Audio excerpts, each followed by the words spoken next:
Seeing this result, Shun Luo checked the points of the other children. Most had only a few left, some had dozens, but others, like Tantan, only had 10. Shun Luo hugged Tantan and asked softly, "Tantan, do you want to tell me how your points got so low?" Tantan looked down, tears falling down her face, and whispered, "It's the village chief. He asks us to buy things at the supermarket every day.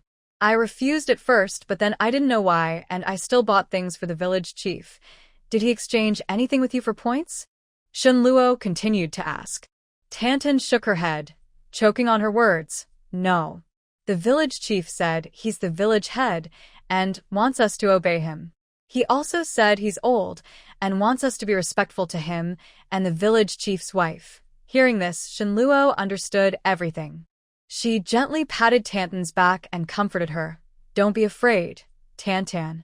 Sister Luo knows, and Sister Jia will help you get your points back." After saying this, Shun Luo stood up and looked at Su Qing with a hint of coldness in her eyes. She said, "Let's go find the village chief." Su Qing saw Shun Luo's expression and felt a chill at her heart. She quickly followed. They arrived at the village chief's house. The village chief was sitting leisurely in the yard, drinking tea. Seeing Shun Luo and Su Qing, the village chief quickly stood up, smiling broadly, and said, "Base leader, what brings you here? Please have a seat."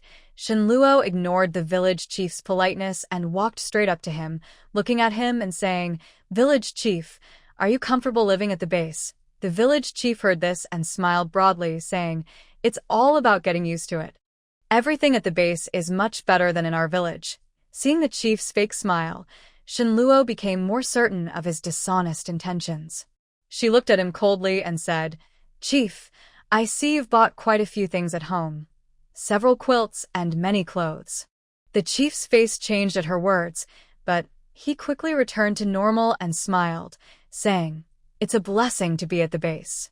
The villagers know my wife and I aren't in good health, so they show their respect." Shun Luo watched his excuses and felt even angrier. She said, "It seems the villagers are really kind to you." The chief nodded with a smile. "Yes, everyone gives us gifts so we can enjoy our old age." While Shun Luo and the chief were chatting, two villagers came in outside. One held a small cake from the supermarket, and the other carried some food. Shun Luo glanced at what they were holding. It was worth at least 30 points. The two put down their things and were about to leave. "Big brothers, you brought something for the chief. What will you eat later?" Shun Luo called out to ask. The two paused. One frowned and said, "My wife is baking pancakes at home. We'll eat pancakes with pickles. Why didn't you bring some meat and vegetables for your wife?" Shun Luo asked calmly. I wanted to too." One of them started to speak, then continued, "Just pancakes are fine. We're young and strong, so a little less food is okay." They didn't look back and turned to leave. Shun Luo watched their backs, a cold look in her eyes. She turned to the chief and asked sharply, "Chief, they're really kind to you. They'd rather go hungry themselves than not bring you these things?" The chief still smiled happily and said, "It's all the villagers' kindness. They're grateful the base took us in, so you happily accept their gifts." Shun Luo interrupted, her tone showing her displeasure. The village chief saw this and his face changed slightly, but he quickly regained his composure. He said, "Head of the base, you're wrong to accuse me. I had no choice. The villagers know our health isn't good, and they insisted on sending us. I couldn't just refuse, could I?" Shun Luo sneered and said, "Village chief, these villagers don't have many points. They rely on those points to live in the base. Yet you made them spend all their points on you. You're not helping them, you're hurting them." The village chief's face instantly turned ugly. He stared at Shun Luo with wide eyes, as if he couldn't believe she would say that. Seeing his bad expression, Shun Luo continued, "Village chief, do you think no one knows what you're doing? Are those things they gave you truly voluntary, or were they forced?" Hearing this, the village chief trembled slightly. He didn't expect Shun Luo to be so direct in exposing him. He forced himself to stay calm and said, "Head of the base, what are you talking about? I didn't force anyone." Shun Luo looked at his hypocritical face and felt even more disdainful. She said, "Village chief, I hope you return everyone's belongings tomorrow." use the children's points, and slowly pay them back through work. Hearing this, the village chief's face turned ashen. He stared at Shinluo as if he couldn't believe what she said. I'm too old to work. Someone is willing to support us. Why should we work? Since you're unhappy with my decision, let's let everyone decide. If they say you should return everything, you must do it. Shinluo saw his face turn worse and decided not to give him any more chances. She planned to remove the village chief from the base. Just ask. They agreed, didn't they? Look at old Han, didn't he say he was willing? Hearing this, Shinluo said no more and left the village chief's house, heading to the base square. By now, many villagers had gathered in the square. When they saw Shinluo come out, they all crowded around. Shinluo stood on high ground and looked at everyone. She said, "Residents of the base, I called you here today to talk about something important." The villagers quieted down and listened carefully. Shinluo continued, "Since the village chief has been here, everyone has been very kind to him. Some bring him things, help him with chores. I want to know, are all these people volunteering?" When Shinluo arrived at the square, she quietly used her special ability to make the village chief's power disappear, so it no longer worked. The villagers were surprised when they heard this, and all looked at the village chief. Seeing this, the village chief's face turned pale. He didn't expect Shinluo to say this openly in front of everyone. He opened his mouth to speak, but found he couldn't say a word. "I don't want to, but I don't know why I have to give blankets to the village chief," a villager said loudly. His words were like a stone thrown into a calm lake, causing ripples. "I also don't want to. My children and wife eat only porridge and pickles every day. I don't understand why I should give the freshly cooked meat and vegetables to the village chief. I don't want to give them. I want my wife and kids to be full." Another villager stepped forward, his voice trembling with emotion, clearly pushed to the limit by the village chief. "Yeah, we don't want to give either, but the village chief said if we don't, he won't let us stay in the base," another villager said. The villagers agreed, their voices filled with helplessness and anger. Shinluo looked at the villagers and became more determined to remove the village chief from the base. She said, "Village chief, you heard it. No one wants to give you things. Just return everything now." The villagers nodded in support of Shinluo's decision. Seeing this, the village chief's face darkened. He didn't expect to end up like this. "Why should I? They came here on their own. I didn't ask them to come. If they want to give, what can I do?" the village chief said angrily, stomping his feet. He had planned to control some people in the base, make them earn points to spend on him. But he didn't expect to be exposed so quickly. Shinluo looked at the village chief and continued, "Village chief, since you don't want to return the things, our arc base can't accommodate your arrogance. Leave early tomorrow morning." He opened his mouth, wanting to argue, but found his voice trembling a little. "You. How dare you?" "I am the village chief. I am the elder. How can you treat me like this?" the village chief said angrily. Shinluo looked at the village chief with a hint of disdain. She said, "Village chief, do you think your status and position still matter here? At the Ark base, we value fairness and justice. Your selfish actions are absolutely unacceptable." The villagers also agreed, their voices firm and angry. Seeing this, the village chief knew he couldn't turn the situation around anymore. He glared at Shinluo harshly and then turned to leave. His back looked a bit lonely and embarrassed, like a defeated stray dog. Not long after, the village chief came to the base gate carrying his belongings. Seeing him with a full load, Shinluo felt a bit speechless. "Just take it," she thought. When the village chief returns to the village, she will use her mental power to disable his abilities. As for how they will live afterward, Shinluo was not completely heartless. Before leaving, she left sweet potatoes and potatoes in the cellar of the village chief's house. The two elders would have food and dried fruit. After doing all this, Shinluo returned to the base and kept thinking if she was being too kind-hearted. The more she thought, the more headache she had, so she decided not to think about it anymore. She went home, lay on her bed, and fell into a deep sleep. In her dream, she returned to her previous life and saw Su Bingen again. She dreamed of dying tragically on that rainy night. In the dream, she was helpless and hopeless. That rainy night was a barrier she could never cross. Shinluo woke up suddenly from her dream, realizing she was sweating all over. She got up, walked to the window, looked at the night outside, and her mind was full of thoughts. She didn't know where Su Bingin was now. She had wanted to kill him before everyone gained abilities. But she kept missing her chance. If Su Bingin had gained abilities, would she have died a tragic death like in her past life? She stood there all night like that.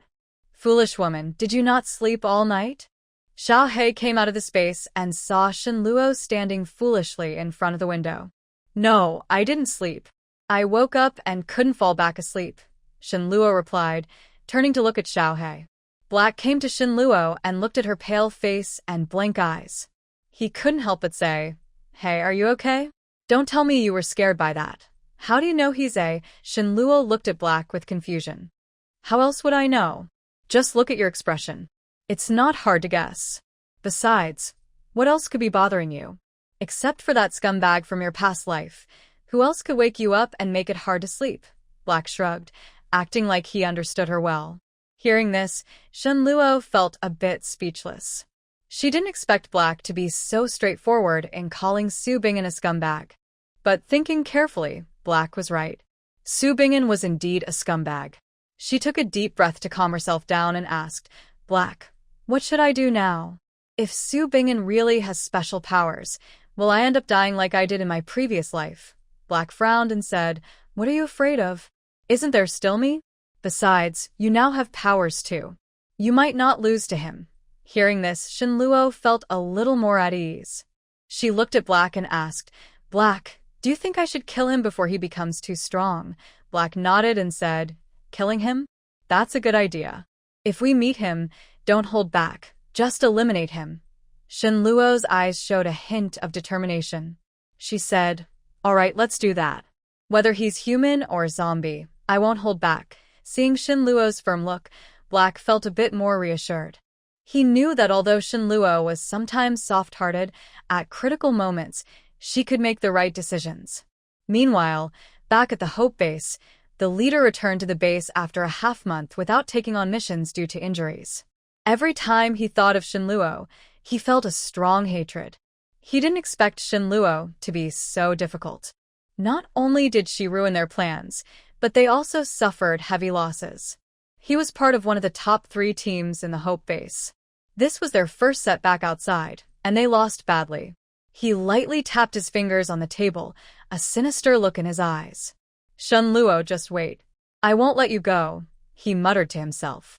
At this moment, a subordinate entered respectfully and said, Captain, what should we do next? He looked up at his subordinate with a hint of coldness in his eyes and said, This new base probably doesn't have many people. Otherwise, why didn't anyone come out that day to fight us?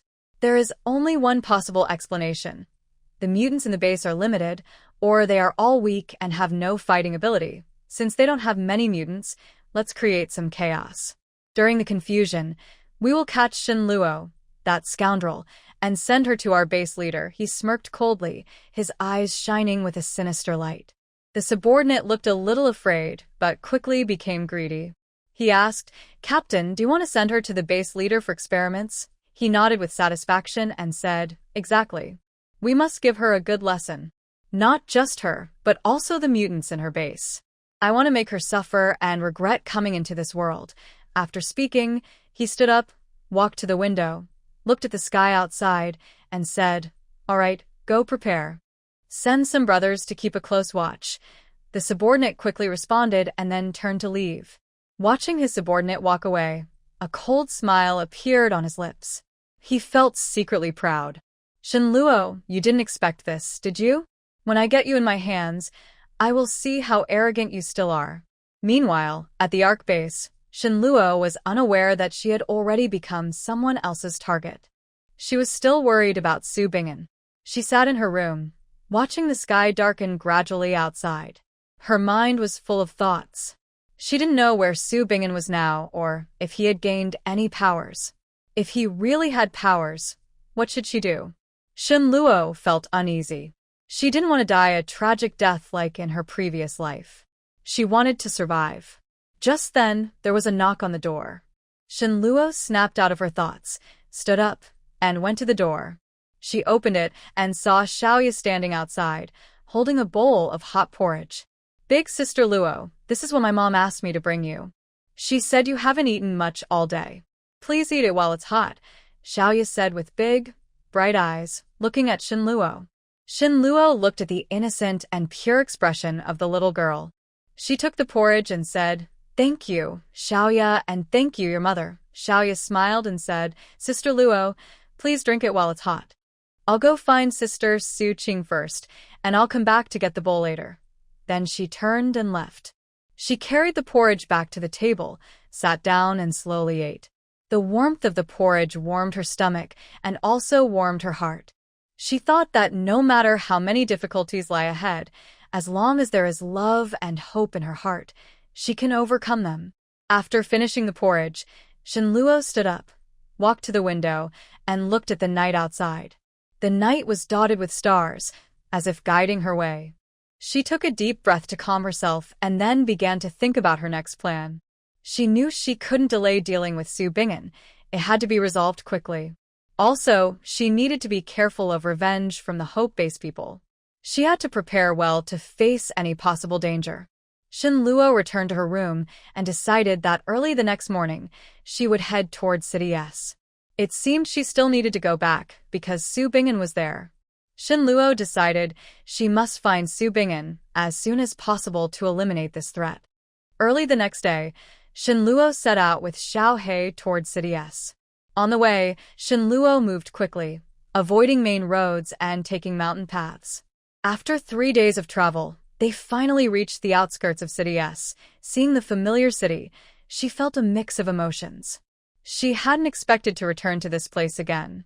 She took a deep breath to calm herself and then started looking for clues about Su Bingen. Shinluo arrived at the residential area where Su Bingen lived. The water had already flooded up to the 8th floor. Su Bingen lived on the 12th floor, and Su Qing was preparing to go upstairs to check. Seeing a faint light from a candle inside, Shinluo planned to go upstairs late at night. If Su Bingen was still inside, she figured she could take action without anyone noticing. She took Xiao He and quietly moved to the 9th floor, finding a hidden corner to hide in. Time passed second by second, and finally it was late at night. Shinluo took a deep breath, then brought Xiao He out of the hiding spot and quietly headed upstairs. She moved carefully, trying not to make a sound. Finally, she reached the floor where Su Bingen was. She looked at the closed door, feeling a bit nervous. Shinluo thought for a moment, used a secret method to open the door, and gently pushed it open. Inside, the room was completely dark, and she couldn't see anything. She carefully stepped inside, then suddenly turned on her flashlight, illuminating the whole room. She saw Su Bingen lying on the bed, sleeping peacefully. His face looked calm, as if he didn't know that danger was nearby. Shinluo looked at Su Bingen. She didn't expect to face this man again. She took a deep breath to calm herself, then quietly moved toward him. At that moment, Su Bingen suddenly opened his eyes and saw Shinluo standing in front of him. He widened his eyes in surprise and said with a scared look, "Who are you?" "Oh, it's my Luo baby. Why are you here?" Shinluo looked at Su Bingen with a cold expression. She said, "Oh, I'm just hungry. Going door to door to see if there's anything to eat." She didn't know why she said that. Was it because she was still afraid of Su Bingen inside? Hearing this, Su Bingen's face turned pale. He tried to stay calm and said, Luo baby, we mean. Are you hungry and looking for food and you found me?" Shinluo didn't answer. She looked at Su Bingen with a determined look. She asked, "Su Bingen, do you have anything to eat?" Su Bingen looked at Shinluo's fair skin and her undamaged clothes. She seemed to be doing well. Also, if he gave Shinluo to Brother Bao could help him join the Special Abilities team. Shinluo could also continue to give gifts to the team leader, which would be very beneficial for him. A sly look appeared in Su Bingen's eyes. He chuckled and said, Luo baby, you're just in time. I happen to have some canned food I just got. How about we enjoy it together?" He then walked toward a table in the room, where an open can of food was placed, giving off a tempting smell. Shin Luo watched Su Bingen's actions and became even more sure that he was a selfish and greedy person. She coldly said, "Canned food and so much of it. Where did you get it? I haven't eaten in days. Are you really willing to share it with me?" Shin Luo knew that Su Bingen was not a good person. If she could sleep peacefully now, there must be someone helping him in this building. "It's best to deal with them all," he said. "Baby Luo Luo, what are you talking about? I have lots of good things here. You can eat whatever you want. And since you're my girlfriend, of course I want to feed you." As he spoke, he moved closer to Shin Luo with a sly smile on his face. Shin Luo looked at Su Bingen approaching, her eyes showing a hint of caution. "Then I won't be polite." "Yes, don't be polite. Finish eating, and then rest first. We can talk about anything tomorrow morning." Su Bingen sat in front of Shin Luo and pushed a can of food toward her. "Okay, if you don't say anything, I really am tired," Shin Luo said while eating, staring at Su Bingen with admiration.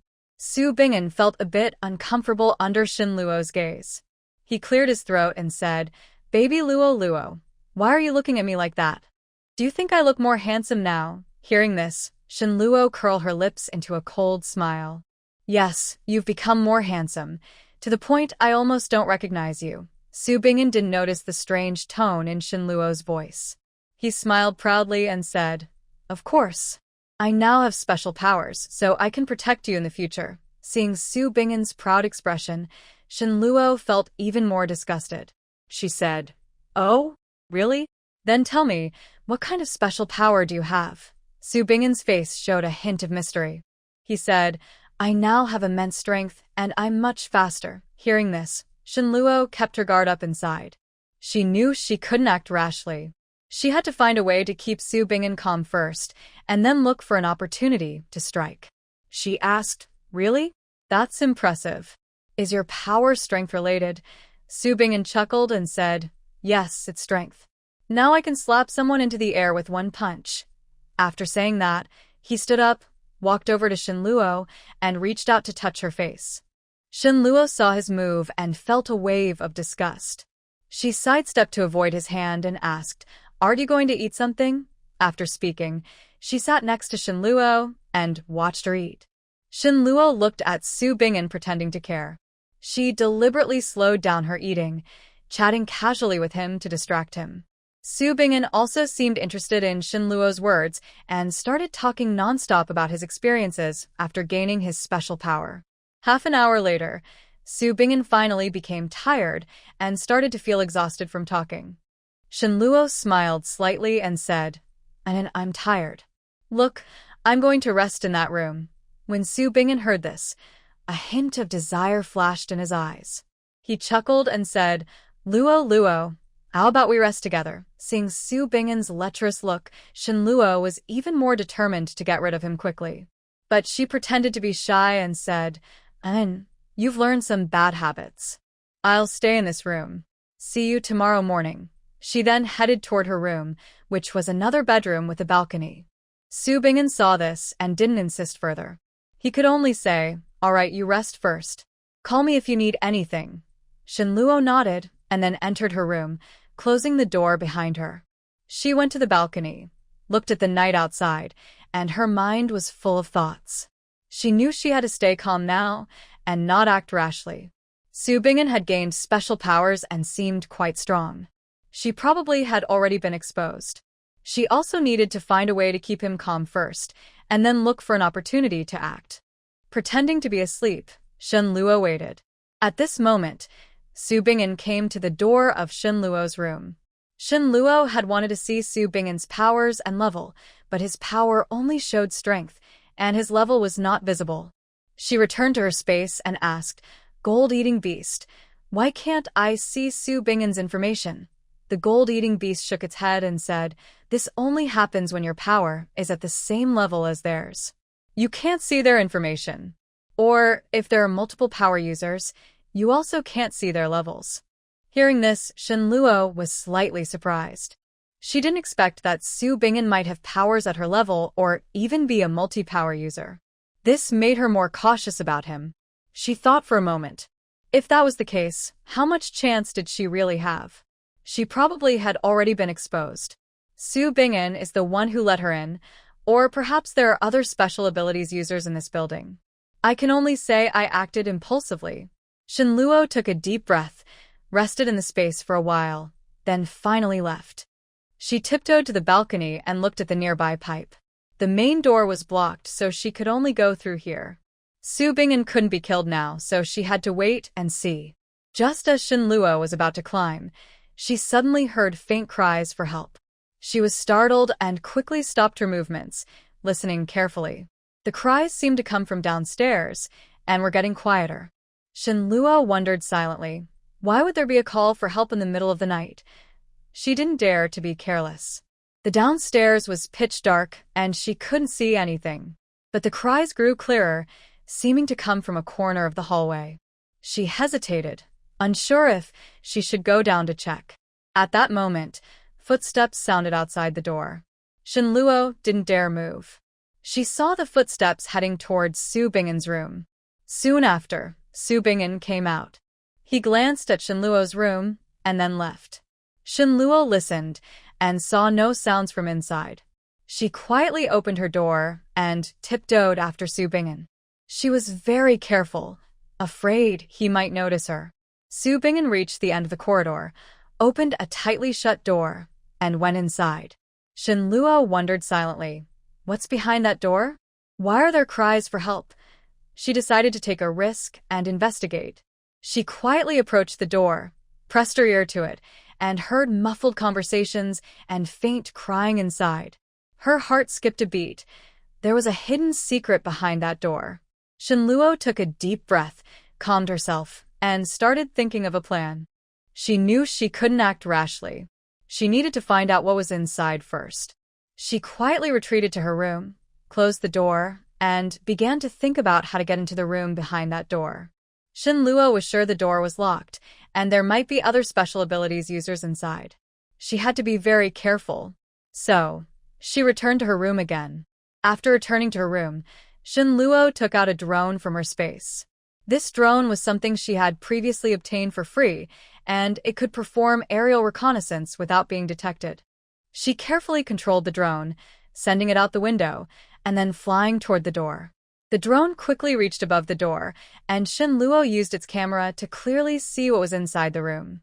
The room was brightly lit, with several people sitting around a table, whispering to each other. One person was tied to a chair, looking very scared.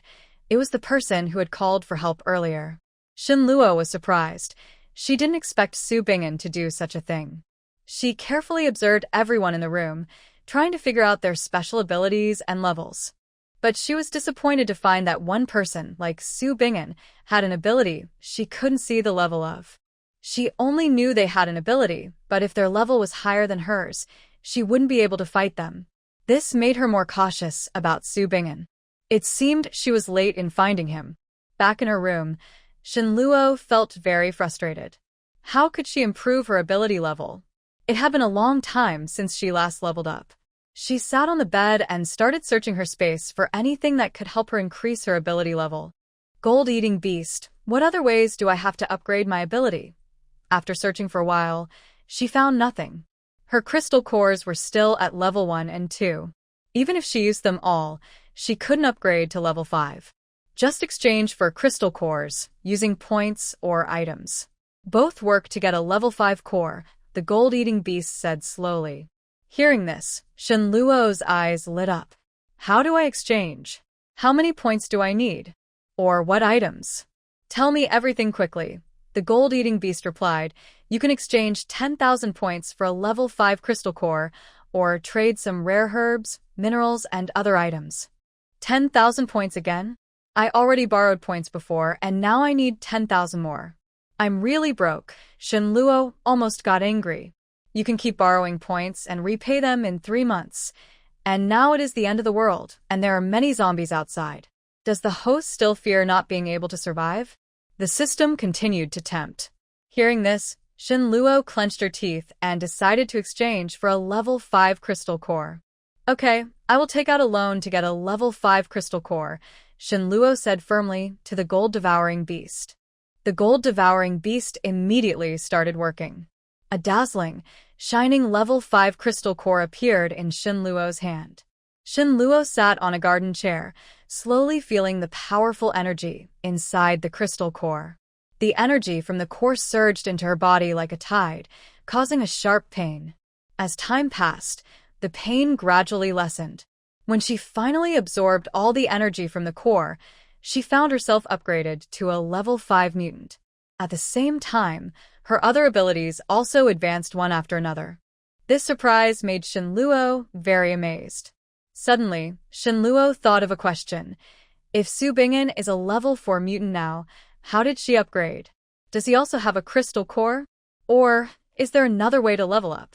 Shin Luo decided that after dealing with Su Bingin, she would investigate carefully. Now that she had become a level 5 mutant, her strength greatly increased, and she felt more confident in dealing with Su Bingin. But she still needed to be sure, so Shin Luo released a drone to check the room again. The drone quickly flew above the door. Through its camera, Shin Luo clearly saw what was inside. She saw Su Bingin and the others sitting around a table, seemingly discussing something important. The person tied to the chair looked terrified, with despair in their eyes. This time, Shin Luo also clearly saw Su Bingin's abilities. Besides strength, he also had earth element powers, with one being level 3 and the other level 2. At this moment, Shin Luo suddenly understood. The combined levels of his abilities are like a person's overall level. This made Shin Luo strongly despise the system. She also saw another person in the room, another dual ability user, with water and wind powers, both at level 3. It seems that now there are level 3 zombies, which is why they have level 3 crystal cores. There are only second-level zombies outside now. How did the third-level zombies appear? Did I miss something again? Shin Luo withdrew her drone and sighed deeply. After thinking for a moment, Shin Luo decided to go upstairs and take a look. She quickly slipped out of the room and reached the staircase. She tiptoed up the stairs and found several rooms upstairs, all with tightly closed doors. Shin Luo used her special power, and vines slipped through the cracks in the doors. To her surprise, the rooms were filled with supplies.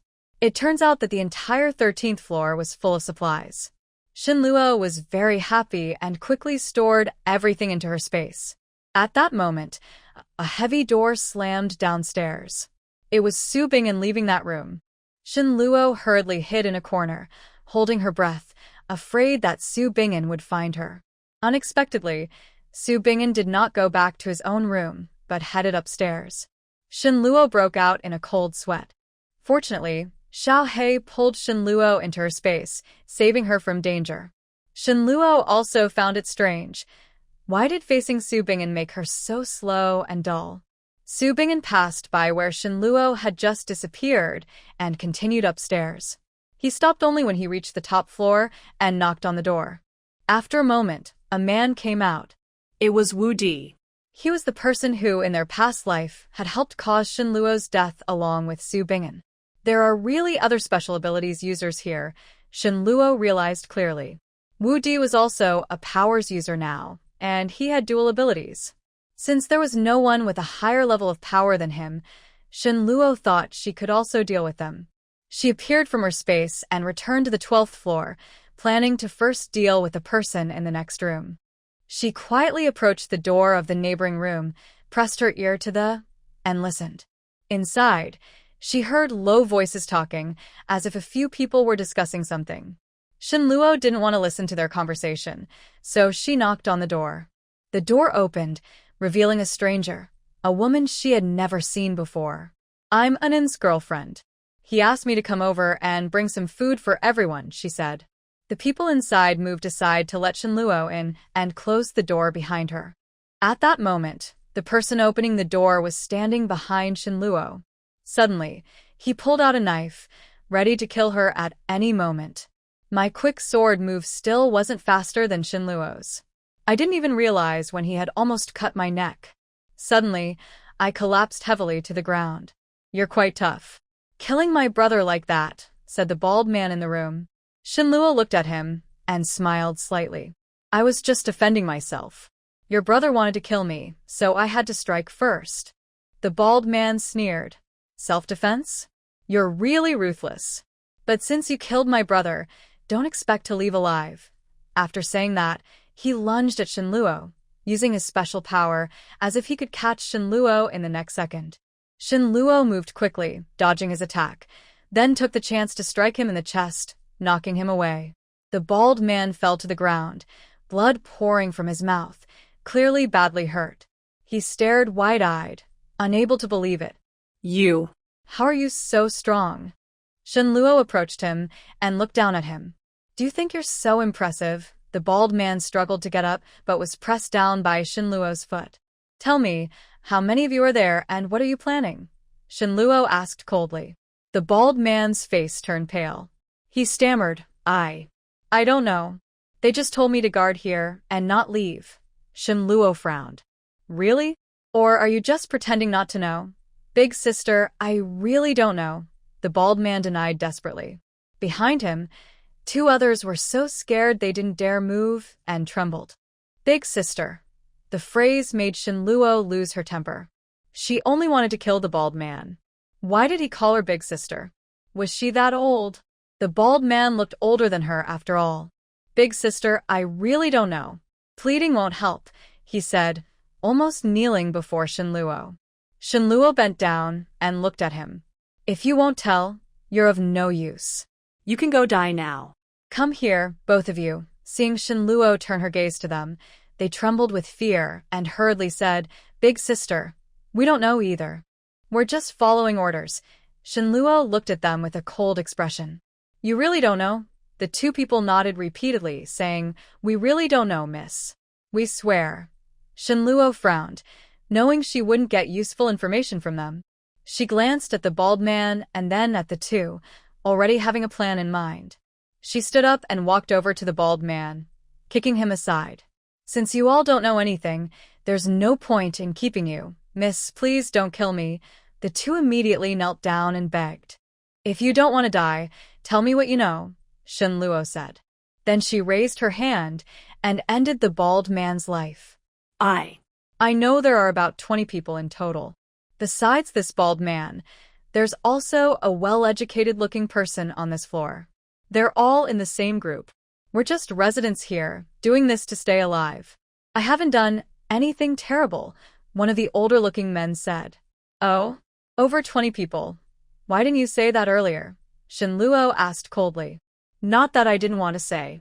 The bald man is very dangerous, and my wife is here too. I was afraid they would harm her, the man whispered. Shinluo smirked inwardly, realizing he was just afraid he couldn't fight back and was trying to find a way out. They are bullies in this neighborhood. About 10 of them are former security guards, and a few others are residents. They all have special abilities, like this bald man. We only do what we do to stay alive. Otherwise, we would have starved or died of thirst long ago, another disheveled man said. She asked, What are your jobs? How many people work for them here? They answered, We are responsible for watching this woman and about 10 others like us. Our main job is to guard people and clean. But most of us are just trying to survive like them. The older man trembled.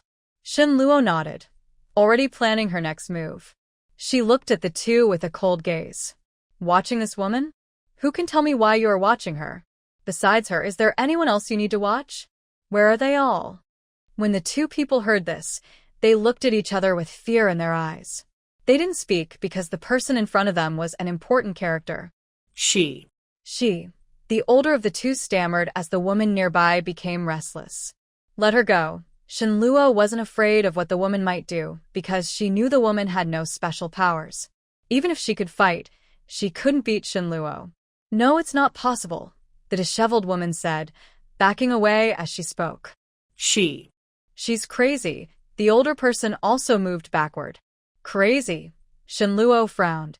She didn't believe what these two were saying. She stepped forward, grabbed the older person, and pulled him in front of her. You say she's crazy? Well, I want to see if she really is. Then Shinluo tore off the cloth covering the woman's mouth. Once free, the woman shouted loudly, Help! Help me! Please, save me! Looking at her, Shinluo thought she didn't seem crazy but rather scared. She released the man she was holding, went to the woman, and squatted down to look at her. Don't be afraid. Tell me, why are they trying to catch you? Why do you want me to save you? The woman looked at Shinluo with a glimmer of hope in her eyes but couldn't stop her tears. They are bad people. These two lied to you. Most of the residents in the building are dead. The elderly in this neighborhood were chased to the other building. Young women like me are kept in the lower 2 floors. I just returned to the neighborhood a few days ago, but my home is gone. My parents were killed by them. I wanted to kill them, but I was caught and brought here to be tortured. Are you telling the truth? Shinluo looked disgusted at the 2 men retreating to the corner. The woman nodded, full of fear. I'm telling the truth. You can check for yourself. I really didn't lie. If I am lying, you can kill me now. The woman's sobs made Shinluo feel a pang of sympathy. This is the end of the world, a brutal world where survival is tough, especially for women. Shinluo frowned and asked the 2 men, "Do you have anything else to say?" 2 men looked at each other with faces full of despair and fear. They knew that no matter what they said, it would be hard to escape Shinluo's punishment. The older man spoke tremblingly. "Big sister, we're just following orders. We didn't want it to be like this. Please have mercy and spare us." The disheveled man quickly agreed. "Yes, big sister, we really know we were wrong. We promised to change and start anew." Shinluo initially wanted to spare their lives, but now she decided not to. Killing them was the only option. She sighed and said, "I wanted to let you live, but I hate lies the most. So you two go too." As soon as she finished speaking, a watermelon knife appeared out of nowhere and ended their lives instantly. The woman watched in horror as the 2 heads rolled to the ground, speechless with shock. Shinluo untied the woman and pointed at the bodies on the ground. "Dispose of them. I'm going downstairs to check if you told the truth." After saying that, Shinluo left the room, turned a corner, and disappeared into her space because she didn't trust this woman. Why not trust her? Because the woman was too clean and her skin was smooth and flawless, like she hadn't suffered much in the apocalypse. But this woman definitely had no special powers. However, the reason she was living so comfortably was clear. She had a space of her own, and in the apocalypse, she had enough food and drink. That's why she was targeted, but only because people were watching her, not because she was being mistreated. It was probably the people here trying to get her supplies, so they sent someone to keep an eye on her. Shinluo hid in the shadows, observing the woman's actions. She saw the woman trembling as she slowly approached the 2 bodies, showing fear and helplessness on her face. She seemed to want to scream but held back, only whimpering softly. The woman struggled to drag the bodies to a corner and covered them with cloth. After finishing, she seemed to breathe a sigh of relief, sat on the ground, hugged her knees, and started crying quietly. Seeing this, Shinluo became even more sure of her guess. This woman must have a secret that made her so important to these people. And her crying now was just an act. Shinluo didn't rush to show herself, but continued hiding in the dark to watch. She wanted to see what this woman would do next, and where she would go. After crying for a while, the woman seemed to calm down a bit. She stood up, looked around the room, then went to the door and looked outside. Seeing no one, she sat down on a chair. Soon, Shinluo saw the woman holding a piece of bread and a bottle of water. The woman ate quickly, keeping her eyes fixed on the door. It seemed she was really very hungry. Shinluo stayed hidden, quietly watching everything she did. After finishing the food, the woman seemed to regain some strength and put the half-empty bottle of water back into her space. Shinluo thought to herself, this woman was very careful. She ate but then took her food back, probably worried about revealing something, or maybe she truly had no other food in her space, so she was being frugal. Shinluo watched outside for nearly an hour. The woman still hadn't moved, just waiting. Could she be waiting for her to come back? It seemed the words she just said were true. When she came up, she didn't disturb the residents in the building, but she had sensed something. The 10th and 11th floors were indeed strange because many people lived there. Shinluo was focused only on how to kill Su Bingen, so she didn't think much about the reason. But now she understood. She returned to her room and looked at the woman in front of her. "You're hungry, right? Eat a little less first," Shinluo said, then threw the bread and water to the woman. The woman caught the food steadily. "Thank you." Then she sat aside and ate slowly. Shinluo also sat nearby and asked, "What is your name?" The woman looked up at Shinluo, glanced at her, and softly said, "My name is Liwan." "Liwan, a nice name," Shinluo nodded. "Can you tell me how you got back here?" Hearing this, a flicker of fear crossed Liwan's eyes, and her body started trembling again. Seeing this, Shinluo quickly comforted her. "Don't be afraid. Don't be afraid. You're safe now. No one will hurt you. Just tell me the truth, and I will help you." Liwan listened to Shinluo's words and seemed to calm down a bit. She lowered her head and began to tell her story. "After I graduated, I worked in the North District. After the apocalypse, the North District was hit hard. My parents were worried about my safety on the road and told me not to come back, so I stayed here. Over time, I contacted my parents less and less. I was afraid they wouldn't have enough food, so I planned to return and find them. If our family was together, we could get through anything, right? But after many hardships, I was late to come back, and I ended up hurting my parents." Liwan clenched her fists tightly, trying to hold back her emotions. She was crying and choking on her words, unable to continue. Shinluo patted her shoulder to comfort her. "Don't be sad. It's all in the past. So, how did you end up here?" Liwan took a deep breath and continued. "When I returned, the neighborhood was already taken over by these people. At first, I didn't know. When I got home, my parents weren't there. I wanted to ask Mr. Han downstairs, but he wasn't there either. Just then they saw me and tried to catch me. I fought hard, but I was still captured. Later, I found out my parents had been killed and our home was taken over. They also imprisoned and mistreated me. Luckily, you saved me, or I really wouldn't know what would have happened to me. I don't fear death, but the people who killed my parents are still alive. I can't accept that." Shinluo patted her shoulder and asked, "Do you want revenge?" Liwan looked up, her eyes shining with determination. "Yes, I want revenge." Shinluo nodded. "All right, here." Before he finished speaking, Shinluo handed her a kitchen knife. Liwan took the knife, her hands trembling slightly, but she knew this was her first step toward revenge. "Come on, are you afraid?" Shinluo looked at her with a sly glint in his eyes. "No, no," Liwan said, holding the knife, her hands shaking uncontrollably. "Just cut across the neck. One strike to kill." Shinluo raised an eyebrow. I understand." Liwan looked at the knife in her hand, feeling a strange emotion she couldn't quite describe. Shinluo didn't want to say more. Everyone has their own secrets. Since Liwan didn't want to talk, he wouldn't force her. As for Liwan, she would have to walk her own path from now on. Giving her a kitchen knife was already the greatest kindness Shinluo could show Liwan. After all, Liwan didn't trust her, so there was no need to waste time and energy on her. Her main goal was to personally deal with Su Bingen, that beast. After leaving the room, Shinluo went straight to the top floor. Along the way, whenever she found someone in her room, she silently took care of them. She also collected some supplies, because she didn't want Liwan to get any benefits. Shinluo didn't want to stay in the building, since there were no residents, only captured people.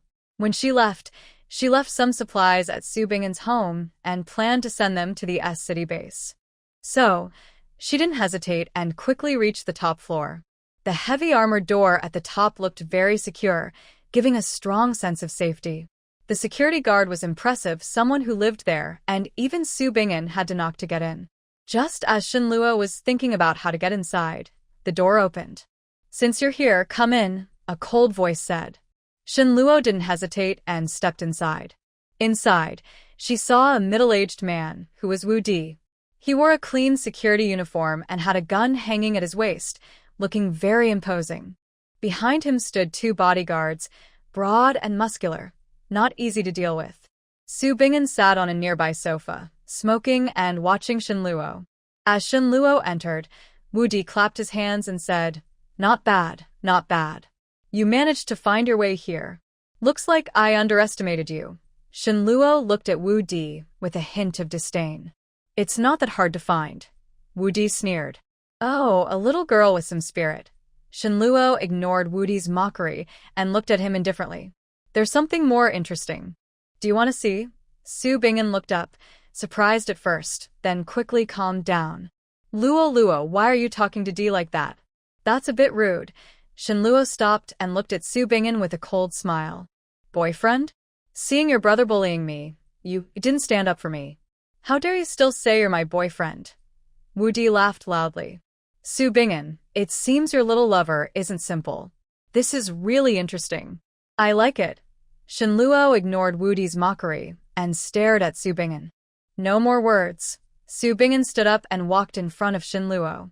He looked at her and said, Luo, I know I was wrong. Please forgive me this time. I promise I won't do it again.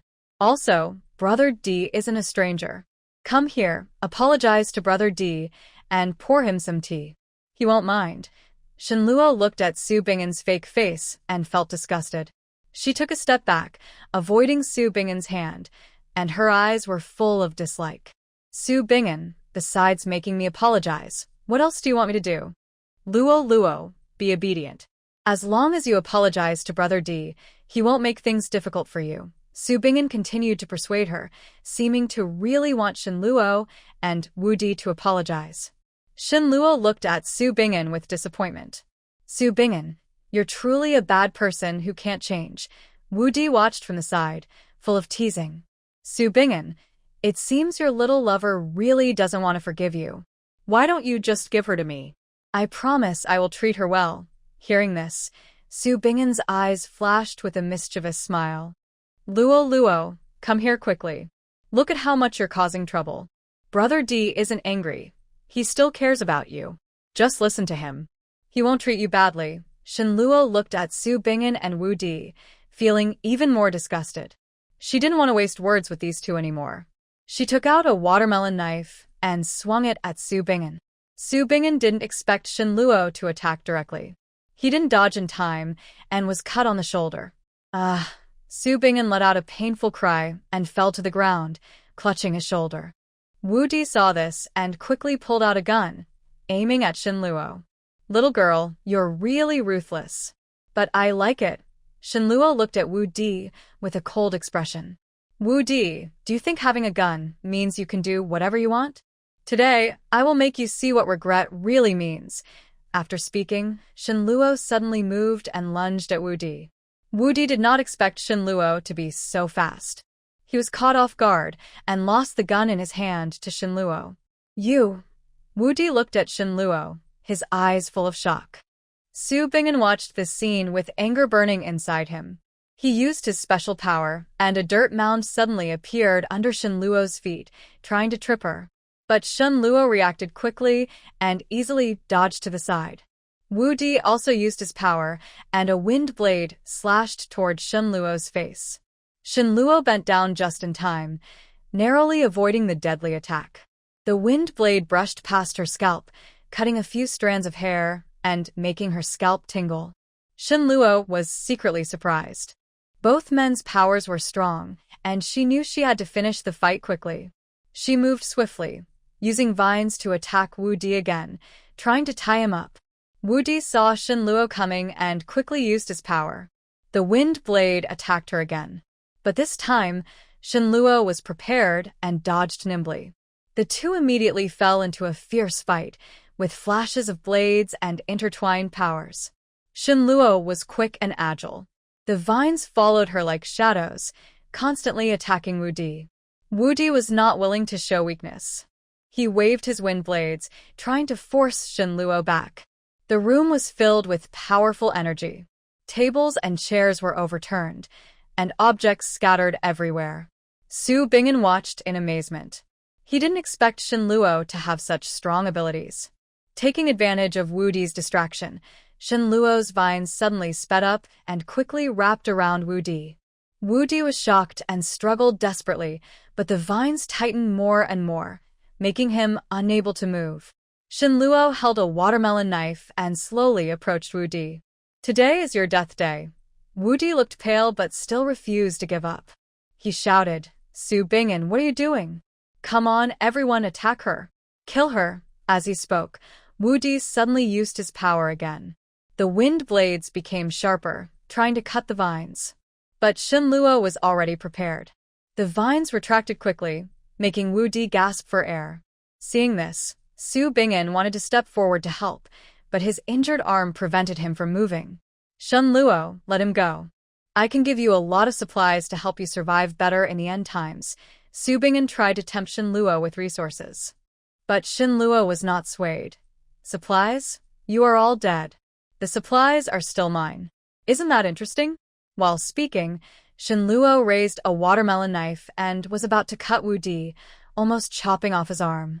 Wu Di saw this and was filled with fear. He shouted loudly, Shen Luo, don't do this. Killing people is illegal. If you do this, you won't have a good ending. Shen Luo sneered, illegal? In this world after the apocalypse, where are the laws? Only the strong survive, and the weak are eliminated.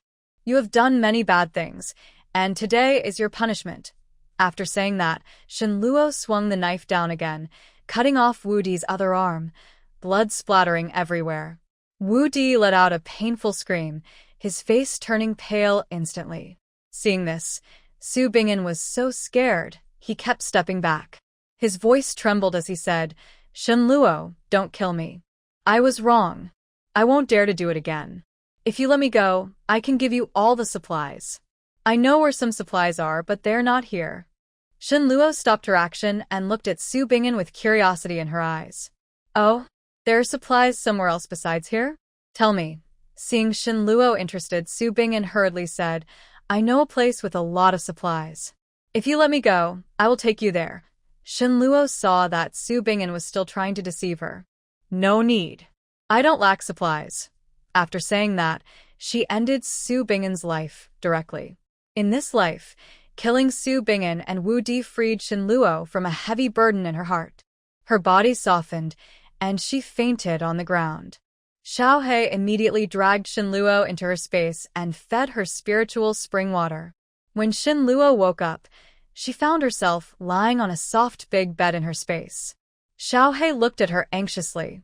When she woke up, he happily said, Silly woman, I thought you were dead. You scared me to death. Shen Luo sat up, rubbed her temples, and recalled the previous fight. She still felt a bit scared. But thinking that Su Bingin and Wu Di had been dealt with, she felt a wave of happiness. Did I faint? Shen Luo looked at Xiao He and asked her doubt. Xiao He nodded. Yes, you fainted. You scared me to death. Luckily, I was here or you would be dead. What happened after I fainted? Tell me quickly, Shen Luo said, hugging Xiao He and starting to pet her fur. There is nothing else, just that Li Wan came up. Luckily, I quickly put you into the space, or you would have been killed by her. When Xiao He thinks of Li Wan, he feels he was a bit lenient earlier.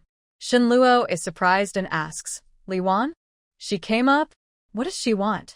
Xiao He snorts, what else? Of course, she came to kill you. She looks gentle and weak, but she's very cruel. After you fainted, she came up with a knife. Luckily, I reacted quickly, or you would really be dead by her hand. Hearing Xiao He, Shen Luo feels a cold chill. She didn't expect the woman she saved would want to kill her. Where is she now? Shen Luo asks. Xiao He points outside the space, still outside, gathering supplies. Li Wan also has a space, right? She's collecting Wu Di's supplies there, Shen Luo continues. Xiao He replies, her space is quite big, about the size of a basketball court. Shen Luo shakes her head. Interesting.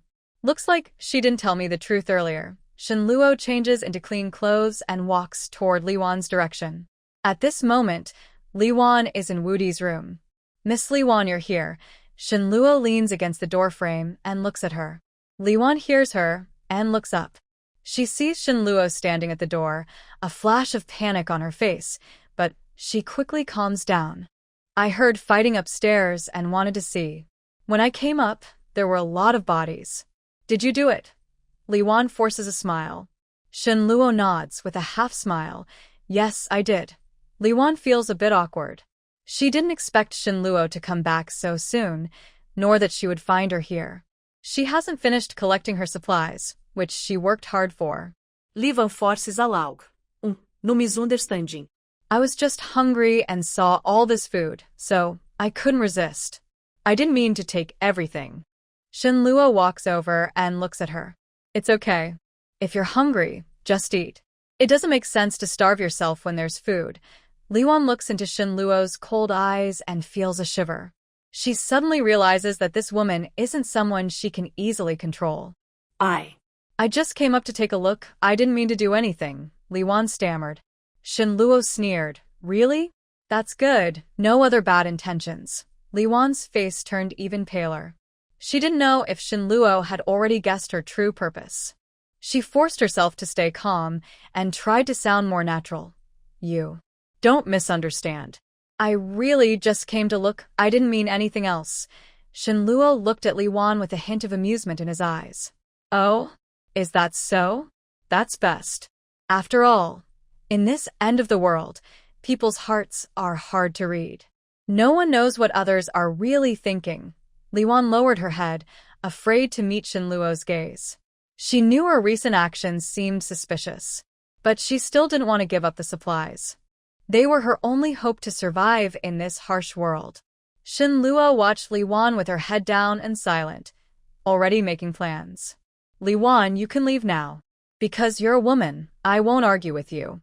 But if I see you again, your lies won't work on me, and I won't be polite to you, Shinluo said calmly, but every word was firm and clear. Liwan looked up at Shinluo, her voice trembling as she said, I understand. Goodbye. After saying this, Liwan ran out of the room like she was crazy. Shinluo reached out and stored all the supplies inside her space, leaving only a small amount of food and water. She wanted to give the remaining people some hope.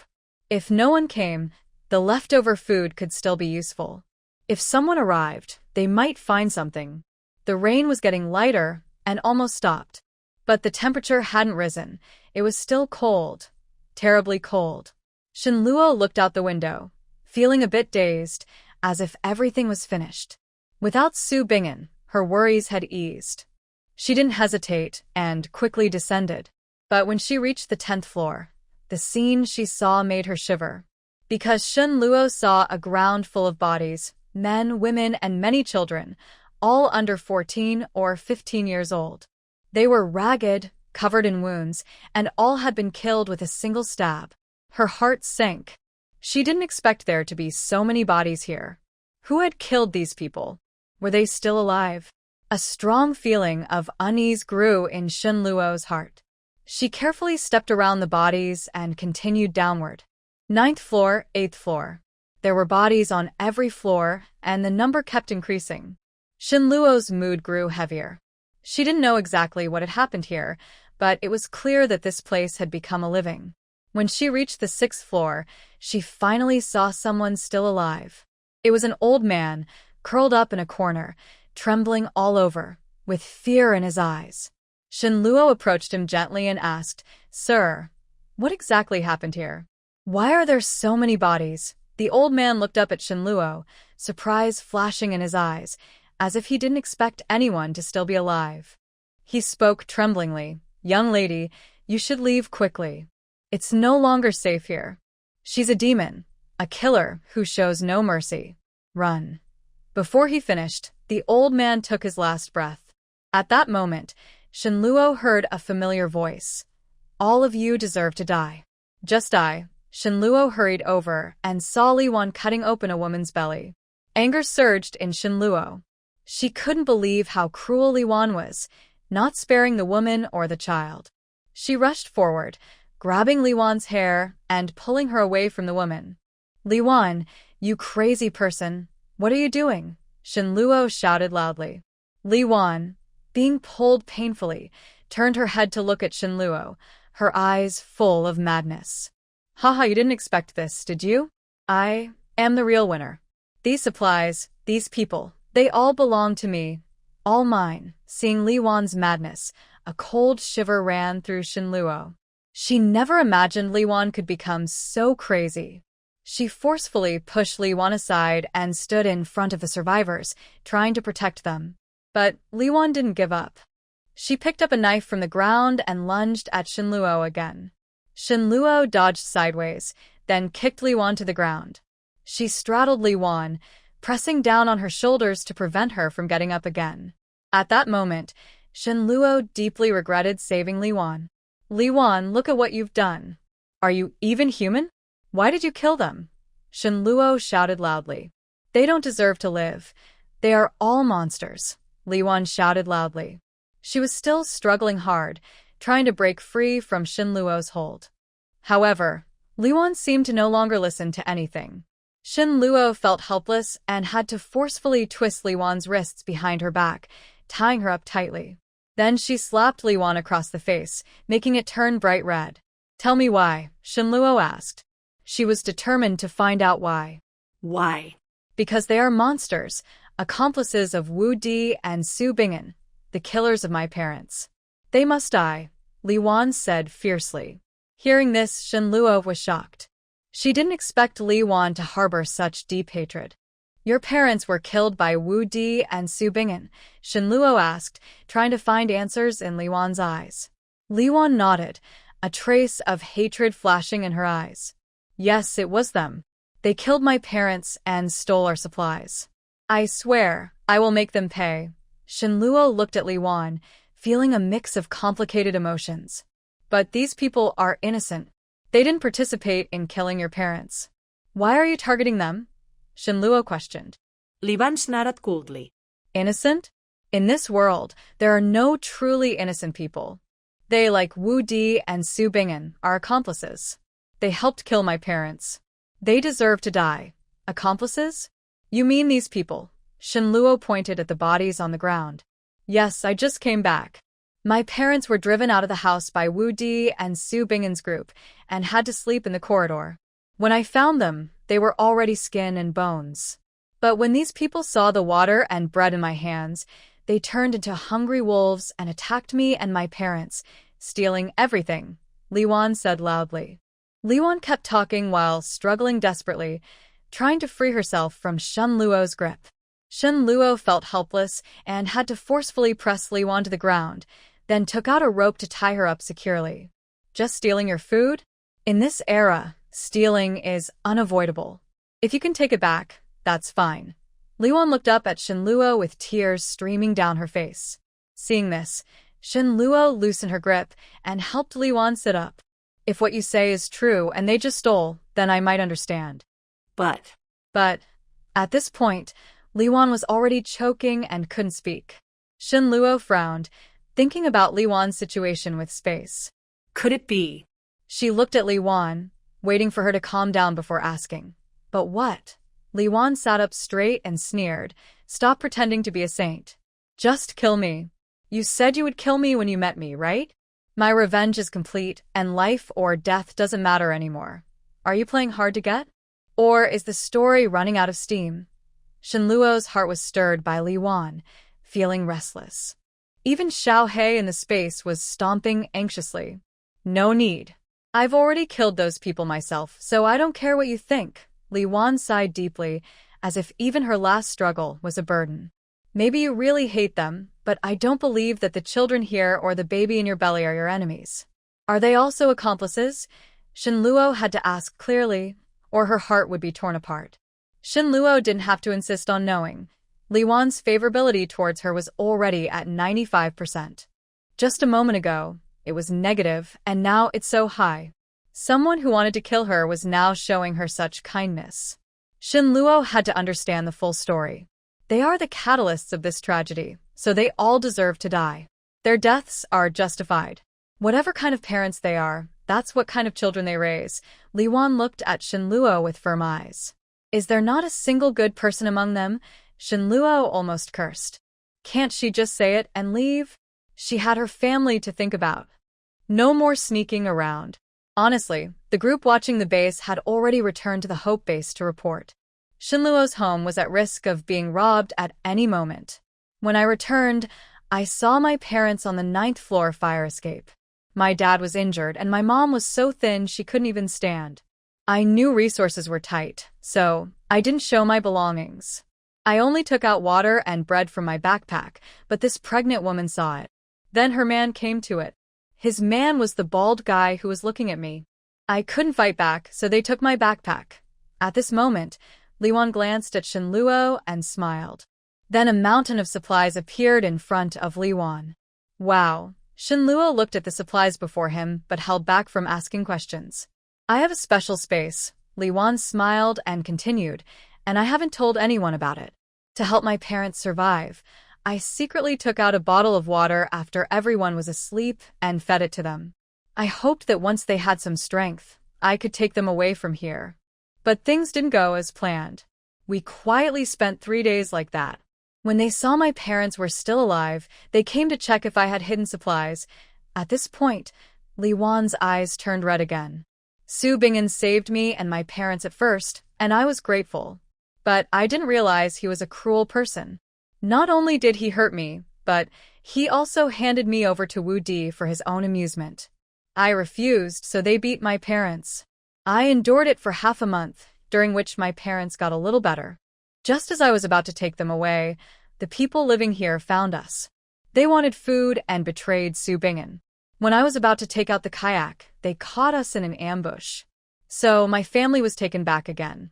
So, you revealed your space? Shinluo asked. Liwan nodded and said, yes. They saw me pull out the kayak from nowhere, so they knew I was hiding a secret.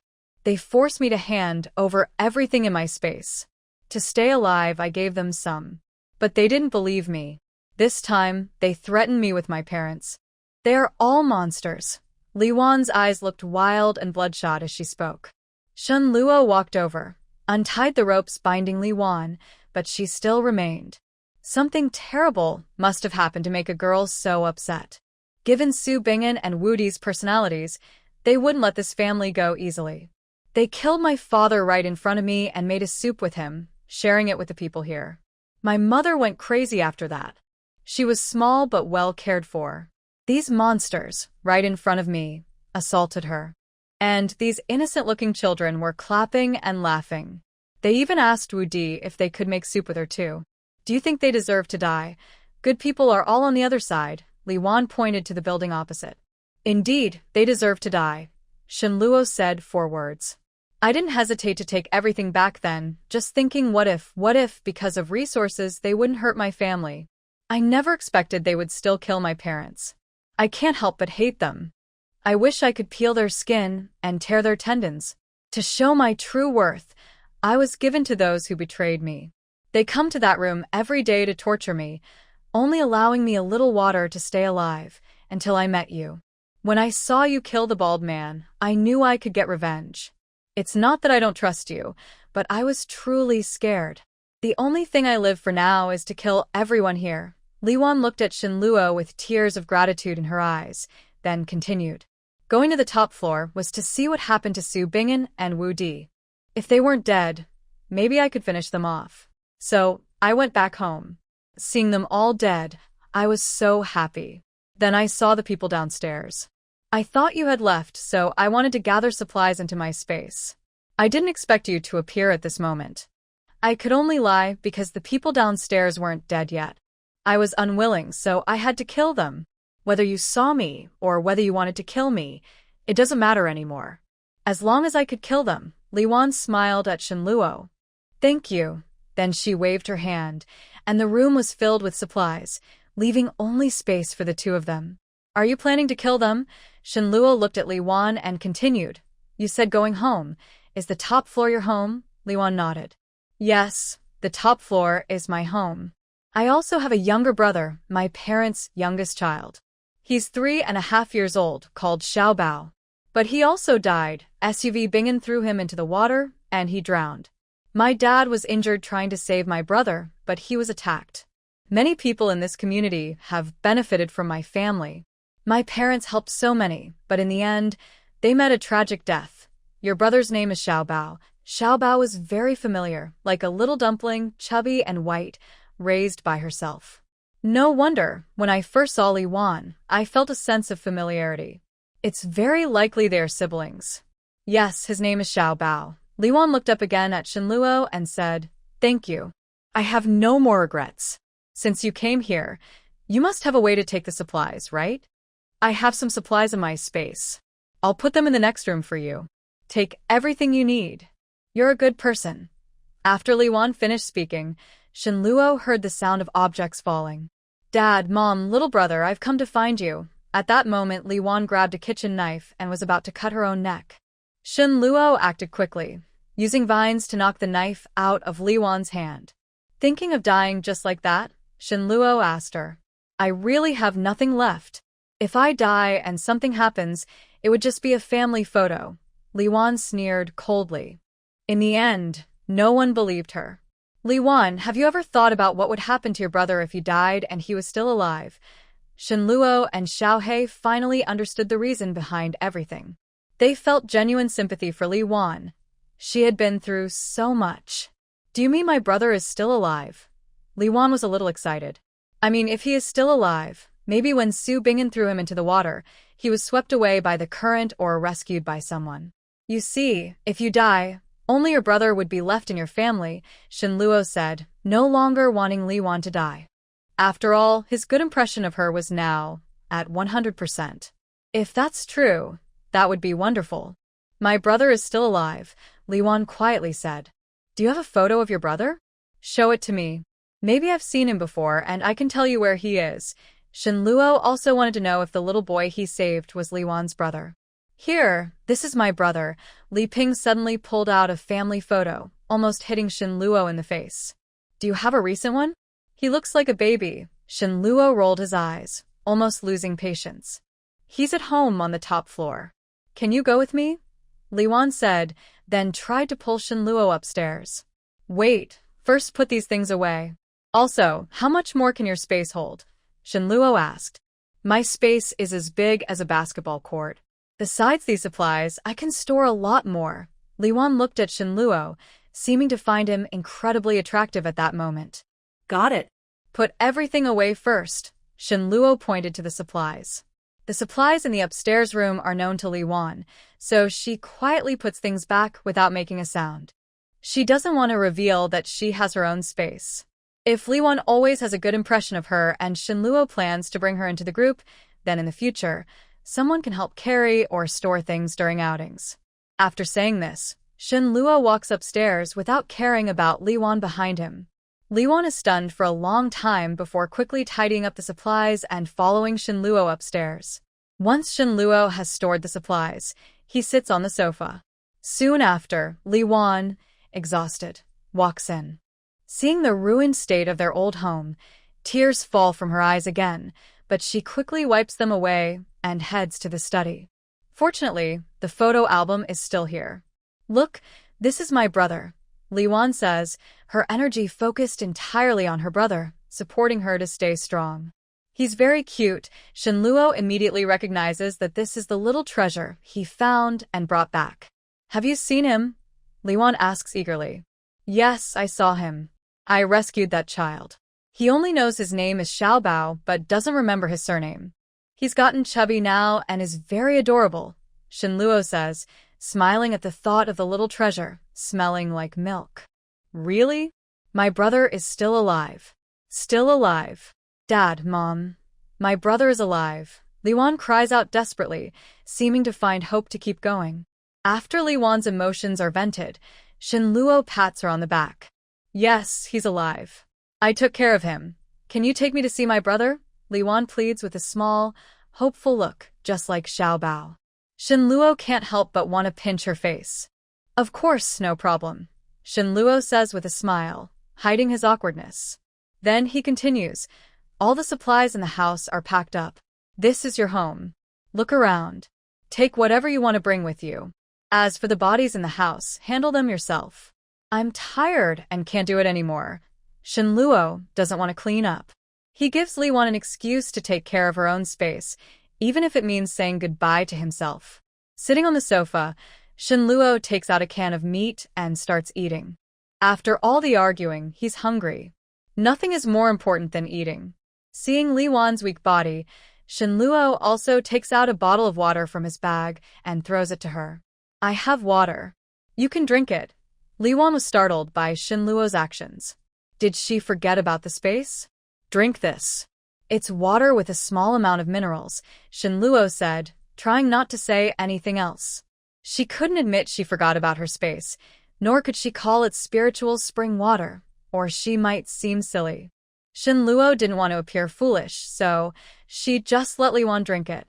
But she made sure not to look stupid herself. Thank you, Liwan said sincerely. She didn't hesitate and drank quickly. The sweet taste made her drink eagerly. After a few bites of canned food, Shinluo couldn't eat anymore. Her mouth was full, and she had already chewed the food thoroughly.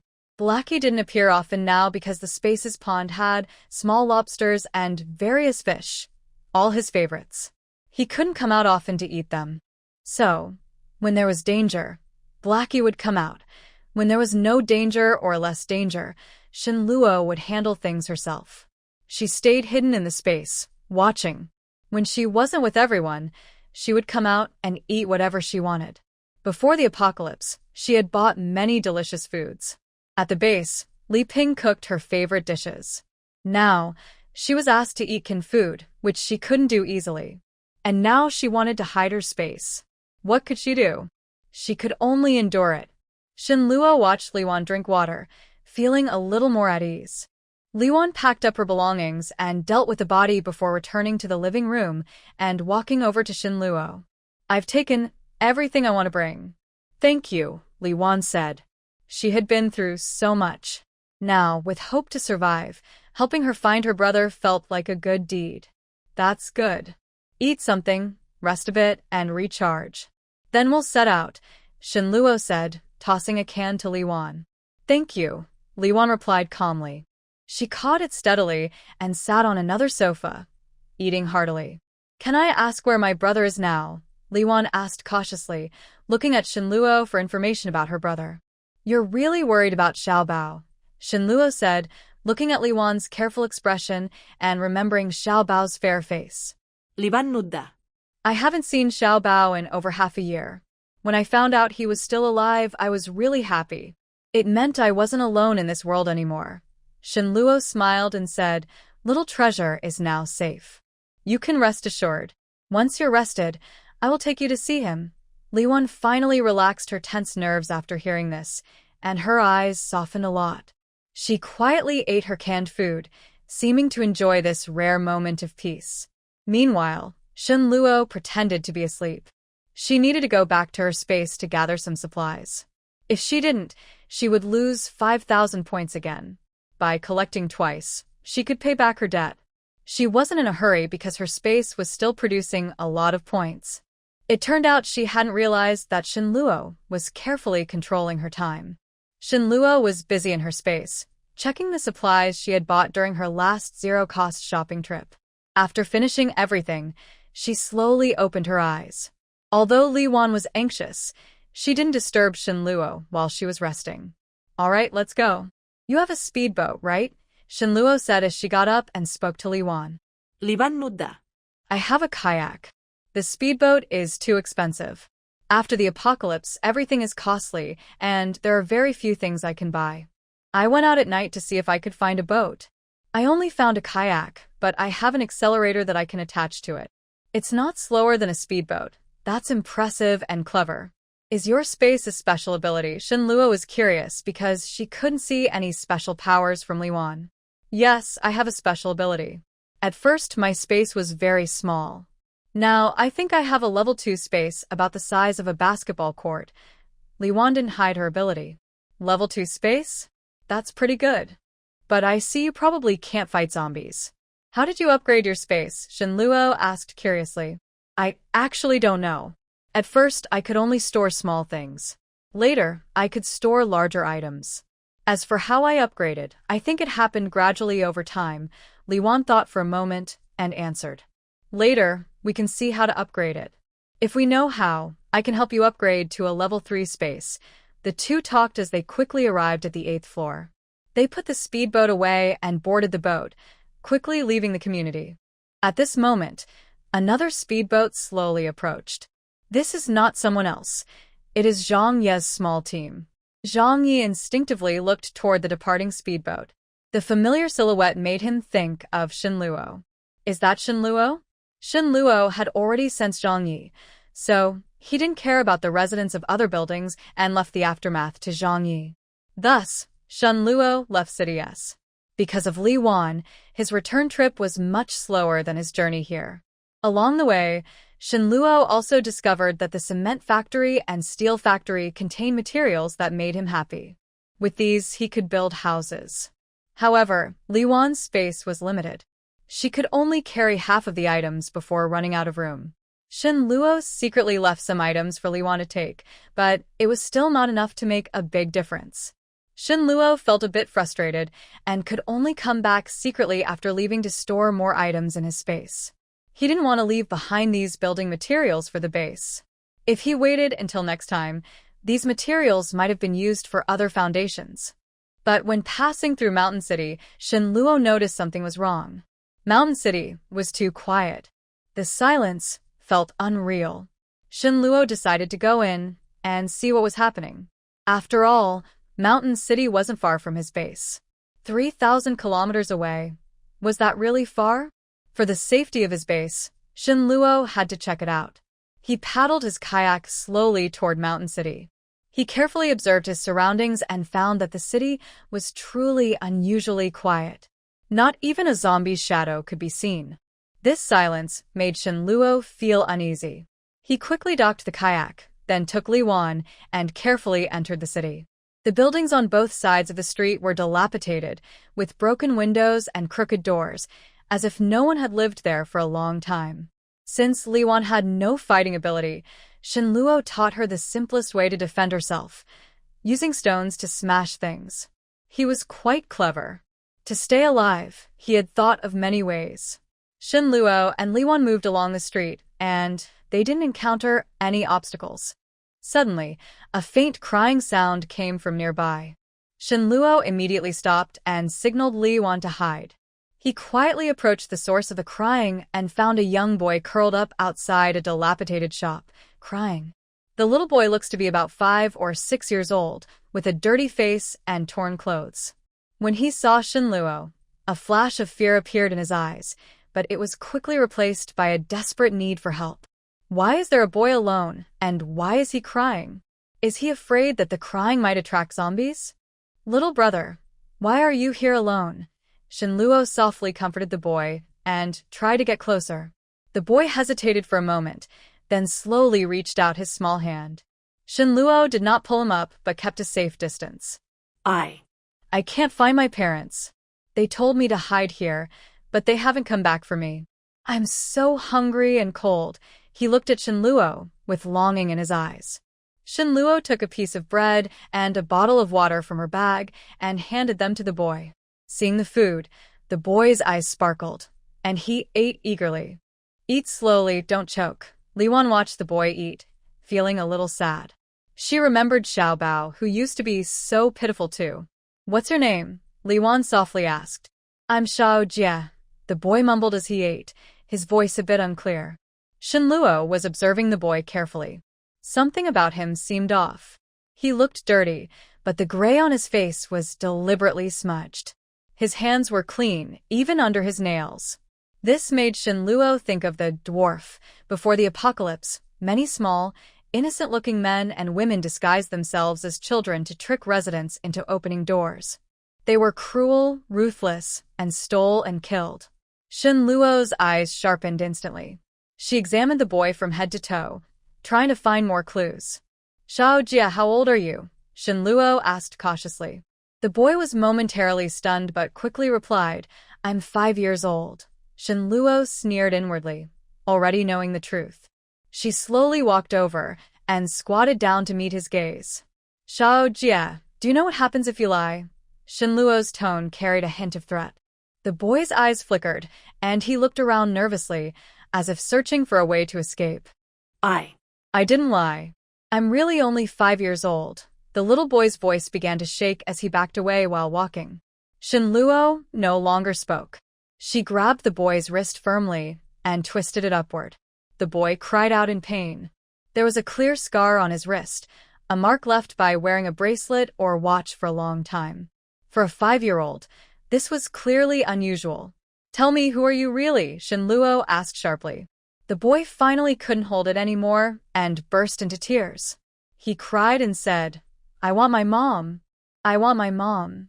Everyone had discovered his secret, yet he still dared to try to deceive them. Liwan wanted to step forward to help Xiao Jia, but seeing Shinluo's expression, she hesitated. She believed Shinluo because Shinluo had never harmed a good person. If there was still hope, she wouldn't give up, perhaps even herself. So, Liwan trusted Shinluo's judgment. She wouldn't go forward to play the hero. Are you going to tell the truth now? Shinluo increased her grip. The boy was hurt and struggled like a child, crying out, Let me go, you bad woman. Now you're pretending not to? Tell me, where are your accomplices? It's already this late, and they still won't come to save you. Looks like you're just a useless abandoned child, Shinluo said coldly. The boy lowered his head, seeming to be struck by Shinluo's words, afraid to meet her eyes. He whispered, I don't have any accomplices. Is it wrong to want to stay alive? You're not different from me. We're all just trying to survive. Who's more noble? That's true, but you used dishonest means to deceive me. That's pretty hateful, so you're in the wrong, Shinluo said. She didn't want to forgive easily. Maybe Xiao Jia's accomplices were watching from the shadows. But they were too hidden, and Shinluo hadn't been able to find them. Her eyes stayed fixed on the boy, trying to find any sign of a lie in his expression. The boy's body trembled slightly, tears welling up in his eyes, looking both pitiful and helpless. Honestly, her disguise skills were really good. No one could see through it. He raised his head and looked at Shinluo with tearful eyes, trembling as he spoke. I didn't mean to lie to you. I was just so hungry and cold. I haven't eaten anything for days. Stop pretending to be a child. Don't seek sympathy. I'll give you one last chance. If you don't tell the truth, I'll throw you into the zombie horde, Shinluo said firmly. You're harsh, Xiao Jia said without pretending anymore, a fierce look in his eyes. That's more like it. Come on, share some useful information. I'll let you go. If you lie, I won't mind killing you. Shinluo stood opposite Xiao Jia. Xiao Jia looked at Shinluo, hesitation flickering in his eyes, but it was quickly replaced by resolve. He took a deep breath, as if making a firm decision, and said, Okay, I'll tell you. What do you want to know? Like here, Mountain City, Shinluo said again. Xiao Jia clenched his teeth, seeming to struggle intensely inside. After a while, he slowly spoke. Mountain City has been taken over by a powerful group. They are many and well-equipped. We can't fight them. Shinluo frowned. Who are they? Why did they take over Mountain City? Xiao Jia shook his head. I don't know who they are, only that they are very strong. As for why they took over the city, maybe for resources. After the apocalypse, resources are scarce. Their actions are understandable. She looked at Xiao Jia and said calmly, How many of them are there? How many of you? Where are the original residents of Mountain City? Why does it look like an empty city now? Xiao Jia lowered his head, fear flashing in his eyes. His voice trembled as he answered, They have many people, wearing uniform clothes. They say they belong to a unit. I don't know the exact number. Those of us who were captured, are used to lure others and bring them back. As for the original residents, some are dead, some have escaped. Those who didn't die or escape were captured. The city is no longer called Mountain City, now it's called Night City. Do you see the tallest building? That's their base. Shinluo looked in the direction Xiao Jia pointed and saw a towering building rising into the clouds, standing out prominently in the center of the city. Night City.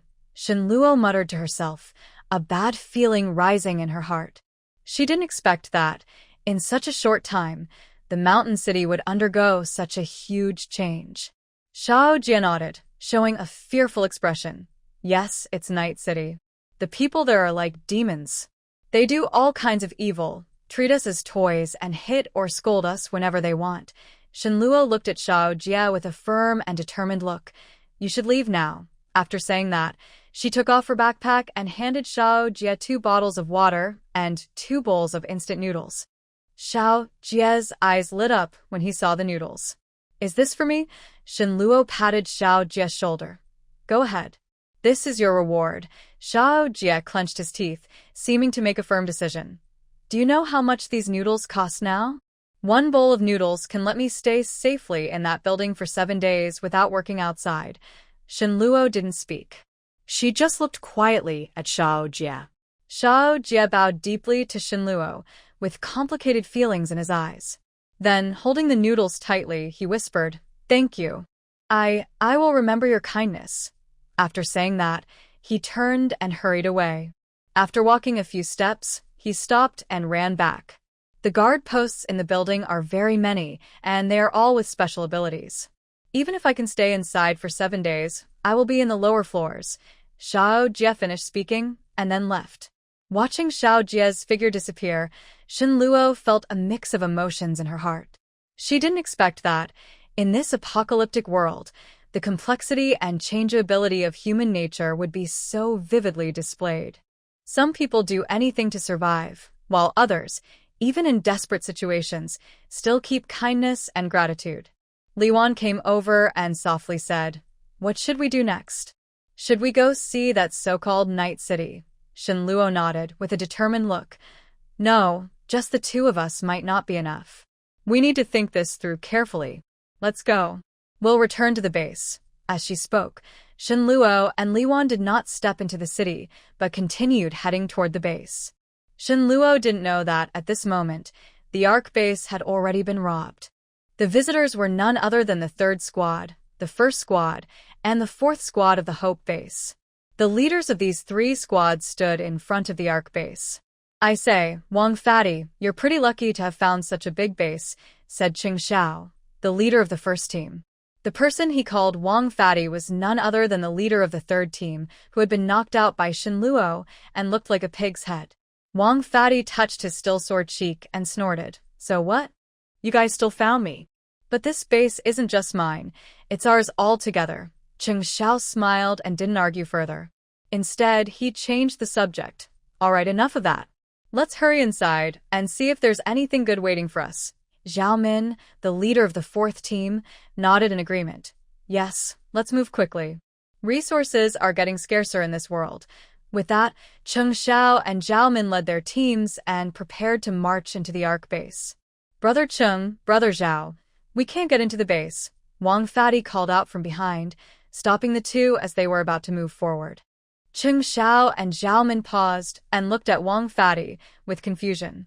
"Can't get in? Why?" Qing Xiao asked, frowning. Wang Fatty rubbed his nose, looking a bit embarrassed. "The main gate of this base can only be opened from the inside. Last time, we couldn't get in either. That's why I told you both, let's share the loot." Zhao Min's eyes flashed with disdain. "I knew it. Nothing in this world is free." Wang Fatty hurriedly waved his hands. No, I didn't mean it like that. Last time, I also suffered from this, so this time I specifically asked you both to come along. More people, more strength. The 3 looked at each other, each with their own plans in mind. Qing Xiao waved his hand, signaling his team members to disperse and look for other possible entrances around the base. Wang Fatty took his 3rd team and approached the main gate, carefully examining the lock. Zhao Min stood nearby, alert and watching the surroundings to prevent any other threats. Time passed second by second. Qing Zhao's team reported that they couldn't find any other entrances. Wang Fatty was also at a loss. The lock on the gate was complex and couldn't be cracked quickly. "It looks like we'll have to force our way in." Qing Xiao looked at Wang Pengzi with a hint of fierce determination in his eyes. Wang Pengzi felt a chill and knew that forcing the door open might trigger the alarm system inside the base, but he had no other options at the moment. However, if they kept secrets now, there would be no good outcome later. He quickly said, "Brother Qing, the base has a defense system. Besides their leader having special abilities, there are no other strong fighters." After speaking, Wang Pengzi carefully watched Qing Xiao and Zhao Min's reactions. Qing Xiao frowned, clearly suspicious of Wang Pengzi's words. "Are you sure? Besides their leader, there are no other powerful people in the base." Wang Pengzi hurriedly nodded sincerely. Yes. I checked last time. The people in the base aren't very strong. Only their leader has some abilities, but it's nothing to worry about. With so many of us, we can definitely take him down." Also, their leader left the base a few days ago. He's not there now. Xiaomin was silent for a moment before speaking. That's good. With so many of us, I don't think they'll dare to act rashly. For a moment, the atmosphere outside the Ark base was extremely tense. Inside the base, Wang Gang was also very nervous. Wang Pengzi brought Cheng Xiao and Zhao Min here hoping the plan would go smoothly and that he could get a share of the benefits. After all, resources are becoming scarcer in this apocalyptic world. The more they can grab, the better their chances of survival. Cheng Xiao looked at Wang Pengzi with a thoughtful expression. He slowly said, Wang Pengzi, you'd better tell the truth. You know what will happen if you don't. Wang Pengzi's heart tightened and sweat appeared on his forehead. He quickly forced a smile. Brother Cheng, don't worry. I'm telling the truth. I swear I'm not lying. Cheng Xiao snorted coldly and didn't say anything more. He turned to Zhao Min and asked, What do you think? Zhao Min frowned slightly, as if thinking. After a moment, she spoke slowly. Since Wang Pengzi says so, we'll believe him for now. But everyone should stay cautious in case something changes. Still, it's better to be polite first. If we're too aggressive, they might not understand the situation. If that happens, we can't blame us for being tough, right? Cheng Xiao nodded in agreement. So, Cheng Xiao stepped forward and loudly shouted at the gate of the Ark base. Listen up, everyone inside. We are from the Hope base, here to visit the Ghost base and form a friendly alliance. However, there was no response. Everything inside was silent. Cheng Xiao frowned, a hint of anger flashing in his eyes. He shouted again louder. Listen up, everyone inside. We are from the Hope base, here to visit the Ghost base and form a friendly alliance. Still, there was no reply, as if the base was empty. Wang Pengzi watched nearby, feeling anxious inside. He was worried that Cheng Xiao and Zhao Min might force their way in out of anger, which could trigger alarms and alert the people inside. He quickly stepped forward and said to Cheng Xiao and Zhao Min, Brother Cheng, Sister Zhao, maybe we should wait a bit longer. They might be busy and didn't hear us. Cheng Xiao glared at Wang Pengzi and said irritably, Wait? Wait until when? Don't forget, we're here to take resources. Hearing this, Wang Pengzi's heart tightened. He quickly forced a smile and said, Yes, Brother Cheng is right. But there's no need to rush. The base has plenty of resources, so there's no need to hurry. Zhao Min watched the two argue, thinking to herself. She felt Wang Pengzi had a point. Breaking in recklessly was too risky. It was better to wait and see. Then she interrupted their argument, saying, All right, stop arguing. Who knows what they're saying about us inside right now? Cheng Xiao and Wang Pengzi both shut their mouths and looked at Zhao Min. However, Cheng Xiao and Zhao Min both looked very determined, with no room for negotiation. Wang Pengzi felt helpless, but had to agree reluctantly. All right, I'll take people inside. But, Brother Cheng, Sister Zhao, you need to stay outside to watch for us. If anything happens, it will be good to have someone to help. Cheng Xiao and Zhao Min both nodded in agreement. Then, the three of them, along with their small team, pretended to leave. About 2 hours later, 3 people arrived in front of the Ark base. 2 of them were Zhao Min and Wang Pengzi, and the third was a child held in Zhao Min's arms. Is anyone here? I am a villager nearby. Please help my brother, Zhao Min said, dressed in worn-out clothes. The child in her arms was sniffling and looked very pitiful. Wang Pengzi was pounding on the door hard, as if he was about to break it down. Just then, the door opened. Come in, Wang Jie said, guiding them inside. At that moment, Wang Jie seemed to feel as if something was trapping his body, making him unable to move. Even Su Qing, sitting at her computer, felt her body slow down.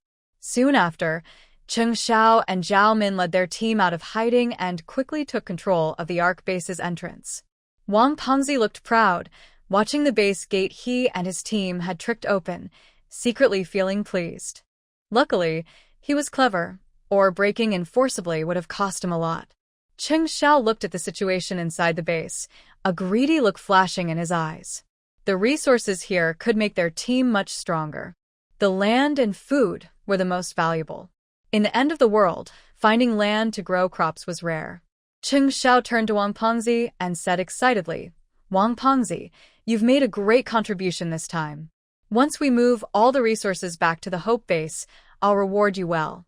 Wang Pengzi smiled happily. Thank you, Brother Cheng. It's my honor to help you. Xiaomin was quietly observing the base, warning, don't celebrate too early. Since there are such good resources here, there might be strong guards. Everyone, be careful. Cheng Xiao nodded, signaling everyone to stay alert. He led his team carefully into the Ark base. Cheng Xiao and the others walked along the corridor, moving forward.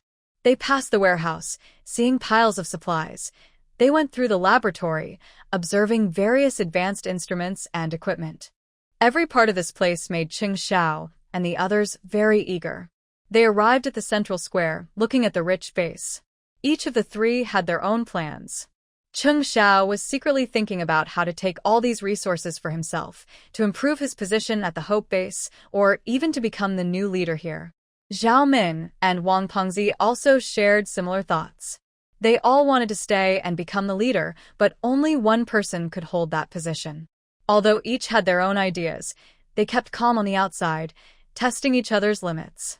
Cheng Xiao spoke first, breaking the silence. We need to share the resources here fairly, so we don't cause trouble among ourselves. Xiaomin smiled slightly, a clever look in her eyes. Of course, Brother Cheng. Don't worry, I'm not someone who doesn't understand the situation. But, Brother Cheng, what are your plans for the leader position? Hearing this, Cheng Xiao felt a chill. He didn't expect Zhao Min to be so direct. He laughed loudly, trying to hide his awkwardness. Zhao sister, you're joking. The leader should be the most capable person. Let's first see how many resources are here. Wang Pengzi listened to their conversation, feeling anxious inside. He knew he was not as strong as the others, and if he didn't speak up soon, he might get nothing. So he quickly said, Brother Cheng, Sister Zhao, don't worry. I, Wang Pengzi, am not greedy. As long as I can find a place to stand here, I'll be happy. Cheng Xiao and Zhao Min looked at Wang Pengzi, feeling somewhat satisfied with his statement. Then, the three continued forward to the control center of the base. There, they saw a detailed map of the Ark base and the distribution of resources. Seeing the abundant resources marked on the map, all three showed greedy expressions. Cheng Xiao patted Wang Pengzi on the shoulder. Wang Pengzi, you've done well this time. Once we move all these resources back to the Hope Base, I'll make sure to recommend you. Wang Pengzi's face lit up with a proud smile. He secretly felt pleased with himself, finally making the right choice this time. But what is the situation at the base now? Are the supplies being moved back to the Hope Base? If they are taken away, Wang Pengzi thought, he could come here and become the base leader. The supplies here are abundant. Even if everything is moved, the land can still be used for farming. As Wang Pengzi thought this, he quietly watched Cheng Xiao and Zhao Min's expressions. Cheng Xiao's eyes were full of greed, as if he had already imagined the scene of those resources being transported back to the Hope Base. Although Zhao Min appeared calm on the surface, a flicker of desire for the resources also showed in her eyes. Wang Pengzi secretly planned how to gain more advantage in this competition. He cleared his throat to get their attention. Brother Cheng, Sister Zhao, what do you think we should do about the residents here? Then he pointed to the Ark residents brought by the team members. Cheng Xiao frowned and showed a hint of harshness in his eyes. These residents are just a burden. Once we move all the resources, we can leave them here to fend for themselves. Zhao Min heard this and slightly frowned. Of course, she wanted to keep the supplies. After all, she still wanted to return as the base leader. If nothing was left, what would she eat and drink? She said, Brother Cheng, that might not be a good idea. These residents are innocent. Can we leave them some basic supplies so they can survive? Cheng Xiao looked at Zhao Min with a hint of disdain. Zhao Min, when did you become so soft-hearted? In this end of the world, resources are getting scarcer. The more we can take, the better our chances of survival. These residents are just a burden to us. Wang Pengzi listened to their conversation and thought to himself. He felt Zhao Min's words made sense. After all, if these people starved, who would do the work at the base or in the fields? Before the crops are grown, keeping some supplies is necessary. So he spoke to smooth things over. Brother Cheng, Sister Zhao, don't argue. I think we should first move all the resources, then leave some essentials for these residents so they can survive. That way, we protect our interests without being too ruthless. Cheng Xiao was waiting for this moment. He needed to find a way to leave himself some room so he could keep the supplies and also take back half of what he sent out. Then, he would send it back again to control the area. After thinking for a moment, he agreed that Wang Pengzi had a point. He nodded and said, "Okay, let's do as Wang Pengzi suggested. First, we move the resources, then leave some essentials for the residents." Once they agreed, they started working. They took their team and began moving the supplies from the Ark base. The residents of the Ark were pushed aside, watching their homes being looted, their eyes full of despair and anger. Wang Pengzi directed his team to carry the supplies and kept an eye on Cheng Xiao and Zhao Min, worried they might be unhappy. Cheng Xiao watched the boxes of supplies being loaded onto trucks, his smile growing brighter. He thought to himself that with these supplies, his position at the Hope Base would become stronger. Maybe he could even use this chance to improve his status. Zhao Min stayed calm. She quietly planned how to use the supplies to strengthen her own power so she could survive better in this ruined world. After a few hours of work, almost all the supplies from the Ark base had been moved.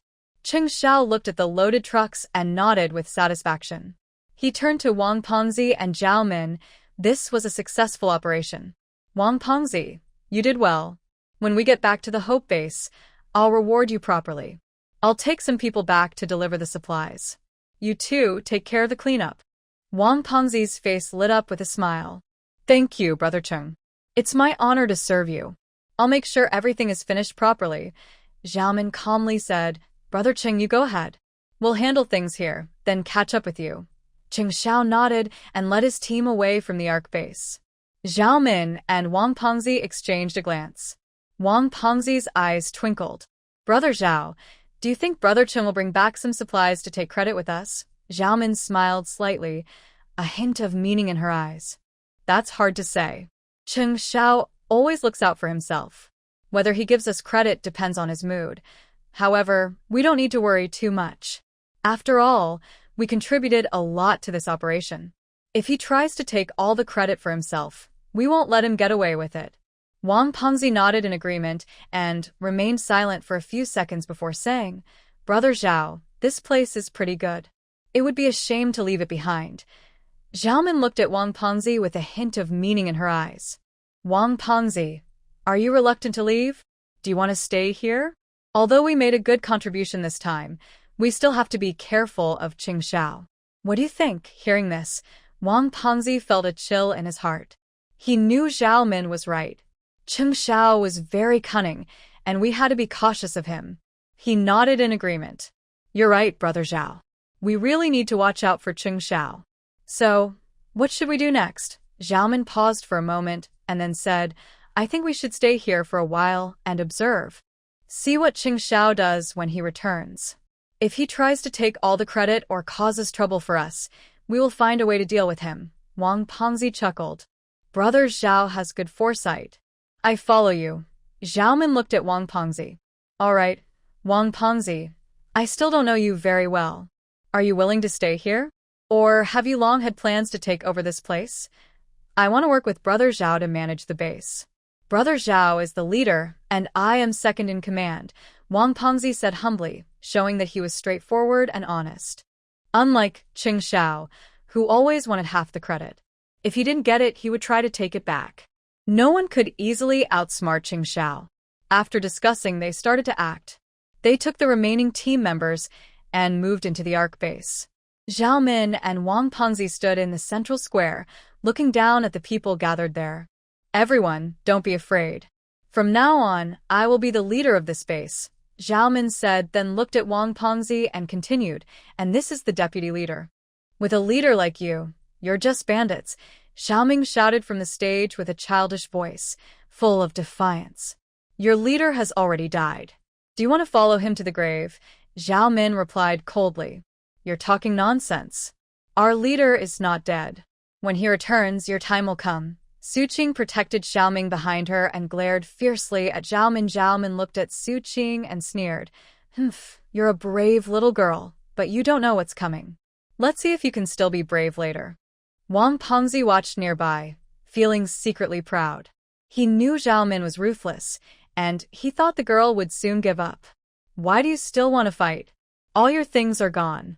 Aren't you satisfied? Li Ping stood beside Su Qing, worried she might get hurt. Wang Ji tried several times to rush out and fight, but Su Qing and Li Ping stopped him.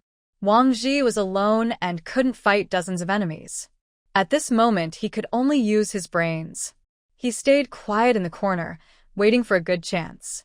Zhao Min looked at everyone and showed a bit of disdain. Humph, you people are so stubborn. Since you miss your base leader so much, I can be kind and send you to see him. After saying that, Zhao Min waved her hand, signaling her team members to act, first grabbing 2 children. How dare you? They're just kids. Let Xiaoming go. Li Ping tightly held Xiaoming, not letting him be taken. But there were many children in the base. They could watch Xiaoming, but not all the others. While Li Ping was distracted, Xiaoya was grabbed by one of the team members.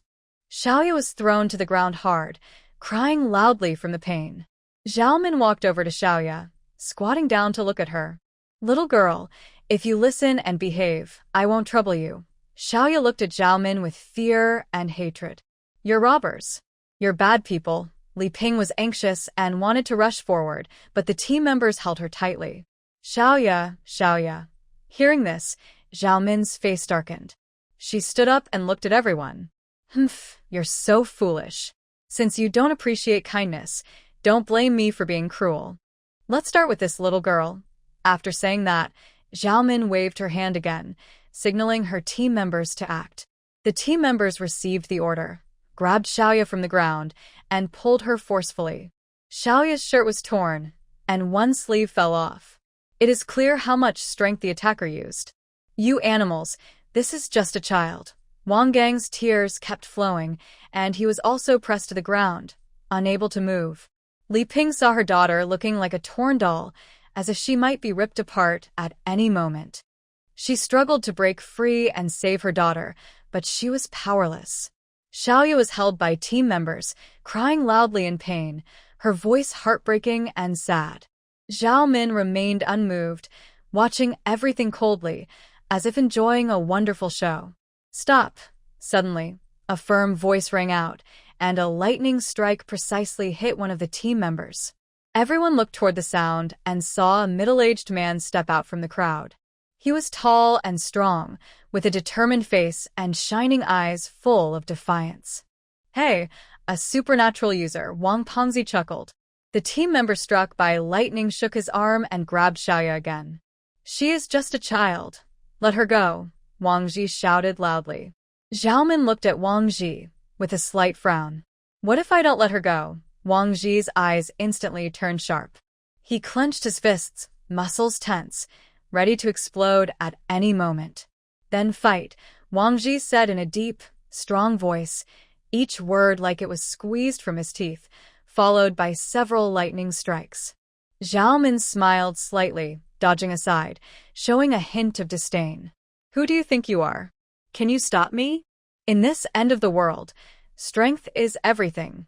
Then Zhao Min released a few lightning bolts aimed at Wang Ji. He couldn't dodge all of them and was struck twice. Sparks sizzled on his body as his flesh burned. Wang Ji gritted his teeth, enduring the pain. His eyes showed no retreat, only determination and anger. You bandits will face justice, Wang Ji roared, launching another attack. Several lightning bolts struck toward Zhao Min and Wang Pengzi. Zhao Min and Wang Pengzi hurriedly dodged. They didn't expect Wang Ji to be so powerful, and for a moment, they were caught off guard. Humph, with such little skill, you think you can defeat us? Brothers, set up the formation. Zhao Min snorted coldly and began her attack. Lightning crackled in the air, forming a dense lightning net that spread toward Wang Ji. At this moment, Wang Ji was wrapped in metal, trapped inside a golden cage that prevented him from moving. Zhao Min's lightning followed closely behind. Unable to escape, Wang Ji was struck by several bolts of lightning. His clothes burned, and black scorch marks appeared on his skin. He clenched his teeth, his eyes shining with defiance. He used all his strength to try to break free from the golden cage. His muscles tensed, veins bulging, as each attempt seemed to drain all his energy. Xiaomin watched Wang Ji struggle, a cold smile curling on her lips. "Keep going," she said coldly. In the next moment, Xiaoya transformed back into that rag doll, fragile and about to be torn apart at any moment. Mom. Mom. Xiaoya's voice was weak and faint from being pulled. "Stop." Li Ping summoned all her strength, breaking free from her restraints and rushing to Xiaoya's side, hugging her tightly. Mom. Xiaoya hadn't even said the second mom before she fainted. Despite this, she was still being pulled by the team members, and Li Ping was dragged along, staggering. Li Ping looked at her unconscious daughter, her heart aching like being cut by a knife. Tears streamed down her face, falling onto Xiaoya's pale cheeks. "You beasts, let go of my child," Li Ping shouted desperately. She tried to break free from the team members' grip, but was powerless against their strength. She could only watch helplessly as Xiaoya was dragged away. Xiaomin stood nearby, watching everything with a cold gaze. A cold smile still played on her lips, as if she was enjoying a wonderful show. "Humph. Fools who don't know their place," Xiaomin snorted. She waved her hand, signaling the team members to continue. The team members obeyed, without mercy, separating Li Ping and her daughter. Li Ping was thrown harshly to the ground, pain making her almost faint. But she endured the pain, struggling to get up and save her daughter. However, Xiaoya was already carried away by the team members, out of her sight. Li Ping could only sit helplessly on the ground, watching her daughter's figure grow smaller in the distance, filled with despair and anger. "You will pay for this," Li Ping shouted loudly, her voice hoarse and twisted with anger and sadness. She stared fiercely at Zhao Min, her eyes full of hatred and rage. However, Zhao Min seemed not to hear Li Ping's shouting. She continued to look on coldly, as if enjoying Li Ping's pain and despair. Her eyes showed a hint of disdain and mockery, as if laughing at Li Ping's helplessness and struggle. "Bring out another one." A team member of Zhao Min's rushed into the crowd and grabbed Xiao Bao. Xiao Bao was only 3.5 years old. Recently, he had been well-fed and chubby, like a little ball of milk. Wang Pengzi saw this and was overjoyed. "Brother, give me this one," Wang Pengzi said, then signaled his men to bring Xiao Bao to him. "Can you be a little more normal?" Xiaomin shook her head helplessly. Then she continued to speak to everyone. "I advise you to be honest. Today is just a lesson for you. Go back and continue working. The workday is 12 hours. "What? 12 hours? Many people were frightened by Xiaomin. "If you don't do well, those two children will face the same fate," Xiaomin said. Her gaze swept over the crowd again, revealing a hint of harshness, as if warning everyone not to challenge her limits. Xiao Bao was squeezed under Wang Pengzi's arm, crying loudly in fear. Wang Pengzi looked at Xiao Bao with a proud smile, as if he had found a rare treasure. He gently patted Xiao Bao's face. Xiao Bao, scared, cried tears and trembled constantly. Don't cry. As long as you listen, I won't hurt you," Wang Pengzi said softly, pretending to be gentle, but his eyes showed a hint of cruelty. Xiao Bao looked at Wang Pengzi with fear and helplessness. His small body struggled under Wang Pengzi's arm, trying to escape from this terrible place. But Wang Pengzi held Xiao Bao tightly, not giving him any chance to escape. Xiaomin watched Wang Pengzi's actions and slightly frowned. "All right, Wang Pengzi, step back and stay away," Xiaomin said. Her voice was cold and commanding, making Wang Pengzi hold back a little. Wang Pengzi chuckled and walked toward the office building in the center square. Suing looked at little Bao crying loudly. She ignored the team members blocking her way and ran straight toward the office building. Xiaomin stood high on the square, watching coldly. Her eyes showed a hint of disdain and mockery. "You people really don't know what's good for you," Xiaomin said, her voice cold and commanding. "Luo Jia, where are you? Why aren't you back yet?" Suing's eyes filled with worried tears. At that moment, Shen Luo and Liwan arrived at the base gate. But the gate was only half closed. This made Shen Luo very alert. She quickly looked around and saw chaos inside the base, with shouting and crying everywhere. Shin Luo's heart tightened. She sensed something was very wrong. She hurried into the base, scanning everything sharply. Li Wan followed closely, her face full of worry and tension. She didn't know what had happened here, but seeing Shin Luo's serious face, she could feel the situation was serious too. Shin Luo and Li Wan reached the central square. The scene in front of them shocked them. They saw Zhao Min standing high up, watching coldly, while Wang Pengzi was holding Little Bao and walking toward the office building. Little Bao's crying broke Shin Luo's heart. She didn't expect that while she was away, something like this would happen at the base. Shin Luo took a deep breath, trying to stay calm. Vines shot out and grabbed Little Bao's waist, then she gently brought him into her arms. She looked at Zhao Min and Wang Pengzi with a firm and angry look. Big sister, I'm scared." Little Bao saw himself in Shin Luo's arms, crying even louder as he hugged her neck. "Be good, Little Bao. Don't cry. Big sister is back," Shin Luo said loudly. Suing saw Little Bao suddenly fly out and, seeing Shin Luo had returned, hurriedly shouted, "Luo Jia, Xiaoya has been taken." What? Shin Luo's face instantly turned pale, her eyes showing strong killing intent. She tightly hugged Little Bao, feeling his trembling body from fear, full of anger and sadness. "Where is Xiaoya?" Shin Luo's voice was cold and firm, like a heavy force that made everyone present tremble. Zhao Min looked at Shin Luo, who suddenly appeared, and a flash of surprise crossed her eyes. However, she quickly regained her cold attitude. She looked at Shin Luo and sneered. "In the pot." Hearing this, vines like living snakes shot toward Zhao Min and Wang Pengzi. Her movements were quick and decisive, clearly not intending to give them any chance to breathe. The vines instantly wrapped tightly around Zhao Min and Wang Pengzi, making them unable to move. Zhao Min's face turned pale with anger. She didn't expect Shin Luo's attack to be so fierce and sharp. The team members saw this scene. Instead of attacking Shin Luo, they grabbed the nearest residents, using them to threaten her. Zhao Min smirked mischievously, activating her special power. The vines snapped apart. "Where is Xiaoya? Hand her over, and I'll let you go," Shin Luo said calmly, suppressing her anger. "Interesting. You're very arrogant, but I like that," Zhao Min said coldly, her palm open, lightning flickering in her hand. "However, today, I don't think you can take Xiaoya away," she added with a cold look, showing a hint of challenge and pride.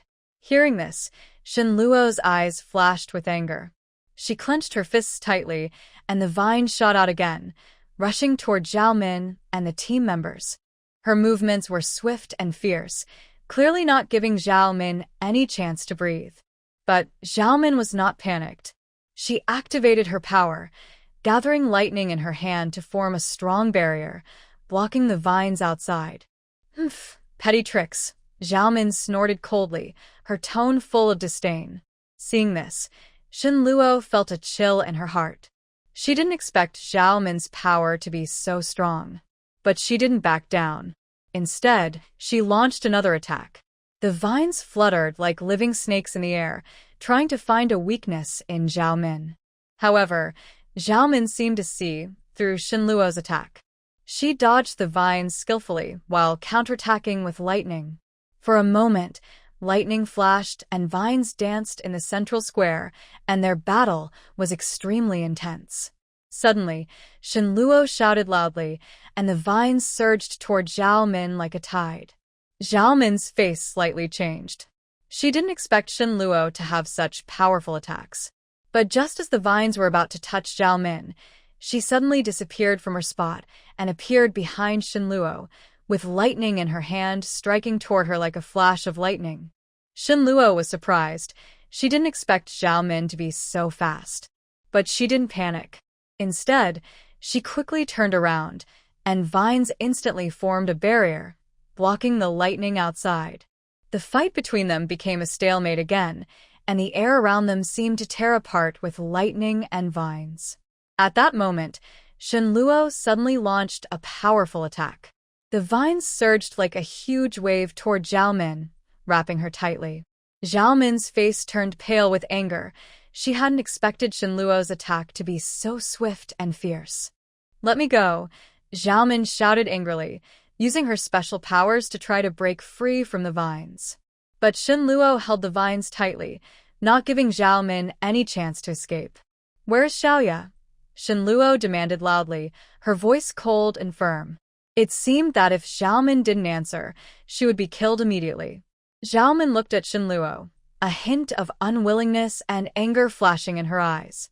But she knew she couldn't escape Shenluo's control. So she had no choice but to say, "Bring Xiaoya back." She also signaled her team members to act immediately. However, Shenluo's vines followed her like shadows, wrapping around her tightly and not giving her any chance to escape. One vine also squeezed around her neck. Seeing this, the team members looked at each other in silence. No one dared to step forward. Zhao Min's face turned red from suffocation. She desperately grabbed the vines around her neck, her eyes full of fear and despair. "Shenluo, you dare? If you kill me, I hope the base will never let you go." Zhao Min threatened with difficulty. Hearing this, Shenluo smirked coldly. "You hope the base? Ha, I, Shenluo, am not afraid. If you don't hand over Xiaoya today, I will make you die here. Coming openly to my base to cause trouble, you're really asking for it." As she spoke, Shenluo increased the strength of the vines, tightening around Zhao Min's neck. Her face turned purple, and her eyes began to roll back. The team members watched the scene, filled with fear and unease. They didn't expect Shenluo to be so ruthless. She would kill if she had to. Quick. "Bring Xiaoya over." One team member finally couldn't hold back and shouted. When the other team members heard this, they quickly ran toward the direction where Xiaoya had been taken. Soon, they returned carrying the unconscious Xiaoya. "Shenluo, look. We brought Xiaoya back. Now you can let go of our leader," one team member said to Shenluo. Seeing this, Shenluo signaled Li Ping to hold the child. Li Ping took Xiaoya, looking at her pale face and closed eyes, filled with anger and sadness. "You animals, you didn't even spare the child," Shenluo shouted angrily. Without hesitation, she released the vines from Zhao Min's neck and turned to attack the team members. The team members had no time to react as the vines quickly wrapped around them, making them unable to move. "Today, I will show you what happens when you bully the weak," Shenluo said coldly. She activated her special power, and the vines tightened instantly, causing a series of piercing screams. Soon, all the team members fainted from the constriction. Actually, Shenluo was using a mental attack. These people would no longer have special powers and could only manage basic survival skills from now on. Who "Who are you?"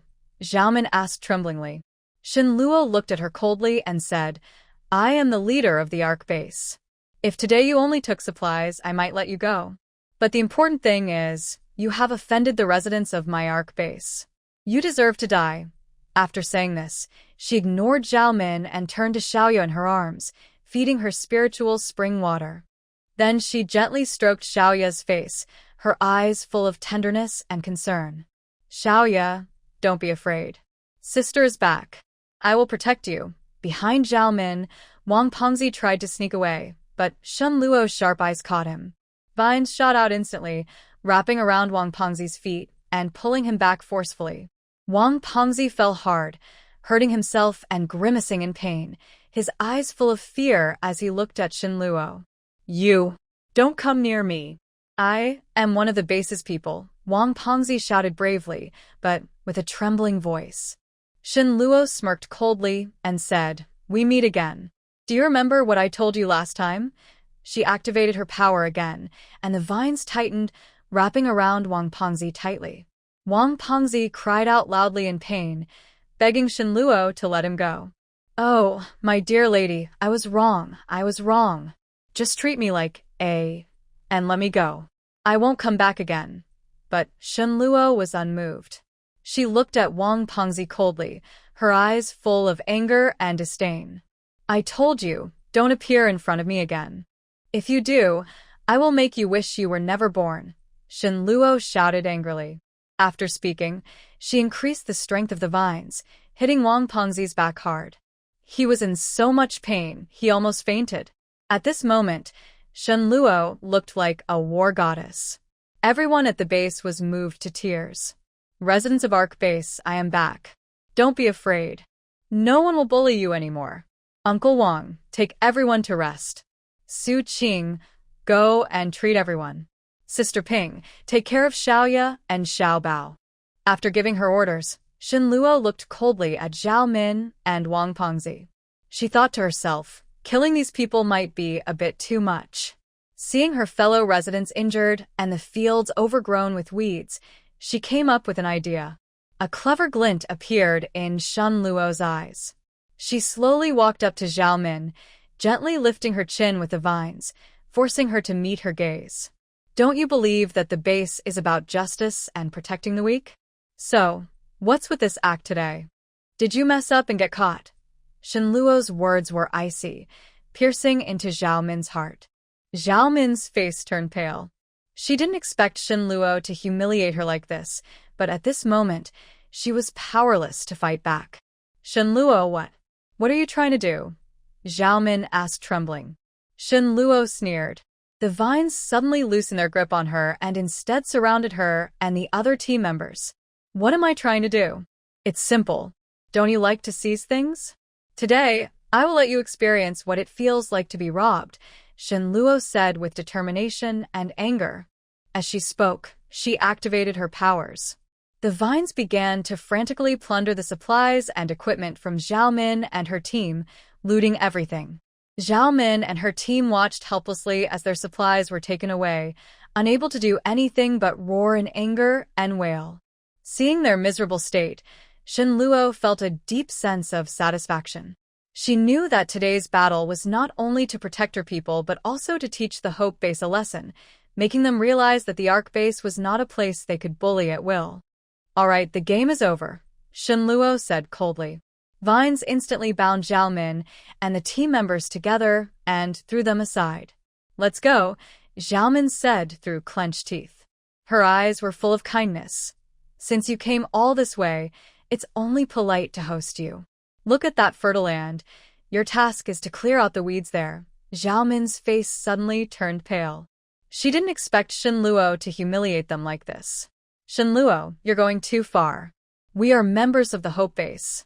Aren't you afraid this will cause a war between the two bases? Zhao Min shouted angrily. Shen Luo smirked coldly. A war? That depends on whether you have the ability. Today, I will show you that the Ark Base is not a place you can bully at will. As she spoke, she activated her powers.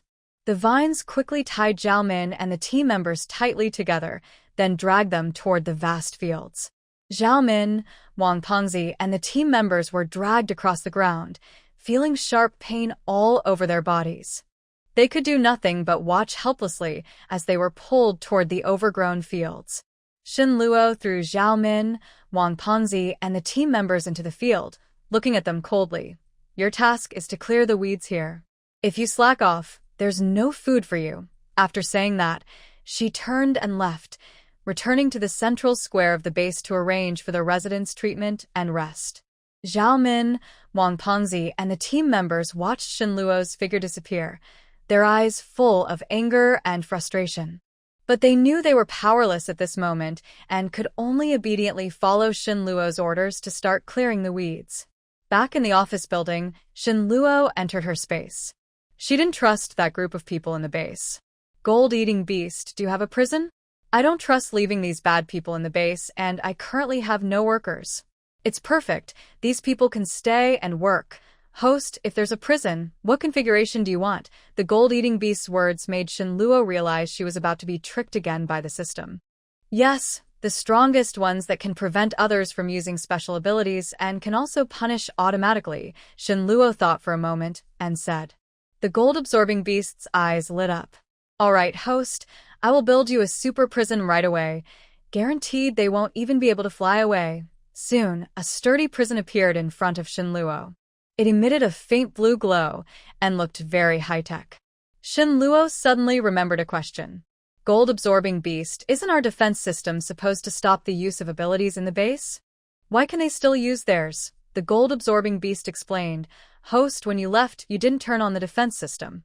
Otherwise, I would have thrown them out of the base. Shenluo felt a bit annoyed. She hadn't thought of this oversight. She quickly activated the defense system to prevent Zhao Min and others from using their abilities again. Then, she added Zhao Min, Wang Paozi, and the team members' names to the prison list. This meant that when the time comes, these people will be automatically put into the new prison. After finishing all this, Shenluo went to the hospital to visit everyone. The most seriously injured was Wang Ji. He was lying on the hospital bed, pale-faced, wrapped in bandages all over his body. Seeing Shenluo come in, a flash of surprise appeared in his eyes, but it was quickly replaced by gratitude. Base leader, you're back, Wang Ji said with difficulty.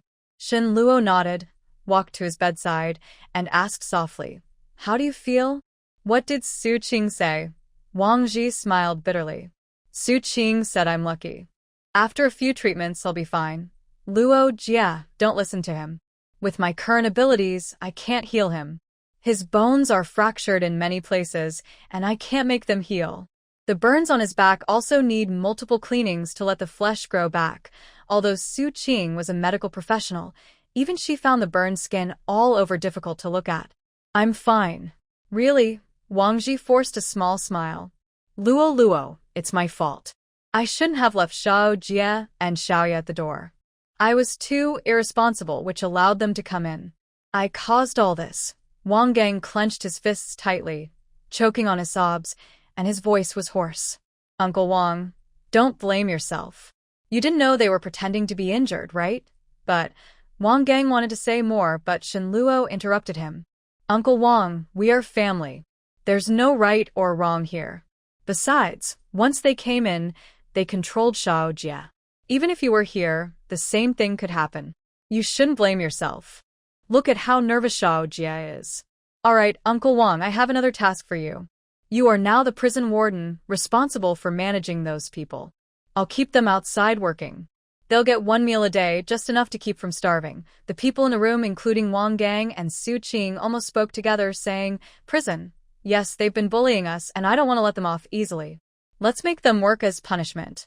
When our base grows bigger, I'll deal with them permanently to prevent future trouble, Shenluo said with a smile, seeming unaware that her words might be problematic. It's quite frightening. Will they attack everyone?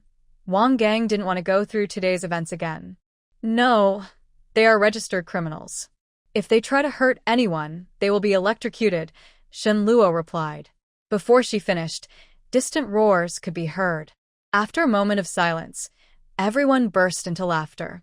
Shenluo gently patted Wang Ji's shoulder. Don't worry, I will make those people pay. Things will get better soon. I'll start treating you now. She then asked Su Qing to remove the bandage from Wang Ji's body. Shenluo planned to use space spiritual spring water to clean his burns. Shenluo told Su Qing to stay at the door and not let anyone in. She took out a small bottle filled with clear spiritual spring water. Carefully, she poured it onto Wang Ji's burns. As the water touched the wounds, it sizzled, and the skin around the burns visibly began to heal. Wang Ji felt a cool sensation, and the pain eased quite a bit. Shenluo looked at his wounds, her eyes slightly narrowed. The healing was so fast that it might raise suspicion. So, she started diluting the spring water. First, she used bottled mineral water from a supermarket, mixed with the spiritual spring water, and then cleaned Wang Ji's wounds again. Although the effect wasn't as strong as using pure spring water, the wounds still healed quickly. Watching the healing process, Shenluo estimated that in about 3 days, new skin would grow over Wang Ji's burns. Seeing the powerful effect, Shenluo thought that the supplies had already been taken. This included the bottled water from the supermarket, so many bases might come to ask about buying mineral water later. To be convincing, Shenluo planned to dig a well on the mountain, claiming it was mountain spring water. With this plan, Shenluo also rebandaged Wang Ji, wrapping him like a rice dumpling. Shenluo's bandaging skills were not as good as a nurse's, but she managed to do it. She patted Wang Ji and told him to rest well, then went to the next room. Although Xiaoya received treatment, she was still unconscious. Xiao Bao kept crying, holding onto Li Ping's neck tightly. In the room, there was also a 3-year-old boy who had been unconscious from the start. This boy was the one who had been in Zhao Min's and Wang Patzi's arms earlier. Shen Luo frowned, feeling a bad premonition. She went to the boy's side and gently touched his forehead, noticing his temperature was very high. The high fever suggested the boy might have a special ability. Shen Luo looked at his weak little body and felt sorry. She took out her water bottle and gave the boy a few sips of spring water. Then she turned to Su Qing and said, "This child has a fever. Carry him to the next room. No one is allowed near without my permission." Su Qing quickly picked up the boy and went to the next room to settle him down before returning. Li Ping's eyes showed a hint of worry. Luo, Xiaoya still hasn't woken up." Shen Luo patted her shoulder and comforted her. "Pingjie, don't worry. I'll think of a way." She took out her water bottle again and fed Xiaoya some of the spring water. As soon as the water entered her mouth, Xiaoya's body started to turn pink and her face gradually regained color. Shen Luo watched Xiaoya's change and felt a little relieved. She turned to Li Ping and said, "Pingjie, look, Xiaoya is already getting better. I believe she will wake up soon. Don't worry, with me here, I won't let anything happen to Xiaoya." Li Ping looked at Xiaoya's gradually pink face, and her anxiety slowly faded, replaced by hope. The little boy in her arms was still holding tightly onto Li Ping's neck. Li Ping sat with the boy and Xiaoya's bed, saying, Luo, thank you. If it weren't for you, I really wouldn't know what to do." Shen Luo smiled slightly and said, "Sister Ping, we're family. No need to call each other by different names." At this moment, Xiao Bao looked up and reached out his small hand. "Sister, hug." Shen Luo gently took Xiao Bao from Li Ping's arms and tenderly held him close. "Let's see what's wrong with Xiao Bao," she said. Xiao Bao's little face pressed against Shen Luo's shoulder.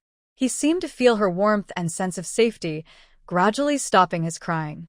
His small hand clung tightly to Shen Luo's clothes, showing his trust and dependence. "Xiao Bao, scared." Xiao Bao's innocent voice sounded in Shen Luo's ear. Shen Luo softly patted Xiao Bao's back and comforted him. "Xiao Bao, don't be afraid. Sister is back." It seemed Xiao Bao understood her words. A peaceful smile appeared on his face.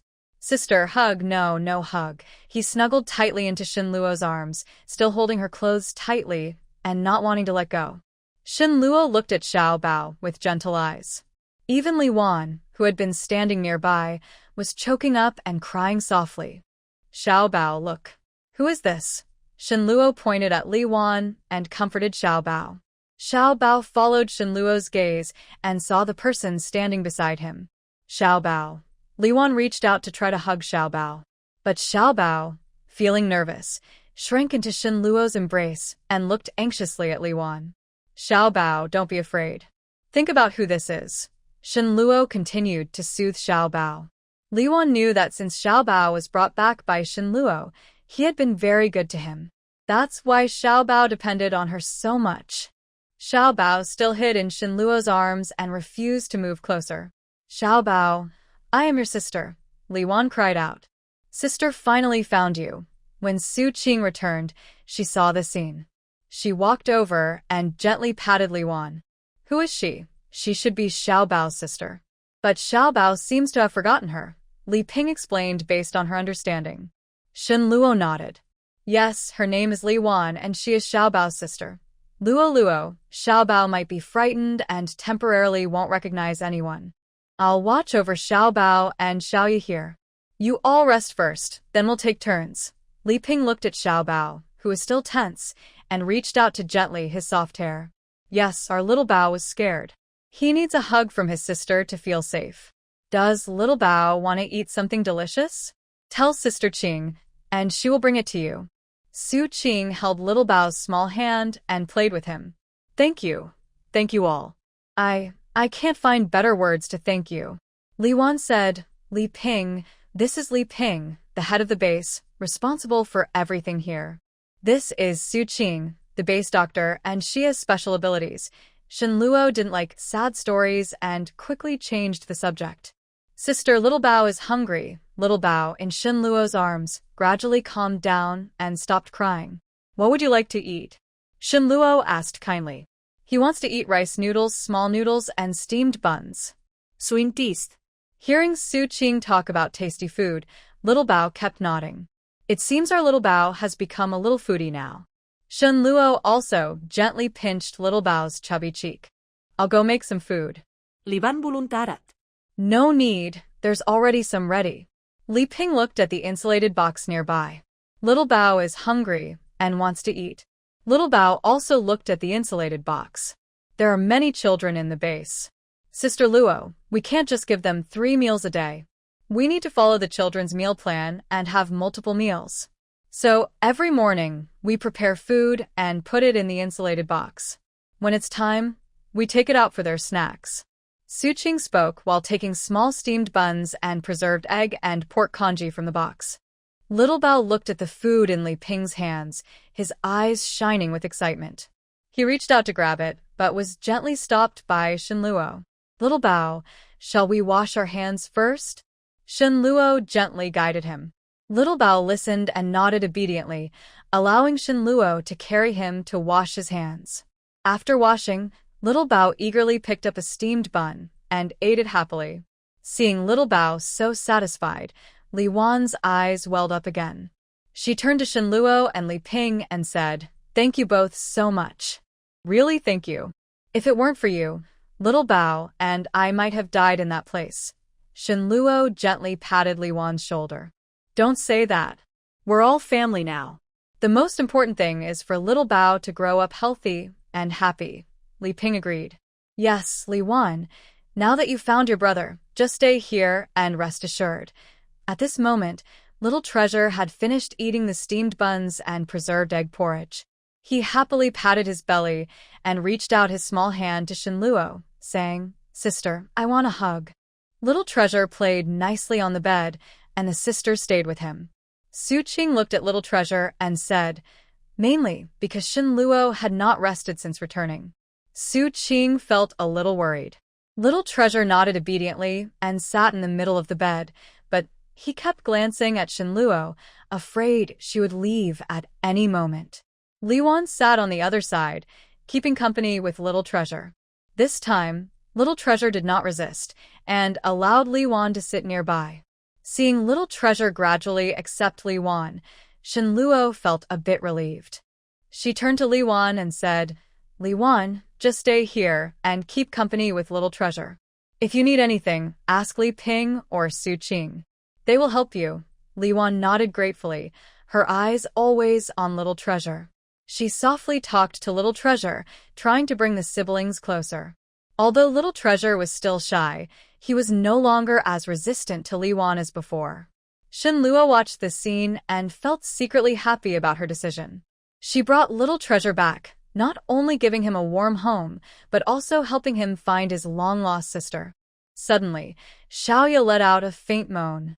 Li Ping, Su Qing, and Shen Luo immediately moved closer. They saw Xiaoya slowly open her eyes. Her gaze showed confusion at first, but she quickly recognized the 3 people in front of her. Mom. Sister Luo Luo. Sister Su Qing. Xiaoya weakly called out. Li Ping heard Xiaoya's voice and was overwhelmed with emotion, tears welling up. She hugged Xiaoya tightly and kept comforting her. "Mom is here. Mom is here." Xiaoya gradually regained her spirit. She looked at Li Ping and said, "Mom, am I going to die? It hurts so much." Li Ping looked nervously at Shen Luo. Luo, it's okay. Don't move Xiaoya now. She has muscle strains all over her body and needs some time to recover," Shen Luo said. She wanted to use spiritual spring water, but since her spiritual spring water was known to the world, she was worried she would be captured and turned into a test subject. So, Xiaoya could only endure for 2 days. That's good. Li Ping finally relaxed. "Little Ye's sweetheart, what would you like to eat?" "Sister Qing will bring it to you," she said happily while patting Little Ye's head. Meanwhile, Zhao Min, Wang Paozi, and the team members were working hard in the fields, pulling weeds. They thought Shen Luo was just joking, but unexpectedly, she really arranged for them to do such hard work. Under the hot sun, They sweated heavily and felt exhausted. What made them angrier was that their special abilities had disappeared. This change made everyone very scared. Without their powers, they were just like ordinary people. That means Shinluo. We will definitely not let her go, Xiaomin said through clenched teeth. Wang Paozi agreed. Yes, when we go back, we will complain to the base leader and make her pay.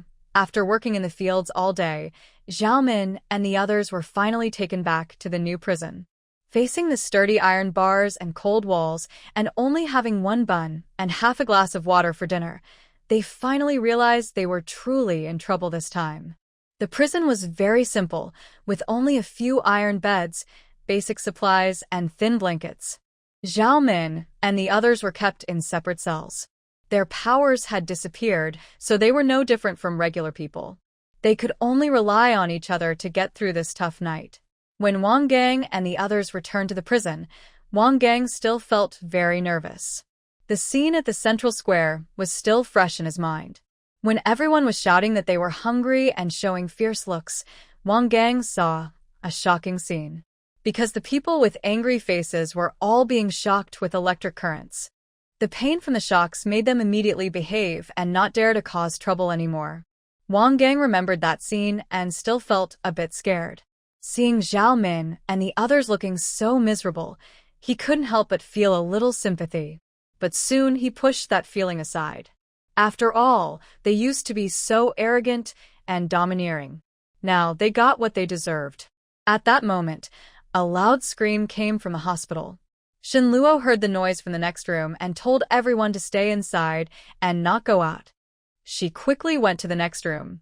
Through the window on the door, Shinluo saw a young boy on the bed, twisting in pain, his voice growing louder and louder. About 10 minutes later, the little boy calmed down and slowly opened his eyes, carefully observing his surroundings. Seeing this, Shinluo pushed the door open and entered. The little boy looked at Shinluo suddenly entering, showing a look of caution and unfamiliarity. Shinluo smiled gently at him and softly said, "Little friend, don't be afraid. My name is Shinluo. I am in charge here. Were you feeling unwell just now? Do you feel better now?" The little boy didn't answer, only silently looked at Shinluo. Shinluo wasn't in a hurry. She walked over to the boy, reached out, and touched his forehead to check if his temperature was normal. "It seems you're fine now." "That's great," Shinluo said, taking a small candy from her pocket and handing it to the boy. "Here, this is for you. Eating candy can make you happier." The little boy looked at the candy in Shinluo's hand, a hint of surprise in his eyes. He hesitated for a moment but finally reached out and took the candy. Watching the boy eat the candy, Shinluo thought that although he had just awakened a special ability, he was still a pure-hearted child. "By the way, what's your name?" Shinluo softly asked. After eating the candy, the boy seemed much happier. He looked up at Shinluo and whispered, "Mommy calls me Silly Son." "Silly Son?" Shinluo paused, then smiled and asked, "And what about your mommy?" "Mommy is gone." The boy carefully recalled. "Can you tell me, how old are you? Do you know where your home is?" Shinluo hoped to learn more information. "I think I am 5 years old. I have a mommy, a daddy, a grandpa, a grandma, and an older brother." The boy spoke slowly, then paused and looked up thoughtfully. "They all don't want me anymore." Shinluo was a bit surprised. A 5-year-old boy called Silly Son probably couldn't remember many things. But being abandoned was something he wouldn't lie about. "Would you like me to give you a name? From now on, we can call you Shinluo." "Shinluo," the boy tried to imitate Shinluo. "Yes, Shinluo." Shinluo gently patted his head. The boy nodded. "Can I call you mommy?" Shinluo chuckled softly. "Am I that old? Children like you call me older sister." "Shinluo also calls me older sister, okay? Instead of being my son, would you like to be my younger brother?" Shinluo listened to Shinluo's words, seeming to understand a little, and nodded. Then he softly called out, "Older sister." Shinluo smiled and responded, pulling Shinluo into her arms. She whispered, "Yes, Shinluo, you're very good. From now on, I will take good care of you." Shinluo's warm and safe embrace made Shinluo feel a sense of peace he had never experienced before. He snuggled tightly in Shinluo's arms, as if he had found his own safe haven. "Older sister," Will I have a home in the future?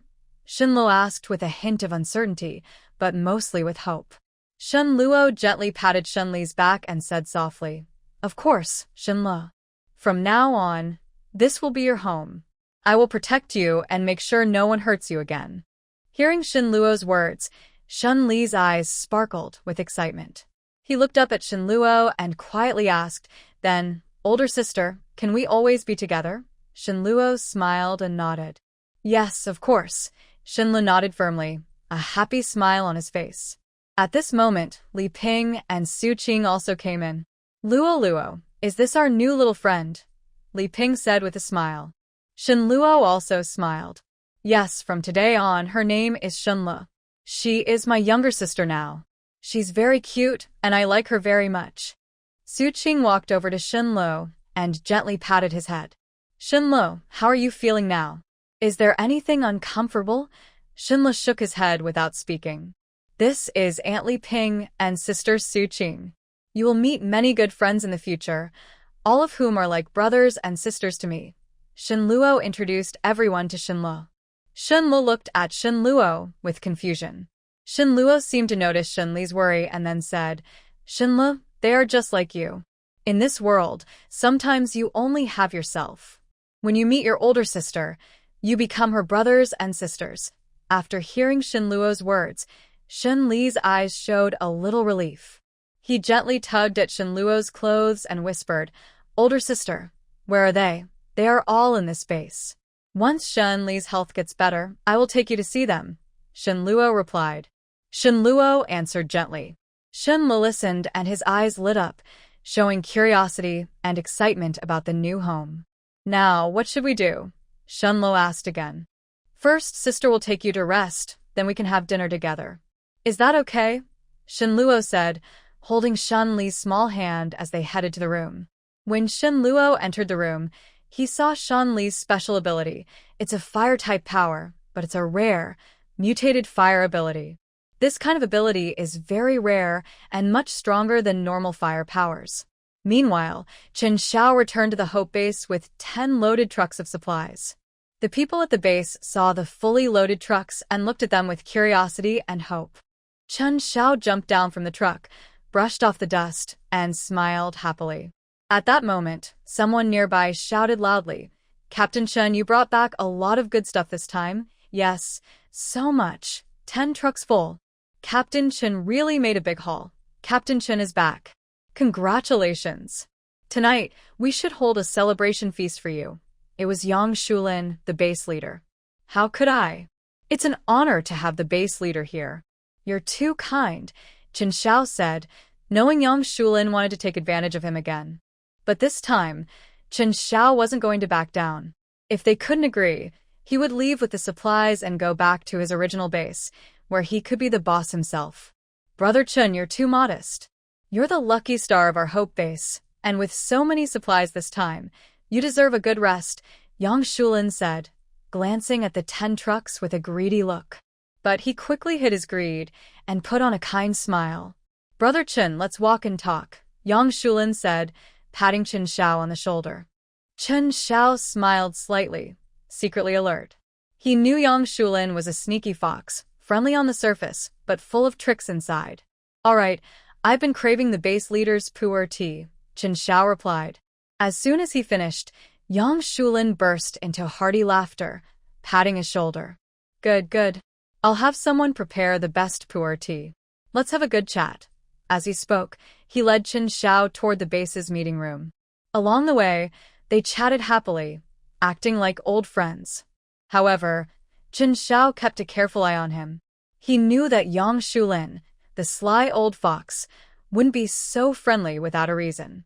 He must have a plan. Sure enough, as soon as they entered the meeting room, Yang Shulin put on a serious face and said to Chen Xiao, "Brother Chen, the supplies you brought back are generous, and everyone at the base is happy. But you know, our food supplies are limited. I hope you can give most of these supplies to the base for everyone." Chen Xiao secretly sneered. He had already guessed that Yang Shulin would try something like this. He pretended to hesitate and said, "Base leader, you know these supplies were earned with the lives of my brothers. If I give everything to the base, Wouldn't my brothers have worked in vain? Yang Shulin's eyes flickered with displeasure, but he forced a smile and said, Brother Chen, you must understand. Your brothers have contributed a lot to the base. The base won't forget their efforts. How about this? Leave 30% with me and give 70% to the base. He paused thoughtfully and then said slowly, the brothers went out this time, not only exhausting their strength and energy, but also risking their lives. The supplies they brought back were earned with their lives. I wonder what kind of conditions the base will offer. If the brothers aren't satisfied, it might hurt their morale.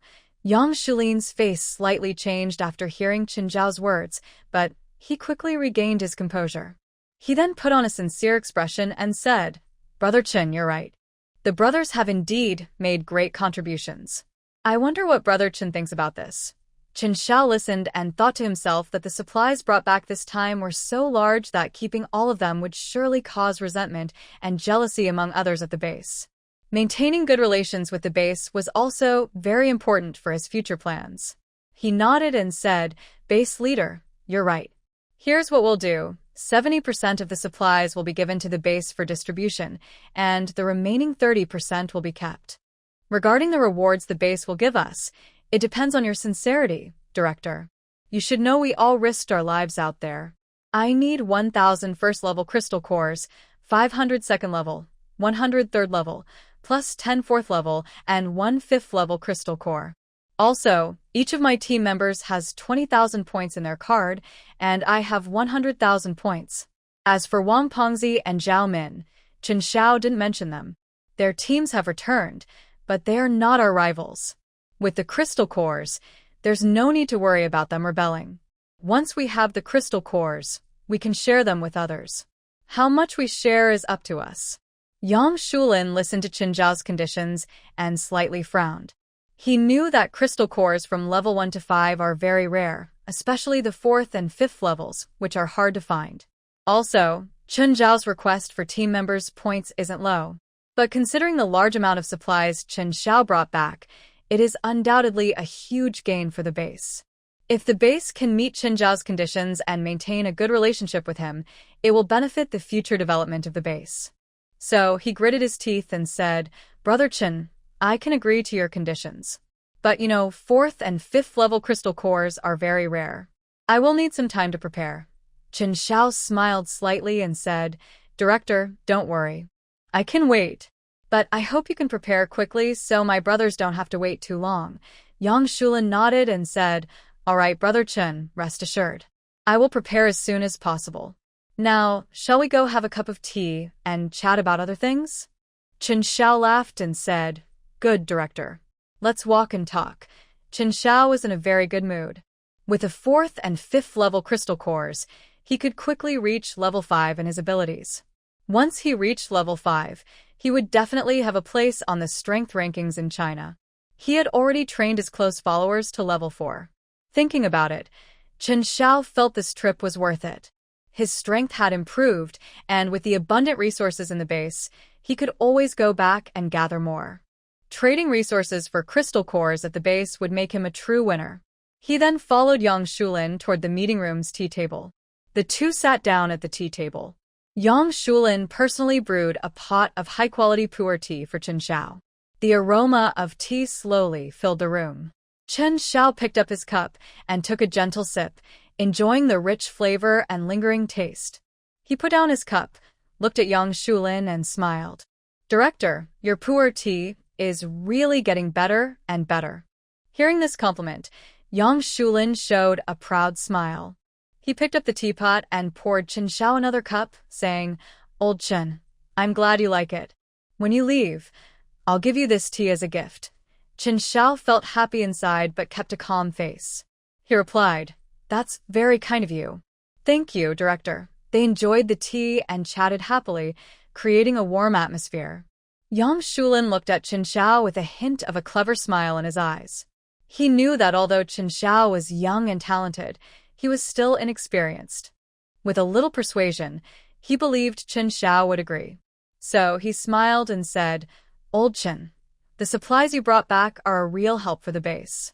Everyone here is very grateful. Do you mind telling me where you found these supplies? Maybe we can send some people to look for more. Chen Zhao's heart moved slightly. He understood what Yang Shulin was really asking. He wanted to find out where Chen Xiao got the supplies, so the base could go there themselves in the future. But Chen Xiao was not so easy to trick. He pretended to think for a moment, then slowly said, "Director, the source of these supplies was quite accidental. I just happened to find them by chance. The place is very dangerous, and I was lucky to bring back these items." As for the exact location, he paused on purpose, then shook his head and said, "I really can't reveal the exact spot. If my comrades go there and something happens, I'd be the one to blame." Hearing this, Yang Shulin looked disappointed for a moment, but quickly smiled again.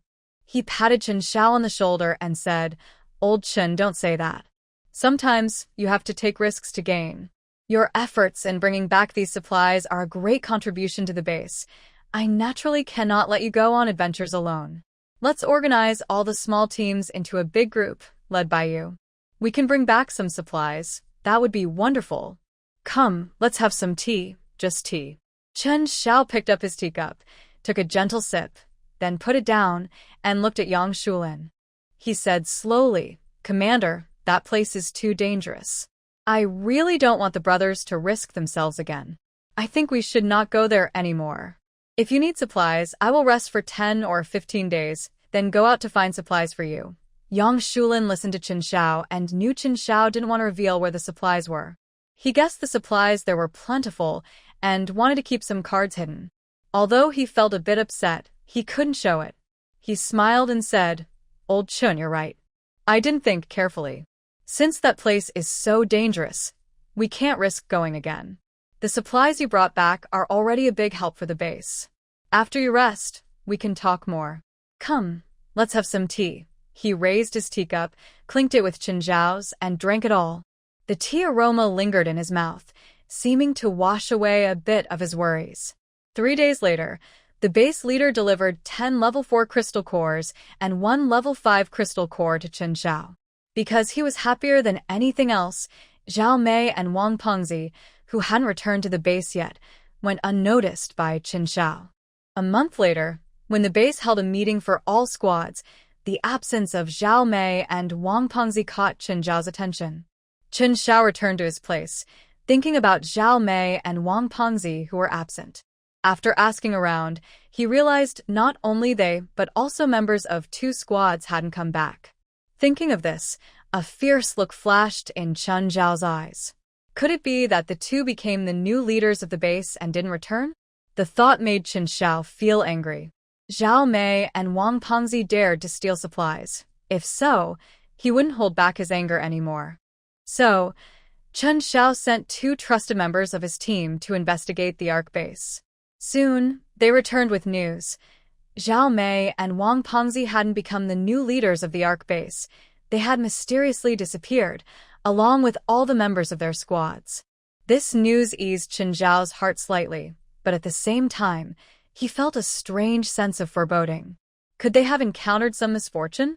Or were they secretly harmed by someone? Chen Xiao frowned tightly. Zhao Min and Wang Pengzi were the ones who went out with him.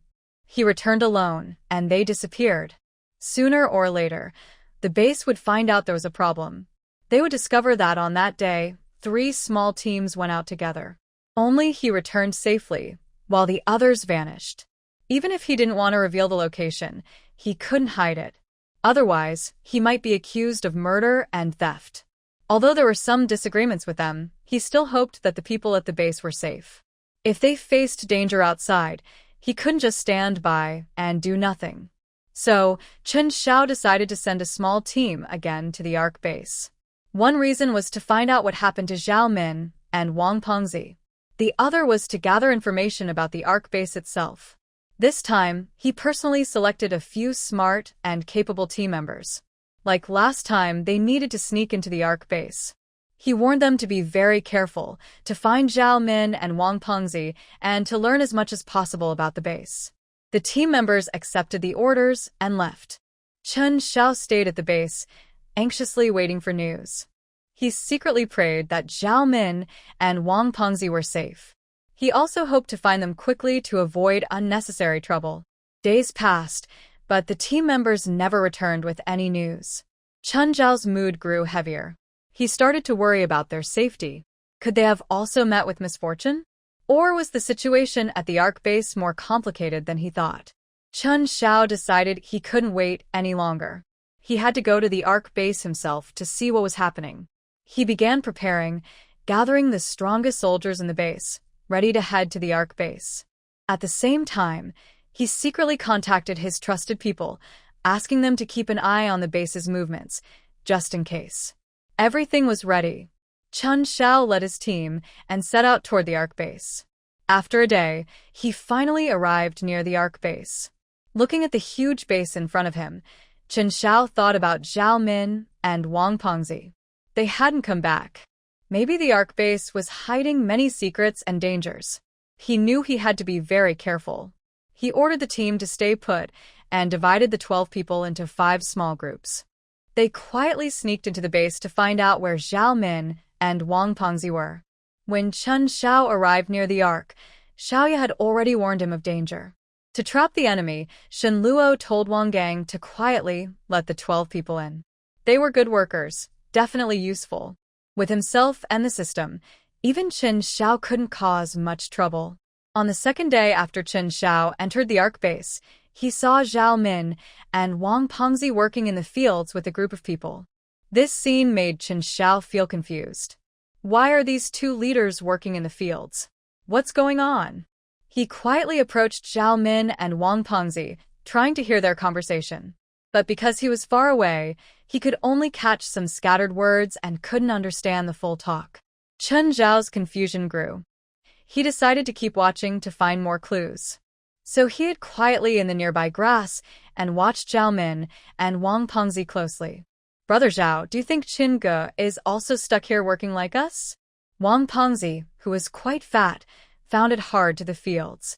He panted and wiped sweat from his forehead, looking frustrated and helpless. Zhao Min heard him and stopped what he was doing. He looked into the distance with a complicated expression. He sighed and said, Pengzi, I don't know. We need to find a way to escape. We can't stay here forever. Wang Pengzi also stopped working and looked worried. He said, Brother Zhao, what should we do? Do we really have to work here forever? Zhao Min shook his head and said, No, we can't just wait to be rescued. We must find a way to escape. Go back to the base and tell Qin Ge and the others what's happening here. Wang Pengzi's eyes lit up with hope. He said, Brother Zhao, what do you suggest? We'll do whatever you say. Zhao Min thought for a moment and then said, Pengzi, remember when we first came here? The one who opened the door was that kid Xiao Jia, the son of the guard. We can catch him and make him help us leave. When Wang Pengzi heard this, his eyes lit up and he said, Good idea. Brother Zhao, what if we get shocked again? Plus, we can't use our special powers. Zhao Min frowned and said, I've thought about that too, but we can't just give up. We can watch and wait to see if there's a chance. If nothing works, we'll force our way out. Wang Pengzi hesitated and said, Force our way? Brother Zhao, we can't do that since we can't use our powers right now. Zhao Min clenched her teeth and said, We have to try. We can't stay here forever. If Brother Chen and the others come back and find us gone, they'll look for us. We must find a way to hold on until they rescue us. Hearing Zhao Min, Wang Pengzi's eyes showed determination, and he said, All right. Brother Zhao, I trust you. Let's think of a way to escape together. After planning their strategy, they started secretly watching their surroundings, hoping to find a weakness. They noticed that the guards weren't very strict, and there didn't seem to be any powerful special powers users nearby.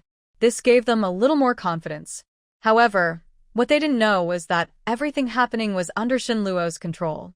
Shen Luo used the system's surveillance to watch all their movements. A cold smile appeared on her lips as she thought, They want to escape? Dream on. Meanwhile, Chen Xiao, hiding behind a haystack, couldn't understand why Zhao Min and Wang Pengzi were acting this way. No one was watching them, so why didn't they leave with their people? Instead, they were working hard here.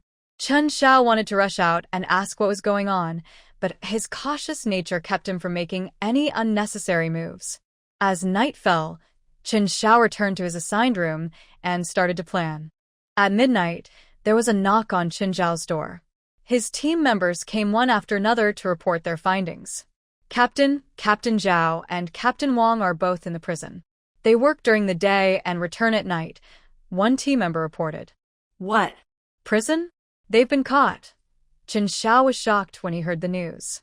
He suddenly stood up and paced back and forth in the room, feeling a bad premonition rising in his heart.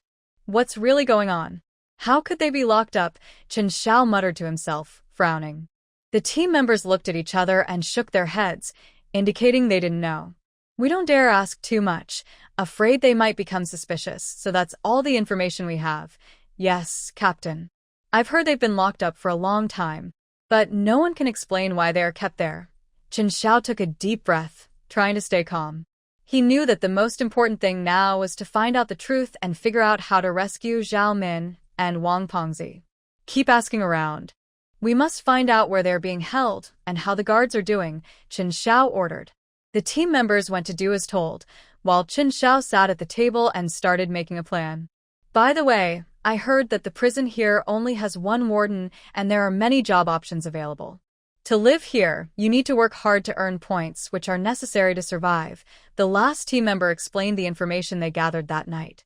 Isn't that what the registration staff told us when we first arrived? Chen Xiao said, a bit confused. This doesn't seem like important news. Also, Zhao Min and Wang Pengzi are both skilled people in the base.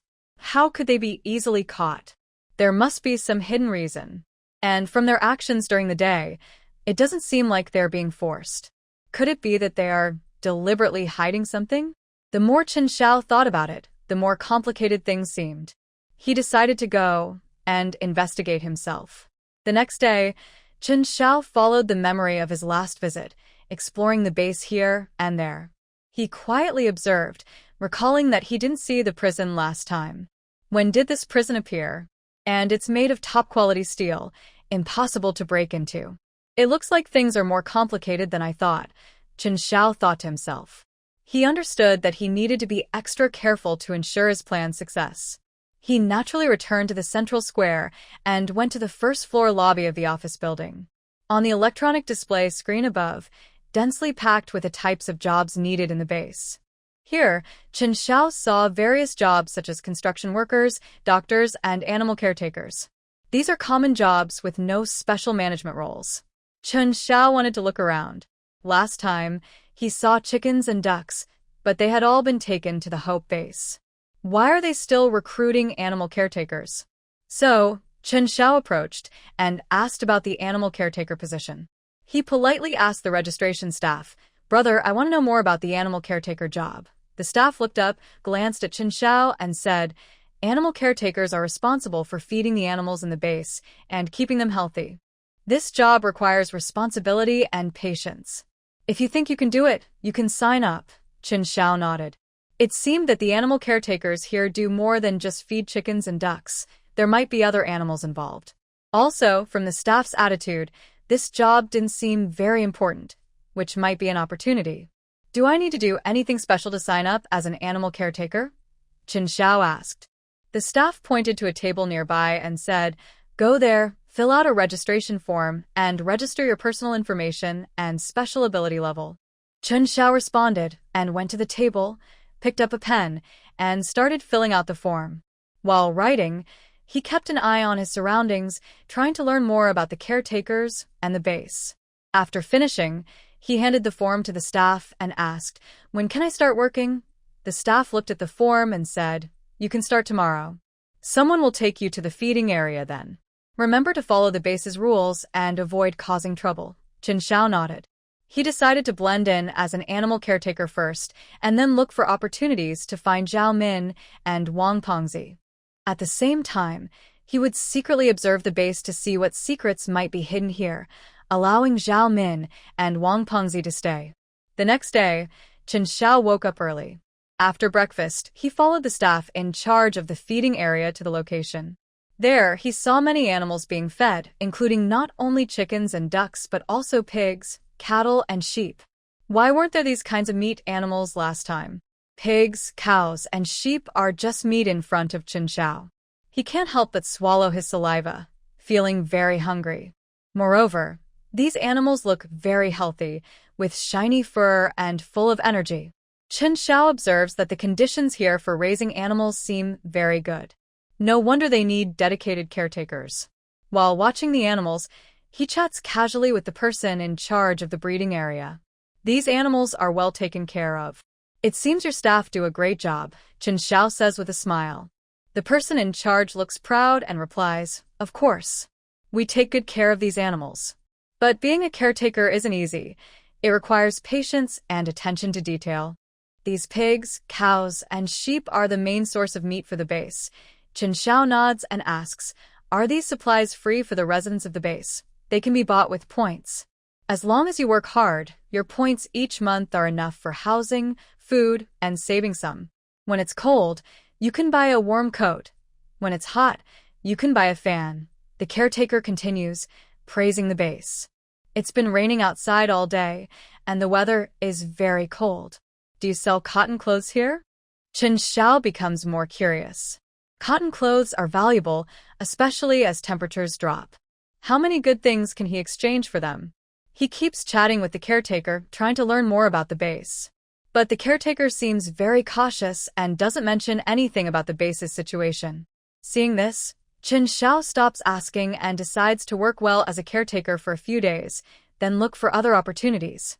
In the following days, Chen Xiao carefully feeds the animals and cleans the breeding area every day. He gradually gets familiar with the animals and sometimes even plays with them. In the blink of an eye, Chen Xiao has been at the Ark base for 7 days, but he hasn't made any progress. He knows Zhao Min and Wang Pengzi are in prison, but can't contact them. His subordinates haven't found any useful information either. This makes Chen Xiao very frustrated. What makes him even more annoyed is that his team members have adapted to life here. Every day they go to work and earn points. With points, they can eat well and live comfortably, just like before the apocalypse. They don't have to worry about daily survival anymore. They have a place to live, enough food, and simple, honest lives. This place is like a paradise, and everyone naturally wants to stay here instead of struggling for a living. The next day, Chen Xiao finally got a chance to deliver pork to the cafeteria. "Sister Ping, our life is really good, just like before the end of the world," Chen Xiao said as he placed the meat on the cutting board and chatted with Li Ping. Li Ping smiled and replied, "Yes, it's really nice here. As long as we work hard, we can live a good life." Chen Xiao nodded and casually asked, "By the way, Sister Ping, I heard there's a prison here. Is that true?" Li Ping's face changed slightly, but she quickly returned to normal and said, "Why do you ask?" "That's not a place we can go." Chen Xiao smiled and said, "It's nothing. I was just curious. I don't know much about the base, so I want to learn more. And since our base is so good, I was just wondering about the prison." Li Ping smiled and said, "The prison is where bad people are kept. Our base is good, but that doesn't mean there are no bad people, right?" Chen Xiao listened and pretended to ask casually, "Sister Ping, I heard today that the people in the prison are there because they did something wrong. Is that true?" Li Ping's eyes flickered, and she saw Chen Xiao was interested. She lowered her voice and said, "Yes, they are caught by our base leader. We don't know exactly what they did, but our leader is very good. Look at how relaxed the guards are. They only need to be sincere in their remorse." Chen Xiao nodded. It seemed he could get close to Zhao Min and Wang Pengzi. If the guards relax, he might be able to help Zhao Min and Wang Pengzi escape. He secretly thought that if the guards were careless, rescuing Zhao Min and Wang Pengzi wouldn't be difficult. But he still needed more information to make a detailed plan. "Sister Ping, aren't you worried they might escape if the guards are so relaxed?" Chen Xiao asked casually. Li Ping hesitated for a moment, but seeing Chen Zhao's sincere look, she quietly said, "What's there to worry about? Our base leader told them there's high-voltage electricity in the base. If they try to escape, he'll shock them." Chen Xiao heard this and secretly sneered. The base leader, in order to control these people, made up such lies to scare them. However, this was good news for Chen Xiao. Since the guards were relaxed, he was more confident about rescuing Zhao Min and Wang Pengzi. He continued chatting casually with Li Ping, trying to learn more about the prison and the base leader. But Li Ping seemed very cautious and didn't mention anything about the base leader. Seeing this, Chen Xiao decided not to ask further and planned to leave first and think of another way. After saying goodbye to Li Ping, he left the dining hall and went back to his place. Once home, Chen Xiao gathered his team members to plan the rescue. We know Zhao Min and Wang Pengzi are in the prison, and the guards aren't very strict, Chen Xiao said. Now we need to make a detailed plan to save them. Tomorrow, Lao Lu will give Zhao Min and Wang Pengzi a note to tell them our plan. The next day, Lao Lu followed Chen Zhao's plan and, during meal delivery, handed the note to Zhao Min and Wang Pengzi. When they received the note, they saw Chen Xiao had come back to rescue them and were moved to tears. Wang Pengzi couldn't imagine spending even a day in such a place. According to the plan, when the workday ended in the afternoon, Zhao Min and Wang Pengzi, along with everyone else, would meet up with Chen Xiao. About 60 people gathered, far more than the total number of the base. Brother Chen, let's go quickly. I don't want to stay here even a day longer, Wang Pengzi said excitedly. Chen Xiao nodded and said, before we leave, we should leave them a lesson. First, we'll go to the breeding farm. There are many pigs, cows, and sheep. We'll take some with us. The breeding farm? Live pigs, cows, and sheep?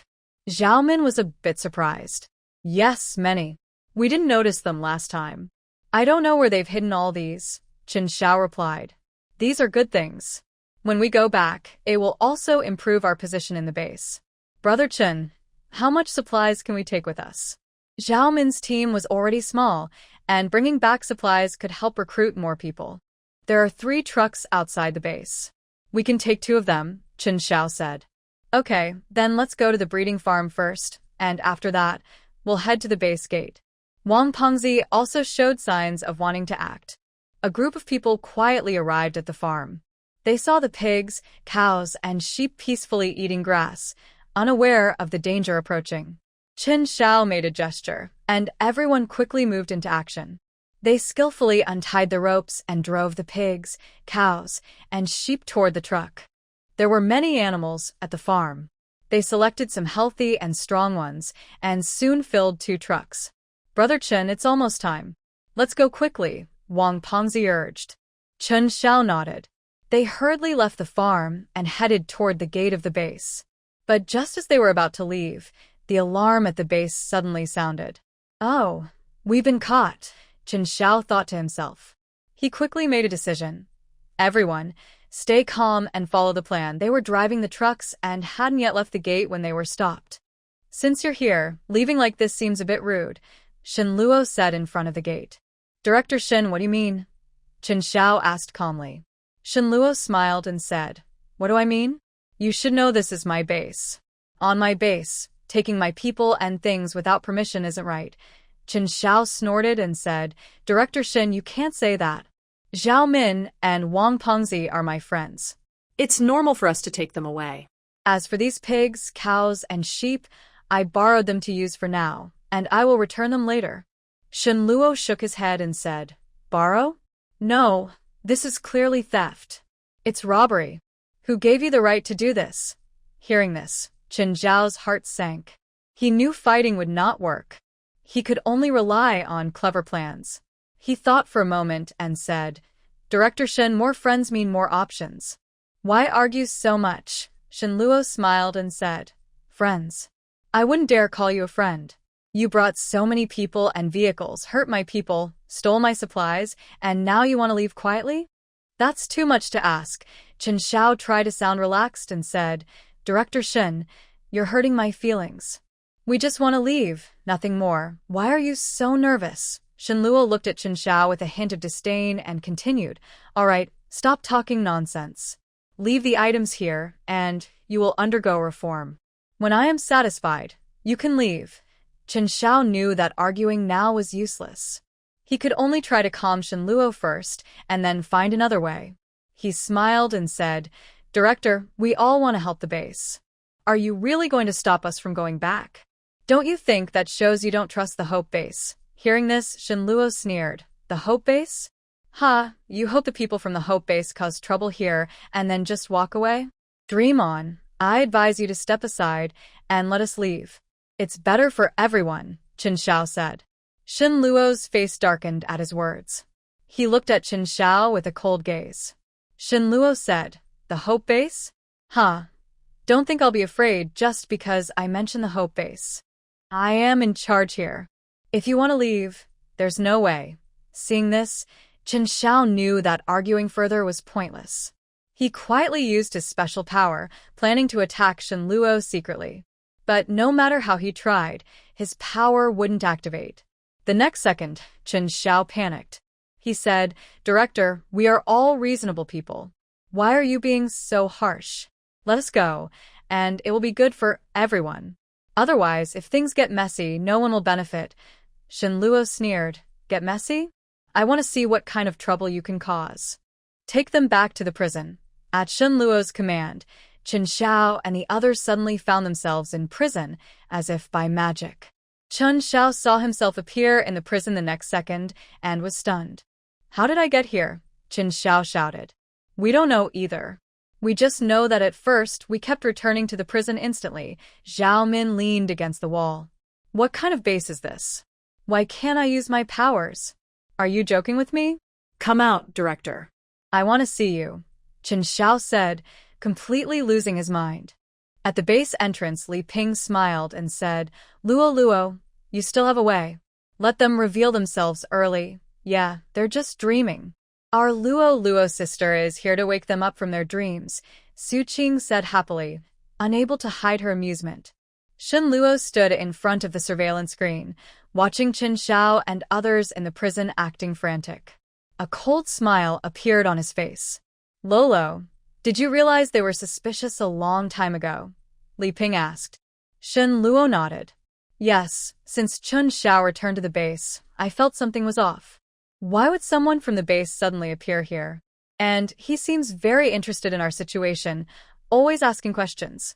Then why did you let him get close to Zhao Min and Wang Pengzi? Su Qing asked curiously. Shen Luo smiled slightly. I had my reasons. I deliberately relaxed the prison guard's watch, just to see what they were planning. Sure enough, they slipped up. What should we do next? Li Ping asked. Shen Luo thought for a moment. First, lock them up and interrogate them carefully. Since they're back and want to take Zhao Min and Wang Pengzi away, I need to find out their true purpose. Are they acting on their own, or are they working for the base?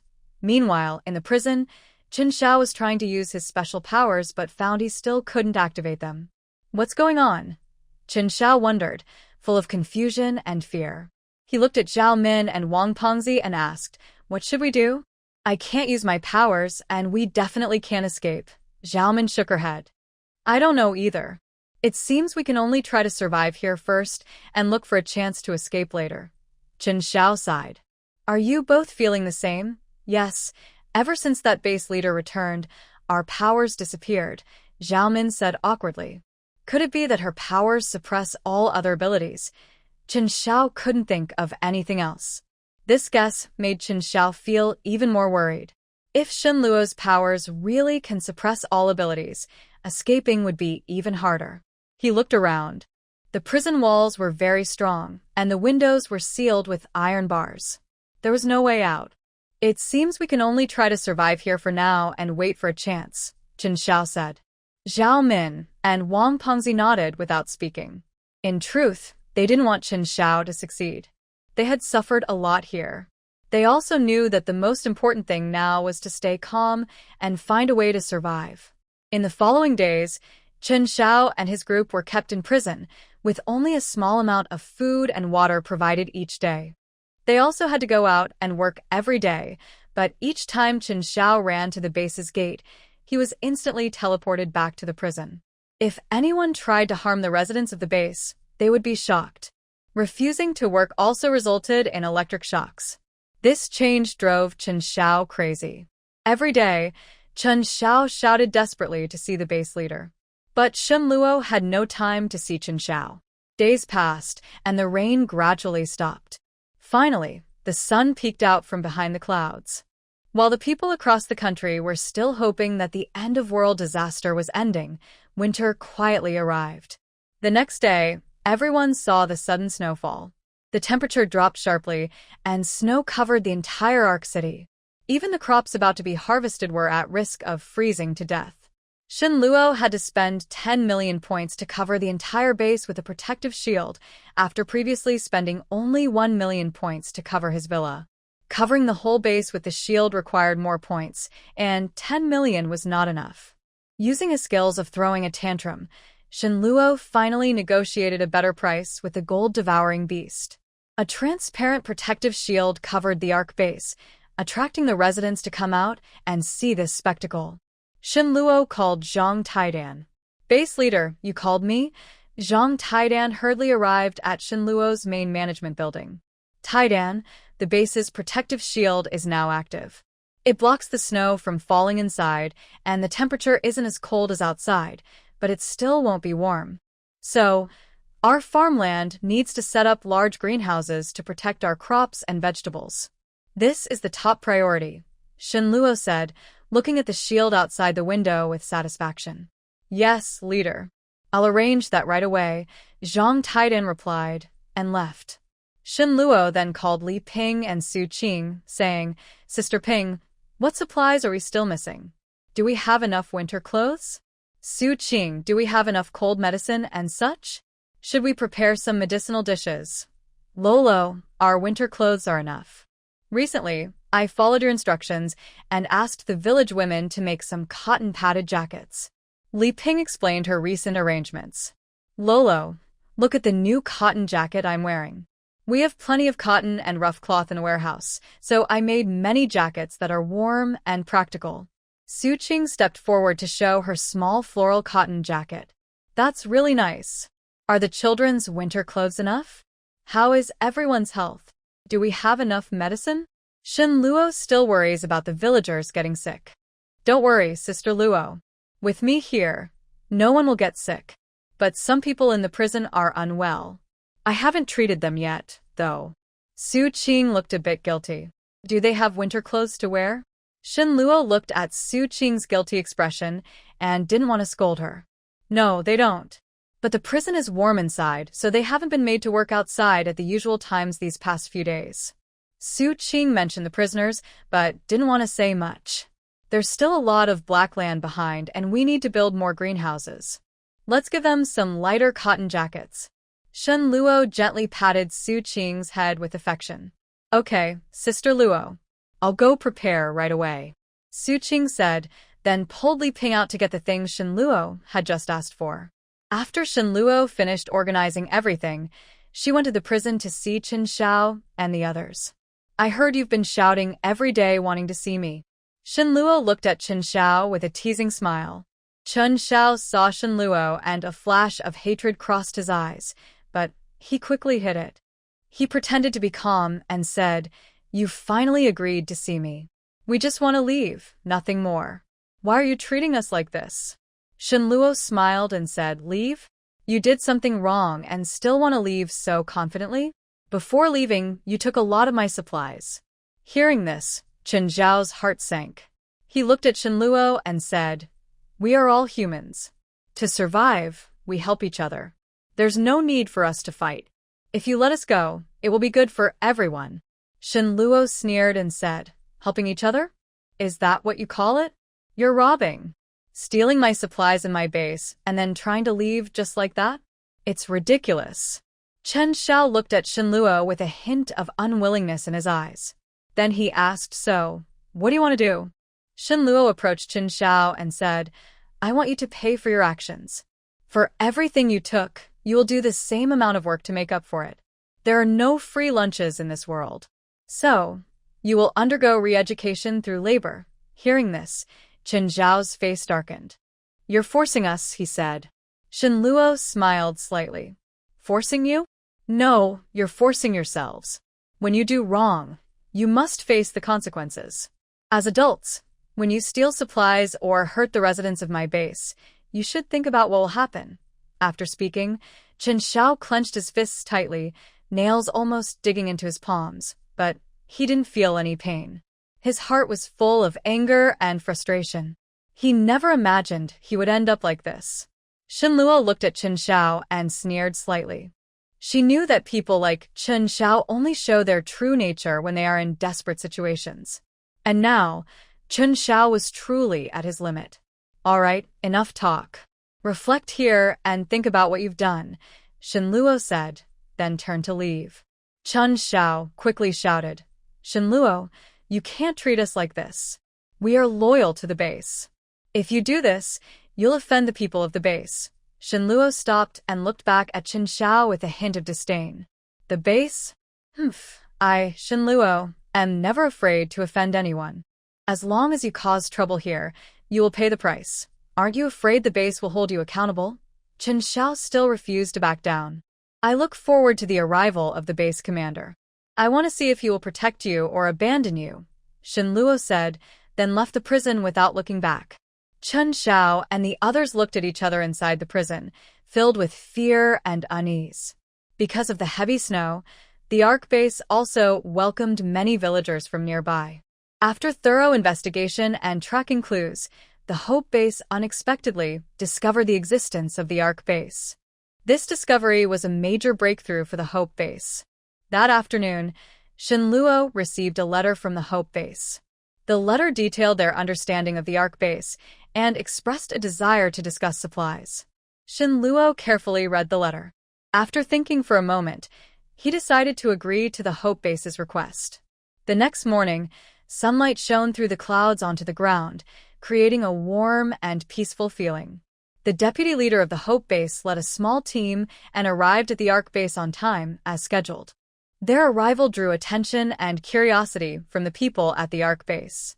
Welcome to the Hope base, Su Qing greeted them at the gate. Hello, I am Yang Feng, the deputy leader of the Hope base, he said politely, extending his hand for a handshake. Hello, Director Yang. Our base leader is waiting in the meeting room. Please follow me, Su Qing replied, then led Yang Feng and about a dozen team members into the Ark base. Base leader, isn't it a bit disrespectful that the Ark base didn't come out to greet us? Yang Feng's bodyguard, Li Yong, said with some anger. Let's not talk about others. Even if someone comes to our base, we are still waiting in the meeting room. There's no need to fuss over this. The weather is cold, and resources here are abundant. If we can exchange resources, that's the most important thing for our base. Yang Feng warned Li Yong not to act impulsively. Li Yong nodded slightly, agreeing with Yang Feng, then fell silent, saying no more.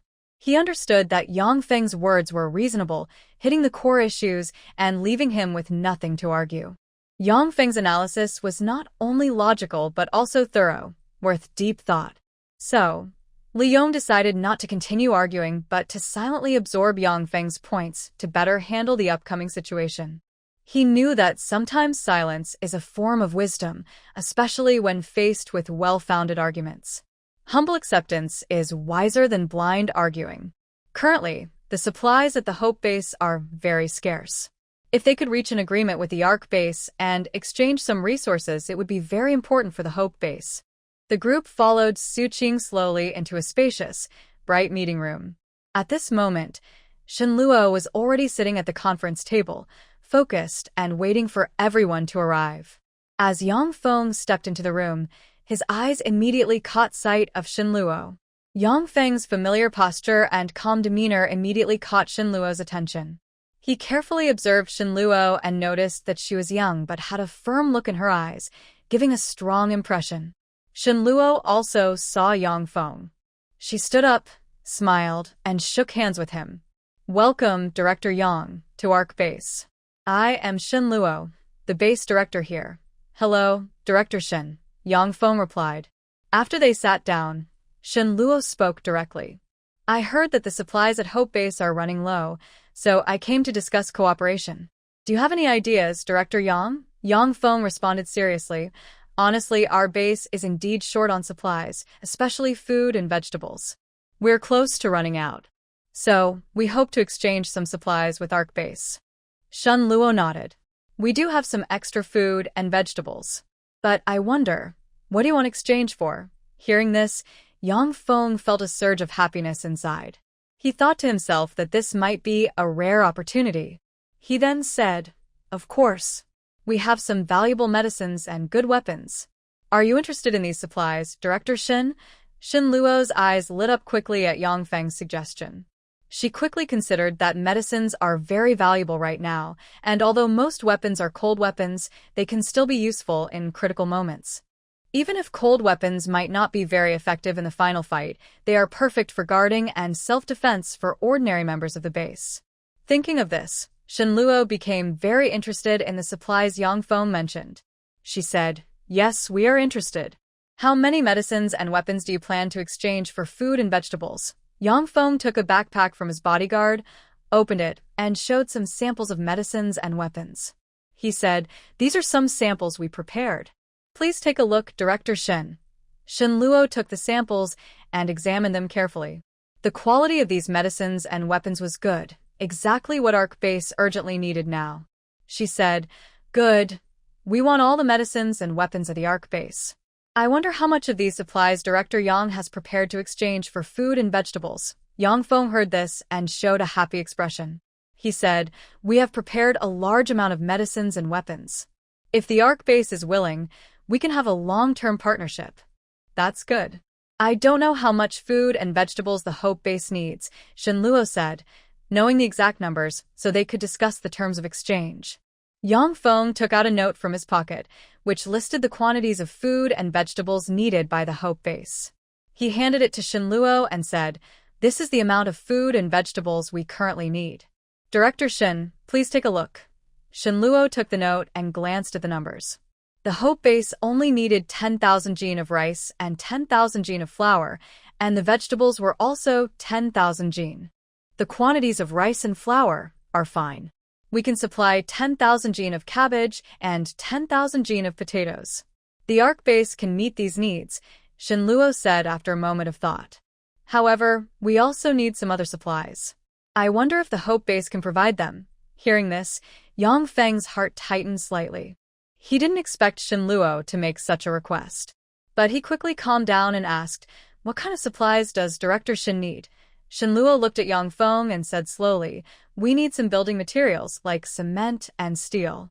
These supplies are very scarce in the post-apocalyptic world. I wonder if the Hope Base has reserves."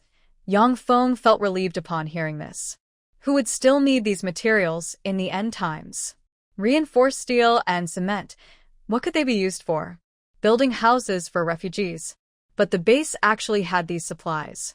Using these unnecessary items for exchange was a good decision. He replied calmly, "We have some reserves of these materials and can provide them to the Ark Base.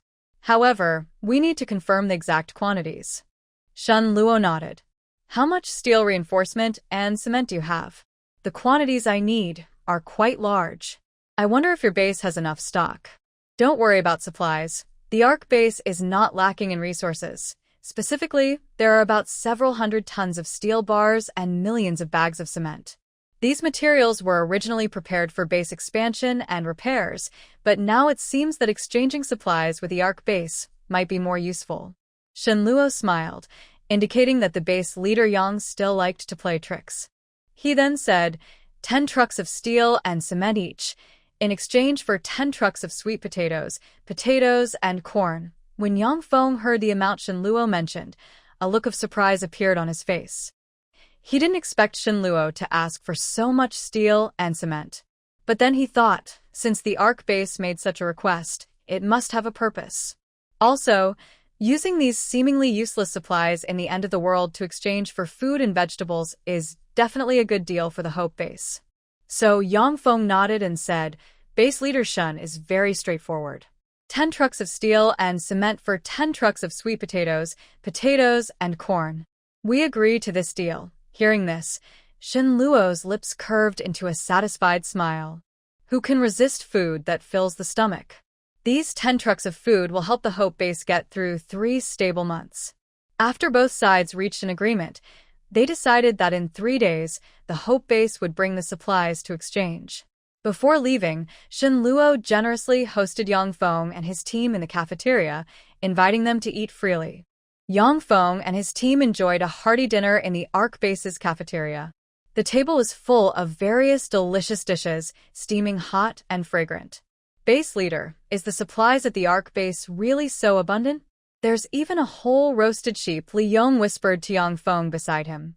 Yang Feng looked at the table full of food and couldn't help but secretly admire. He didn't expect the Ark base to have such rich supplies. Even dishes like roasted sheep could be easily served. It seems the Ark base is quite powerful, and base leader Shen is quite capable, Yang Feng sighed. If we maintain good relations with the Ark base, as long as we have things to trade, we can continuously exchange for food here, Li Yong said with a greedy look. Yang Feng nodded slightly, agreeing with Li Yong. He turned to Li Yong and said, Li Yong, when you go back, organize people immediately to sort out the supplies we prepared. In 3 days, we will go to the Ark base on time for the exchange. Don't worry, base commander. I will prepare the supplies as soon as possible. Li Yong was already attracted by the delicious food in front of him.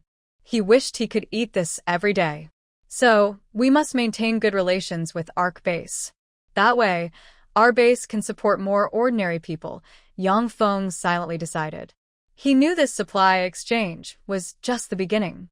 In the future, he hoped there would be more cooperation and communication between the two bases. I'll notify everyone to be more careful, Li Yong said before standing up to give instructions. After the meal, everyone couldn't help but stare at the items in Ark base's store, unable to move. Commander Shin, are your things really this cheap? One of the Hope base team members asked, unable to hide his surprise. Yes, our residents buy daily necessities at these prices. The food prices are the same as usual, and everyone can eat enough, Shin Luo replied confidently. Commander Shin, can I buy a warm coat? Another team member, dressed lightly, asked carefully. Shin Luo looked at him, wearing a thin shirt. With temperatures close to freezing, it was very cold. His own base could control the temperature, and he could see that this person was shivering. Shin Luo also wanted to promote his business circle. With winter coming, he hoped more survivors could survive. He nodded and said, Yes, you can, but I don't have your points. Can I exchange something for it? The person asked excitedly, walking directly to the black coat he had admired for a long time. Those who want exchange for coats can ask at the exchange window, Shin Luo pointed in that direction. The staff at the exchange window quickly got busy. They patiently helped each person from Hope Base evaluate the value of their items and then exchanged points or directly traded for coats. The team members from Hope Base looked at the many goods in Ark Base's market and the affordable prices. They showed surprise and envy.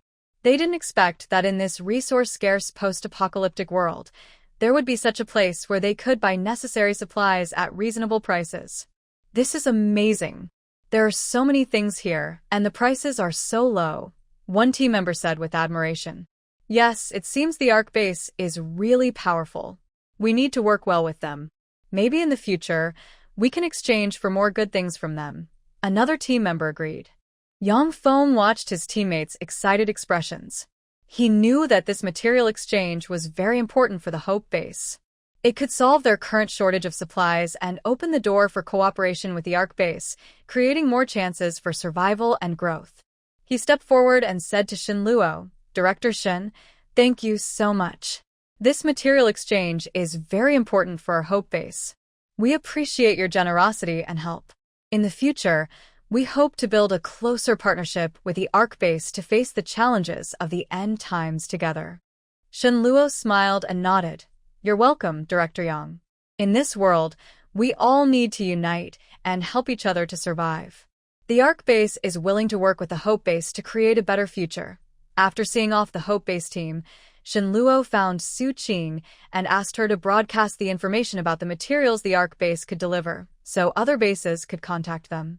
Meanwhile, Yang Feng returned to the Hope base and explained everything to the base leader.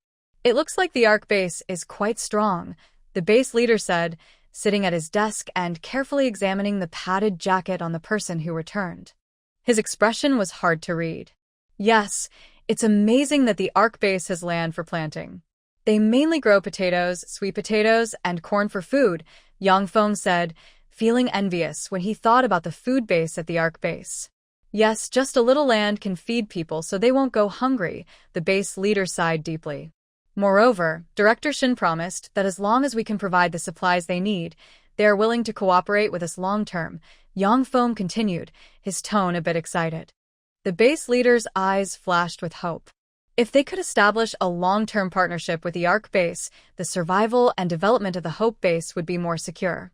Yang Feng, you did very well this time, the base leader said, standing up and patting Yang Feng on the shoulder. You not only brought back much-needed supplies but also opened a big door for the future of the base. Yang Feng received praise from the base leader, which made him feel proud. Base leader, I will now organize people to prepare for the next material exchange, Yang Feng said with enthusiasm. The base leader nodded in agreement. Immediately, Yang Feng took action. He gathered people and started organizing the supplies the base needed to store. At the same time, he began thinking about the details and plans for the next cooperation with the Ark base. What Yang Feng didn't know was that after he left, Li Yong entered through a secret door. Uncle, what Yang Feng said is true. The Ark base really has a lot of supplies, Li Yong said as he sat down on the sofa. Did you find anything else? The base leader asked. Li Yong looked serious and thought for a moment before replying. Uncle, I noticed something interesting at the Ark base. Oh? What is it? The base leader asked, becoming serious. Li Yong lowered his voice and said, I found out there is a prison at the Ark base. I also saw Chen Xiao, Zhao Min, and Wang Peng's team working in the fields. I tried to get closer, but I was spotted, so I didn't dare to go near again. These 3 teams are at the Ark base. The base leader frowned slightly. He didn't expect there to be such a place at the Ark base. Yes, uncle. I think the supplies Chen Xiao brought back last time must be from the Ark base. This kid might be trying to play some tricks on us, Li Yong said, sounding worried. The base leader was silent for a moment, then said, Li Yong, you did very well this time. This information is very important. I want to see what those 3 teams are up to. He stood up and paced back and forth in the office, thinking of a plan. These 3 teams are among the top 5 in the Hope base. Losing 3 at once makes Yang Lin worried. After a moment, he stopped walking and said to Li Yong immediately organized people to secretly watch Chen Xiao and the other 2 teams. Find out what they are really doing. Also, keep a close eye on the Ark base. Any movement, report to me immediately. Li Yong listened and immediately nodded in agreement. Okay, uncle, I understand what to do. But I have a good idea, and I wonder if you would be interested. Still trying to keep me in suspense at this time, Yang Shulin sat in a chair beginning to enjoy his Dahong Pao tea. There aren't many ordinary people in the Ark base, or rather, not many residents live there, probably fewer than 100, Li Yong explained, listing what he saw at the base. Fewer than 100? Our base has nearly 200,000 residents. They still have fewer than 100 people? Yang Shuli looked surprised at this number. Yes, they really have fewer than 100. It's like a peaceful paradise there, with no conflicts, Li Yong said, standing up from the sofa and walking to Yang Shulin's desk to sit down. So few people, Yang Shulin pondered thoughtfully. That's why I find it strange and interesting. It's strange because the Ark base can still grow crops, and interesting because there are so few people but such high yields. If we drove out some children and elderly, leaving only the strong workers, we could save a lot of costs, Li Yong said with a mischievous smile, sharing his idea. The base leader's expression changed slightly upon hearing this. He didn't expect Li Yong to suggest such a thing. But then he thought, in this end-of-the-world situation, for the survival and growth of the base, some extreme measures might be necessary. He paused for a moment, and then said slowly, Li Yong, your idea is a bit extreme, but it's not without reason. However, we can't directly drive out children and the elderly, as that would cause public outrage. We could use gentler methods, like encouraging them to leave voluntarily and find a better place to live. Li Yong's eyes flashed with a fierce light, but he quickly hid it and put on a flattering smile. Uncle, you are wise. This way, we won't cause public anger, and we can achieve our goal. I will arrange for people to secretly persuade the children and elderly to leave the base, Li Yong said, his tone filled with cunning and scheming. The base leader nodded. This decision might be a bit cruel, but in this end-of-the-world situation, sometimes extreme measures are necessary for the survival and development of the base. So Li Yong immediately took action, secretly encouraging the children and elderly to leave the base. Within 3 days, news of the benefits of the ARC base spread throughout the Hope base, and many people became eager to try. Especially some elderly individuals, weak scholars, old doctors, and professors who had no other skills besides their knowledge. To fill their stomachs, they could only find some work to do. A day of labor earned only 2 points, but at the Hope base, 2 points couldn't even buy a bowl of porridge. Depending on the distance, those with good legs could walk for 2 days, while slower people took 3 days to arrive. Many people just trying to survive, prepared to leave the Hope base. But leaving wasn't so easy. Lee Yong told the guards at the gate that residents leaving the base could only take their food supplies, and as long as they wouldn't starve, their belongings would be confiscated. The next day, at the Hope base gate, more than 20 large trucks were lined up neatly, loaded with guns, medicines, steel bars, and cement. Behind these trucks, a crowd of about 3,000 people followed. What the Hope base was doing was truly inhumane, exploiting everyone they could. The only thing they didn't take was the wooden sticks in people's hands, which could be used for warmth in cold weather. But those who came out later had even lost their sticks. Since it was cold, they could use sticks to start fires and keep warm, but they were no longer people of the Hope base. There was no reason to carry so many belongings. These people were preparing to leave the Hope base and head to the ARC base. Some were with their families, others alone, but all had a shining hope for a new life in their eyes. Yang Feng stood at the front of the line, watching these people leave, feeling mixed emotions. Li Yong, what's going on? He said he wants to go to the ARC base with the convoy. Li Yong replied, lighting a cigarette. Yang Feng frowned. He didn't expect so many people to want to leave the Hope base for the ARC base. He turned to Li Yong and said with a hint of blame, "Why didn't you tell me earlier?" Li Yong exhaled a smoke ring and said, "The news about the base has been spreading wildly these past 3 days. I only saw this spectacular scene this morning. These people are all voluntary. We can't stop them." He sighed and looked at the more than 3,000 people in front of him. He said, "So many people are following us. What if the ARC base misunderstands us? What if it delays our exchange of supplies?" Li Yong scratched his head and said, "What can we do? They want to go to a better place to live. Can we stop them?" Yang Feng frowned and said, "Once we exchange the supplies, they will have enough food, and their living conditions won't be worse. But if they affect our relationship with the ARC base, how can we get supplies from them in the future?" Yang Feng trogot silently. He knew this situation was tricky. He turned to look at those who were preparing to leave. Their eyes were full of hope for a better life. Yang Feng understood he couldn't take away their right to pursue a better life. At the same time, he had to consider the interests and future of the Hope base. So he took a deep breath and said to Li Yong, "Li Yong, contact the ARC base immediately. Tell them about our situation and see if they are willing to accept these people. Also, tell those who want to leave to wait here and not act on their own to avoid unnecessary misunderstandings." Li Yong looked at Yang Feng with a dismissive expression. "Commander Yang, do you think we haven't done the work? It's just that everyone doesn't want to stay. Even so, we need to do our best to persuade everyone. After all, we are the base of the Chinese organization. How can we push the people out to burden other bases?" Yang Feng was a bit annoyed. Li Yong, hearing this, curled his lips and said, "I'm saying I can't do it anymore. You can go talk. My job is just to prepare the exchange supplies. I have no strength left to comfort people. It's hard to persuade stubborn folks. When they came, they also increased the burden on the base. The food we exchanged is also for them to eat. We've thought of everything and done everything we should. Do we still need to coax them and feed them by hand?" Yang Feng listened to Li Yong's words, and his face grew darker. He didn't expect Li Yong to say such things, completely ignoring the interests and image of the base. He took a deep breath, trying to calm his emotions, and said to Li Yong, "Li Yong, I know you're unhappy about these people leaving, but as leaders of the base, we can't just care about our own feelings. We must think about the future of the base and those who stay behind. Do you understand?" Li Yong heard this, made a dismissive face, and said nothing, but his expression clearly showed some resistance. Yang Feng didn't want to argue further, so he turned to those preparing to leave and said, "Everyone, please be quiet and listen to me." The crowd gradually quieted down and looked at Yang Feng, waiting for him to speak. Yang Feng continued, I know everyone wants to go to the Ark base for a better life.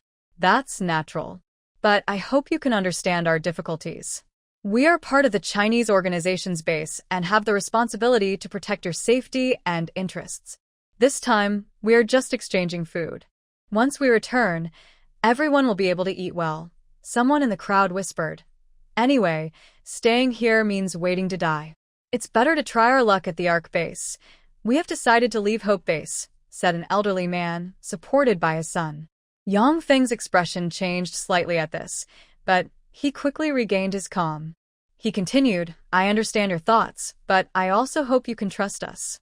We are actively communicating with the Ark base to see if they are willing to accept everyone. At the same time, we will try to improve the conditions here so everyone can live better. Someone in the crowd asked unhappily, Why are you trying to persuade us to stay? We have nothing now, not even access to the base gates. Going in means waiting to die. Why take away our hope to survive? Hearing this, others seemed to gain confidence and responded slowly from behind. Stop talking. We won't be a burden to you. We'll just follow the convoy. You go your way, we go ours. Whether we live or die doesn't matter anymore. An older man passing by Yang Feng looked at him without even a glance. Yang Feng finally noticed who was speaking. It was his university classmate and teacher. Yang Feng called out. You've got the wrong person, the old man said without stopping, surrounded by a few people following behind him. These people were Yang Feng's former classmates. Old classmates, are you leaving too? Yang Feng looked at his former classmates in surprise. Director Yang, we are ordinary people. We don't dare to compare ourselves to you, one of Yang Feng's classmates said coldly. What is going on? A month and a half ago, he still saw everyone and arranged for them to stay in the living area. But why does everyone seem so cold now, even though he helped them? While Yang Feng was thinking, the team of over 3,000 people had already started moving, slowly passing each vehicle. Commander Yang, we can leave now. If we wait any longer, we might not arrive at the Ark base on time, Li Yong said, sticking his head out of the car.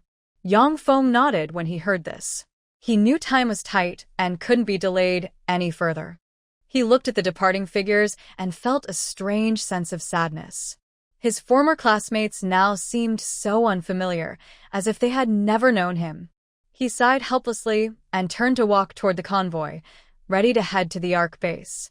Throughout the journey, Yang Feng kept thinking about what had just happened. He couldn't understand why the people he had helped were so cold to him. Could it be because of his status that they felt distant? No, he didn't believe that. To him, relationships between people should be based on sincerity and trust. No matter what their status, everyone should be treated equally and with respect. Thinking of this, Yang Feng's mood improved a little. Suddenly, on the road, he thought about all these people following him. What if the Ark base misunderstood? He said to Li Yong, send someone ahead to talk to the Ark base. Don't let them misunderstand. Li Yong nodded and replied, okay, you're right. I'll arrange someone right away. After that, he picked up the radio and contacted the communication team inside the base. He assigned a soldier to ride a motorcycle ahead to the Ark base to explain the situation and ask for their understanding and acceptance. Yang Feng watched Li Yong make the arrangements and felt a bit more at ease. He knew that this mission to exchange supplies at the Ark base was very important. It not only affected the food supply of the Hope base, but also the future development and stability of the base. He took a deep breath and said to Li Yong, hopefully, we can complete the exchange smoothly. Li Yong responded confidently, of course. We've prepared everything according to the exchange list, and we haven't shortchanged anyone. After speaking, he patted the notebook beside him, which was filled with a list of supplies exchanged with the Ark base. Yang Feng nodded when he heard this. He knew that Li Yong was a bit careless normally, but in important moments, he could be relied on. However, Yang Feng didn't know what Li Yong was really thinking.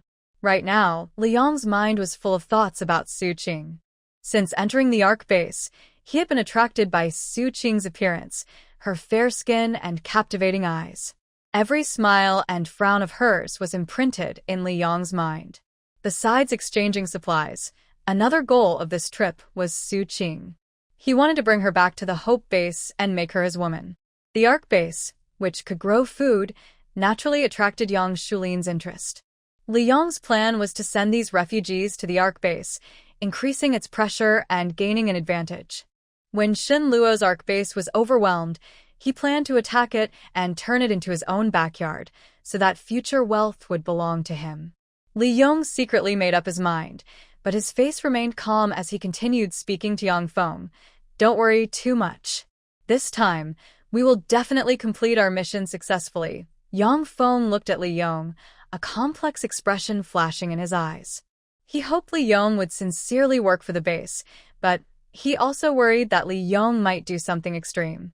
At this moment, he had no other choice but to let the 3,000 people behind follow.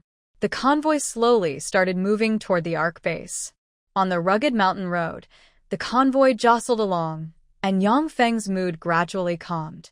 It would take a day to reach the Ark Base by car. Transportation wasn't as convenient as before the apocalypse.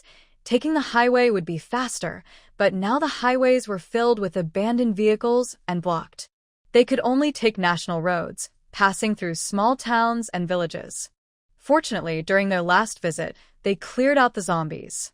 Otherwise, these 3,000 people behind would have lost their lives. To keep everyone together, the convoy kept a distance so that the refugees could see the direction of the vehicles. Fast walkers could reach in 2 days, slower ones in 3. In this way, Yang Feng led the convoy to the Ark Base.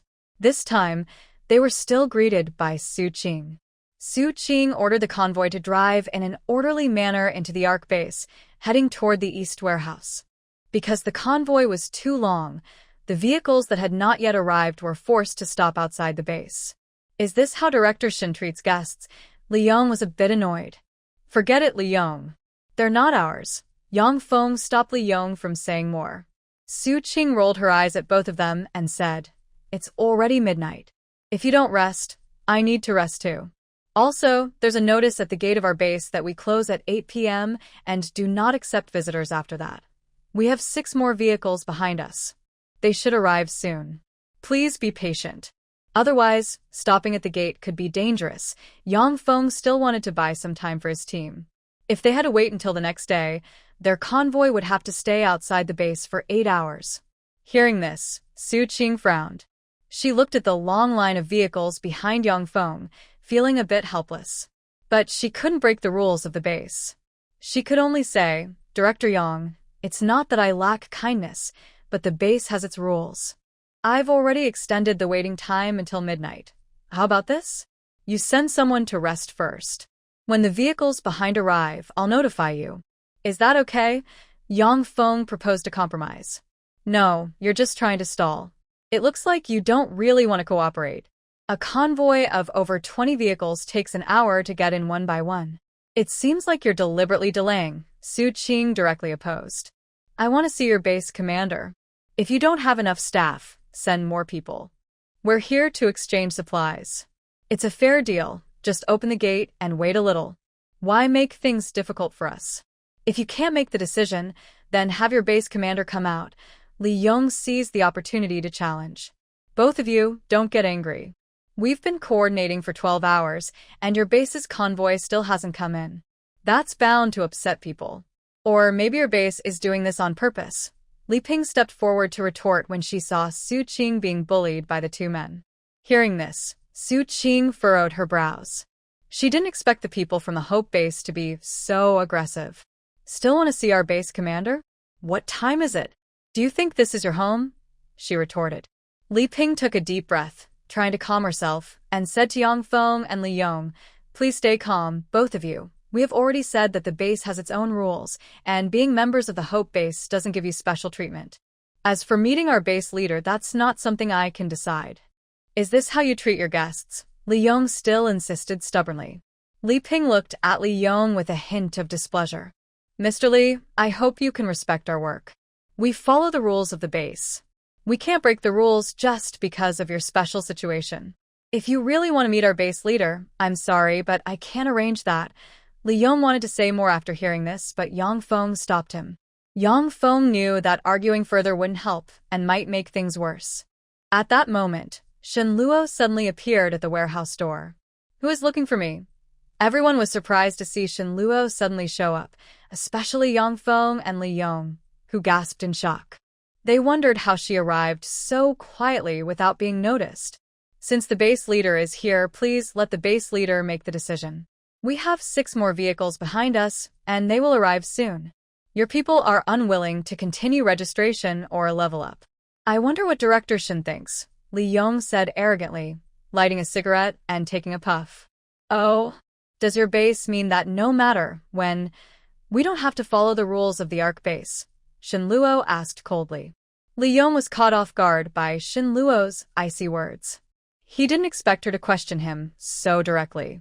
He opened his mouth to reply, but couldn't find the right words. Seeing this, Yang Feng quickly stepped forward and said to Shen Luo, Director Shin, you misunderstand. We don't mean to disrespect the rules of the ARC base. It's just that our convoy is quite long and it's getting late. We're worried about accidents behind us. Could you please be flexible and allow all our vehicles to enter the base? Shen Luo looked back and forth between Yang Feng and Li Yong. After a moment, she spoke slowly. Rules are rules. They can't be changed just because of anyone's special circumstances. Yang Feng felt unhappy but was worried about the convoy's safety. He hurriedly said, We hope Director Shen can be flexible. We will pay more attention in the future. Li Yong quickly agreed. Yes. We will definitely follow the rules from now on. Shen Luo looked at the 2 people with a hint of disdain in her eyes. She knew that the people from the Hope Base were not so simple. They must have a purpose for coming. She slowly said, Flexibility? Rules are meant to be followed, not bent. If everyone acted like you, how could we manage the base? Hearing this, Yang Feng's face changed slightly. He didn't expect Shen Luo to be so firm. He took a deep breath, trying to calm his emotions, and said, Director Shin, we came here to exchange food. We hope you understand our difficulties. Shen Luo sneered and said, Difficulties? Whose difficulties aren't hard? You want the base to have problems, but does our ARC base not have difficulties? If everyone acted like you, how could our ARC base survive? Li Yong wanted to say something, but Shen Luo interrupted him. Enough. I don't need to hear your explanations. Rules are rules, and no one can break them. If your convoy can't enter the base on time, then wait outside. After speaking, Shen Luo turned to leave. Seeing this, Yang Feng quickly stepped forward and blocked her path. Director Shen, please wait. We really have an urgent matter. Could you kindly allow someone to wait at the gate so our convoy can all enter? You wouldn't want problems at your base's entrance, would you? Shen Luo smiled faintly, thinking that they dared to threaten her on her own territory. She wasn't made of clay. She then coldly said, Yang Base Director, are you afraid your convoy will have issues? I have a solution. She paused deliberately before continuing. Just have your people wait at the gate. I can kindly lend you some tents so your own people can watch over their supplies. That way, you won't worry about problems. As for the supplies already stored, they are all recorded. I acknowledge everything. Hearing this, Yang Feng's face grew even more unpleasant. He didn't expect Shen Luo to suggest such a solution, which was clearly humiliating their hope base. But at this moment, he had no other options. He could only suppress his anger and say to Shen Luo, Director Shen, you're making things difficult for us. Shen Luo looked at Yang Feng with a contemptuous smile. Difficult? I'm just telling you the rules. If you do not want to wait at the gate, please follow our rules and enter the base on time. Otherwise, don't blame me for being harsh. Also, if Director Yang cancels this exchange, I have no problem with that. Yang Feng took a deep breath. He knew arguing now would be useless and only make things worse. So, he could only nod helplessly and say to Shen Luo, Okay, we will wait at the gate. But I hope Director Shin will keep his promise and let our convoy all enter the base. Shen Luo smiled slightly and replied, Of course. As long as you follow the rules, I will keep my promise.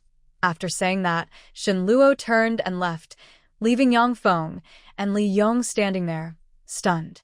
Li Yong looked at Shen Luo's departing figure and gritted his teeth, saying, That mean woman dares to treat us like this.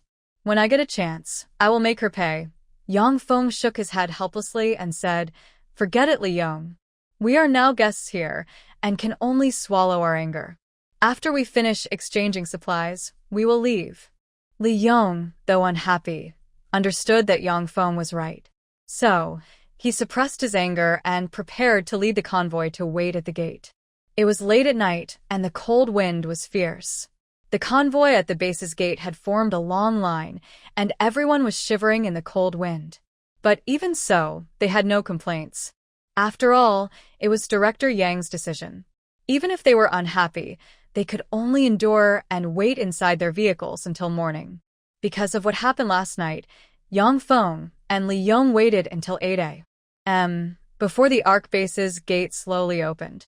They had been outside all night, cold and hungry, with only dry bread and cold water. Eating early in the morning was very refreshing and energizing.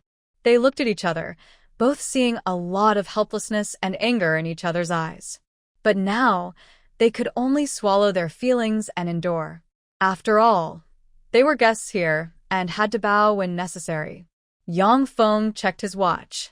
It was already 8 o'clock. The Ark base's gate finally opened slowly. After a night of calming down, Yang Feng took a deep breath and said to Li Yong, "Let's go in and finish our work. Hopefully, Shen Luo won't hold a grudge, and we can still exchange supplies in the future." Li Yong nodded, and the two of them, along with the convoy, slowly drove into the Ark base. Along the way, they saw how lively and prosperous the Ark base was, and they couldn't help but secretly admire it. But thinking about their own purpose for this trip, their faces grew serious again. The convoy stopped in front of a warehouse. Yang Feng and Li Yong got out of the vehicle, ready to exchange supplies. Shen Luo had already been waiting there. She looked at them with a gentle smile and said, "Welcome to the Ark base, both of you." Yang Feng and Li Yong forced a small smile and said to Shen Luo, "Director Shen, you're too kind." "Yesterday was a bit abrupt on our part." Shen Luo nodded and asked, "You've prepared the exchange list and supplies, right?" Hearing this, Yang Feng quickly took out the exchange list and the supplies list, handing them to Shen Luo. Shen Luo took the lists, looked them over carefully, then nodded and said, "No problem. We can start the exchange now." After that, she turned to her subordinates and said, "Begin."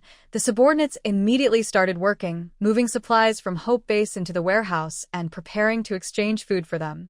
Yang Feng and Li Yong watched this scene, feeling secretly relieved. Although they had been humiliated the night before, being able to successfully exchange for food made it somewhat worthwhile. After the exchange was completed, Shen Luo did not greet them as warmly as last time. The two could only leave with their supplies and head back on their journey. "Luo, did you get angry last night?" Li Ping thought all night and realized she might have been impulsive. If they couldn't exchange for steel bars and cement, it might delay Luo Jie's plans. And she was already in her 30s. She still couldn't stay calm when things happened, which made her feel guilty for betraying Shen Luo's trust. So, after the Hope Base convoy left, she came to talk to Shen Luo. "Ping Jie, what are you saying? I brought you all here not to let you suffer. Besides, rules are rules. Sometimes, there can be exceptions, but only if safety is guaranteed." Li Ping looked at Shen Luo with gratitude in her eyes. Luo, thank you. I know you're doing this for our good. From now on, I will be more careful and not make you worry." Shen Luo smiled slightly and said, "Ping Jie, don't say that. We are sisters and helping each other is the right thing to do. I trust you, and I believe you can do well." The two of them exchanged smiles, and Li Ping's worries instantly disappeared. Just as they were happily heading to the dining hall to eat, Xiao Jie ran in, panting heavily. "Base leader, something's wrong. There are many people at the gate."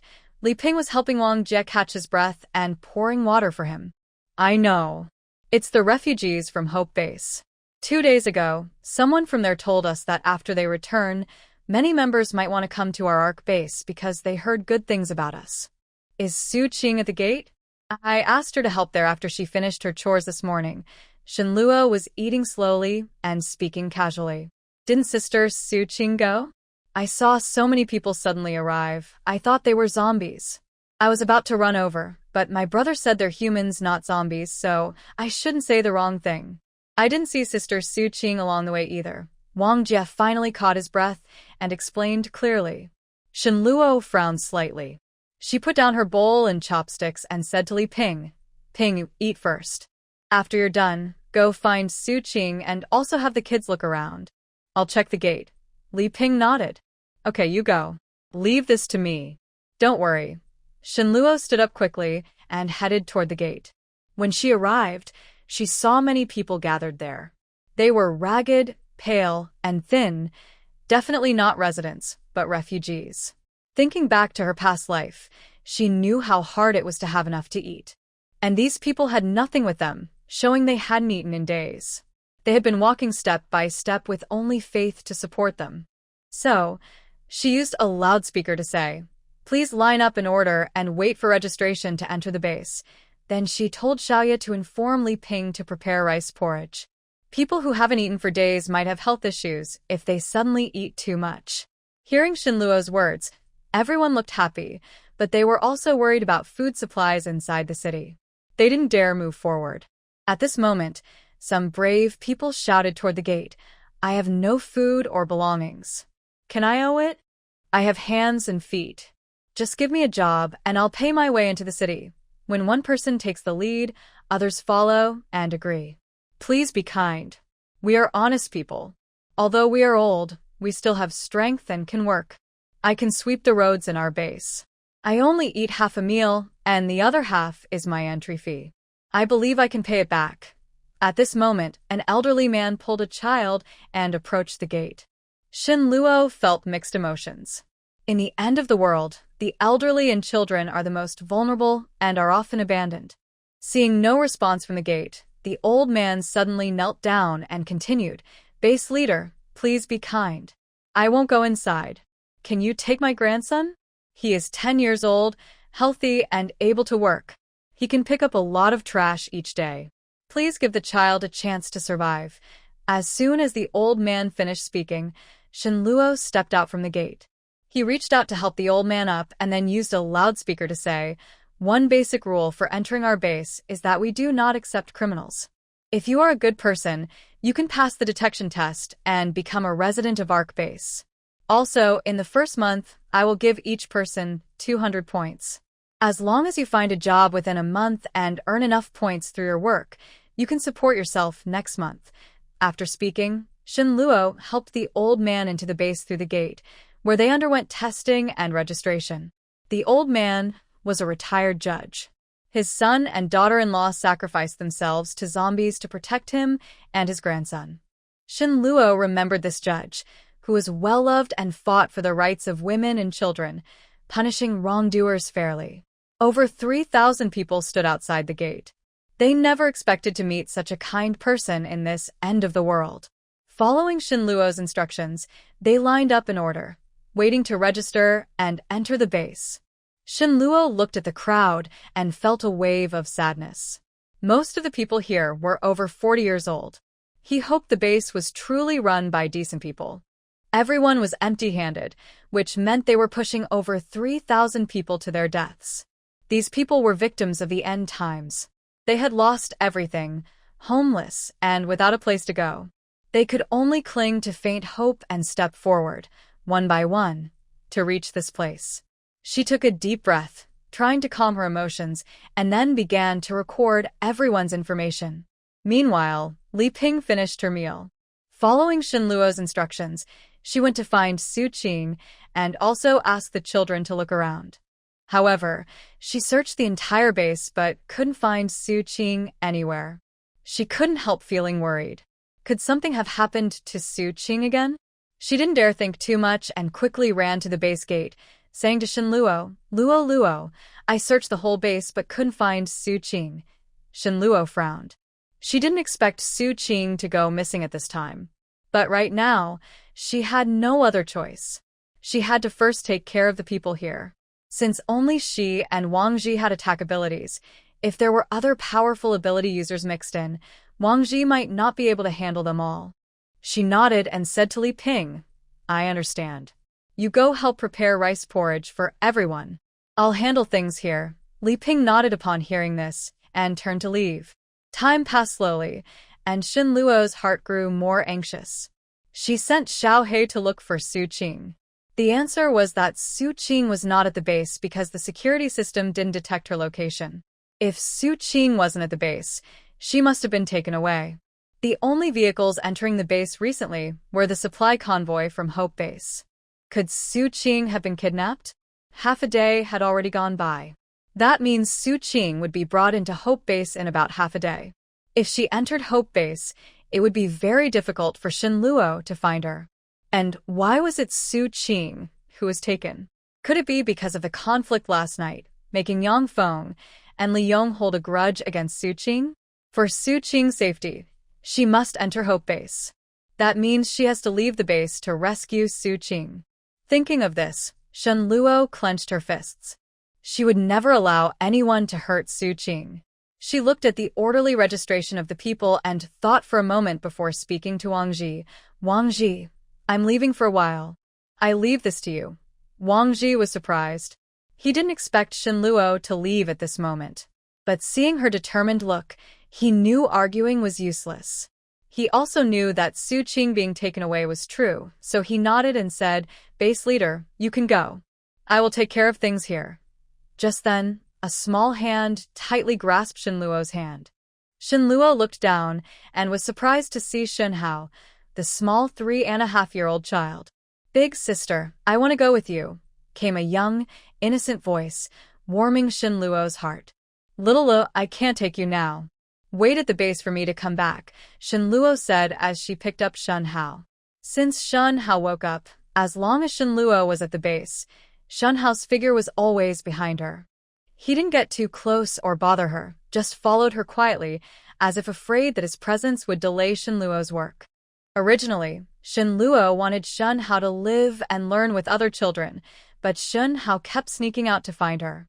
Eventually, everyone just accepted this child. Shin Hao usually spoke very little, but this time he said so much that Shin Luo was very happy. "No, I want to go with you to find Sister Qing." Shin Hao looked into Shin Luo's eyes with determination.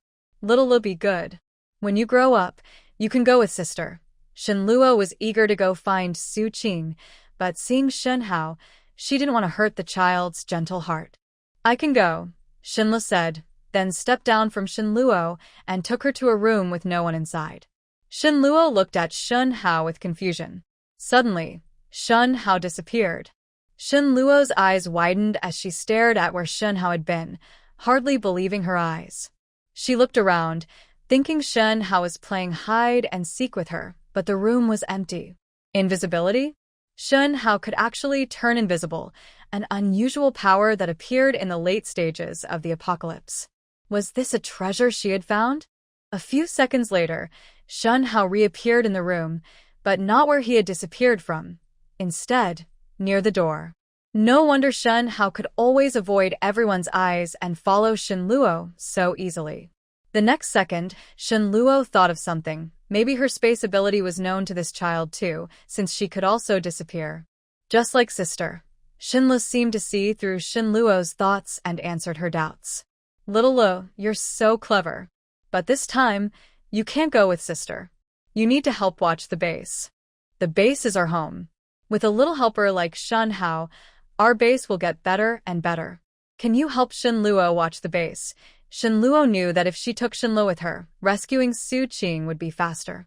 Since Shin Luo is still young, if his invisibility ability cannot last long, it could harm him. Shin Luo nodded as if he understood. "Okay, let's go to the base." Shin Luo took out a level 1 and level 2 crystal core from his pocket and placed them in Shin Li's small bag.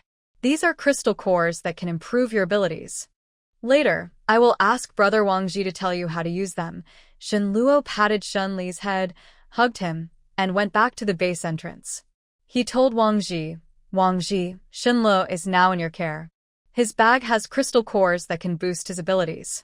Make sure to watch over him." Wang Ji looked at Shin Luo and nodded with understanding. "Don't worry, base leader." Shin Luo handed Shin Hao over to Wang Ji and left the base quickly, heading toward the Hope base. If Su Qing hadn't been taken into the base, rescuing her would be easier. So, she needed to hurry and get there as soon as possible. She took a off-road vehicle and some essential supplies from her space, then drove toward the Hope base. On the way, she felt anxious. She didn't know how Su Qing was doing now, or if she could rescue her smoothly. After several hours of driving, Shenluo finally arrived at the gate of the Hope Base. She also saw the last big truck driving into the base. Shenluo knew very well that even if he was very angry now, it wouldn't help. The only way to rescue Su Qing was to go inside and find her. However, walking boldly into the base was clearly not a wise choice. After all, Yang Feng and Li Yong were not easy to deal with.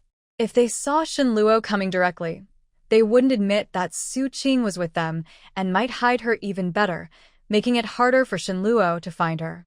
After careful thought, Shenluo decided to use a smarter method, disguising herself before entering the Hope Base. This way, she could secretly look for Su Qing without alerting Yang Feng and Li Yong. She found a quiet corner, put away her off-road vehicle, and used her space to put on a wig. She wore a loose baseball jacket, disguising herself as a refugee college student. Shenluo joined the queue to enter the city, waiting patiently. However, the entry fee was 10 jin of grain per person. Upon hearing this news, Shenluo almost rolled her eyes to the sky. It seemed she was too kind, offering such a low exchange price at the Hope Base. She also wanted to take back the supplies she just exchanged. For such a greedy base, they don't deserve her resources. Finally, Shenluo reached the front. She took out 10 pounds of soaked rice from her backpack. She couldn't bear to give this good rice to these ungrateful people. Washed rice? The guard asked. Yes, brother. I worked hard to fish this rice out from the water. Shenluo replied using a voice changer, making her sound very pleasant. 10 pounds of soaked rice is only worth about 8 pounds. You need to exchange 2 more pounds of soaked rice to get in, the registration officer warned Shenluo sternly. If it weren't for the fact that the young man in front of him looked somewhat delicate and handsome, he might have thrown him out already. Shenluo lowered her voice and said, Brother, please make an exception. She reached out her hand toward the man registering her. The man in charge understood immediately. Anyone who could register here knew there was profit to be made. This job was arranged by her sister, who had followed Li Yong and become his woman. Among Li Yong's many women, she was one who could please him. To keep their family alive, her sister got her this job. At least her brother and mother wouldn't starve. The next second, the man saw Shenluo hand over a cigarette, and his eyes nearly widened. This young brother has enough food. Let him pass, the man said, signaling to his colleague. 2 men switched shifts and then chased after Shenluo from behind. Take care, little brother, a man's voice called out behind Shenluo. Gotcha, Shenluo thought happily. In this post-apocalyptic world, cigarettes are hard currency. 1 cigarette can exchange for 20 pounds of moldy or soaked rice. Anyone who sees cigarettes will come asking if there are more. Shenluo calmly stopped and turned to look at the man catching up, smiling as she asked, Brother, you called me? Yes, little brother. Luckily I ran fast, or I wouldn't have caught you, the man said, grabbing Shenluo's arm, afraid she might run away at any moment. Brother, where did you get these cigarettes? Do you have more? I'll trade you rice for them. The man eagerly spoke. Shenluo pretended to hesitate for a moment, then said, Big brother, I got this cigarette by chance. I only have this 1 box, and I really don't want to smoke it. The man was upset and said, Brother, how about this? I'll trade you 20 jin of rice for this box of cigarettes. Shenluo secretly cursed. That's so unfair. 1 cigarette for 20 jin of rice. Now, he wants to trade 20 jin of rice for just 1 box? It's really unfair. Shenluo pretended not to understand the value and looked hesitant, appearing troubled. Big brother, aren't you making things difficult for me? This cigarette is also very important to me. Seeing Shenluo refuse to trade, the man took out a pack of cookies from his pocket. Brother, how about this? My sister gave me these cookies, and I haven't eaten them yet. So, I'll trade you this pack of cookies plus 10 jin of rice for the cigarette. Is that okay? Big brother, I only have these few valuable things.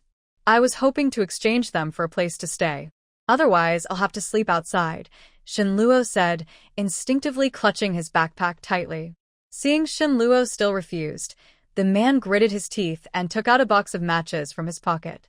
Brother, how about this? These matches are good. They can save lives in emergencies. I'll trade you this box of matches, the cookies, and 20 jean of rice for the cigarette. Is that acceptable now? Shenluo looked at what the man was holding and sneered inwardly. This man was really greedy, trying to exchange one cigarette for so many things. But he pretended to look very troubled. Big brother, aren't you making things difficult for me? This cigarette really means a lot to me. Seeing Shenluo still refuse to give in, the man's eyes flashed with a hint of cruelty, but he quickly hid it. He knew he couldn't offend someone who might have access to cigarettes. So he put on a smiling face. Brother, how about this? I won't take advantage of you. I'll trade you this box of cigarettes for the matches, the cookies, and 20 jean of rice. Is that okay? Shenluo felt a bit happy. This man was really falling for it. But he still pretended to look very hesitant.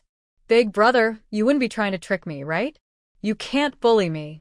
I only managed to get these cigarettes and rice with great effort. After saying that, he took out a cigarette from his shirt pocket and held it in his hand.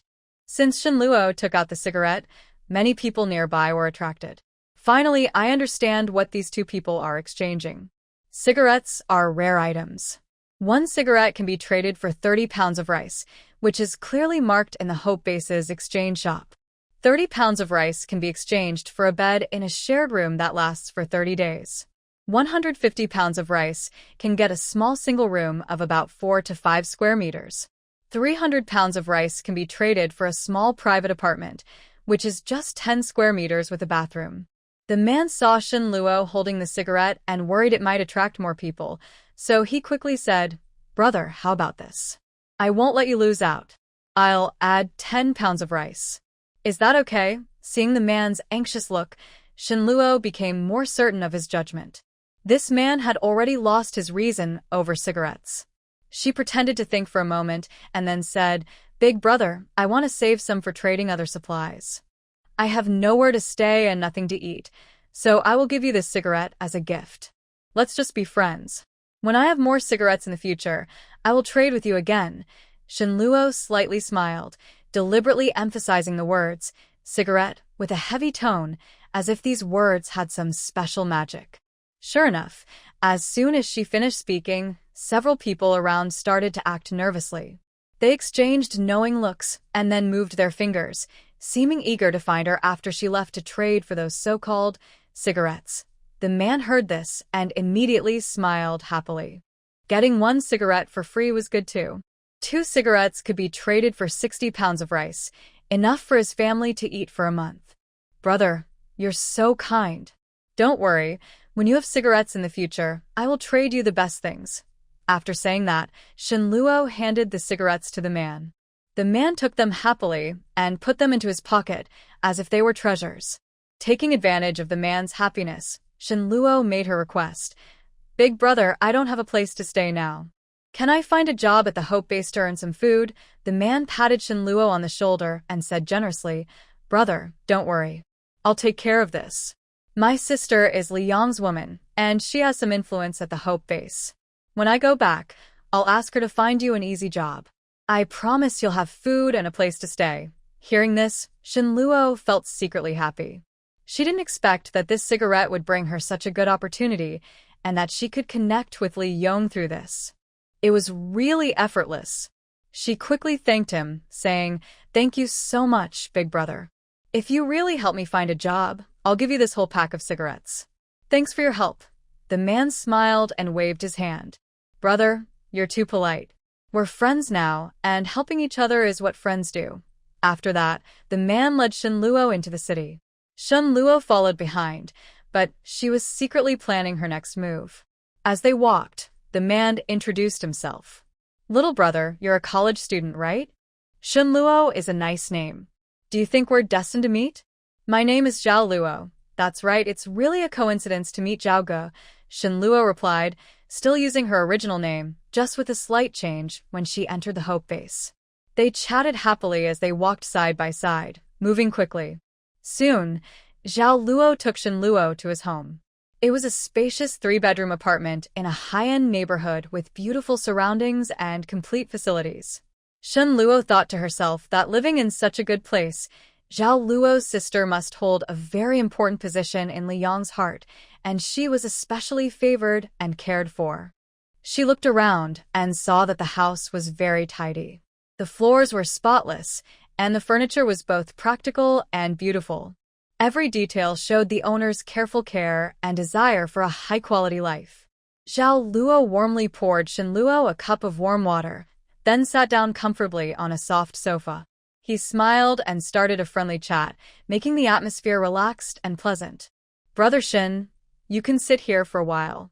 I'll go call my sister to come over and help you find a job," Zhao Luo said, then got up and went to the inner room. Shen Luo held her cup, but she was secretly thinking about how to learn more about Su Qing. Soon after, Zhao Fong, Zhao Luo's sister, came out. She was well-built, charming, and had a sharp look in her eyes. "Are you Shen Luo? I heard from my brother that you just arrived in the city today," Zhao Fong said with a slight smile. Shen Luo quickly stood up and respectfully replied, "Yes, Sister Zhao. I want to find a way to support myself. I hope I can rely on your help in the future." Zhao Fong waved her hand, signaling him to sit down, and said, "Don't worry, Shen Luo. Since you're my brother's friend, I will help you. But first, tell me, do you have any special skills or talents?" Shen Luo thought this was a good chance to show himself, so he said, "Sister Zhao, I studied some mechanical design in college, and I am good at fixing things." Hearing this, Zhao Fong's eyes lit up with surprise. She was worried there was a lack of such talent in the base. She then said, "All right, Shen Luo, you can start working in the maintenance department at the base. We'll see about adjusting your position later." Shen Luo was very happy. He hadn't expected to find a job so easily, especially in the maintenance department. This was a great opportunity for him. He quickly expressed his gratitude. "Thank you, Sister Zhao. I will work hard." Zhao Fong smiled and said, "Good. Go rest now. Once you get familiar with the environment, you can start working." After saying this, Zhao Fong got up, went back to her bedroom, and made a phone call. Shen Luo listened carefully. It turned out Zhao Fong only had a close acquaintance named Li Yong. The head of the maintenance department was probably also someone she was close to. A few minutes later, Zhao Fong returned to the living room and told Shen Luo when to report for duty. Shen Luo silently remembered this information but kept a respectful expression and agreed politely. She knew that in this world, information was life. The more she knew, the better her chances of survival. She decided to first keep Zhao Fong on her side and then, through her work in the maintenance department, slowly gather more information about Su Qing, Yang Feng, and Li Yong. Zhao Fong was pleased to see Shen Luo behaving well. She thought this young man was sensible and could become a useful helper. So, she arranged everything for Shen Luo and even personally took her to get familiar with the base's environment and work procedures. Shen Luo followed Zhao Fong, listening to her introduction while quietly observing everything around him. It was clear that Zhao Fong liked Shen Luo, as she acted very friendly, which made Shen Luo feel uncomfortable. He wondered if Zhao Fong had developed feelings for him. After getting to know each other, Zhao Fong left the repair department. Because of Zhao Fong, Shen Luo didn't start work immediately and decided to wait 3 days before returning. Shen Luo planned to use these 3 days to find Yang Feng and Li Yong and ask about Su Qing's whereabouts. As for where the two of them lived, the best lead was probably Luo. That evening, Shen Luo visited again. This time, he didn't come empty-handed. He brought 30 pounds of rice, 2 bottles of canned yellow peaches, 2 bags of milk powder, and 2 bottles of white liquor. When Zhao Luo opened the door, his eyes lit up. He quickly invited Shen Luo inside. "Brother Shen, what are you doing? Coming to my house, and you're so polite." Shen Luo smiled and handed the gifts to Zhao Luo, saying, "Brother Zhao, I brought you a little something.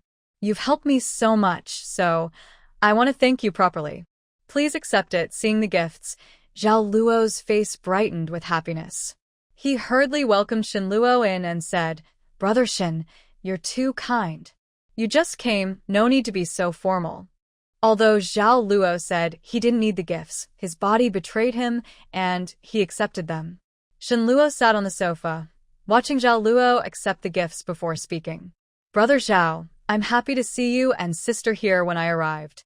I was thinking of inviting you to have a meal together. Zhao Luo patted Shen Luo's shoulder and politely said, "Brother Shen, you just arrived and are new here. How can I let you treat me to a meal?" Shen Luo looked at Zhao Luo and said, "Brother Zhao, I've already prepared some white liquor, just waiting for you to drink with me." After saying this, Shen Luo patted his backpack, and the crisp sound made Zhao Luo feel moved. It had been a long time since he last drank alcohol. The last time was at Liang's house, where someone offered him a glass of beer. Before the apocalypse, he loved drinking, but he had stopped, which made Zhao Luo feel very tortured. Today, Shen Luo bringing over the white liquor touched his heart deeply. Since Brother Shen has said so, let's have a drink together. Zhao Luo gained a lot this time. Not only did he receive many useful items, but he also had fine wine to enjoy. Feeling happy, he was no longer stingy with his points and decided to invite Shen Luo to a nice meal to thank him and celebrate. So, the two of them agreed to meet at the second floor of the Hope Base cafeteria. That afternoon, after learning that Li Yong had many women around him, I immediately realized that the person who kidnapped Su Qing was probably Li Yong himself. Li Yong's way of doing things and his complicated social circle made him the main suspect in this case. However, we can't completely rule out another possibility, that the Hope Base might have deliberately taken such action, using Su Qing as a bargaining chip to achieve some secret goal.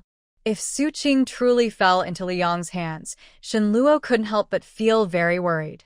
He knew Li Yong's methods and personality well, and he was afraid that Su Qing might be harmed or even face danger to her life under Li Yong's control. This worry weighed heavily on Shen Luo's heart, making him unable to relax. Soon, the two arrived at the second-floor cafeteria. The environment there was elegant, with carefully decorated surroundings, a sharp contrast to the messy, noisy scene on the first floor. Under soft lighting, neat and tidy tables were arranged in an orderly way, each with a bouquet of fresh flowers, adding warmth and a romantic touch. Zhao Luo led Shen Luo to a seat by the window, then waved to call the waiter and ordered a few rare and good dishes from the base. Only good dishes could match the fine wine Shen Luo carried in his backpack. This place was not for just anyone. Only those with enough money and certain financial strength would choose to dine here. The second-floor cafeteria was luxurious, with a wide variety of dishes and attentive service, far better than an ordinary cafeteria. Shen Luo prepared well for this meal. She first went to the exchange center and traded some of her supplies for points.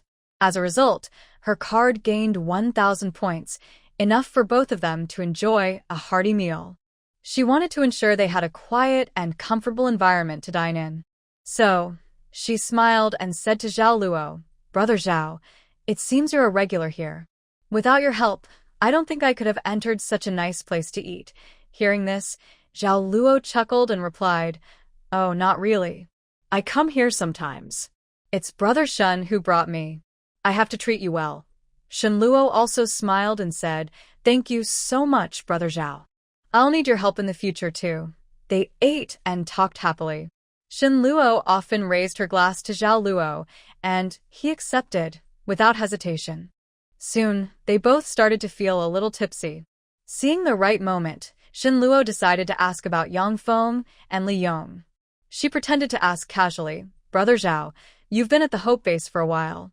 How is our base leader doing?" When Zhao Luo heard her mention the base leader, he perked up. He put down his glass and said mysteriously, "Our base leader is a really impressive person. He manages thousands of people. Not only is he powerful and influential, but he's also very ruthless. Most people wouldn't dare to offend him. Are all our base leaders the same? Are they all hard to get along with?" Shen Luo continued to ask. Hearing this, Zhao Luo quickly waved his hand and lowered his voice. Sister Shen, you can't say things like that. Our Hope Base actually has two leaders. The ruthless one is Yang Lin, the main base leader. The softer one is Deputy Leader Yang Feng. Brother Zhao, are you joking? Usually, tough people have helpers. Shen Luo pretended to be naive. Zhao Luo quickly patted his chest and assured her, "Don't worry, Sister Shen. I wouldn't lie to you. Our Hope Base is a bit special. We do have two leaders. The main leader is Yang Lin, who is very ruthless and manages thousands of people. Most people don't dare to offend him. As for Yang Feng, he's a bit weaker and doesn't have much power. He mostly handles logistics. And I can tell you a secret, but you can't tell anyone. Brother Zhao, don't worry. I keep my mouth shut, Shen Luo said calmly, still pretending to listen carefully. Zhao Luo looked around and then leaned close to Shen Luo, whispering, "Actually, our base leader, Yang Shulin, only got his position because of his backer, a guy named Li Yong. Li Yong is Yang Shulin's nephew, the man my sister serves. Li Yong has a lot of power in the base and no one dares to challenge the women he likes. So, on the surface, Yang Feng seems obedient, but he actually knows Li Yong's true identity and is pretending not to notice." After hearing Zhao Luo, Shen Luo felt a wave of emotion inside. He had thought the base was just a simple refuge, but now he saw that things were much more complicated. Zhao Luo revealed that Yang Shulin and Li Yong were working together, secretly controlling the base's power. This made Shen Luo very interested in these two men. He started thinking about their relationship and their real goals in the base. At the same time, Zhao Luo mentioned Yang Feng. Although Yang Feng seemed weak and helpless on the outside, Shen Luo sensed that he might be secretly gathering strength, waiting for the right moment to act. His hidden nature made Shen Luo more cautious about Yang Feng. Shen Luo realized that to survive in this base and find Su Qing, he needed to understand the power structure and relationships here. Zhao Luo might be the key to getting this information. So, Shen Luo decided to keep talking with Zhao Luo, carefully steering the conversation to learn more about Li Yong and Yang Feng, especially about Su Qing's whereabouts. He believed that if he was clever enough, he could get some useful clues from Zhao Luo. Pretending to be very interested, Shen Luo asked, "Brother Zhao, doesn't that mean Li Yong can do whatever he wants in the base?" When Zhao Luo heard this, he nodded quickly and said with envy, "Exactly. Li Yong is very powerful in the base. No one dares to take what he wants. Plus, he has a group of followers who stick to him all day, looking very impressive." Hearing this, Shen Luo couldn't help but sneer inwardly. Li Yong really is a bully who dominates others.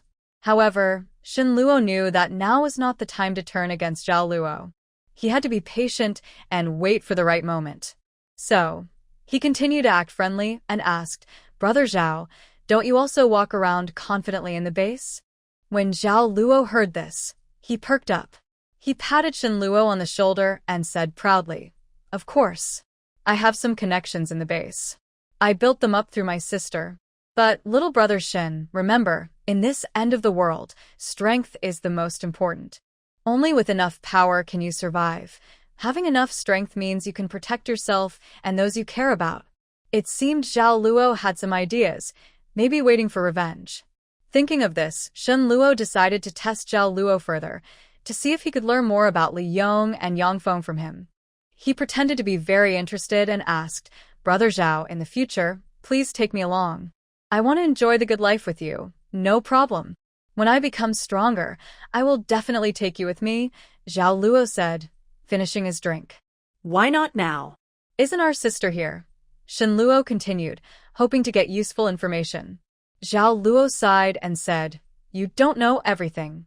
My sister is with Li Yong, but Li Yong is very suspicious and not fully loyal to her. She's just a tool for him. He wants any woman he likes, and she has to get them for him. Li Yong also has many enemies in the base.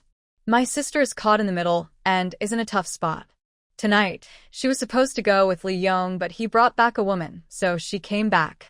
She said it was the first time she saw Li Yong so interested in a woman. Usually, if he likes someone, he forces himself on her. But this time, he's just trying to coax her, not even making a move." Shen Luo was happy. This woman must be Su Qing.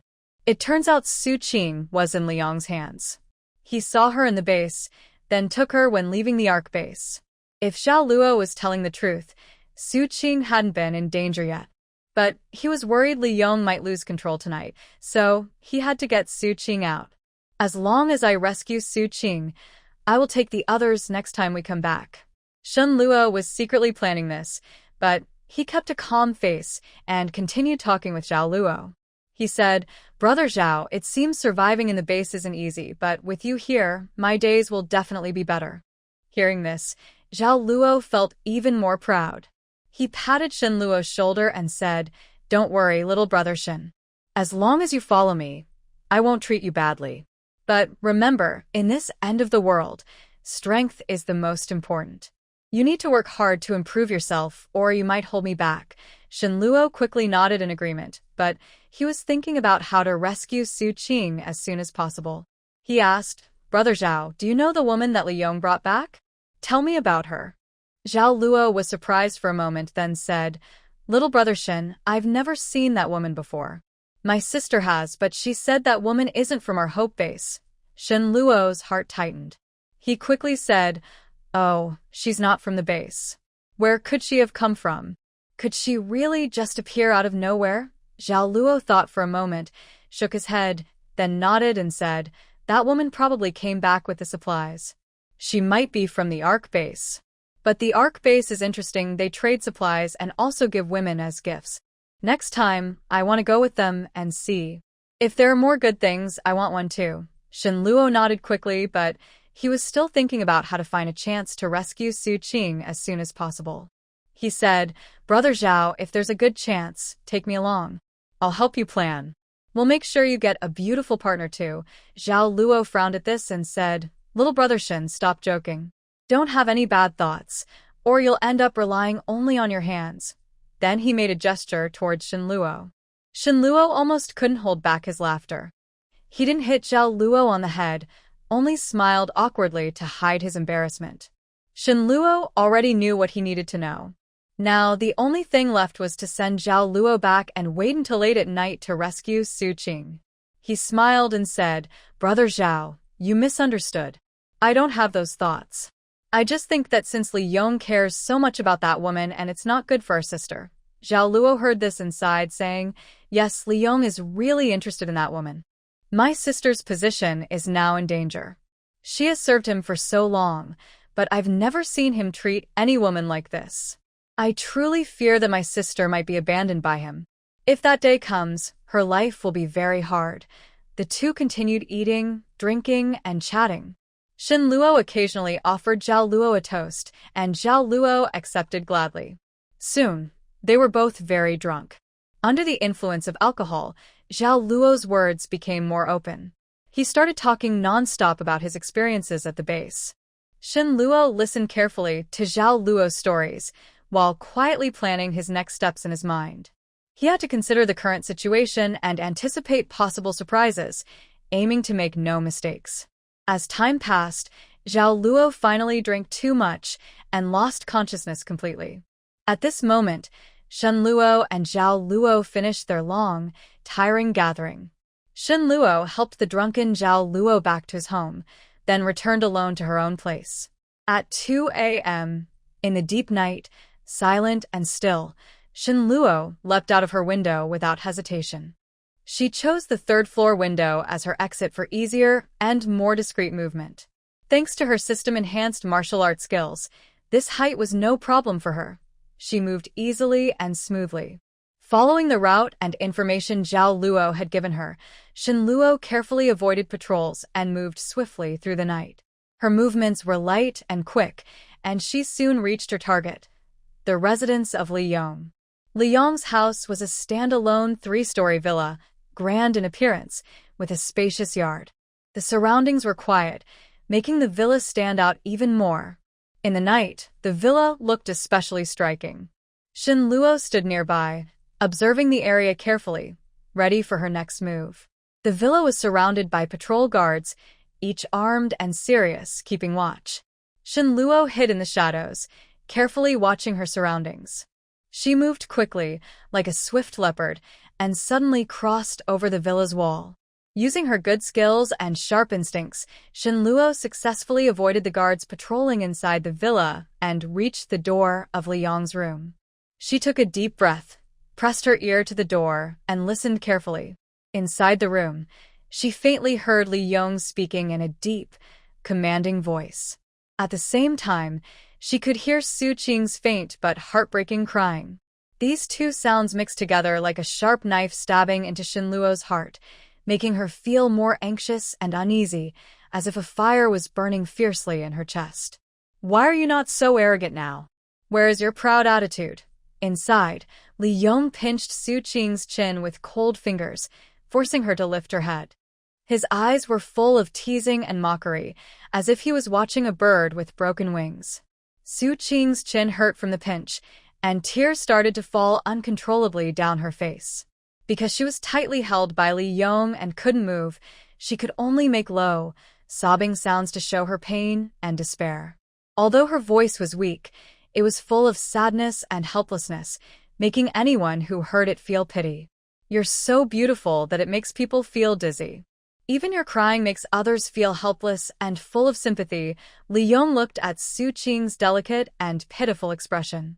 Deep inside, he was moved, as if an invisible, strong force was gently but firmly tugging at his heartstrings.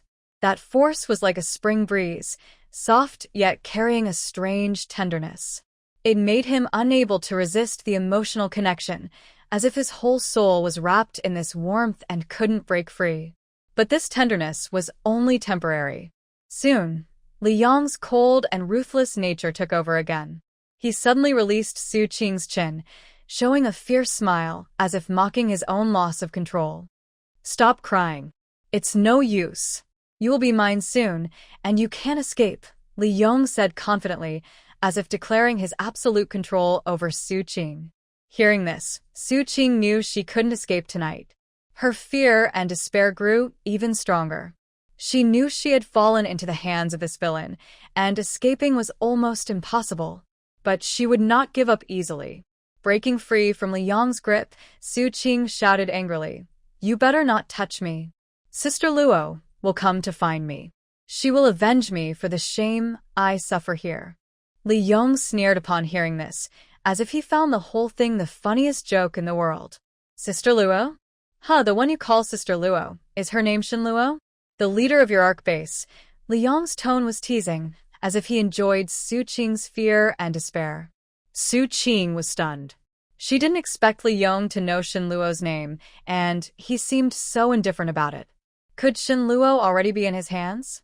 The thought made her heart sink. But then Li Yong's next words gave her a glimmer of hope. Don't worry, Shin Luo won't come to save you. I'll tell you, I was able to bring you out because she wanted me to. Otherwise, how could I have taken you so easily? Li Yong said with a proud smile on his face. Su Qing glared at Li Yong and said, "You're lying. Don't try to turn me against Sister Luo. She will definitely come to rescue me." Seeing Su Qing's angry eyes, Li Yong's desire to control her grew even stronger.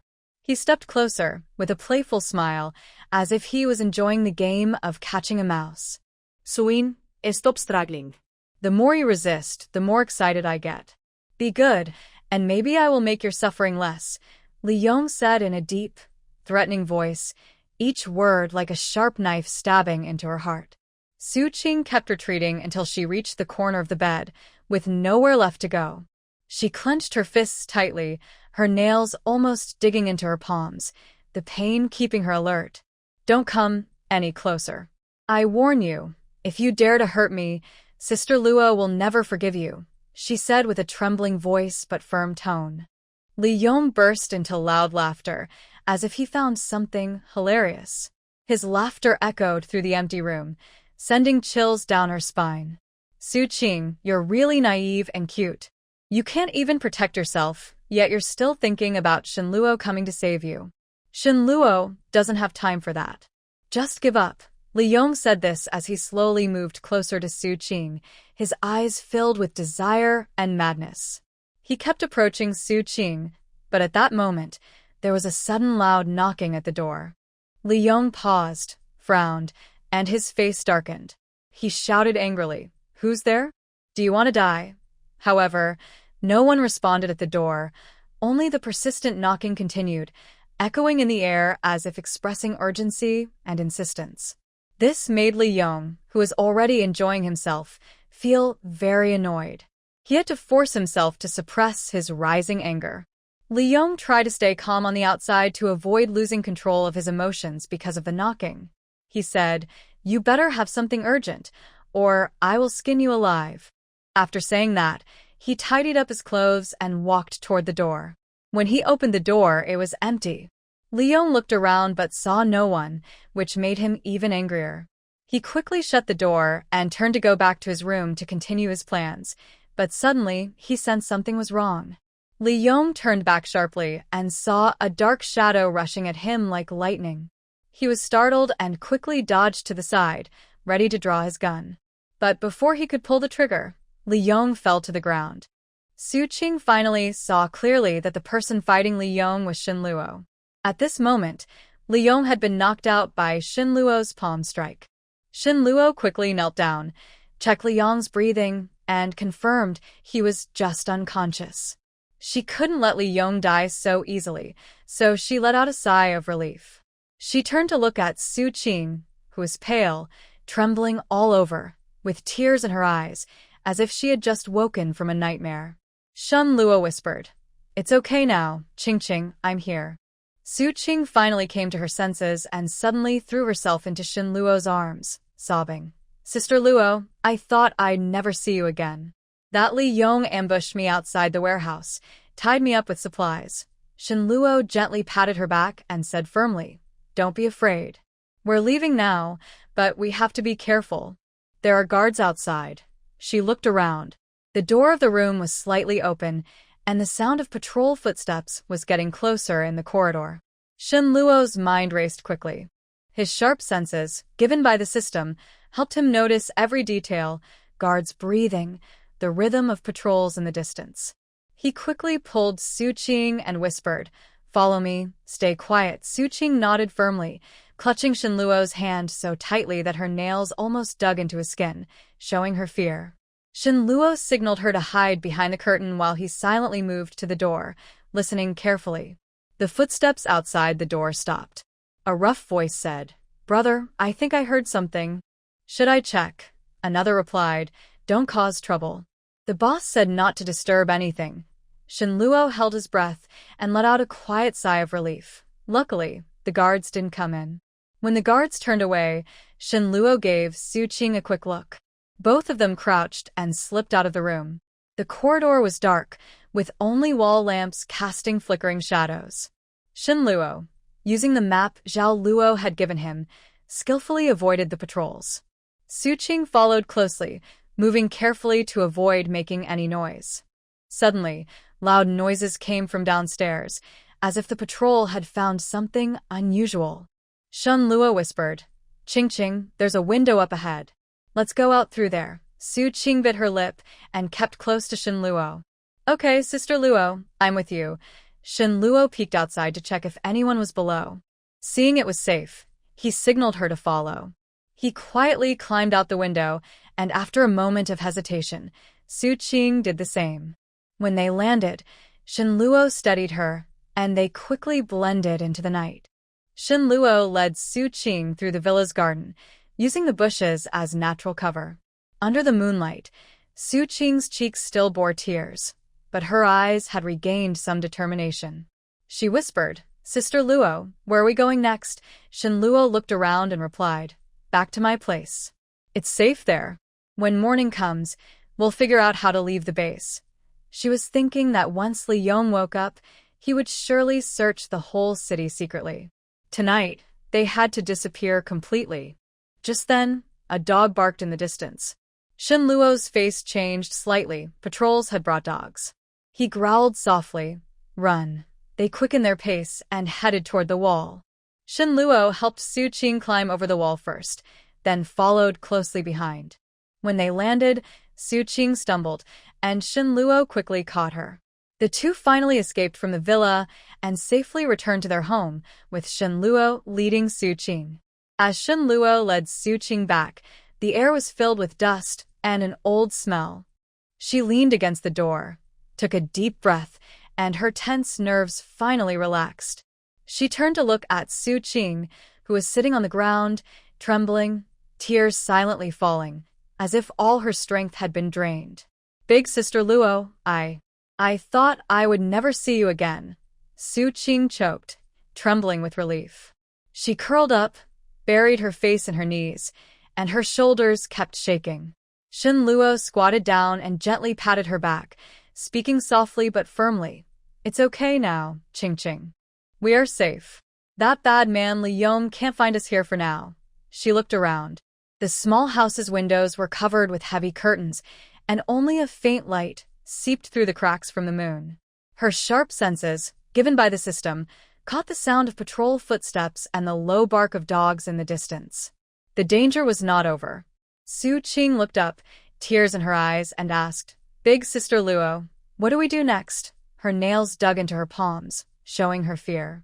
Shen Luo stood up, walked to the window, and lifted a corner of the curtain, cautiously watching the night outside. "Let's rest for a while," she said softly, reaching into her backpack and taking out water and some dry food. "Eat something to regain your strength. Soon, we will leave this place." Su Qing took the water bottle, sipped small amounts, and gradually regained some confidence. "Big Sister Luo, I trust you." She wiped her tears and forced a small smile. Shen Luo nodded, quickly planning her escape route in her mind. "We'll wait until dawn. They won't find Li Yong until then. We'll leave with the scavenging team that goes out in the morning. Before we leave, I need to do one thing. You stay at home and wait for me. I'll be back in an hour, then we'll go to the city gate and wait to leave." Su Qing nodded. "Big Sister Luo, be careful." Shen Luo looked at Su Qing, nodded gently, then swiftly jumped out of the window, blending into the darkness of the night. Her figure quickly disappeared into the blackness. After a moment, she silently arrived at the warehouse door of the Hope Base.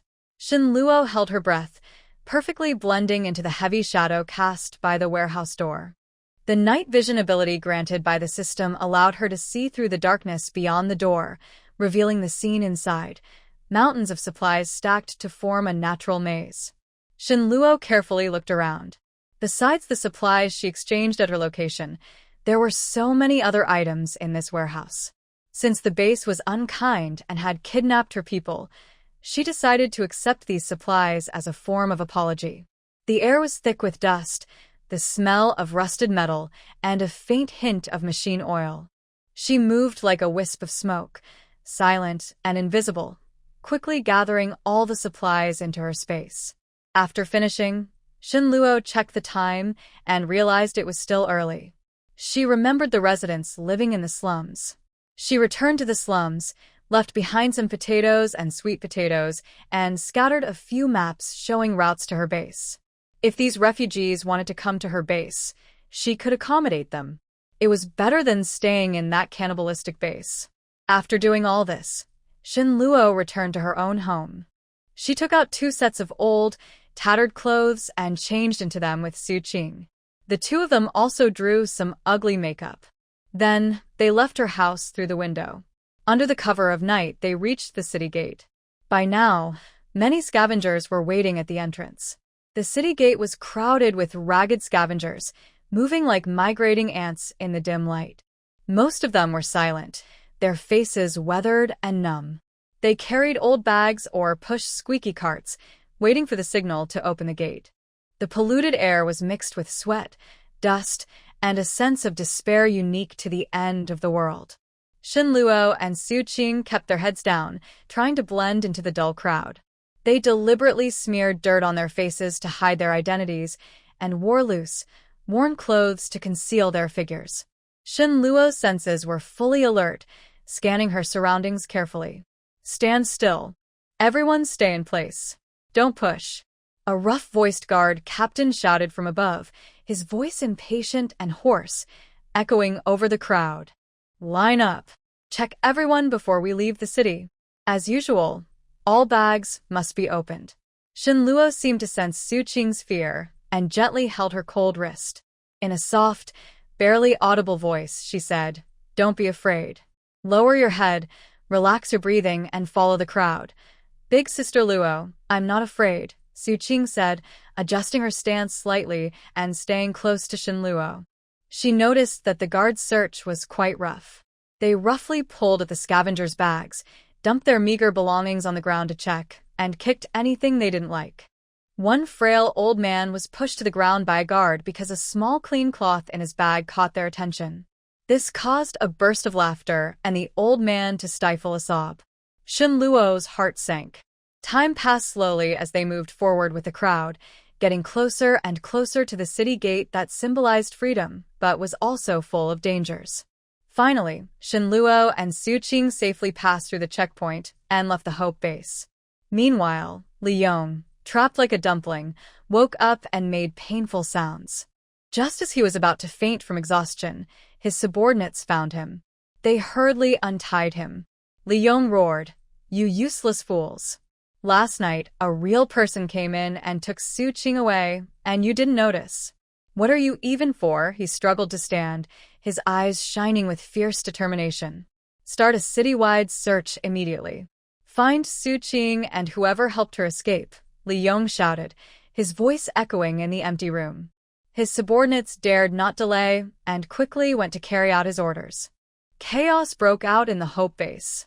At the same time, Li Yong received a call from the base leader, Yang Shulin, summoning him to a meeting at headquarters. When he arrived, he learned that the base's supplies had been stolen. Over a dozen warehouses worth of goods had disappeared overnight. Meanwhile, Shenluo and Su Qing had already left the Hope Base behind, walking along a rugged mountain path. "Big Sister Luo, am I too useless? I get caught every time," Su Qing asked sadly. Shenluo patted her shoulder and comforted her. "It's okay, Su Qing. I've thought about this too. Besides me and Wang Ji, no one else in our base has combat abilities. When we get back, I'll think of a way to help everyone improve their powers. Big Sister Luo, can I learn new abilities too?" Su Qing also didn't want to rely only on her healing skills. She hoped to protect herself as well. Her martial arts were only basic, like a three-legged cat style, so when facing stronger opponents, she still had no way to defend herself. Shenluo hesitated for a moment and said, "I'll think of a way when I go back. But we still need to focus on daily training. There are many people at the base now, and we need to select patrol and guard teams. We should also increase the number of people at the entrance." Hearing this, Su Qing's eyes lit up.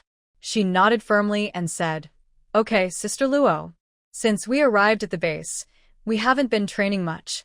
Shenluo smiled at her and secretly decided that once they returned to the base, she would find a way to improve everyone's strength so they could survive better in this end-of-the-world situation. The two continued walking along the mountain path and soon returned to the Ark base. Su Qing. Li Ping carefully examined Su Qing from head to toe, worried she might be hurt. "I'm fine, Sister Ping. Nothing's wrong," Su Qing said affectionately, hugging Li Ping. Li Ping finally relaxed and patted Su Qing's back. "Good, as long as you're okay. Luo, I'll prepare some delicious food for you. You've been exhausted on this trip. I want to give you a good meal." Shenluo nodded with a smile. "Thanks, Sister Ping. I'm really hungry now. I feel like I could eat a whole cow," she said. Li Ping nudda rapatadly. Okay. I'll start cooking right now. It'll be ready soon. You two go take a shower and change clothes, then come to eat." Shenluo and Su Qing returned to their room, tidied up briefly, and then went to the bathroom for a shower. The hot water washed away their fatigue and dirt, making them feel relaxed. After changing clothes, they went to the kitchen, where Li Ping had prepared a hearty meal. At the dining table, the three sat together. Li Ping kept serving Shenluo and Su Qing, and even the little kids sitting nearby mimicked them by serving Shenluo. Soon, Shenluo's bowl was piled high with food. After dinner, Shenluo and everyone chatted happily for a long time before heading to the main office area of the base. Through the system's detailed review and statistics, they found that a total of 3,286 people had been gathered this time, which was more than expected. Among this large crowd, they unexpectedly discovered the presence of individuals with special abilities. Surprisingly, there are 10 second-level mutants among them. They did not report their abilities as required but chose to hide their identities and live quietly among ordinary people. I believe these 10 are undercover agents sent by the base. Shenluo's system marks them so that if they commit crimes, they will be instantly sent to jail. Besides these second-level mutants, most of the other mutants are first-level. After further investigation, it was found that many of these first-level mutants have combat abilities, which greatly improves the team's overall fighting strength.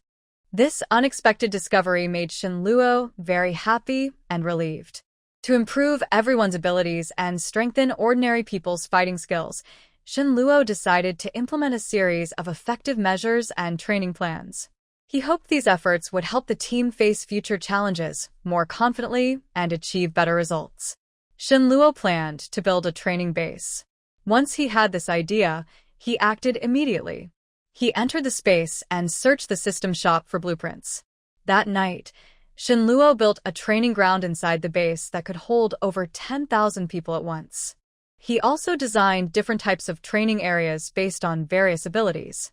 The large base was mainly occupied by the elderly, the weak, the sick, and the disabled, with very few capable fighters. Shen Luo thought for a moment and decided to exchange 10 pills that could help people understand new abilities. He planned to give these pills to Li Ping, Su Qing, Wang Gang, Wang Jie, and others so they could gain abilities. Without them, they might be helpless in dangerous situations and become easy targets. Early the next morning, Shen Luo gathered a few people for a meeting in the central building. Everyone knows that a few days ago, when the base was exchanging supplies, Su Qing was kidnapped. Most of us only have support abilities and lack fighting skills, which puts us at a disadvantage. Since each of you is responsible for different projects, I've decided that everyone should have fighting abilities. Big Sister Luo, can I really learn a new ability? Su Qing looked at her with hopeful eyes, but also a little uncertain. Shen Luo looked at her with a firm gaze. Yes, Qing. Not only can you, but you definitely will. Can I become as powerful as my brother? Wang Jie heard that he could understand special abilities and become a special ability user. His eyes lit up with excitement. Even Wang Gang, who is usually very calm, was very excited. Shen Luo looked around at everyone and slowly said, "Of course you can. I have prepared potions that can help you awaken your abilities. As long as you drink them, there is a chance you will understand your special ability." Can the base leader's ability be anything? I want a wind-type ability so I can work with my brother, Wang Jie asked eagerly, hoping to get the ability he wanted. Yes, there are 4 potions for awakening abilities. They are for metal, earth, wind, and fire abilities. You 4 can choose based on your preferences, Shen Luo said, placing 4 bottles of potions on the table. Wang Gang, Wang Jie, Li Ping, and Su Qing sat around the table, all focused on the 4 bottles. Their faces showed excitement and hope. Wang Gang spoke first, his voice firm and steady. I choose the metal ability. With it, I can defend well and protect everyone. Wang Jie cheered happily. I want the wind ability. I want to be as strong as my brother and become the best ability user in the base. Li Ping smiled at Shen Luo and said gently, I'll choose the earth ability. Like Master Wang, I want to have a defensive power to protect more people. Her choice showed her kindness and strength. Su Qing gently touched the bottle, tears in her eyes. Sister Luo, I choose the fire ability. I want to become stronger and not be a burden to everyone. Her voice was full of gratitude and determination. Shen Luo nodded softly. Good. You will drink the potion soon. In the lounge of the building, I will be there to protect you. After you awaken your abilities, we will hold a public recruitment for the base's special ability team and guards, patrol and guard teams. Wang Gang was a little surprised to hear this. Yes. The patrol team can recruit ordinary people, but they must pass selection and tests.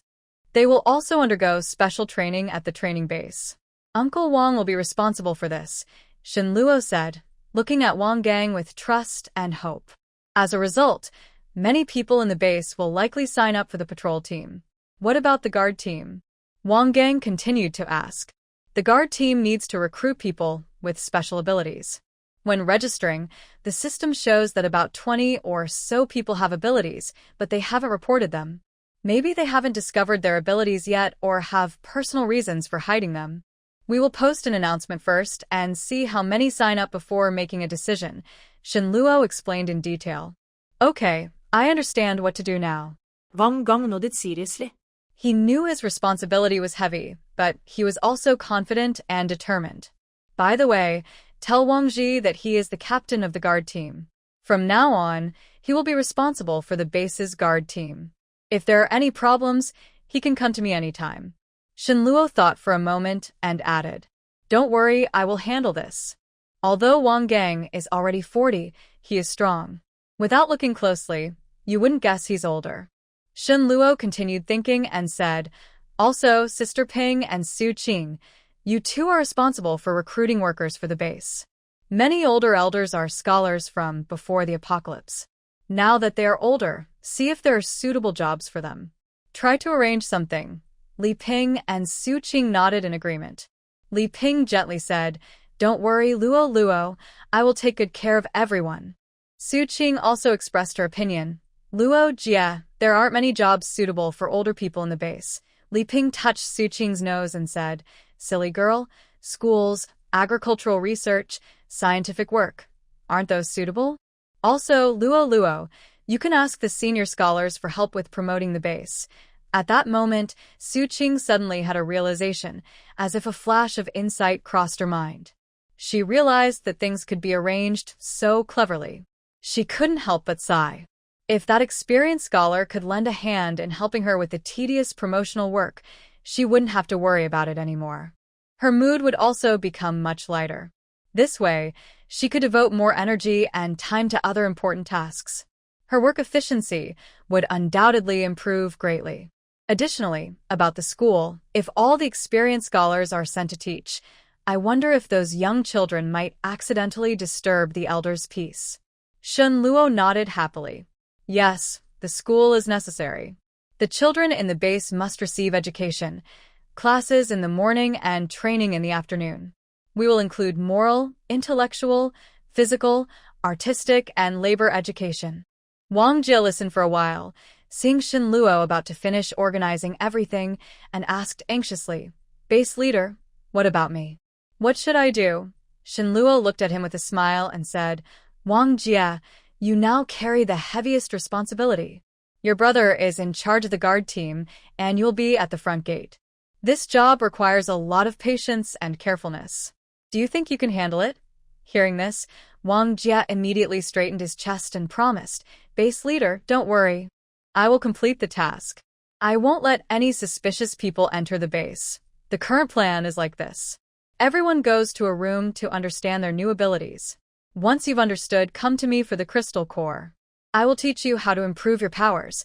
After Shen Luo finished speaking, he signaled everyone to take their ability potions and go to their rooms to begin this unknown journey of understanding their powers. The 4 people returned to their rooms and eagerly drank the ability potions. As they took the potions, a warm energy surged inside them, as if something was quietly awakening within their bodies. They closed their eyes, focusing completely on feeling the changes in this energy, hoping for new abilities to appear. Time passed second by second, filling the room with a tense yet hopeful atmosphere. Suddenly, Wang Gang's body trembled slightly. A streak of golden light flashed in his eyes. He had successfully understood a gold-type ability. Next, Wang Jie shouted excitedly. He felt as if he had merged with the wind, and his wind-type ability had awakened smoothly. Li Ping and Su Qing also responded one after another. Li Ping felt as if her feet had taken root, closely connected to the earth, and she firmly grasped her earth-type ability. Su Qing, on the other hand, felt as if a flame was burning inside her, with a rolling heat wave. Her fire-type ability filled her with strength. They all left their rooms and found Shen Luo, excitedly sharing their experiences and feelings about understanding their new abilities. Shen Luo watched as each of them successfully awakened their abilities, feeling very happy. She didn't expect that in just 2 hours, all 4 of them would understand their powers. It seems that good things come from space products. If this is true, and all the children also develop their abilities, no one in her arc base will dare to explore there in the future. However, these ability-enhancing medicines are really expensive. Shen Luo bought them with her loan points. She took out 1 level 1 crystal core and 40 level 2 crystal cores from her backpack and placed them on the table. Looking at the crystal cores, Shen Luo spoke slowly. These cores will help everyone improve their abilities. Wang Gang, you have a metal-type ability. Take this level 1 core first. Try to absorb its energy and see if it can upgrade your ability level. Wang Gang carefully picked up the level 1 core and examined it closely. The core emitted a faint glow, seeming to tell of its powerful energy. He took a deep breath, pressed the core to his forehead, and tried to absorb the energy. Meanwhile, Shenluo turned to the others. You all do the same. Each of you take 25 crystal cores and 10 level 2 cores to try absorbing their energy. Remember, focus completely when absorbing the energy. Don't get distracted. The 4 of them stepped forward one by one, following Shenluo's instructions, and began trying to absorb the energy from the cores. The room was filled with only their heavy breathing and occasional sounds of energy fluctuations. Shenluo quietly watched their progress. Time passed second by second, and the atmosphere in the room grew more tense. Everyone was fully focused on absorbing the energy, hoping to make a breakthrough. Finally, Wang Gang opened his eyes first, his eyes shining with excitement, signaling that he had successfully upgraded his ability by 1 level. Soon after, the others also opened their eyes, their faces full of joy and excitement. They all stood up, showing off their improved abilities. Wang Jie stood up, swung his fist, feeling the powerful energy flowing inside him. I did it. My ability level has increased. I finally have my own ability. Everyone has found a way, so keep absorbing the energy from the cores. When you're out of cores, come find me, Shenluo said with a smile. For people nodded in agreement, but it was clear they were happy inside. All right, everyone, let's get busy with what we just discussed, Shenluo said as he assigned tasks to each of them. The 4 quickly went to work. Shenluo watched their backs as they left, feeling very happy inside. If he had known it would be like this, he would have given everyone special ability potions earlier. They are all ability users, so who would dare to threaten their base? Just as Wang Jie, who had just left, ran back. Base leader, someone is at the gate. What's going on? Tell me slowly, Shenluo said while activating his system to check what was happening at the door. The visitor at the gate was none other than Li Yong from the Hope base. Shenluo's heart tightened. He quickly hid his smile, and his eyes became sharp and calm. He didn't expect that right after leaving the Hope base, Li Yong would come after him. Base leader, the Hope base is here again, and Wang Jie looked serious, hesitating to speak. What else is he doing? Shenluo asked as he hurried toward the gate. He also wants to see Sister Su Qing. Wang Jie followed closely behind Shenluo, trying to keep up. Oh, who does he think he is? Shenluo's face darkened at the mention of wanting to see Su Qing. Her steps were firm and strong, each step seeming to send a message that the visitor at the gate should not underestimate her. Her eyes showed unwavering determination, as if no challenge could shake her resolve. Let them in, Shenluo said calmly and steadily. She stood at the door, quietly waiting for Li Yong and his group from the Hope base. She had already planned her response. No matter what their purpose was, she would face it without backing down. Base leader Shen, it's an honor that you came personally, Li Yong said with a forced smile when he saw Shenluo at the gate. Shenluo looked at Li Yong with a blank face, speaking coldly. Captain Li, what do you want? I think we just met recently. Why are you here again? Are you here to trade supplies with me? Li Yong's smile grew wider. Shun base leader, it seems we're on the same wavelength. I really came to trade some supplies. Look at the vehicle behind me. I've already brought supplies. I was just thinking about exchanging with your base. Shenluo glanced at the convoy behind Li Yong, a hint of disdain in his eyes. I hope your base plans to trade us supplies again. I wonder what price your base will use this time. Li Yong's face changed slightly, but he quickly smiled again. Commander Shen, you're joking. We came with sincerity and hope to build a long-term partnership with your base, Shenluo sneered. I've seen your sincerity, but what exactly is your base's sincerity this time? Li Yong took out a document from his pocket and handed it to Shenluo. Commander Shen, this is the latest cooperation plan from your base. Please take a look. Shenluo didn't reach out immediately, but kept a cold stare at him. Seeing this, Li Yong wasn't in a hurry. He gently placed the document on the nearby table and took a few steps back, waiting for Shenluo's reaction. Shenluo glanced at the document. The cover bore the emblem of your base, with bold words underneath. Cooperation plan. He opened the document and quickly skimmed through it. As he read more, his brow furrowed, and he showed some dissatisfaction. Is this your base's sincerity? Shenluo closed the file, looked up at Li Yong, and asked with some doubt and displeasure. This plan doesn't benefit our ARC base much. Li Yong's face flickered with embarrassment, but he quickly regained his composure. He smiled and said, Commander Shin, don't be in a hurry. This is just our initial proposal. If you're not satisfied, we can discuss it further. After all, cooperation is a win-win situation, and both sides need to be happy. Hearing this, Shin Luo sneered. No need to discuss. If your base wants to exchange supplies, then the price must be doubled. It's not long since your last exchange with us. I'm cautious by nature. If you really need it, I can offer a friendly price. But if you're trying to buy low and sell high here, sorry, I want twice the supplies to exchange for my high-quality grain. Li Yong's face slightly changed, but he quickly adjusted his expression. He said, Director Shin, I hope the base has indeed encountered some trouble, so I am here sincerely. Also, I hope the supplies the base can provide are only this much. If I take back ordinary food, I am afraid the base won't be able to hold on. Shin Luo looked at him with a hint of disdain. Captain Li, are you begging me?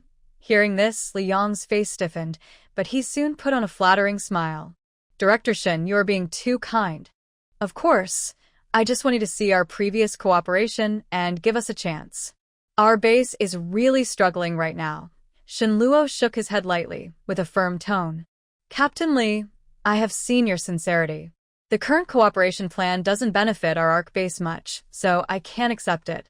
If you want exchange for supplies, you need to double the amount. I will trade immediately. Li Yong, seeing this, panicked and quickly said, Director Shin, please reconsider. We hope the base is willing to make concessions. As long as you allow us to exchange for enough food, we can discuss any conditions. Shin Luo looked at him with a cold glint in his eyes. Since that's the case, and if Captain Li is willing to provide double the supplies, we can make the trade.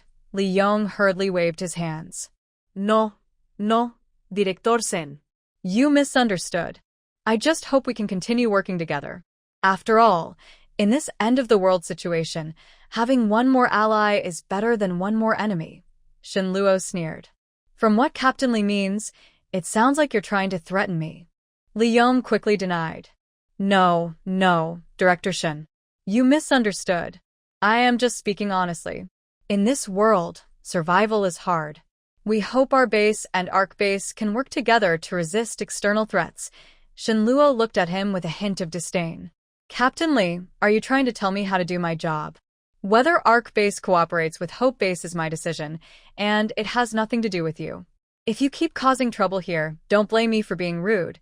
Li Yong felt a chill in his heart. He knew Shin Luo was a person who kept his promises.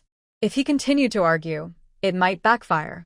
So he quickly said, Director Shin, please don't be angry. I was careless. Since that's the case, let's proceed as you said. We will provide double the supplies. Li Yong finished speaking and quickly signaled the people behind him to unload the supplies, preparing for the exchange. Shin Luo looked at him coldly and said, Those who know the situation are wise. I hope your base won't keep coming to me every few days. If you do, I will raise the price for the exchange. Li Yong hurriedly nodded and said, Don't worry, Commander Shin. We came with sincerity this time. If our base hadn't encountered problems, we wouldn't want to bother your base. Shin Luo didn't say anything more and signaled his men to check the supplies and carry out the exchange. Li Yong was very annoyed. Even at 3 times the price, he had to exchange. His hope was that the base's food supply could only last 2 or 3 days. If they couldn't get enough food, the small teams wouldn't have anything to take out for missions. He was only returning with half the truck full, but he felt a bit disappointed. Commander Shin, may I discuss something with you? Li Yong had to lower his attitude. He needed to bring something back, otherwise, this trip would be a big loss. Captain Li, if you find it hard to ask, then maybe it's better not to say anything. If you already expect the result, why bother mentioning it? Shin Luo said coldly, giving Li Yong no chance. Thinking about Li Yong's cruel actions towards Su Qing, Shin Luo felt like losing his temper. Sorry, Commander Shin. Since I have only half a truck left, it's a waste of gas to go back empty. Could you lend us some food? I promise to repay all the borrowed supplies within a month. If they really went back with an empty truck, it would be hard to explain to his uncle. So he had to muster his courage and persuade Shinluo. Shinluo smirked coldly, showing disdain in his eyes. Captain Li, are you joking with me? Trying to get something for nothing? Borrow food from me? Do you think I would agree? Li Yong's face turned awkward, but he forced a smile and tried to persuade Shinluo. Commander Shin, you know our base is really in trouble. If you could lend us some food to get through this difficult time, we will remember your kindness and repay you generously in the future. Shinluo looked at him with a mocking expression. Captain Li, my base is large and has many people. If I lend you food, what will I eat? What will I drink? So, it's better not to ask for help directly, or you'll only make things difficult for me. Li Yong's face grew even more grim. He knew that Shinluo hadn't said it outright, but she definitely knew about Su Qing being kidnapped. Since she hadn't pursued it, he guessed that the people who rescued Su Qing were also from the Ark base. This made him feel resentful, but at this moment, he could only force himself to beg. Director Shin, my base has over 100,000 people. We don't have enough food for everyone. Please, for the sake of all of us struggling to survive in this end-of-the-world situation, give us a chance. I promise. We will return the borrowed food on time. Shinluo looked at him with a hint of coldness in her eyes. Captain Li, I lent you the food, but now my base's residents will go hungry, so I won't lend it. If you want food, bring something in exchange. Hearing this, Li Yong's heart sank. He knew he really couldn't persuade Shinluo anymore. He sighed helplessly and was about to turn away. But just then, he suddenly thought of something. If she wouldn't lend the food, then why not send the people from his base who can't get enough to eat here? Since she's unwilling, don't blame me for being heartless. Thinking of this, Li Yong felt at ease. If they can't support themselves, let others do it. Plus, he could help Shinluo spread the word. Surely, the nearby refugees would flock to the Ark base. This way, he wouldn't have any pressure, and it could also solve the base's problems. It was a win-win situation. Who wouldn't want to do that? Li Yong turned around, a cold smile appearing on his face, and said to Shinluo, Director Shin, since you're unwilling to lend food, why don't we try a different way to work together? We hope that many people in your base are struggling because of the food shortage. Can we do something about that? Shinluo's eyes instantly turned sharp.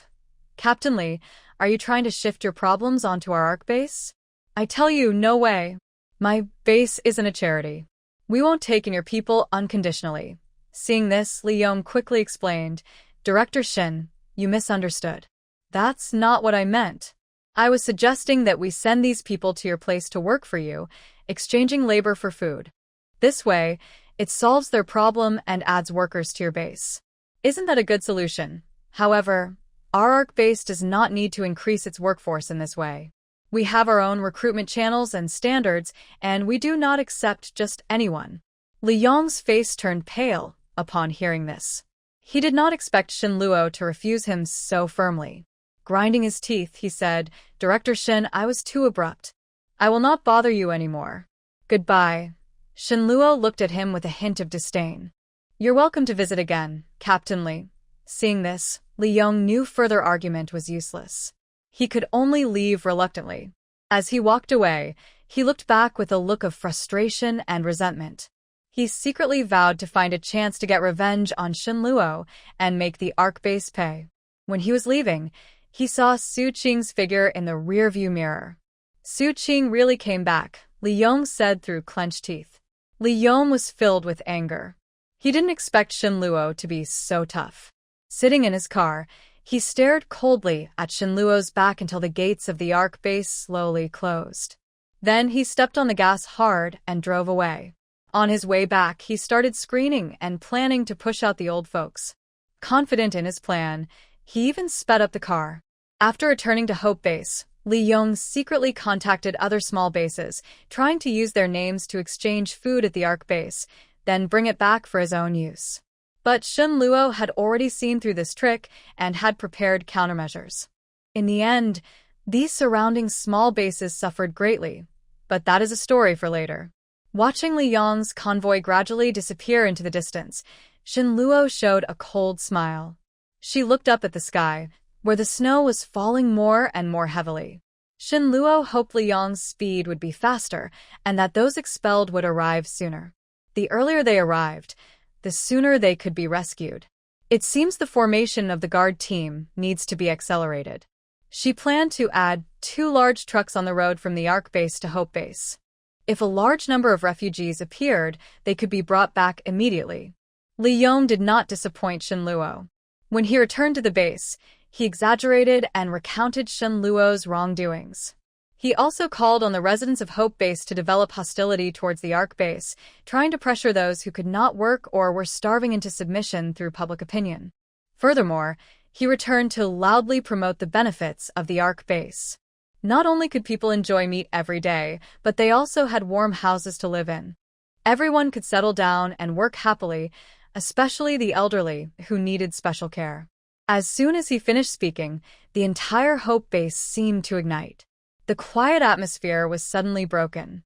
People started whispering to each other, their voices growing louder until they formed a noisy crowd. Inside the Hope base, people's emotions were fully stirred. Different sounds mixed together, creating a lively and warm atmosphere. It showed how much everyone cared about and discussed the statement. Those struggling with food shortages looked hopeful, as if going to the Ark base could help them escape their problems. Some dishonest people began to act sneaky, trying to sneak into the Ark base to gain unfair benefits. Li Yong watched how people reacted and smirked coldly. He knew most of these people couldn't go to the Ark base on their own and had to rely on his arrangements. Li Yong saw this as a good chance to benefit himself. He secretly contacted those wanting to go to the Ark base, promising to arrange transportation for them. Of course, this transport arrangement would require a fee. For those eager to escape their difficulties, this fee was not a big problem. So, Li Yong's plan went smoothly. If they could exchange goods for entry, it would be a great opportunity for those entering the Ark base to become wealthy. Many people wanted to do this kind of business. Meanwhile, Shin Luo had already prepared for this situation but also sensed something was wrong. Most of the people trying to leave were old, weak, sick, or disabled, clearly unable to go on their own. Shin Luo understood that Li Yong was up to something. Still, having someone send them was better than him doing it himself. These people were from the lower levels of the Hope base, and leaving was already a good thing. Fortunately, among these people, there were also mutants. Shin Luo hoped that after settling down, they would share their abilities with the base, eventually becoming true members of the community. Shin Luo stood high above at the Ark base, gazing far toward the Hope base with a thoughtful look in her eyes. She knew that in the end-of-the-world situation, many people had to give up a lot to survive, especially ordinary folks. At that moment, loud noises came from the base gate. Shin Luo frowned. Soon after, Wang Jie hurried over and reported, "Commander Shin, it's people from the Hope base. They say they want to join us and hope we can take them in. We've already followed the rules and accepted them, but..." A cold glint appeared in Shin Luo's eyes as she asked her subordinate, "But what?" Wang Jie hesitated before replying, "It's an old lady. She keeps insisting at the gate, demanding to be let in. After checking, she doesn't meet the entry standards. Her family has 5 members, but only she can't get in, so she's causing trouble." Hearing this, Shin Luo's brow furrowed slightly, and her voice turned cold. "Not meeting the standards? Why?" Wang Jie answered. "The system shows her score is below 50. Also, during the check, the system kept issuing warnings." Shin Luo paused in silence, then suddenly smiled. She had never seen such a situation before. Even Little Black, who had been hiding in her space, was curious and wanted to come out to see what was happening. "Let's go. Take me to see her," Shin Luo said. She wanted to understand what was going on with the old lady before making a decision. At this moment, Little Black jumped onto Shin Luo's shoulder, eager to join the fun. Wang Jie quickly led the way. Shin Luo followed behind, arriving at the base gate. They saw a crowd gathered there. Among them, an old lady sat on the ground, crying and making a fuss, demanding to enter the base. Shin Luo stepped forward and carefully looked at her. She saw the old lady had white hair, a face full of wrinkles, and a thin body that looked almost skeletal, appearing very pitiful. Shin Luo wanted to see what the old lady would do next. She softly asked, "Old lady, the ground is cold. What's the matter? Please speak." The old lady looked up, tears in her eyes, and said, "My family has 5 members. You let in 4, but I, an old bone, am left out. My son, daughter-in-law, and grandchildren can support me. Why won't you let me in? We came to seek refuge with you. How can you treat us differently?" When Wang Jie heard this, he hesitated and said, "Director Shin, this elderly lady is not the one who qualifies to enter. She keeps causing trouble, and people who don't meet the standards can't be accepted." Wang Jie didn't like the elderly lady in front of him. He was so annoyed that his head was about to explode. Shin Luo ignored Wang Jie's complaints. She looked at the elderly lady with a thoughtful expression. She softly asked, "Ma'am, do you know the rules for being accepted into our ARC base?" The elderly lady was stunned for a moment and shook her head. Shin Luo sighed and continued, "Our ARC base is here to provide a safe and secure place for people in the end-of-the-world situation, so we have strict rules for acceptance." Hearing this, the elderly lady's crying grew louder. "My son, daughter-in-law, and grandchildren can all come in, so why can't I? Our whole family came to seek refuge. How can you be so heartless?" Shin Luo frowned. She understood the elderly lady's despair and helplessness, but the rules of the base couldn't be broken. She said firmly, "Because your son, daughter-in-law, and grandchildren love our base. But you don't like the base and even look down on it, so the base didn't let you in." The elderly lady started crying even harder. "I won't leave. I want to stay with my son, daughter-in-law, and grandchildren." Shin Luo looked at her with a hint of amusement. "Ma'am, if you don't like it here, why do you insist on staying?" "Who says I don't like it? I have my son and daughter-in-law. They can take care of me and they work here. What does liking or not liking have to do with it? You little troublemaker, why are you meddling so much?" The elderly lady, unable to argue, started throwing a tantrum. Just as Shin Luo was about to say something, a calm voice interrupted. "Mom, stop causing trouble." Shin Luo looked over and saw a tall, resolute-looking middle-aged man step out from the crowd. He helped the elderly lady up from the ground, his eyes showing a mix of helplessness and shame. "Director Shin, I apologize sincerely. My mother doesn't understand the rules and has caused you trouble," the man said apologetically, bowing slightly to Shin Luo. Then he looked at the elderly lady. "Mom, I understand what you're thinking, but stop causing trouble. My family and I live outside the base, and Shioa will take the children inside the base." The middle-aged man's words were not finished when the old lady slapped his face. "You beast, what's wrong? Your wife and daughter are precious, but I, your old mother, am supposed to die? Marrying you is to treat me like this? Have you no conscience, or has it been eaten by dogs? Don't hit my dad." A young, innocent voice called out, immediately throwing itself at the middle-aged man's legs. It was a small boy with big eyes, now looking nervously at the old lady. "You're just a little brat, as annoying as your dead mother," the old lady spat at the boy. The middle-aged man was caught off guard by the sudden. His head tilted to one side, and almost instantly, a bright red slap mark appeared on his cheek, clear as a brand. But instead of dodging or fighting back, he remained calm and patient, silently enduring everything. His eyes showed mixed feelings, helplessness and strength, like he was quietly holding on to some inner resolve. He looked down at his mother, full of pain and helplessness. "Mom, please don't do this. Xiao Xue and the others are already inside. Don't make trouble. We can survive outside too." Hearing this, the old lady grew even angrier. "Survive? You want me, an old woman, to sit outside in the cold wind? I tell you, if I don't get in today, I'll die right here in front of you." She broke free from the middle-aged man's support and rushed toward the stone steps beside her. The man was shocked and quickly reached out to stop her, but it was too late. With a loud thud, her head hit the stone steps heavily. She expected to bleed, but only felt a slight pain on her forehead. No blood came out.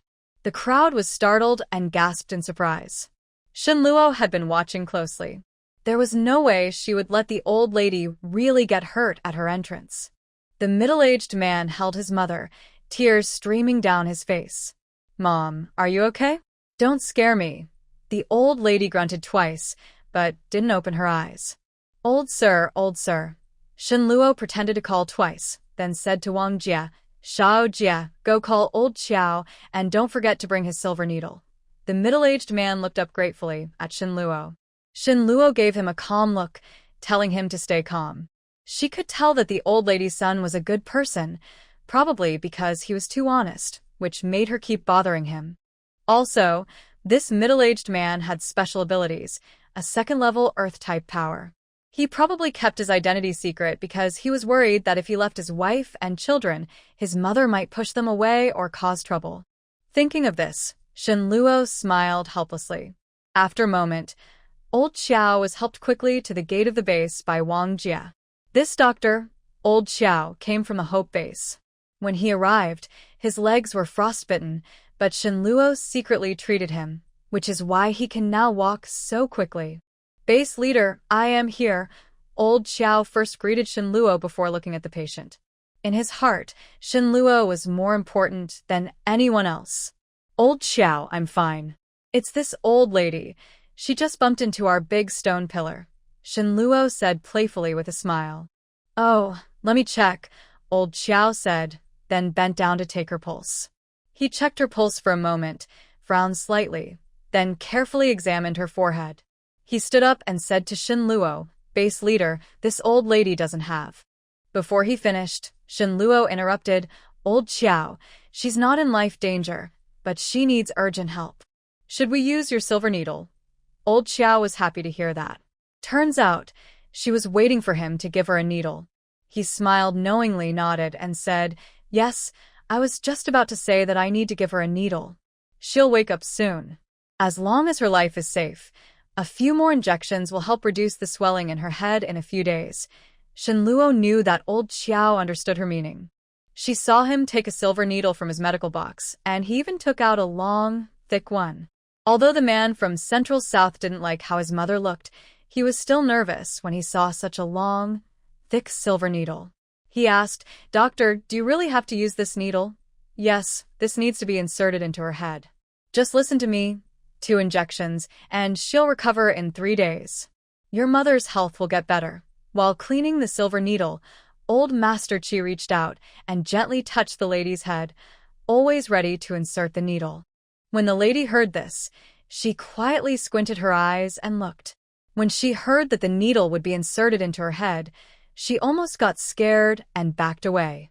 Before the needle was inserted, the lady suddenly jumped up from the ground and said, I'm fine, I'm okay.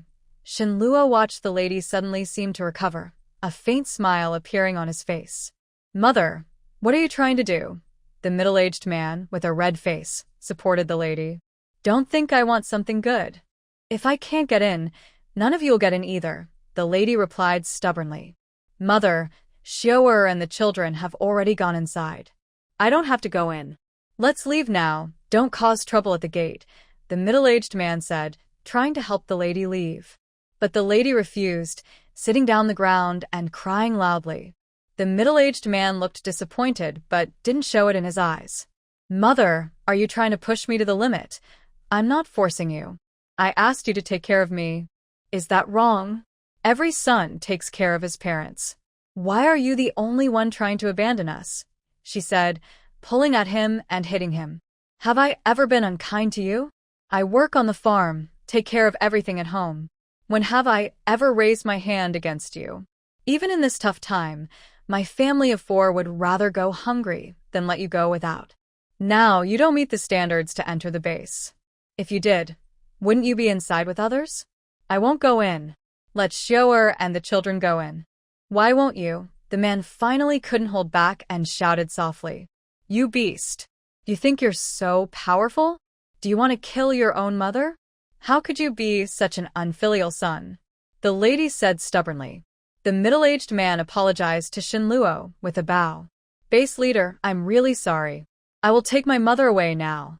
Please let Xiao and the children stay. If I'm still alive, I will come back to thank you. He was about to carry the lady away, but she refused to let him do as he wished. In a moment, blood appeared on his shoulder. Wait, Shenluo called out to the man. Base leader, do you have something to say? The middle-aged man ignored the pain on his shoulder. Honestly, your mother doesn't meet the standards to enter my base because she doesn't like it here. But I really like your character. So, I decided to treat your mother for her madness. Once she gets better, I will let her enter the base, Shinluo said with a cheerful smile, looking at the elderly woman. The elderly woman felt a bit uneasy when Shinluo looked at her and had a bad feeling in her heart. I am not sick and don't need to see a doctor.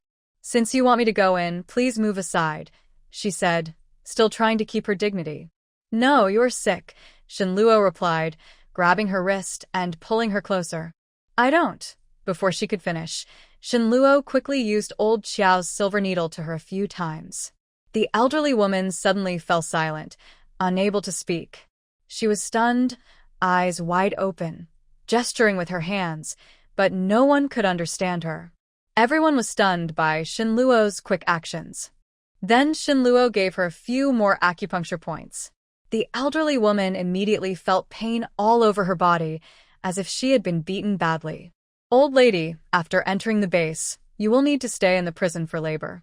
Since you don't meet the standards for entry, we will modify you until you do.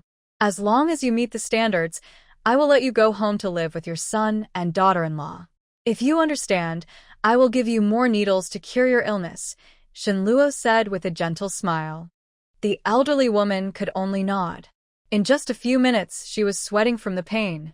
If she refused, the pain would continue every day, and she might be overwhelmed by it in just a few days. Very good, Shinluo said, quickly giving her a few more acupuncture points. The pain in her body disappeared, but she still couldn't speak. Director of the base, a middle-aged man looked at Shinluo. Your mother agreed to undergo reform in the prison. Our prison requires everyone to work every day, so don't worry, Shinluo said casually. Everyone watching Shinluo's quick work was stunned. The middle-aged man saw that his family could stay together, even though his mother wouldn't live with him. That was okay. A few days in detention might help her understand things better, and his own life could improve afterward. He nodded repeatedly, full of gratitude and shame. Director Shen, I'm really sorry for the trouble. I promise this won't happen again. Shinluo waved his hand gently, signaling him not to worry too much. It's all right, you've had a hard time. Go ahead and handle the procedures for your mother to enter the base. When you enter, someone will send your mother to prison. Just focus on living your own life. The middle-aged man was very grateful and helped the elderly woman to leave slowly. The crowd returned to orderly lines, and no one dared to cause trouble, afraid of being hurt or sent to jail like the elderly woman. Everything seemed to go back to normal. Just as Shinluo was about to leave, a small hand suddenly grabbed her finger. She looked and saw it was the big-eyed son of the middle-aged man. Big sister, the little boy looked up, his big eyes full of innocence and hope. He held Shinluo's finger tightly and whispered, "Thank you for saving my dad."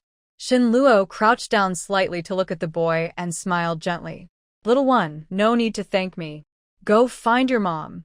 She then took out a few big white rabbits from her pocket and placed them in the boy's hand, which were actually taken from her space.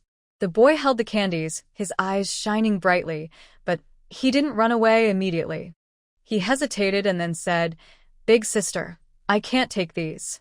Mom said I shouldn't take things from others." Shinluo looked at the boy. Although she said that, her eyes caught the swallowing motion, which gave her a hint. "It's okay. Just tell your mom that the base leader gave them to you.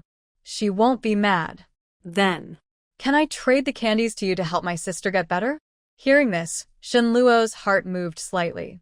She looked at the boy with a gentle expression. "Oh, What's wrong with your sister?" The boy's eyes lit up when Shinluo was willing to listen. He clenched the candies tightly and looked serious. "My sister. She's sick. It's been several days. She's been in bed. I'm so scared." His voice cracked with tears at the end. Shinluo gently patted the boy's shoulder and comforted him. "Don't be afraid, little one. Tell me, where is your sister now?" The boy sniffled, wiped his tears with his sleeve, and pointed to a place not far away. "My sister is over there. Mom is with her. I sneaked out just now to find Dad." Shinluo looked at the boy with tenderness and determination. All right, I'll take you to see your sister.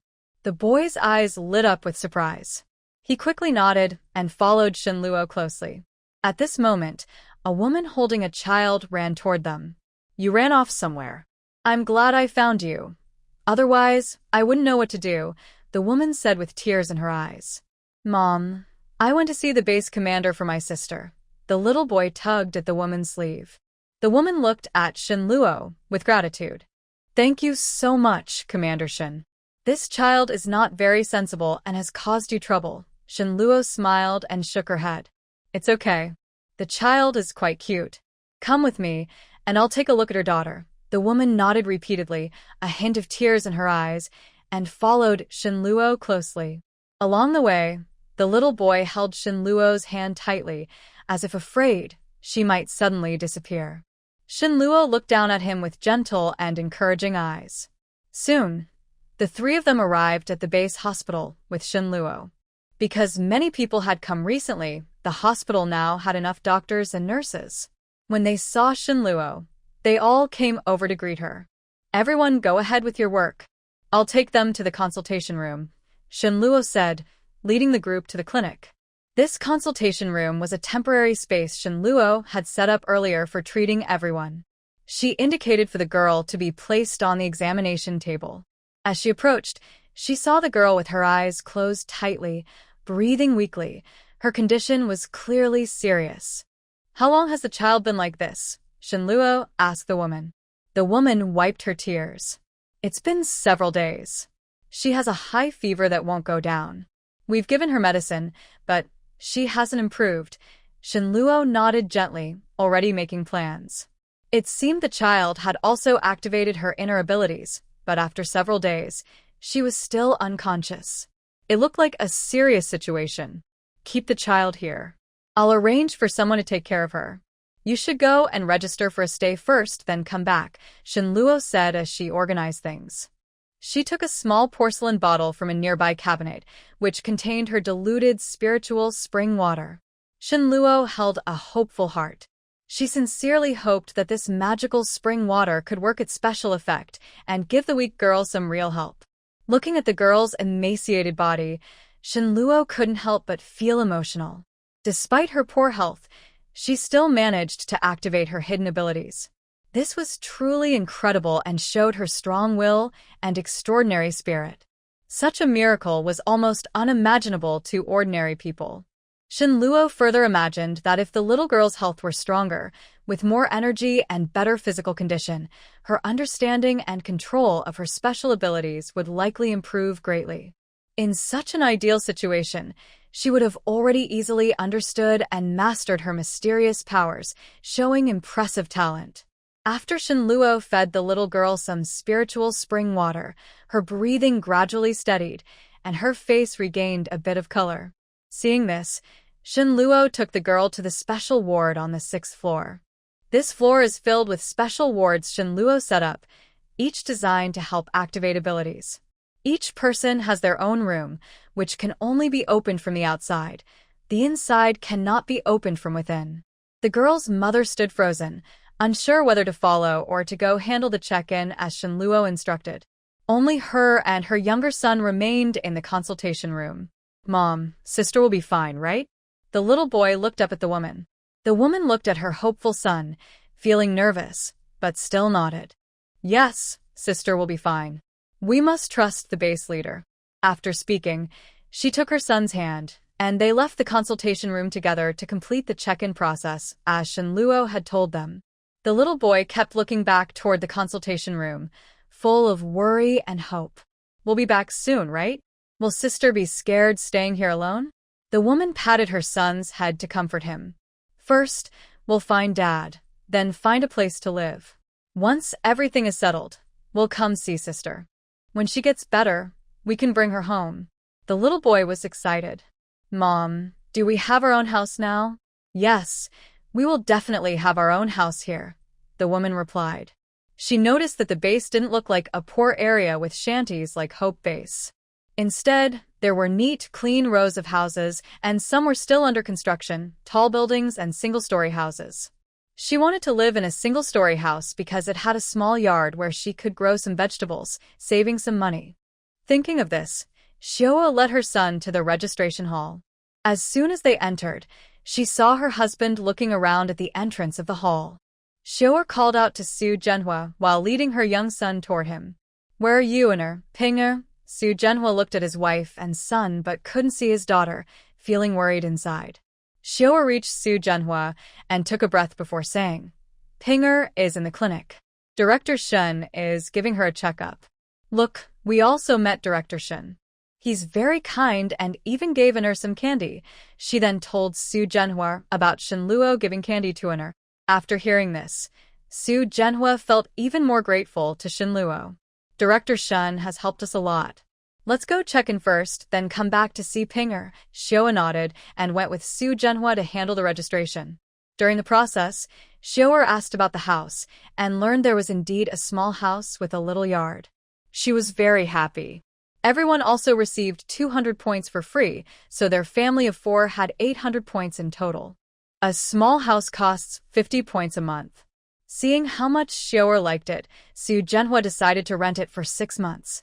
After paying, they still had 500 points left. The paperwork was done quickly. Shioa and Su Zhenhua took the keys and brought Inner to their new home. It was a clean and tidy small house with a yard and an open space. Shioa thought about planting some vegetables there once everything was settled. When they arrived, all their belongings had been taken by the Hope Base, leaving only the clothes on their backs. Shioa looked at the new home with joy and hope. She gently patted Inner's head and said softly, "Inner, look, this is our new home. From now on, we can live happily here." Hearing his mother, Inner's eyes sparkled with excitement. He ran into the yard and circled the open space several times, as if he could already see the lush vegetable garden. Su Zhenhua stood nearby, quietly watching everything. He felt secretly grateful, thankful that he met a good director like Shen Luo, who helped their family find a safe place in these troubled times. After settling in her, Shioa began tidying up their new home. She took out the luggage and daily supplies she had just exchanged at the Ark base. She also looked at the rice and flour nearby. Although there wasn't much, Shioa organized everything neatly. Su Zhenhua helped clean the yard. He picked up a broom and carefully swept every corner. Soon, the yard was clean and tidy. After settling into the new home, Shioa and Su Zhenhua decided to visit Pinger. "Shioa, I just saw a recruitment notice at the reception hall. They're looking for special ability guards. The base leader is so kind to us, even helping the children with their health. I want to join too. I want to protect you and the children." Su Zhenhua spoke softly, afraid that Shioa might be upset. "Go ahead. The living conditions and prices here are good because the base leader cares about everyone. They probably need talented people for the guard team. I trust this place. Once everything is stable, I plan to find a job and send the children to the base school," Shioa said, looking up at Su Zhenhua. "Thank you, Shioa. I also peeked earlier, and the guard salary is quite high, 500 points a month per person. I can support you and the children." They, along with Inner, quickly arrived at the base hospital, chatting as they walked. When they reached the door of the clinic, they found it was shut tight, with no sound inside.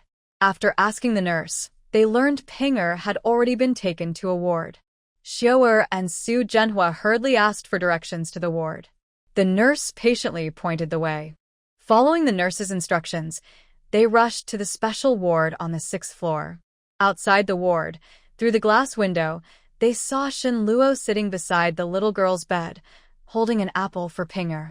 The girl looked much healthier, with a rosy face and steady breathing. Seeing this, Shioa and Su Zhenhua finally relaxed. They gently pushed open the door and entered. "Base leader, this is too much. This fruit is so valuable." Shen Luo looked up and smiled, nodding. "It's okay. You can buy it at the base supermarket, and it's not expensive. The child just woke up and is fine now. She'll be home soon." Shioa gratefully looked at Shen Luo. "Thank you so much, Director Shen. Without you, we wouldn't know what to do." Su Zhenhua nodded repeatedly. "Yes, Director Shen, you are our family's savior. If you need anything in the future, just ask." Shinluo smiled and shook her head. No need to be polite. If you want to thank me, just work hard and live well. Have you all settled in? Xiaoer quickly nodded. Yes, everything is arranged. We rented a house with a small yard. We plan to grow some vegetables there. Shinluo approved with a nod. That's good. Self-sufficient living will make life better and better. The base has a school. Let's send the children there in the next couple of days. Xiaoer and Su Zhenhua's eyes sparkled with hope. Really? Is that possible? Xiaoer was a bit excited. Of course. The base has an announcement that all children of the right age should go to kindergarten and school. In the mornings, they learn knowledge. In the afternoons, they train their physical skills. Children with special abilities will have extra training, Shinluo said with a smile, her eyes full of hope for the future. Special abilities? Su Zhenhua caught this word quickly. Yes, your daughter has awakened a special ability. Her fever these days was actually to activate her power. Luckily, she woke up in time. She has successfully awakened her ability, and there's no danger, Shinluo patiently explained to Su Zhenhua and his wife. You mean my daughter also has a special ability? Xiaoer looked at Shinluo nervously. Yes, she has awakened water-type abilities. Shinluo directly told them what kind of ability Binga had. Hearing this, Su Zhenhua's face showed disbelief. He tightly held Xiaoer's hand, nervous and speechless. Xiaoer's eyes also turned red with worry. Shinluo seemed to notice their nervousness. What's wrong with you? Why are you so tense? Shinluo didn't understand why they looked so anxious, as if they might lose something at any moment. As soon as Shinluo finished speaking, Xiaoer suddenly knelt on the ground. Su Zhenhua and En'er also knelt down together. This move surprised her, who was never afraid of anything. Director Shen, I only have this one daughter. Please, don't take her away. I beg you. I will do anything to repay you. Xiaoer cried with tears in her eyes, clutching her little son in her tightly, as if she might lose him next. Why do you want to take me away? Aren't you their parents? What does this mean? Shinluo looked at the family of four, feeling more confused. Base leader, I only have one daughter. She's so young and can't handle experiments.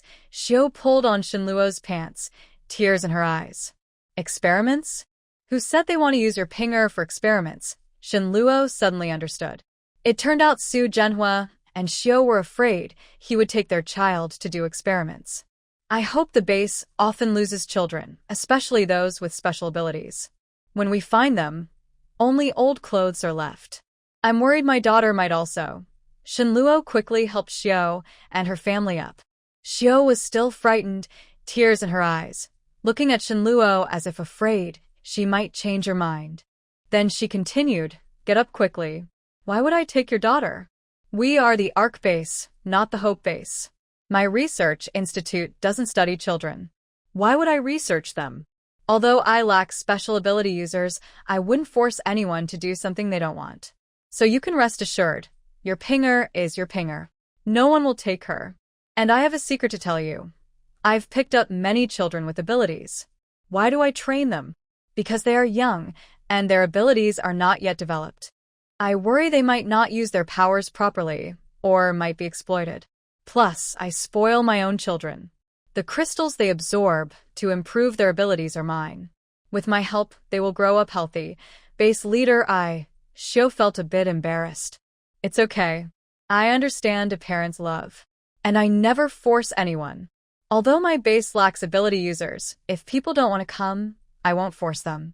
Since I can establish the ARC base, with my strength, no one can shake my foundation, Shinluo said with a sigh. Hearing Shinluo's honesty, Xiao and Su Zhenhua finally felt relieved. They were overwhelmed with gratitude, but also a bit shy. Base leader, we're really sorry. We misunderstood you. Shinluo smiled at them. It's okay. In the future, I hope you can join my guard team. You are a second-level Earth ability user, right? Su Zhenhua's eyes widened in disbelief. Only his wife Xiao knew about his ability.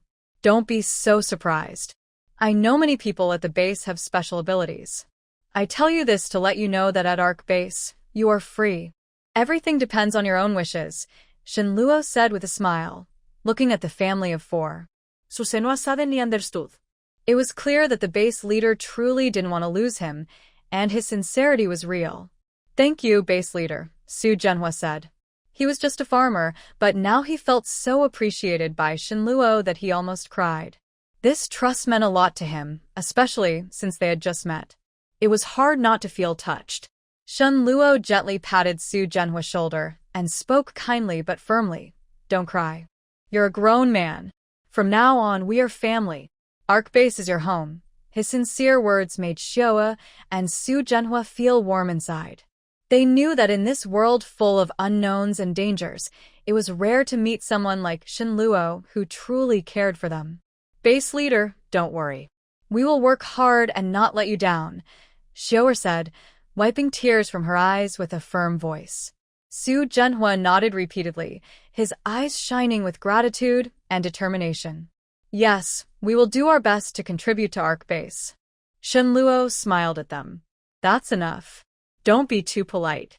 Now that Pinger is fine, you can relax. After you go home, settle in well, and help the children adapt quickly. If you need anything, come directly to me, or find Su Qing or Li Ping.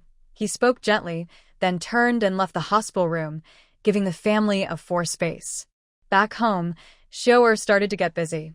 She planned to decorate their new house to make it warm and cozy, so the children could feel the love of home. Su Zhenhua sat quietly in the yard, watching Xiao work. He silently vowed to work hard and repay Shenluo's kindness. Yes, Mom also likes it here. In the future, we will happily live here. Xiao gently stroked a nurse's head, her eyes shining with determination. It was late at night. Xiao and Su Zhenhua took the children back inside. They lay on a simple bed, feeling more peaceful and satisfied than ever before. That night, they slept very soundly. Meanwhile, at the Hope Base, because of Li Yong's mischief, at least 50,000 people had been driven out of the base. You know, the large loss of people will cause chaos inside the base. Yang Shulin lit a cigarette. Li Yong stood nearby, looking grim, drinking his dull wine. Uncle, the base's main gate is open 24 hours a day, just to make them leave faster. We don't have enough food for all these people. Plus, Shenluo, that annoying woman, wants to raise the prices. If it weren't for the help from nearby small bases, we wouldn't have so much food. What about those small bases? Yang Shulin didn't want to hear Li Yong's excuses. He knew well what kind of person his nephew was. If it weren't for causing trouble with Fangzhou base, he wouldn't have suffered such losses. Since he didn't want to criticize his nephew openly, he thought about his own fierce wife, who had been squeezing him so much lately that he couldn't straighten his back. They all feel they lost out a bit. They hope our base can give them some compensation, Li Yong said, feeling annoyed. Just thinking about Shenluo gave him a headache. Tell them that after winter, we will give more supplies next year. As long as they help us get through this tough time, they will naturally get their fair share. Yang Shulin looked at Li Yong's lazy attitude and felt angry. He used to be quite clever. How did he become like this? Okay, uncle. I'll go talk to them soon. Li Yong finished his drink and was about to leave when Yang Shulin stopped him. Wait, the laboratory still needs test subjects. Send some over. Uncle, there are no more in our base. We catch one whenever we find one. Now, most of them have no special abilities. Li Yong stopped and said, no matter if they have abilities or not, catch them first. We'll see if they work. If they don't, we can throw them away. It's that simple. If we're short, let those women give birth. We can't cut off the lab supplies. Yang Shulin looked at Li Yong with intense eyes. Li Yong was startled by Yang Shulin's malicious gaze. Got it, uncle. If it really can't be done, I will ask the small base to send some, Li Yong said, and then left Yang Shulin's office. Shenluo had no idea that the Hope base was plotting against her. At this moment, she was immersed in her space, busy harvesting her land. Looking at the pile of grains, Shenluo didn't know how to handle it, but thinking about her rapidly increasing points, she couldn't help but smile happily. Foolish woman, what are you doing? Why are you so happy? Xiaohe got up from the wicker chair and walked over to Shenluo. Look at my points. Seeing the points that can pay off my debts makes me happy, joyful, and content. I want to keep planting, Shinluo said, then began planting with her mind. Soon, the vast land was filled with rice and other crops. She didn't forget the orchard either, harvesting apples, oranges, pears, and watermelons. Each fruit harvest brought in 100,000 points. How could she not be happy? Shinluo looked at the numbers jumping on the space panel, her lips curling up uncontrollably, her eyes softening. It felt as if all her fatigue was washed away by this huge harvest. She even hummed a little tune, unconsciously moving her fingers in the air as if counting invisible gold coins. 100,000 points. Debt paid off little by little. At that moment, Shinluo heard someone knocking on the door. She stepped out of her space, opened the door, and saw Su Qing standing outside. Older sister Luo, B City and S City just contacted us, saying they want to discuss exchanging supplies. Su Qing looked at Shinluo with some confusion. These are two major bases, and the supplies they want exchange are definitely more than what the Hope base needs. Hearing this, Shinluo was overjoyed, like someone sending a pillow while she was sleepy. Oh. How much do they want exchange? Su Qing took a deep breath and handed over 2 lists filled with writing. B City has a big appetite. They want 50,000 tons of wheat, 30,000 tons of rice, 10,000 boxes of various canned foods, and 5,000 boxes of antibiotics and basic medicines. S City wants slightly less, but still needs 30,000 tons of staple food, 8,000 tons of frozen meat, 5,000 warm tents, and a large amount of cold weather clothing. They are willing to trade with crystal cores, rare metal ores, and some industrial equipment we need. The specific ratios are still waiting for our quote. Shinluo took the list, her fingertips brushing over the large numbers, and her eyes shone brightly. 50,000 tons of wheat, 30,000 tons of rice. These are truly big orders that come just in time. She could almost hear the satisfying sound of points pouring into her account. The 10,000 points she just harvested in the space now seemed less impressive by comparison. Gently tapping her finger on the shocking numbers on the list, a glint appeared in her eyes. She quickly calculated in her mind the rice and wheat just harvested in her space, along with the mountain of corn and potatoes. She thought, even if she doubled these amounts, her magical land could supply them all. This isn't just an order. It's like 2 mountains of crystal cores crashing onto her arc base. She forced down the almost smile threatening to spread on her lips, clear her throat, and tried to sound calm and steady like a base leader. They have quite the appetite, Shinluo said with a hint of barely noticeable excitement, but she quickly suppressed it, returning to her usual composed tone. But we can supply it. However, we only exchange for food. We don't have equipment to make canned goods, only fresh pork, beef, and lamb. Make sure they understand this, and ask them to list what they want to exchange, and how much. We definitely welcome crystal cores, but only those above level 3. She paused, her sharp gaze sweeping over Su Qing. Also, tell the people in City B and City S that we don't deliver. They can only bring their supplies here to trade. Su Qing carefully took notes and nodded. Understood, Sister Luo. I'll reply to them right away, asking them to revise their lists and clarify the details. Both of these are large bases, so they shouldn't take long. Shinluo waved her hand, watching Su Qing turn and leave, then gently closed the door. When she was alone in the room, the suppressed joy finally burst out, transforming into a bright, slightly proud smile. She couldn't help but jump a little in place. It's done. We really did it. Shinluo whispered happily, as if she could already see countless sparkling level 3 crystal cores pouring into her pockets. The heavy debt shackles, faced with these 2 huge orders, seemed fragile and easily broken. She closed her eyes, and her consciousness instantly sank into the space. Before her was still that vast, lively land.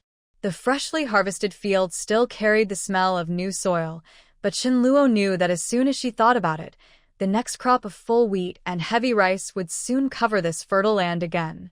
She walked over to a small hill made of fresh fruit, casually picked up a shiny red apple, and took a big bite. The sweet juice instantly filled her mouth. Foolish woman, why are you so happily silly? Xiaohei's lazy voice came from the lounge chair under the grapevine. It rolled over, revealing its fuzzy belly. Happiness? Of course I am happy. Shinluo finished the apple in a few bites, carefully threw the core into the distant compost pile, then turned to place her hands on her hips. She looked at Xiaohei and the magical space she owned, her voice full of confident excitement. Xiaohei, get ready for our big wealth era. The two big sponsors from B City and S City are coming to us. 50,000 tons of wheat, 30,000 tons of rice, plus a bunch of other good stuff waiting to be exchanged. Haha, my points. My crystal cores. This time, I must upgrade the space again. The more she thought about it, the happier she became. She could already see the warehouse filled with crystal cores, debts cleared, and the base's strength soaring. A huge joy made her open her arms and spin twice in front of the golden wheat field inside the space, her skirt flying. Sunlight shone through the gentle glow at the top of the space, illuminating her face with a bright, hopeful smile. This sudden opportunity for great wealth was enough to wipe away all the gloom of the end times, filling her with energy. Let's work, Shinluo shouted cheerfully, her spirit high. Her mind sank into the land again, and a new round of planting began. Her joyful mood made the entire space burst into life. Golden wheat seeds and green rice seedlings seemed to be enchanted, quickly sinking into the moist soil, waiting for the next harvest. The checklist at her fingertips felt hot, as if alive. Shinluo's heart pounded rapidly, her blood rushing through her veins. The huge joy almost burst out of her chest. She could clearly imagine the scene when the transport teams from B City and S City arrived with shining crystal cores.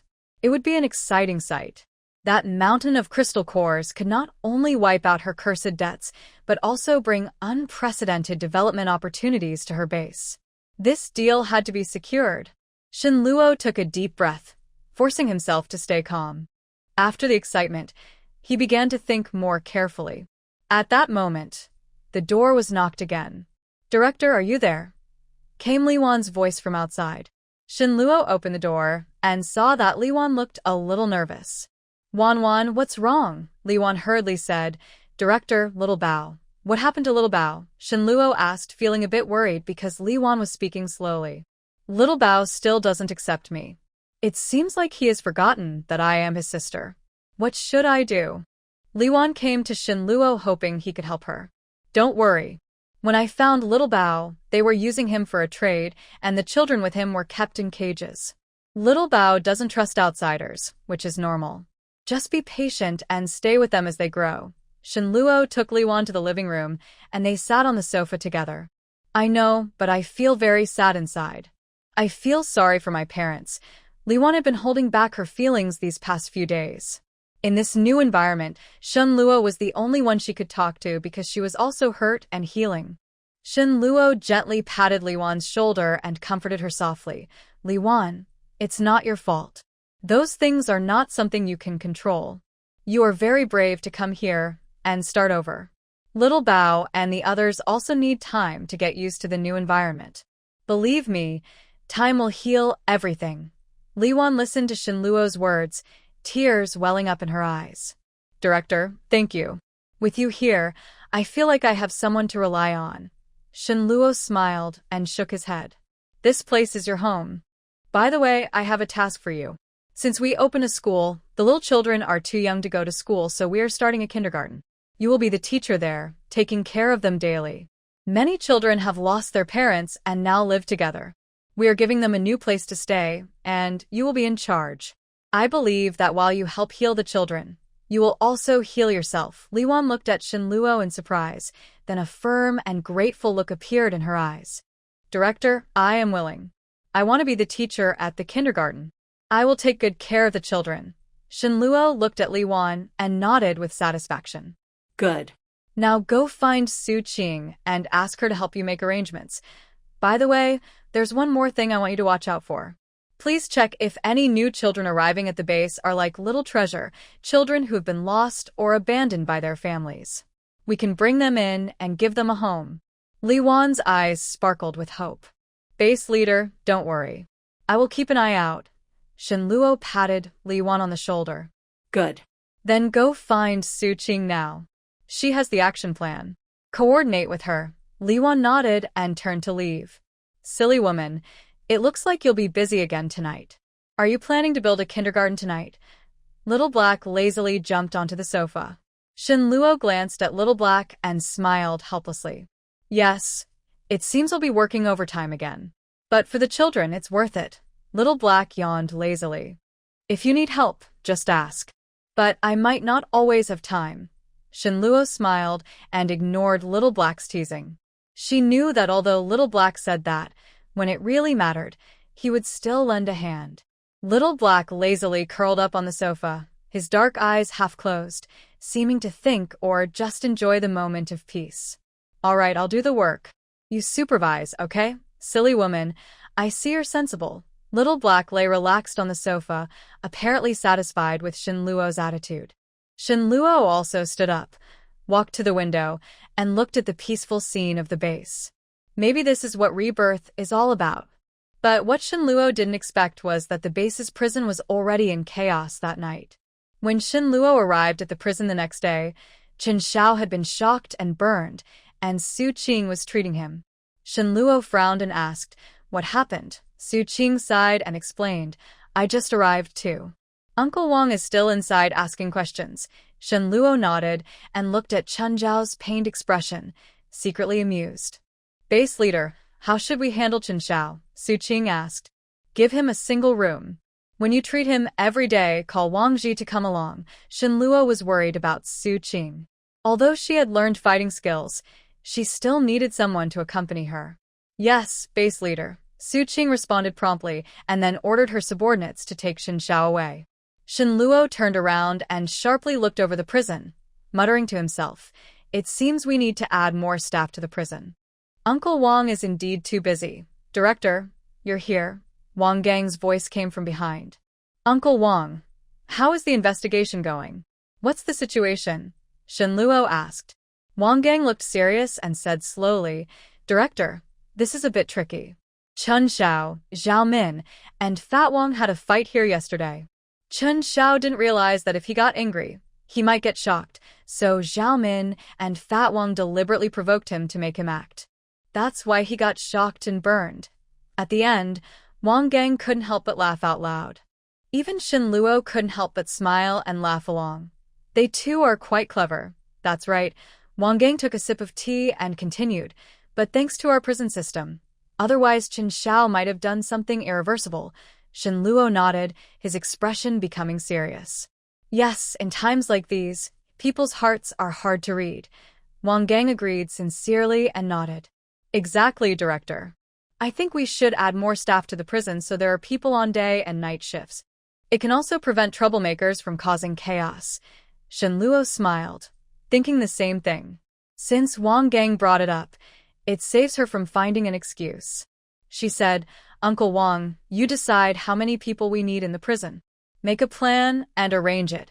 Wang Gang responded with a glance of determination in his eyes. He had long felt that the prison was short-staffed.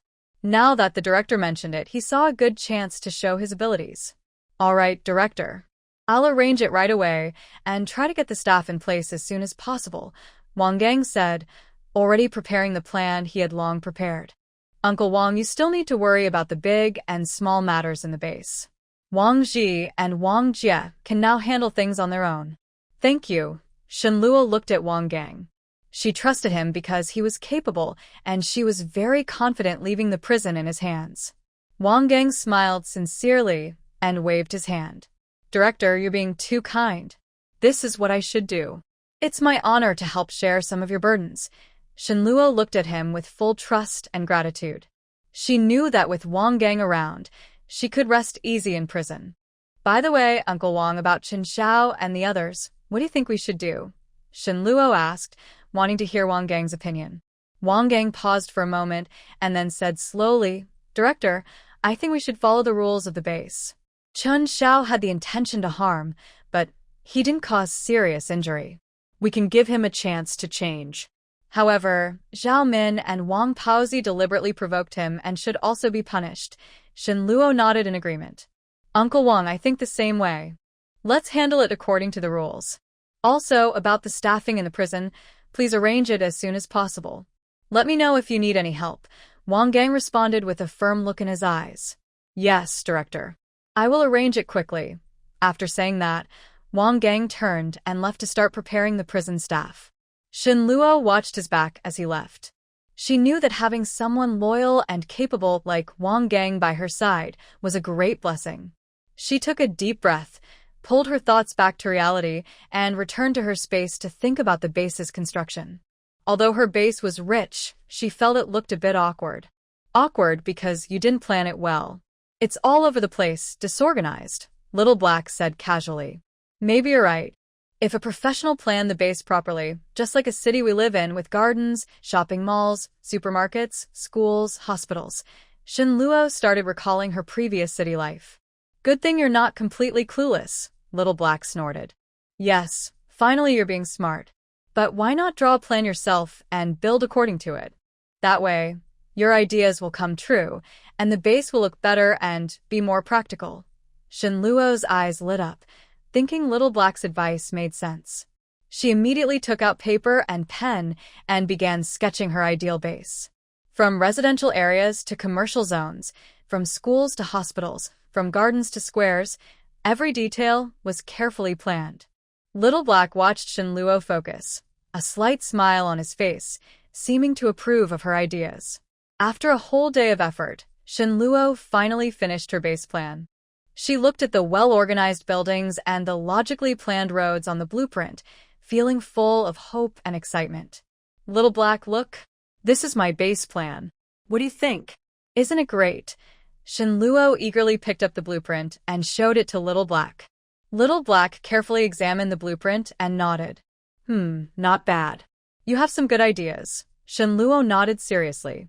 But I can't just tear down the whole base and rebuild it, can I? Little Black rolled his eyes, knowing Shen Luo wasn't very clever. You're so silly. Just build it the way it was before. The system shop has machines you put in materials, and it will produce buildings and tall structures. As long as your materials are enough, your system will take care of the rest. Shen Luo's eyes lit up instantly. She patted her forehead and laughed. How did I forget? The system shop has everything. She opened the system shop and started browsing the building materials inside. Looks like I need to plan carefully and use these materials to make the base even better, Shen Luo muttered happily, her face full of excitement and anticipation. Little Black nodded. Yes, not bad. Seems like you're not so foolish after all. But when Shen Luo saw how many points she needed to pay, she couldn't stay happy. She shouted angrily, Greedy beast. Isn't this too much? It satisfies my needs but also empties my pockets, leaving me in debt. Shen Luo knew these two weren't kind-hearted. They had plenty of tricks up their sleeves. Little Black rolled his eyes. You don't have to finish building it all at once. You can build part of it first, and when you have enough points, build the rest. Plus, you can use the resources you traded for to pay off the debt. That way, you can build your base and pay off your debts gradually, killing two birds with one stone. Shen Luo's eyes brightened, thinking Little Black's advice made sense. There's no need to rush. She can build her base step by step. This way, she can reduce the pressure on her points and let her base gradually come to life. Feeling relieved, Shen Luo happily clicked the button to start making the facilities for her base. First, focusing on the central building, which is not only our office but also an important place for meetings. The first floor is planned as an exhibition hall, the second and third floors as reception areas, and the fourth to sixth floors as office spaces. Shen Luo's office is located on the seventh floor. Next, the construction of the central square in front of the main building will become an important place for residents to relax and enjoy leisure activities. Shen Luo plans to make the square spacious and open, planting trees and flowers around it. In the center, there will be a fountain to add liveliness and energy. The road leading to the main gate of the base is right in front of the square. It will be wide and smooth, with neatly planted trees on both sides to provide shade for people entering and leaving. Streetlights will be installed along the road to ensure safety and convenience at night. Shen Luo thinks that once everything is finished, this road will be a beautiful sight welcoming everyone home or visiting. Next, Shunluo places the base cafeteria on the west side of the central building, changing its previous layout. The cafeteria will have 3 floors. The first floor is a common dining area offering affordable meals. The second floor has private rooms for small group gatherings. The third floor is a banquet hall for hosting important guests or small parties. By then, it was already 5 a.m. Shunluo, exhausted from a long night of work, left a note at the door asking not to be disturbed, then fell asleep completely tired. The next morning, the residents of the base saw the big changes and were all shocked. They gathered together, talking about the sudden transformation, their eyes shining with hope and excitement for the future. When Shunluo woke up, it was already 3 p.m. She rubbed her sleepy eyes, stretched lazily, feeling tired but also very satisfied. She knew that her hard work overnight had paid off, and the base was moving toward a better future. After getting up, Shunluo quickly washed up and went to the central building. "Big Sister Luo, you're awake," Su Qing said happily as she ran over to Shunluo. "Lulu, I brought you some food to fill your stomach first." Li Ping followed closely behind. "Thank you, Sister Ping." Shunluo smiled sweetly. "Big Sister Luo, this place is so grand, and I also have my own office now. I am so happy about it." Su Qing is like a happy little bird, jumping around happily beside Shunluo. "You and Sister Ping's offices are on the 6th floor. You can start recruiting staff now. This will also help reduce some of your work pressure," Shunluo said affectionately, gently tapping Su Qing's forehead. Su Qing stuck out her tongue and giggled. "I'll go recruit right away. I must find some capable little helpers." Shunluo nodded with a smile, feeling pleased with Su Qing's growth. After this period of training, Su Qing has become a very helpful assistant. At this moment, Li Ping came over carrying a cup of warm milk and some toast, handing them to Shunluo. "Luo, have some milk." Shunluo took the cup and took a small sip. A warm feeling spread through her body, making her feel very comfortable. "Ping Jie, is this from our own cows?" Shunluo asked Li Ping. Li Ping smiled and nodded. "Yes, Luo. This milk is from our own cows at the base." "That's great. Ping Jie, you're really impressive." They were talking when suddenly, hurried footsteps sounded. Wang Gang hurried in, looking worried. "Base leader, something's wrong. A group of people outside are here to demand an explanation." Shao Jie is at the main gate. Hearing this, Shunluo frowned slightly. "Demand an explanation? Who are they?" Wang Gang explained. "They are from a small nearby base. They say our base stole their supplies and injured some of their people." Shunluo listened and immediately understood. She knew that in the end of the world, people's hearts are hard to read. For survival, some people are willing to do anything. She stood up firmly and said, "Let's go and see." Then, Shunluo led Wang Gang, Su Qing, Li Ping, and others to the main gate of the base. Outside, a group of people were arguing loudly, their emotions high. Shunluo stepped forward and said loudly, "I am the person in charge of this base. If you have something to say, tell me." The noise gradually quieted down, and a leader-like person stepped forward. "Are you the person in charge here? Well then, give us an explanation. Why did you steal our supplies and hurt our people?" Shunluo looked at the other person calmly and asked, "You say we stole your supplies and injured your people. Do you have any evidence?" The leader was stunned, then angrily said, "Evidence? What more evidence do you need? Our people saw everything with their own eyes. Could they be lying?" Shunluo smiled slightly. Since her base had no team out at the moment, she calmly said, "If you say there are witnesses, then let them come forward and testify." Hearing this, the leader hesitated for a moment. He had originally been promised benefits from the Hope base and was sent here to cause trouble at the Ark base. There was no one stealing supplies. Asking for witnesses now might reveal the truth. But he was not willing to back down easily. As he hesitated, suddenly a voice came from the crowd. "Yes, let them testify." The leader, like a cat with its tail stepped on, had no choice but to shout, "Fine, let them testify." After saying this, he turned around, trying to find the witness among the crowd. To his surprise, no one stepped forward. At this moment, a cold smile appeared at the corner of Shunluo's mouth. "What? Witnesses? Or are you making them up? The leader's face turned pale and white, stammering and unable to speak. Shinluo looked at him with a mocking gaze. Humph, I knew you weren't so honest. Tell me, who ordered you to cause trouble? The leader's heart sank. He knew this matter wouldn't be so easy to resolve, but he still tried to stay calm. What are you talking about? I don't understand. We just want to get an explanation. Shinluo snorted coldly. An explanation? I think you're tired of living. Arrest them and give them a proper interrogation. Wang Gang responded with a nod and immediately led his men to rush forward, subduing the leader and his group. Seeing this, the leader shouted in fear. You can't do this. We're victims. We're here to get an explanation. Shinluo looked at him coldly. An explanation? When you honestly confess, I'll listen to what you have to say. After that, Shinluo turned and left, leaving Wang Gang and others to handle the aftermath. Wang Gang understood immediately. This was another attempt to send someone to their death, and not having to pay wages for the labor was truly a relief. Shinluo returned to the main building, sitting in her office. Her mind was focused on finishing the base construction quickly. She couldn't wait. She saw long lines at the base gate. The scenes outside and inside the base are very different. Inside, the temperature is comfortable, but outside, heavy snow is falling. Tonight, many people might not survive. So Shinluo called Wang Jie. Shao Jie, there are too many people outside the base. You must get everyone inside today. The snow is getting worse, and I'm worried many will freeze to death tonight. Wang Jie looked serious and nodded.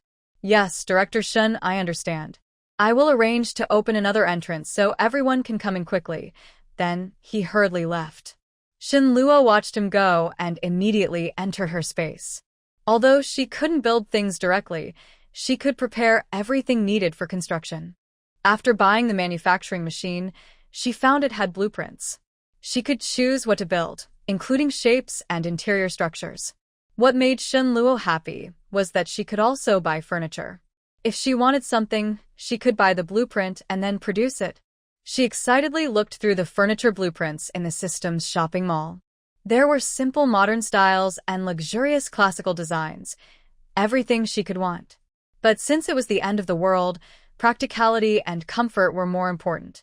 She imagined decorating each room in the base according to her taste, feeling full of anticipation. First, she chose the blueprint for the main building's office area, planning to equip each floor with suitable office supplies. The first floor exhibition hall would have modern, simple display cabinets so visitors could comfortably see the supplies they needed. The second and third floors' reception areas would have more luxurious furniture to show the base's strength and hospitality. For her own office, Shinluo picked a set of classical-style desks and bookshelves, along with a comfortable swivel chair, something that suited her status and made working relaxing. Next, she selected warm-colored furniture for the cafeteria, making it look cozy and inviting so everyone eating there would feel at home. After finishing these plans, Shinluo began building the residential areas on both sides of the main building, based on the population. She chose house layouts with 1-bedroom, 2-bedroom, and 3-bedroom designs to meet different family needs. Inside each house, she simply added basic furniture like beds, wardrobes, and sofas. Some houses in the base are equipped with bunk beds and study desks. These features are meant to help residents feel at home and comfortable. Because the house designs vary, the rental prices are different. Using steel and concrete exchanged from the Hope Base, Shinluo built 15 floors of new buildings. In just one night, 100 new buildings appeared out of nowhere. After solving the housing problem, Shinluo set up the service hall on the east side of the main road, with a shopping center on the west side. Both are 2-story buildings. All necessary items are sold uniformly. Shinluo plans to open shops like a milk tea shop, cake shop, spicy hot pot shop, meat shop, and electronics store. He also reserved 800 square meters on the second floor for a flea market, where residents can sell or buy items, with each stall costing 1 coin per night. This not only meets residents' daily needs, but also provides a platform for trading and used items, making the base more lively and interactive. Shinluo also rebuilt the hospital, security bureau, superpower research center, and research institute. He tore down the old buildings and redesigned the layout. The new hospital is spacious and bright, fully equipped to give residents better medical care. The Security Bureau increased patrols to keep the base safe and stable. The Superpower Research Center became an important place for studying and training superpowered individuals. The Research Institute was moved to the back of the central building. Shenluo also built an agricultural science institute on the west side of the shopping center. To the south is the breeding farm, and the west gate leads to the land and orchard. South of the breeding farm, Shenluo built a large warehouse and granary. He worked all night, and by the next morning, residents were amazed to see 100 new buildings standing overnight. Additionally, Shenluo did a major thing. He brought electricity to every part of the base. Not only that, he set up internet access. The ARC base was buzzing with excitement. The digital display in the service hall showed house rentals and job openings, shocking everyone. Shenluo also announced that electricity and internet would be free for the entire base. When everyone heard these news, they cheered happily and grew more respectful and grateful toward Shenluo. They didn't expect that in the end-of-the-world situation, they would meet such a capable base leader. Finally, everyone believed that the ARC base was indeed a good place, with food and supplies like before the end of the world, and no oppression. People had regained their old warmth and kindness. Shenluo's series of actions not only solved the housing problems for the residents, but also greatly enriched their spiritual lives. According to Shenluo's idea, no matter how old you are, as long as you're willing to work, they will find a suitable position for you. Medical care is free for everyone. If you get sick, the hospital treats you for free, without using points. Shenluo worked busy for 3 days, even using machines to produce electrical appliances to place in the electronics store. Because of the changes in the base, guard and patrol teams were also established. More people participated than originally planned. The base was thriving and full of life. Base leader, people from the B City base have arrived. Wang Jie hurriedly ran to Shenluo, who was drinking milk tea. Shenluo put down her cup, a hint of caution in her eyes. She then stood up, tidied her clothes, and said, "Let's go see. It should be the convoy coming to exchange supplies." She spoke as she headed toward the base gate, with Wang Jie following closely behind. Outside the gate, several large trucks were lined up neatly, with the B City base logo on their sides. At the front was a middle-aged man. Seeing Shenluo approach, he hurried forward with a big smile on his face. "Base leader Shen, I've heard of you for a long time. I am Chen Feng, the person in charge of material exchange for the B City base. We came here specifically to exchange supplies with your base." Shenluo nodded slightly, glancing over the trucks and people, already making some plans. "Manager Chen, welcome. Please come inside. What supplies do you want to exchange this time?" Chen Feng quickly took a list from his pocket and handed it to Shenluo. "Base leader Shen, this is our supply list. Please take a look. We mainly want to exchange for grain. See how much grain we can get with our supplies." Shenluo took the list and examined it carefully. Impressed, she thought to herself that the big base was indeed powerful, with not only 10,000 third-level crystal cores, but also 2,000 fourth-level crystal cores. The list included not only crystal cores, but also various metal materials, medical supplies, and some rare books and documents from before the apocalypse. Shenluo felt pleased. These supplies would greatly help the base's development.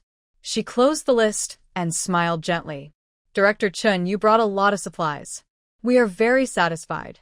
Regarding the grain exchange, I see your needs, and I can meet them. I promise you won't be at a disadvantage." Hearing Shenluo's straightforwardness, Chen Feng relaxed. He had been worried that the ARC base might try to lower the price, but now it seemed his worries were unnecessary. "Thank you, Director Shen. We've heard that under your leadership, the B City base has been growing rapidly. Today, seeing it for ourselves, we can confirm that the reputation is true." Shenluo waved her hand modestly. "You're too kind, Director Chen. Our ARC base is just trying to survive in this harsh world. Since we've agreed on the exchange, let's quickly organize the transfer of supplies so we don't waste anyone's time." Chen Feng nodded quickly, and they began discussing the details of the handover. Soon after, Wang Jie arrived with a group of team members to help move the supplies. The transfer went smoothly. When the last batch of supplies was stored in the base's warehouse, it was getting dark. Shin Luo then noticed that 3 large trucks from the B City base were empty. A look of confusion crossed her face. She looked at Chen Feng and asked with a hint of curiosity, "Director Chen, I noticed 3 of your large trucks are empty. Why is that? Did something happen on the way, or?" She deliberately stretched out her tone, giving Chen Feng room to explain. Chen Feng looked a bit embarrassed and then forced a smile. "You're very observant, Director Shen. To be honest, we had prepared more supplies for the exchange, but on the way, we were attacked by a small zombie horde. To protect these key supplies, we had to abandon some less important cargo. Those 3 empty trucks were originally carrying those supplies." Shin Luo nodded slightly, understanding. "I see. In this world, safety comes first." Director Chen did the right thing.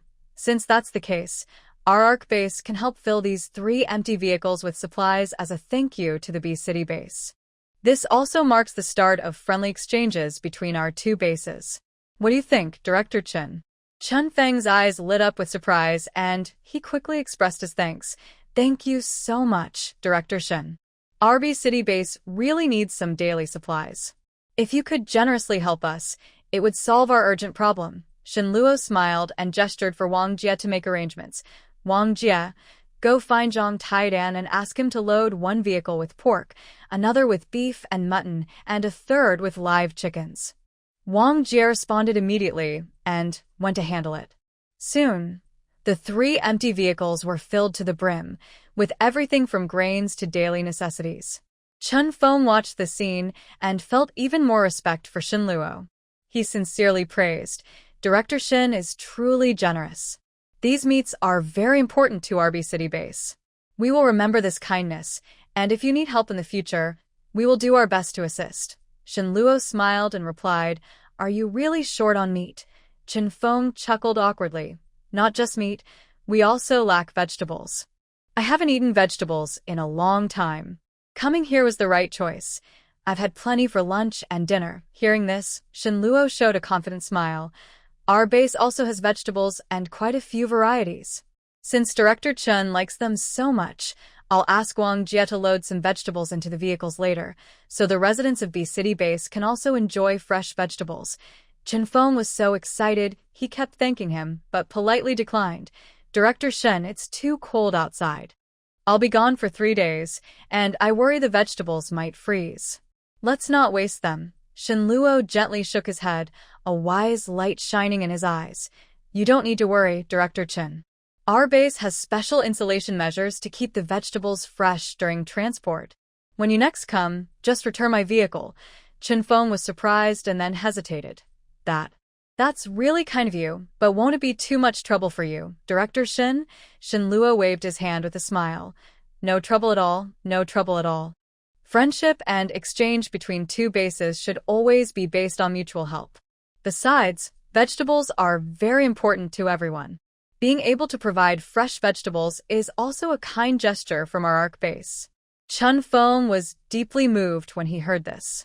He tightly held Shin Luo's hand and said gratefully, "Base Leader Shin, thank you so much.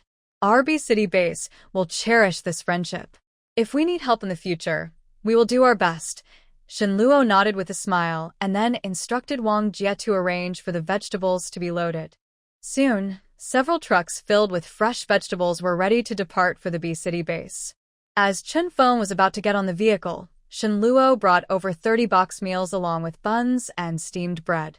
Seeing the steaming boxed meals and soft buns, Chen Feng's eyes welled up with tears. In this end-of-the-world situation, having a hot meal is very precious. He choked up and said, "Base Leader Shin, you really thought of everything. On behalf of everyone at B City Base, I thank you again." Shin Luo smiled and said, "You're too polite, Chen. Please eat these on your way back. It's hard traveling, so eating well will give you strength." Chen Feng nodded heavily, carefully took the food, and then led the people from B City Base onto the trucks. As the engines roared to life, the trucks slowly drove away from ARC Base, leaving behind a trail of dust. Shin Luo watched the departing trucks and was about to return to the base when he noticed the sound of wheels rolling from the east. Could it be that S-City has arrived too? Shin Luo didn't move, just standing still. The base personnel had been told to return soon. More than 20 slightly worn but neatly arranged trucks appeared in sight, with the emblem of S-City base clearly visible on their sides. Leading the group was a young, capable woman. When she saw Shin Luo, she quickly approached with a polite and friendly smile. "You must be base leader Shin." "Hello. I am Liu, the person in charge of material exchange for S-City base. We came here to exchange supplies with your base." Shin Luo nodded with a smile, glancing over the trucks and people, already making a preliminary judgment. Leader Li, welcome. "Please come inside." At this moment, Shin Luo noticed someone walking behind Liu, none other than Zhang Yi, a familiar face. Liu saw Zhang Yi walking over and turned to introduce him. "Director Shin, this is our convoy leader for this mission, Zhang Yi." Shin Luo looked at Zhang Yi with a hint of surprise in his eyes. Then he smiled and extended his hand. "Hello, Captain Zhang." Zhang Yi also smiled and shook hands firmly. "Hello, Director Shin." "Long time no see." Shin Luo just smiled awkwardly. "Li, Captain Zhang, please come inside." After entering the base, Liu eagerly handed Shin Luo a list of supplies they brought. The list included many items, such as common crystal cores, metals, rare herbs, and some technical documents. Shin Luo looked at the list while thinking about how to trade. She knew that the supplies from S-City base were very important for their development, especially the rare herbs and technical data, which might lead to new breakthroughs in their research. After reading the list, Shin Luo looked up at Liu and said with a smile, "Li, the supplies you brought are very valuable. What does your base need most?" Liu's eyes lit up with surprise. She quickly replied, "Right now, our S-City base needs mainly food and daily supplies, especially warm items like blankets and clothes. It would also be great to get some fresh vegetables, as our residents haven't tasted vegetables in a long time." Shin Luo nodded gently, already thinking about the details. She paused for a moment and then said to Liu, "We have plenty of food and daily supplies here. We also have many kinds of fresh vegetables and can provide some to you. As for blankets and clothes, we might not have many." Liu's face showed happiness. She quickly said, "Thank you so much, Director Shin. These supplies are very important to our S-City base. Do you know how much food and supplies we can exchange for these items?" Shin Luo smiled and said, "We can discuss the exact exchange rates later, but I promise you won't lose out. Our ARC base always values friendly cooperation and mutual help. We hope to build a long-term, stable partnership with S-City base." After hearing this, Liu nodded repeatedly and said, "Director Shin is right. We also hope to work with your base for a long time. The rare medicines and technical data we brought this time are treasures from our base. We hope to contribute to your base's development." Shin Luo replied, "Li, you're too polite. These rare medicines and technical data are very valuable to us. Here's what we'll do. We'll first assign people to count and evaluate the supplies, then decide on an exchange rate based on the actual situation. How does that sound?" Liu and Zhang Yi looked at each other, then nodded and said, "Okay, Director Shin. We'll follow your plan." So, Shin Luo instructed Wang Jie to prepare the supplies needed by City S's base. Since the visitors from City S arrived in the evening, Shin Luo warmly invited them to stay overnight at the base, and they would leave with the supplies tomorrow. After settling the visitors, Shin Luo leisurely returned to her hillside villa. Just as she was about to open the door, she heard rustling behind her. "It's Zhang Yi." Xiao He jumped onto Shin Luo's shoulder. Shin Luo frowned. When did Zhang Yi learn to walk quietly? He was with her on the way home, yet she didn't notice. "Luo Luo," came Zhang Yi's voice behind her. "Captain Zhang, is there something you want? Following me home from so far away, what's your purpose?" Shin Luo said somewhat angrily, not bothering to hide her irritation. Seeing Shin Luo seemed upset, Zhang Yi quickly waved his hands to explain. "Luo Luo, don't misunderstand. I just want to talk to you alone. There are some things I want to tell you face to face." Shin Luo turned around, looking directly at Zhang Yi with a somewhat distant tone. "Captain Zhang, we just met by chance and formed a team. We have different goals, so there's no need to talk alone. If you have something to say, we can do it at the base tomorrow. After hearing this, Zhang Yi looked a bit sad but still insisted, Luo, just give me a few minutes. If I don't say this now, I might never get the chance. Shen Luo looked at Zhang Yi's determined eyes and felt a little moved, but she quickly calmed down. Captain Zhang, just say what you want. What are you really trying to do? Zhang Yi took a deep breath, seeming to make a big decision. Luo, I know you protected our team that day when we left from the top floor. Seeing the explosion above, I feel guilty. Shen Luo didn't answer, but just looked at Zhang Yi. Zhang Yi looked at Shen Luo with complicated feelings in his eyes. Luo, I'm sorry. I realized that the person at the door was you, but I didn't stay. I want to sincerely apologize to you. No need to apologize. You don't owe me anything. And don't worry, if our deal doesn't go through, I'm doing business with the S-City base, not with you, so there's no need to worry, Shen Luo said coldly. Hearing this, Zhang Yi's face showed worry. He stepped forward quickly and said anxiously, Luo, I didn't mean it that way. I know my choice back then disappointed you. In such a desperate situation as the team leader, I had to think about the whole team. Shen Luo still looked expressionless. She slightly turned aside, creating some distance from Zhang Yi. Wow, what does Zhang Yi mean? He likes you. So why is he explaining all this? Little Black muttered unhappily.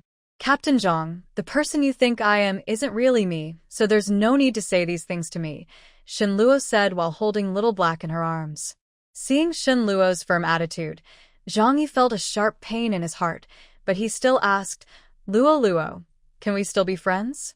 We weren't really friends before, just short-term partners, so Captain Zhang, you don't need to worry about it. Shen Luo thought to herself that she didn't really blame Zhang Yi. If she were in his place, she would have jumped down with her team members that day too. Zhang Yi lowered his head, fists clenched tightly. Luo, I understand. But I still hope you'll give me a chance to prove myself, whether as a former teammate or as a friend. Captain Zhang, aren't you a little too persistent? Why do we have to be friends? Shen Luo was really confused about what Zhang Yi was so obsessed with. Zhang Yi can sell medicine, probably, because he can't forget Shen Luo. Since they parted last time, he keeps thinking about Shen Luo, especially during the explosion. His heart feels heavy whenever he remembers that moment. When he sees Shen Luo again, Zhang Yi can't control his feelings anymore. He suddenly steps forward, his hands trembling as he tries to grab Shen Luo's shoulders, but just before touching him, he stops himself and clenches his fists, hanging them by his sides. His throat moves as he swallows hard, and his voice is a little hoarse and sincere. Luo, can I come to the Ark base? Shen Luo looks at the somewhat unfamiliar Zhang Yi. You want to come to the Ark base? Not going back to the S-City base. A quick memory of working together flashes through his mind. In his understanding, Zhang Yi is a good teammate. If he comes to the Ark base, it would be a great help. Zhang Yi nods firmly, his eyes full of determination. Yes, Luo. I want to come to the Ark base. The S-City base is good, but here is where you are. I want to fight alongside you. Shen Luo is a little surprised. He didn't expect Zhang Yi to say that. After a moment of silence, he speaks slowly.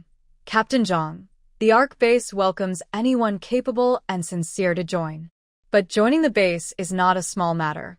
You need to handle the transfer from the S-City base properly.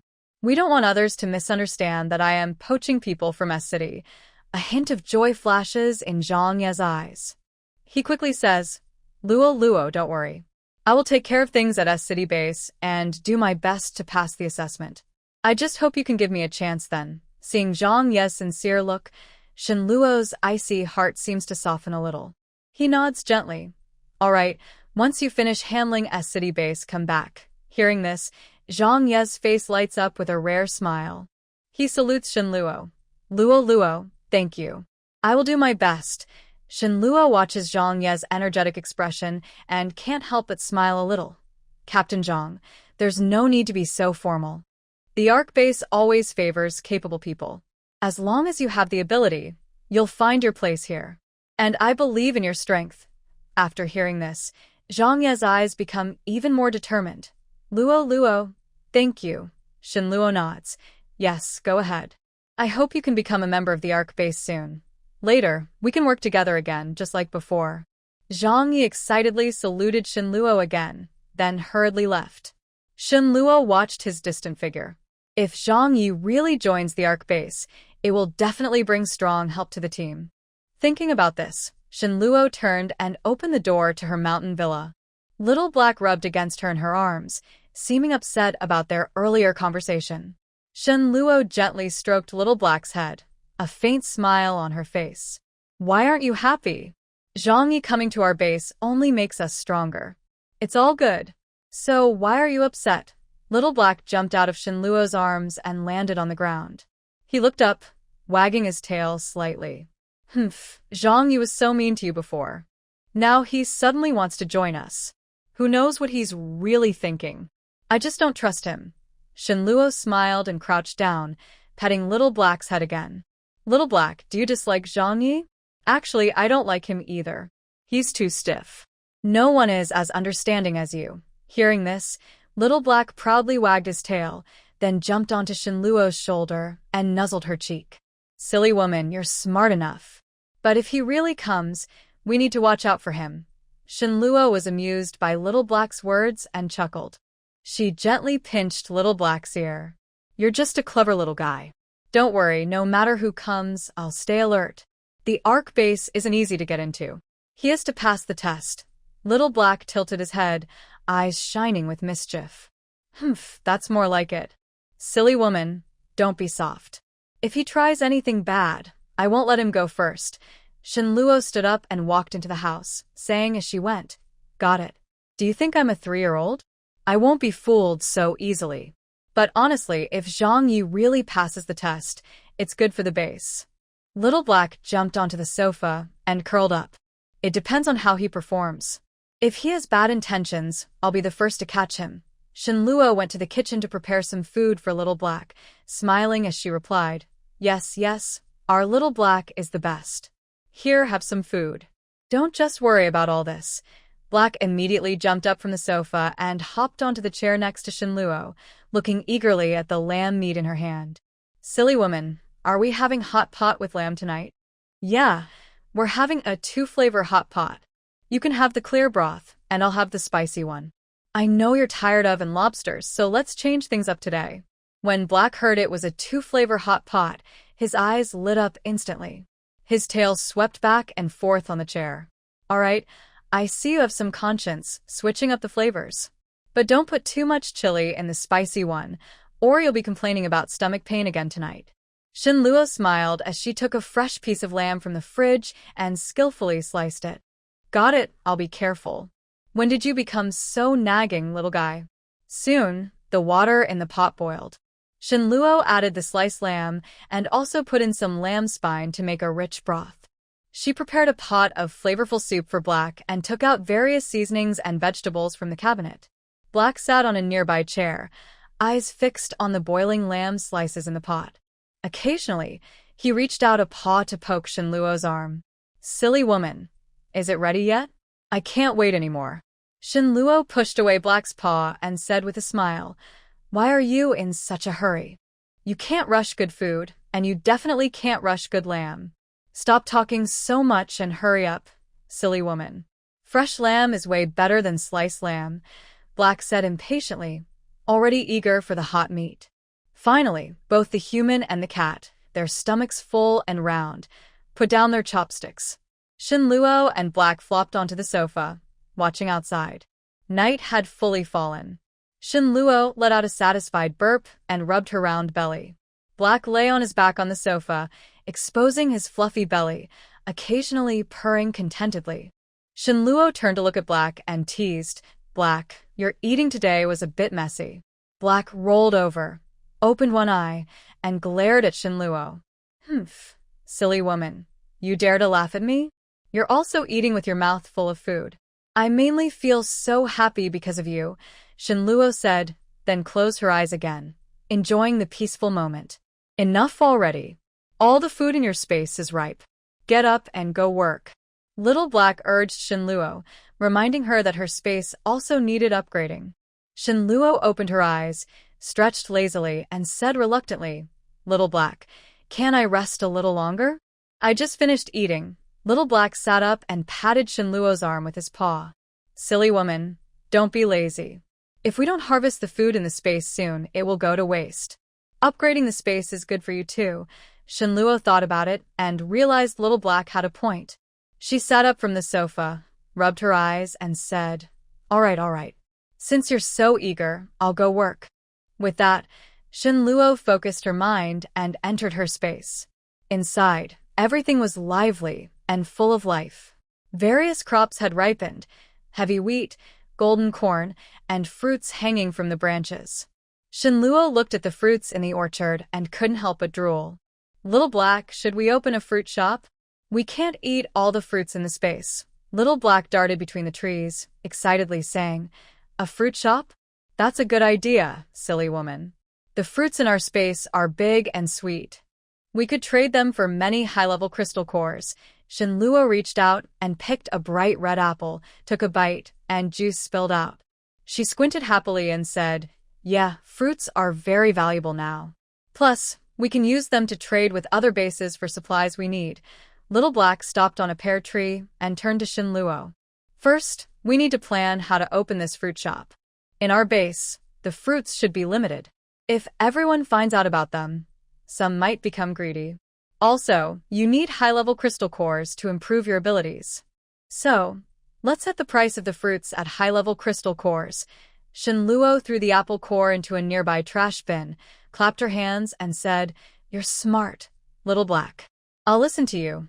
By the next morning, a fruit shop appeared in the marketplace. Each person could buy up to 3 fruits per month. The types of fruits were unlimited, and customers could choose freely. In the post-apocalyptic world, how could fresh fruits be available? Especially such fresh ones. Once the news spread, the marketplace became lively. People rushed to the new fruit shop, eager to taste the long-missed sweet and fresh flavor. Shinluo stood at the shop entrance, watching the steady flow of people, a proud smile on her face. Xiaohei sat on her shoulder, wagging his tail like a rattle drum, muttering constantly, silly woman, look at how busy our business is. Shinluo gently patted Xiaohei's head and said, it's thanks to your good idea. Later, I'll give you some extra fruit as a reward. Suddenly, hurried footsteps sounded from the crowd. Shinluo looked closely and saw that the visitor was Li Yu, the person in charge of the S-City base. Director Shinluo, I just heard you have fruit here, Li Yu said excitedly as she hurried over and took Shinluo's hand. Shinluo slightly frowned and subtly pulled her hand back, still smiling softly. Li, you're quite well informed. Yes, this fruit shop is new. I just opened it today. The fruit here is very tasty, sweet, and fragrant. But the residents of the base can only buy 3 pieces per month for personal use. No trading outside. Anyone caught buying or selling to outsiders will be expelled from the base and never allowed back. Li Yu's face showed urgency. Director Shinluo, our S-City base also wants some fruit. Can you sell us more? We can discuss the price. Shinluo shook her head gently. Li, the fruit here is quite expensive. Li looked disappointed but quickly regained her composure. How about this, Director Shinluo? We can exchange high-level crystal cores or other rare resources. If you give us a bit more, we can trade more. Shinluo thought for a moment and asked, high-level crystal cores? Seeing there was room to negotiate, Liu nodded quickly. Yes. We have quite a few high-level crystal cores in our base. Besides that, we also have some other rare materials, like special metals and advanced medical equipment. We can trade those too. Li, how high-level are these crystal cores? Shinluo asked directly. Liu hurriedly replied, they can be level 4 or above. Such cores are rare on the market and can greatly help improve abilities. Liu was momentarily stunned, then quickly reacted and said, what about the level 5 crystal core? Level 5 crystal cores are very rare. Our S-City base worked hard to gather some. Director Shin, if you think it's okay, we're willing to exchange the fruit for the level 5 crystal cores. Could you possibly give us more in quantity? Shinluo's lips curled into a faint smile as she slowly replied, level 5 crystal cores are indeed tempting. But the fruit I have isn't ordinary. In this post-apocalyptic world, growing such fresh and sweet fruit isn't easy. Liu looked hesitant and hesitated before saying, Director Shen, if level 5 crystal cores aren't enough, what about level 6? We just recently encountered a level 6 zombie. It took a lot of effort to kill it, so we only have 3. Would you be interested in those? A hint of surprise appeared in Shen Luo's eyes. Level 6 crystal cores are valuable and can greatly improve abilities. With so few, it seems the S-City base has spent a lot this time. She pretended to think for a moment and then said slowly, level 6 crystal cores are a bit more sincere. But you see how precious this fruit is. Such a lively scene isn't something you can get easily. Seeing Shen Luo's hesitation, Liu quickly said, Director Shen, we are truly sincere. We managed to get these 3 level 6 crystal cores with great difficulty. How about this? We exchanged 2 level 6 crystal cores for a certain amount of fruit, and we can also provide some other supplies as additional compensation. Shen Luo shook her head gently.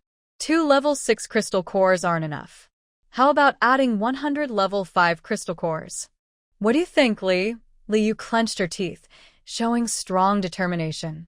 Director Shen, okay, as you say. 2 level 6 crystal cores plus 100 level 5 crystal cores in exchange for a certain amount of fruit. Our S-City base agrees. But about the quantity of fruit, could you possibly give us a bit more? Shen Luo smiled slightly and said, since the S-City base is so generous, I can't be stingy either. I'll add 1 box of each type of fruit for you. Liu's face lit up with joy. She quickly said, Director Shen, thank you so much. When can we make the exchange? Shen Luo thought for a moment and replied, Today, I can lend you a fresh fruit delivery cart. When you come to my base next time, you can return it to me. Liu looked very grateful and quickly nodded. Thank you. Director Shen has thought of everything. We will arrange people to prepare the crystal cores and supplies now. Once everything is ready, we will come back to complete the exchange with you. Shen Luo nodded and replied, All right, prepare as soon as possible.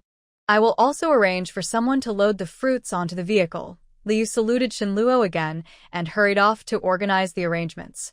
Watching Liu leave, Shen Luo turned to Su Qing beside him and said, Go prepare the fruits according to the agreed amount with Li.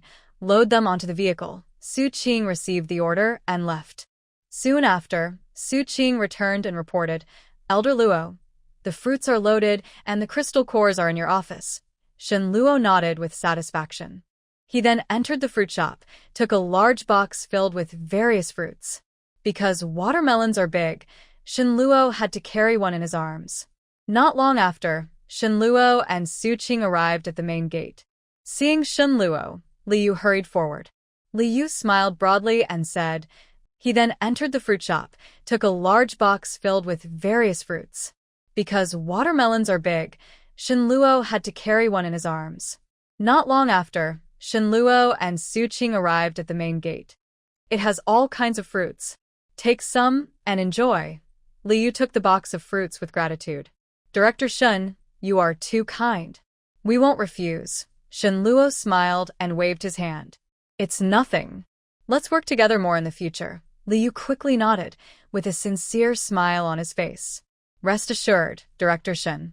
Our S-City base and your place will cooperate more and benefit everyone. Since this deal went smoothly, remember to think of us for future good opportunities. Shen Luo responded with a smile. Of course. As long as everyone is sincere, there will be many chances to cooperate. I hope our relationship will become as sweet as these fruits. At this moment, Su Qing quietly reminded Shen Luo that it was getting late. Shen Luo nodded and said to Liu, Li, it's getting late. Be careful on your way. I won't see you off far. Liu quickly said, Director Shen, please stay. We are very grateful that you took the time to see us off despite your busy schedule. We will leave now. Looking forward to our next cooperation. After speaking, Liu, along with her team, pulled the car loaded with fruits and slowly left the base. Zhang Yi watched the last vehicle as the Ark base gate gradually closed, feeling a mix of emotions. Shen Luo watched the convoy disappear from sight, then turned to Su Qing and said, Let's go back too. Now that we have 5-level crystal cores, you all need to work hard. Everyone should aim for 5-level abilities. Su Qing widened her eyes. Sister Luo, I am currently a 3-level ability. Does that mean we can upgrade to 5 levels? Shenluo smiled and patted Su Qing on the shoulder. Exactly. With these 5-level crystal cores, as long as everyone trains hard, reaching 5 levels isn't difficult. Su Qing's eyes sparkled with excitement. Sister Luo, don't worry. I will work hard to train and aim to reach 5 levels soon. That way, I can better protect the base and everyone. Shenluo nodded with satisfaction. That's the spirit. Let's go back first, distribute the crystal cores, and then everyone can start training. Then, Shenluo and Su Qing returned to the base. Shenluo leaned on her hand, looking at the crystal cores on the table. After thinking for a moment, she called Wang Ji. Wang Ji hurried over. Base leader, you called me? Shenluo nodded. How is the guard team and patrol team coming along? Wang Ji puffed out his chest and said seriously, Base leader, the guard team has recruited 50 members so far, all selected from the base. They are physically strong and have some combat experience. The patrol team has 30 members, mainly responsible for daily patrols and safety inside the base. They are currently undergoing basic training. Shenluo frowned slightly, thinking for a moment before speaking. 50 guard members might be too few. The outside situation is getting more complicated. Our base needs stronger defenses. For the patrol team, besides daily patrols, they should also increase patrols around the perimeter to prevent zombies or other dangers from approaching. Wang Ji quickly nodded. You're right, base leader. I will expand the guard team recruitment to aim for 80 members. For the patrol team, I will also adjust patrol routes and schedules to increase patrol frequency around the area. Shenluo nodded with satisfaction. Very good. Also, training must not be relaxed. The team members need to quickly get used to all kinds of weapons and combat skills to improve their real battle ability. Wang Ji replied confidently, Don't worry, Commander. I'll strengthen the training and management so that the guard and patrol teams can soon become the strong support of our base. Smiling, Shenluo looked at Wang Ji and continued, Among these people, how many are suitable to be squad leaders? What special abilities do they have, and what levels have they reached? Wang Ji lowered his head slightly, thought for a moment, and answered, Commander, after some time of observation and testing, about 10 people in the guard team are suitable to be squad leaders. They are physically strong, have gained good combat experience through recent training, and are respected by others. As for their abilities, 3 have fire-type powers at level 2. 2 have ice-type powers, 1 at level 2 and 1 at level 3. 2 have earth-type powers, both at level 2, and the remaining 3 have wind, lightning, and strength enhancement powers. The wind and lightning users are level 2, and the strength enhancement one is level 3. Shenluo nodded lightly, tapping his fingers on the table as he said slowly, Those with potential to be leaders should receive special training. Also, record the abilities and levels of the rest. Now, call these 10 people to the 6th floor of the hospital. We'll raise their ability levels together. Wang Ji's eyes lit up, and he quickly replied, Yes, Commander. I'll inform them right away, and also finish the statistics for the others as soon as possible. After speaking, he hurried off to make the arrangements. Not long after, Wang Ji brought the 10 potential squad leaders to the 6th floor of the hospital. They all looked a bit nervous but excited, knowing that the commander himself would help them improve their ability levels, a rare opportunity. Looking at the 10 people before him, Shenluo smiled and said, You are the elite of our base. I called you here to help you strengthen your powers so you can better protect our home. But remember, improving your ability level is not easy. It requires strong willpower and endurance. Everyone nodded firmly. One man with fire-type power stepped forward and said, Commander, don't worry. We'll hold on no matter how hard it gets. For the base, we're not afraid of any challenge. Shenluo nodded with satisfaction. Good, let's start now. Each person will have a room. Register your special ability and level at the door, then wait inside for me. Everyone immediately followed Shenluo's instructions. They registered their ability type and current level at the door, then entered their rooms to wait. Shenluo distributed 2nd level, 3rd level, and 4th level crystal cores based on each person's ability level.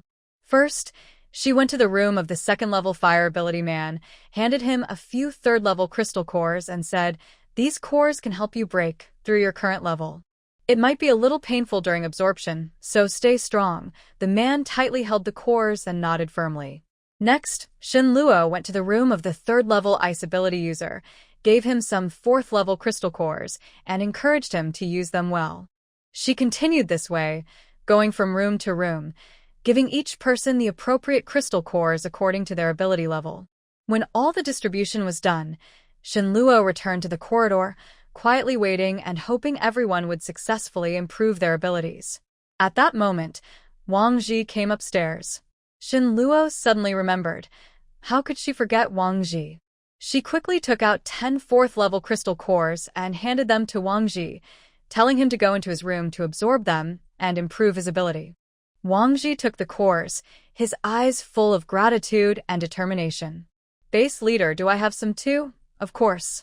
I was wondering why I felt like someone was missing. Anyway, go ahead and upgrade your ability first. We'll talk more later. Shin Luo then told Wang Ji to go into his room to absorb the cores. Wang Ji clenched the 10 cores tightly, his eyes slightly teary. Base leader, you're so good to me. I, Wang Ji, will not let you down. After I improve my ability, I will work even harder to protect our base. With excitement and resolve, he turned and entered his room, closing the door to absorb the energy. Shin Luo stood in the corridor, listening to the faint or strong energy fluctuations from the rooms, silently praying that everyone would succeed. After a while, she saw Su Qing rushing over. She asked, Su Qing, how is the count of remaining personnel and their ability levels coming along? Su Qing took a deep breath and quickly said, Sister Luo, I've already counted. Most people have abilities between level 1 and level 2. The types are quite varied, including water, wood, speed enhancement, and others. Shin Luo nodded slightly. Good. Once these people finish upgrading their abilities, we'll review the data and plan their training and further improvements. Su Qing nodded firmly. Yes, Sister Luo. Don't worry, I'll keep a close watch. At that moment, a faint energy fluctuation came from a room. Shin Luo knew someone was absorbing the crystal core's energy.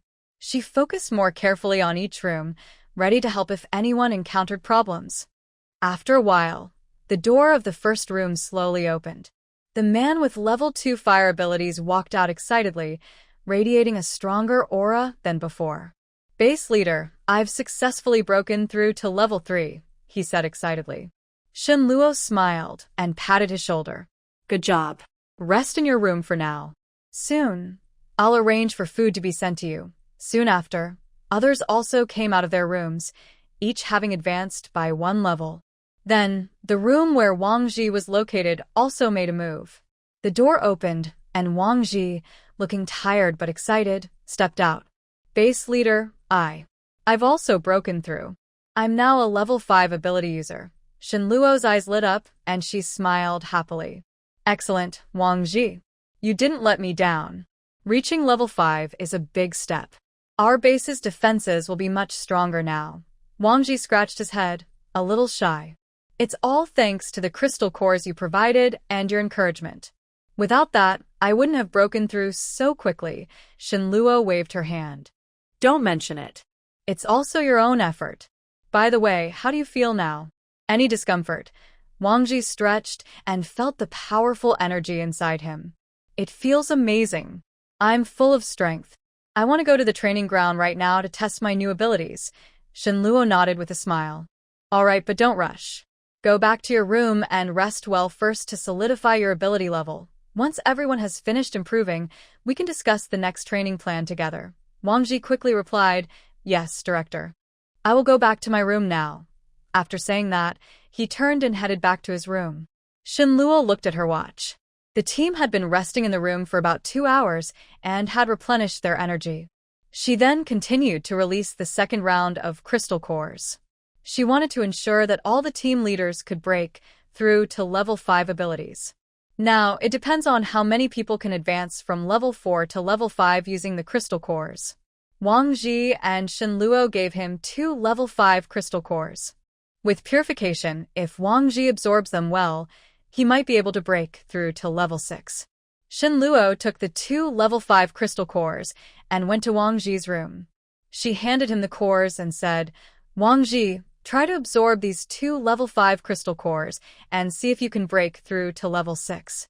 But remember, level 5 cores are very powerful, so be careful and don't rush. Wang Ji solemnly took the cores, his eyes full of determination.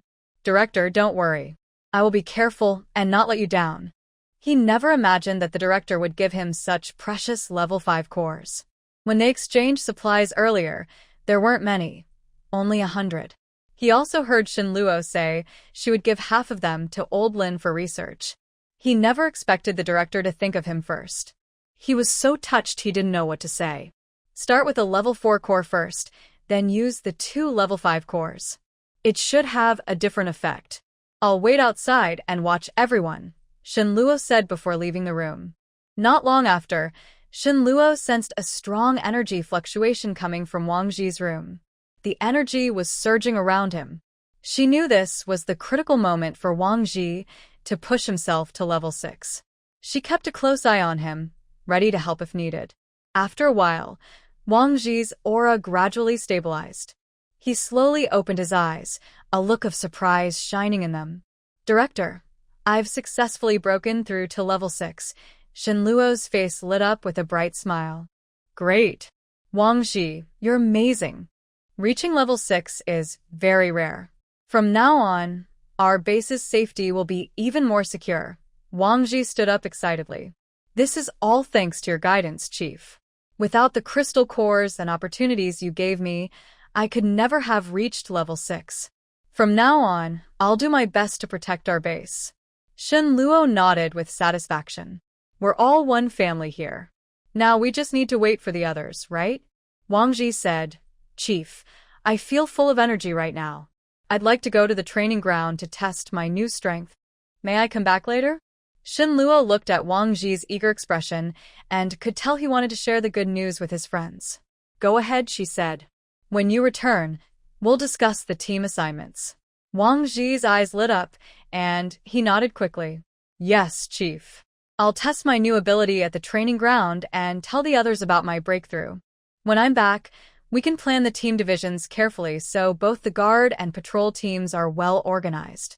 With that, Wang Ji ran off happily toward the training ground. Do you have to be that excited? Silly woman. When are you going to level up? You already have a level 6 crystal core, so you should be able to reach level 7 soon, said Xiaohei lazily, lying on Shin Luo's shoulder. Shin Luo gently patted Xiaohei's furry head and smiled. Don't rush me. I'm helping everyone else improve first. Once things settle down, I'll find the right time and a quiet place to absorb the level 6 core and aim for level 7. It's not something that can be done carelessly. Xiaohei tilted his head with a teasing look. You're just making excuses. But you'd better hurry. Once you reach level 7, our base will be even stronger.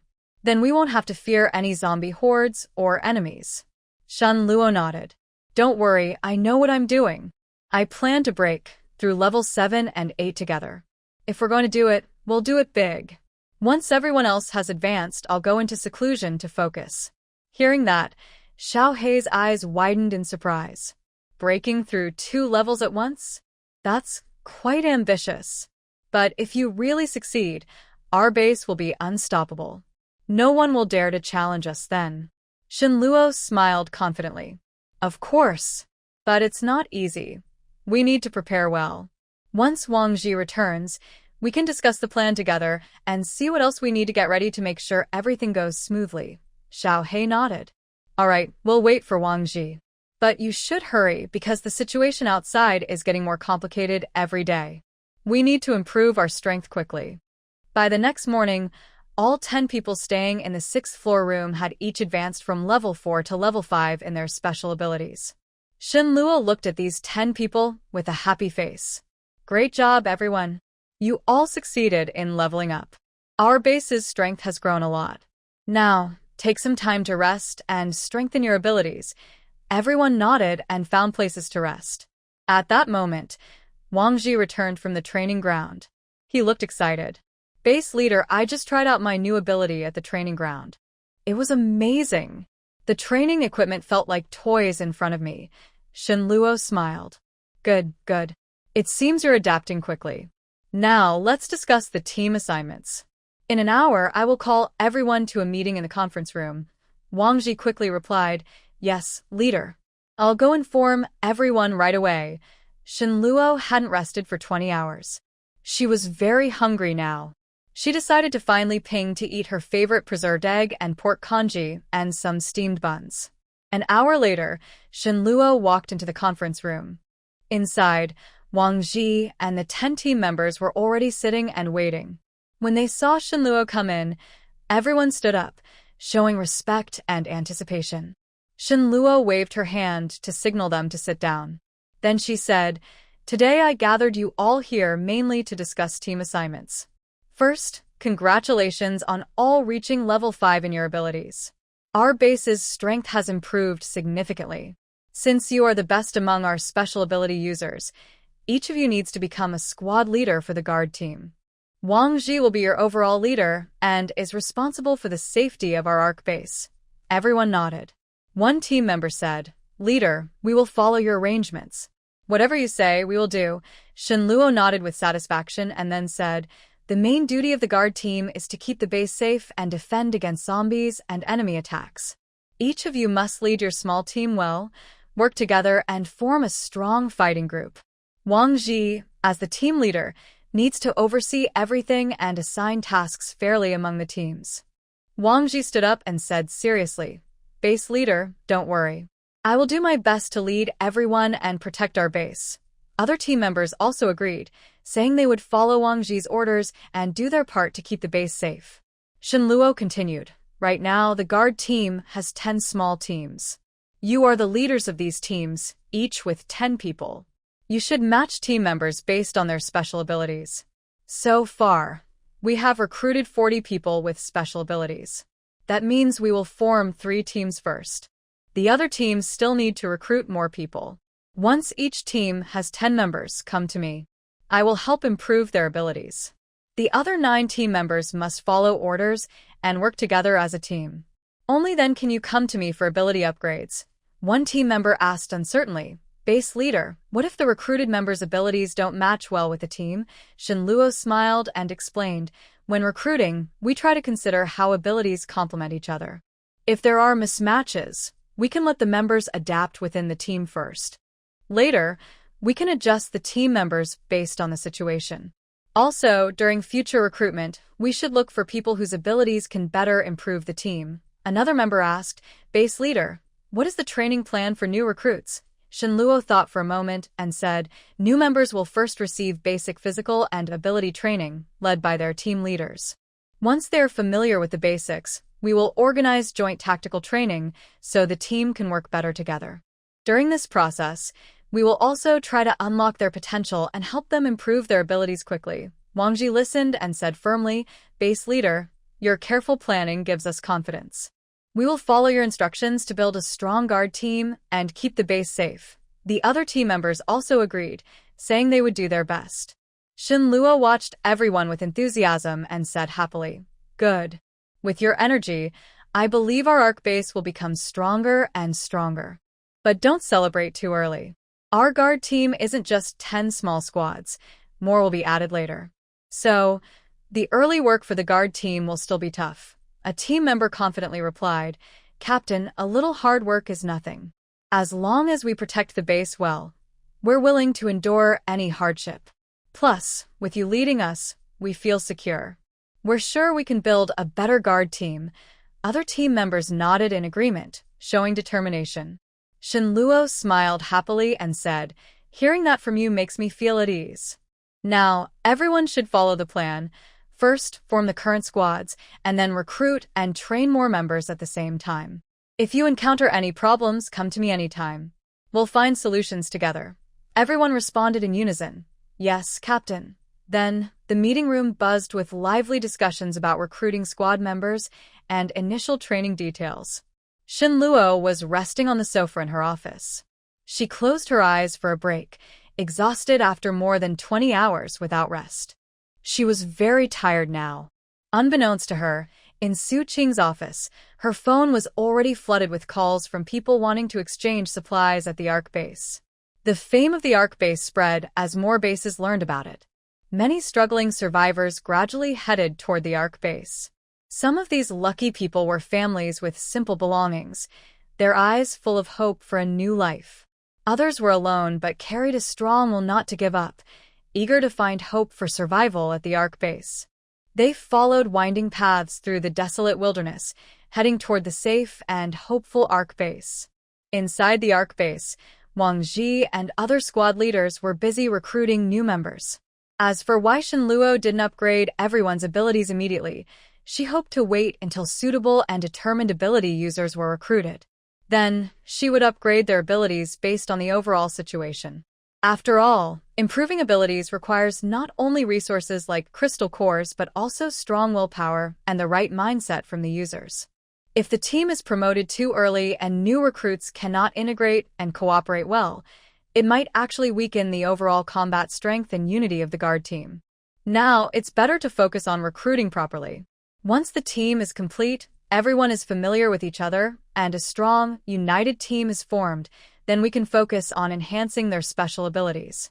This way, everyone can better use their new powers and the team's overall strength can be maximized. More importantly, Shen Luo does not want people to think that joining the guard team automatically improves their abilities or makes them feel superior to others. She wants everyone to understand that being part of the team is just the beginning. To get more opportunities for growth, they need to keep working hard and contribute to the base. Wang Ji understands Shen Luo's good intentions. During recruitment, he is very strict. He not only checks the type and strength of applicants' abilities, but also observes their character and teamwork skills. For those who only want to get benefits without effort or try to gain privileges just because they are in the guard team, they are not suitable team members. Shen Luo knows how big people's desires can be. So, she won't waste resources on untrustworthy people. This person is a squad leader, chosen after Wang Ji's assessment and testing. Among them is Su Zhenhua, a rare talent with a strong sense of responsibility. Shen Luo suggests that Su Zhenhua could be the leader of the first or second team. With the example set by the previous team leaders, the new team leaders will follow suit. 2 days later, Wang Ji comes to Shen Luo and hands her a list of 10 team names that have already been assigned.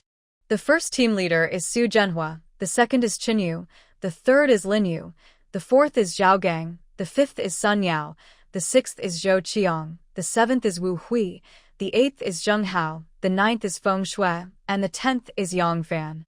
Each team is equipped with members suited to different combat styles and special abilities. All teams are evenly matched in strength. Hold a meeting with these 10 people to discuss their salaries. Double the current standard, with the deputy leaders' pay increasing by 50% and team members by 30%, Shen Luo says, looking at the initial salary standards with a frown. Wang Zhiliang quickly nodded. Director, I will arrange a meeting right away to explain the salary increase to everyone. I'm sure everyone knows their pay has doubled, so their motivation will definitely be higher. Shen Luo nodded slightly. Also, emphasize that the salary increase is a recognition of their abilities, but it also means more responsibility. They must work diligently for the base. Anyone who slacks off or does anything harmful to the base will face strict punishment. Wang Zhilian carefully took notes. Understood, Director. I'll also tell them that this is just a temporary incentive. As the base develops further and everyone keeps working hard, their benefits will improve even more. Shen Luo showed a approving smile. Good job, Wang Zhiliang. You've thought this through well. Now, tell me about the patrol team. How is the work progressing? Wang Zhiliang puffed out his chest, looking energetic. The recruitment for the patrol team is going smoothly. We've already recruited 30 suitable members. Their abilities match the patrol work well. Some can sense their surroundings, and others are quick and good at sneaking. I also carefully check their character, and most meet our standards for the team. Shen Luo smiled with satisfaction. Excellent. The patrol team is very important. They are like the eyes of our base, always watching for potential dangers outside. What are your thoughts on their training plan? Wang Zhiliang thought for a moment, then said, I plan to start with basic physical training and ability use training, so they can master their powers. Then, I'll organize simulated patrol tasks to help them adapt to real situations and improve teamwork. Once they have a solid foundation, We'll send them on practical patrols around the base to gain experience gradually. Shinluo nodded as he listened. That's a good idea. Just be careful with the training intensity and pace, so they don't get overwhelmed at the start. Also, don't forget the equipment. Provide them with necessary protective gear and communication devices to keep them safe during missions. Wang Zhiliang quickly responded, Yes, Director. I will arrange the equipment as soon as possible to ensure the patrol team is in the best condition to start working. What are your instructions regarding the salary standards for the patrol team?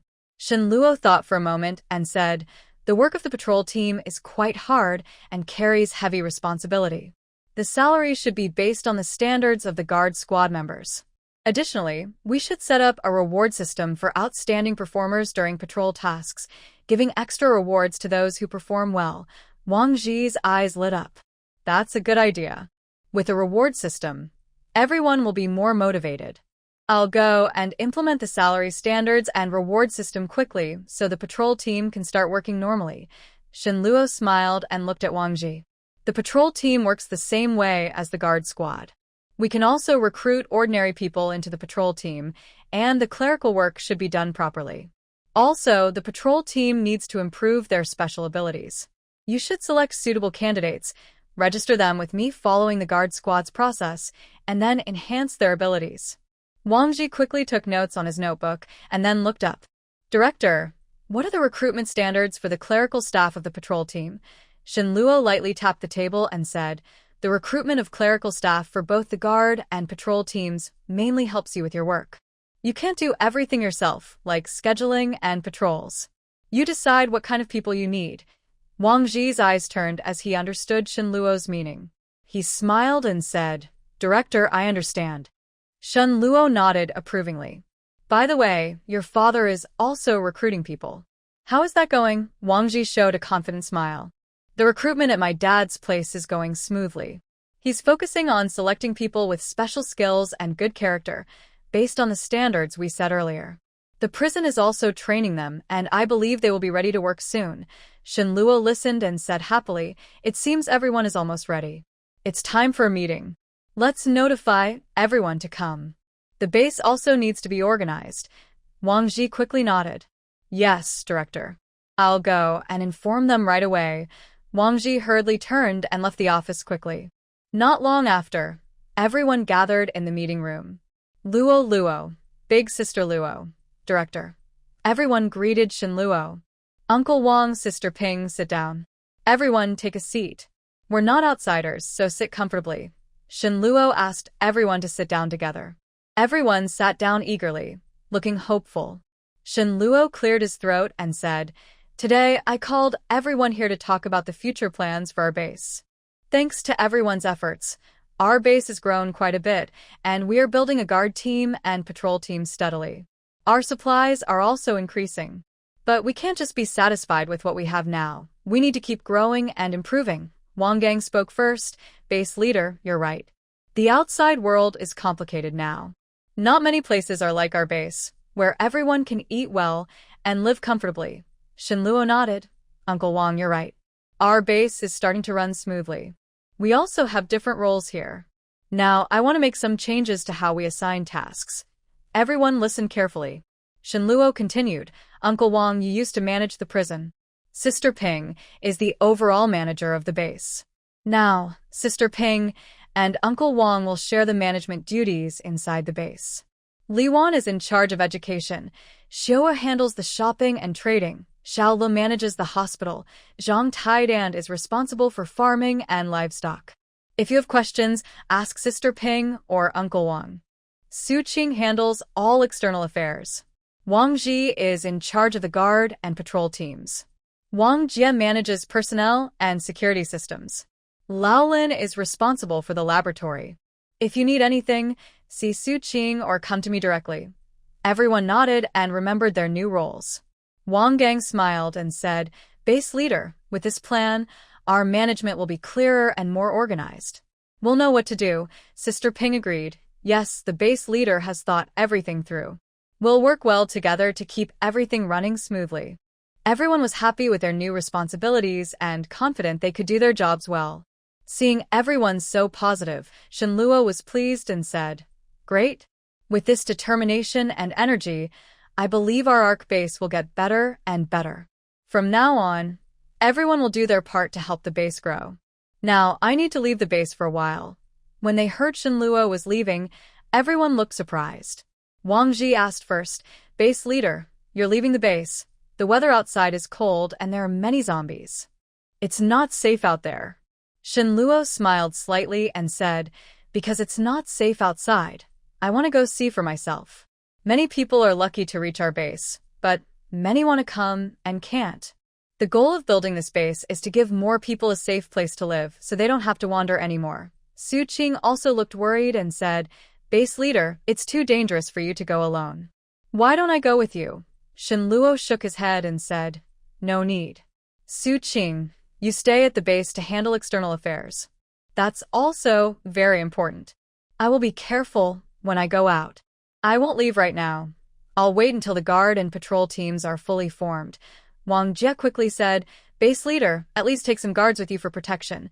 Shenluo still shook her head and said, "Taking too many people makes us a big target and could cause unnecessary trouble.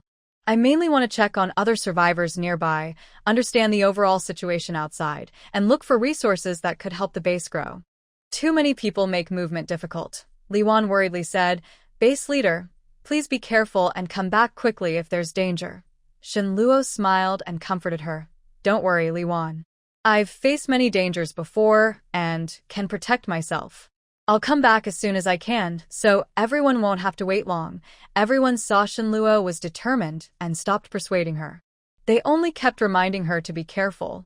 Shenluo then said, "All right, everyone, don't worry. Our abilities have improved a lot now. I'm not afraid of anyone causing trouble at the base. Later, except for Wang Ji, everyone else will go with me to the special ward. I want to help you all become level 6 abilities. A level 6 ability user is very powerful, especially in this world's current development. At Shenluo's arc base, there are over 100 level 5 ability users. So level 6 users are the top leaders here." When everyone heard this, they were first surprised, then their faces showed excitement.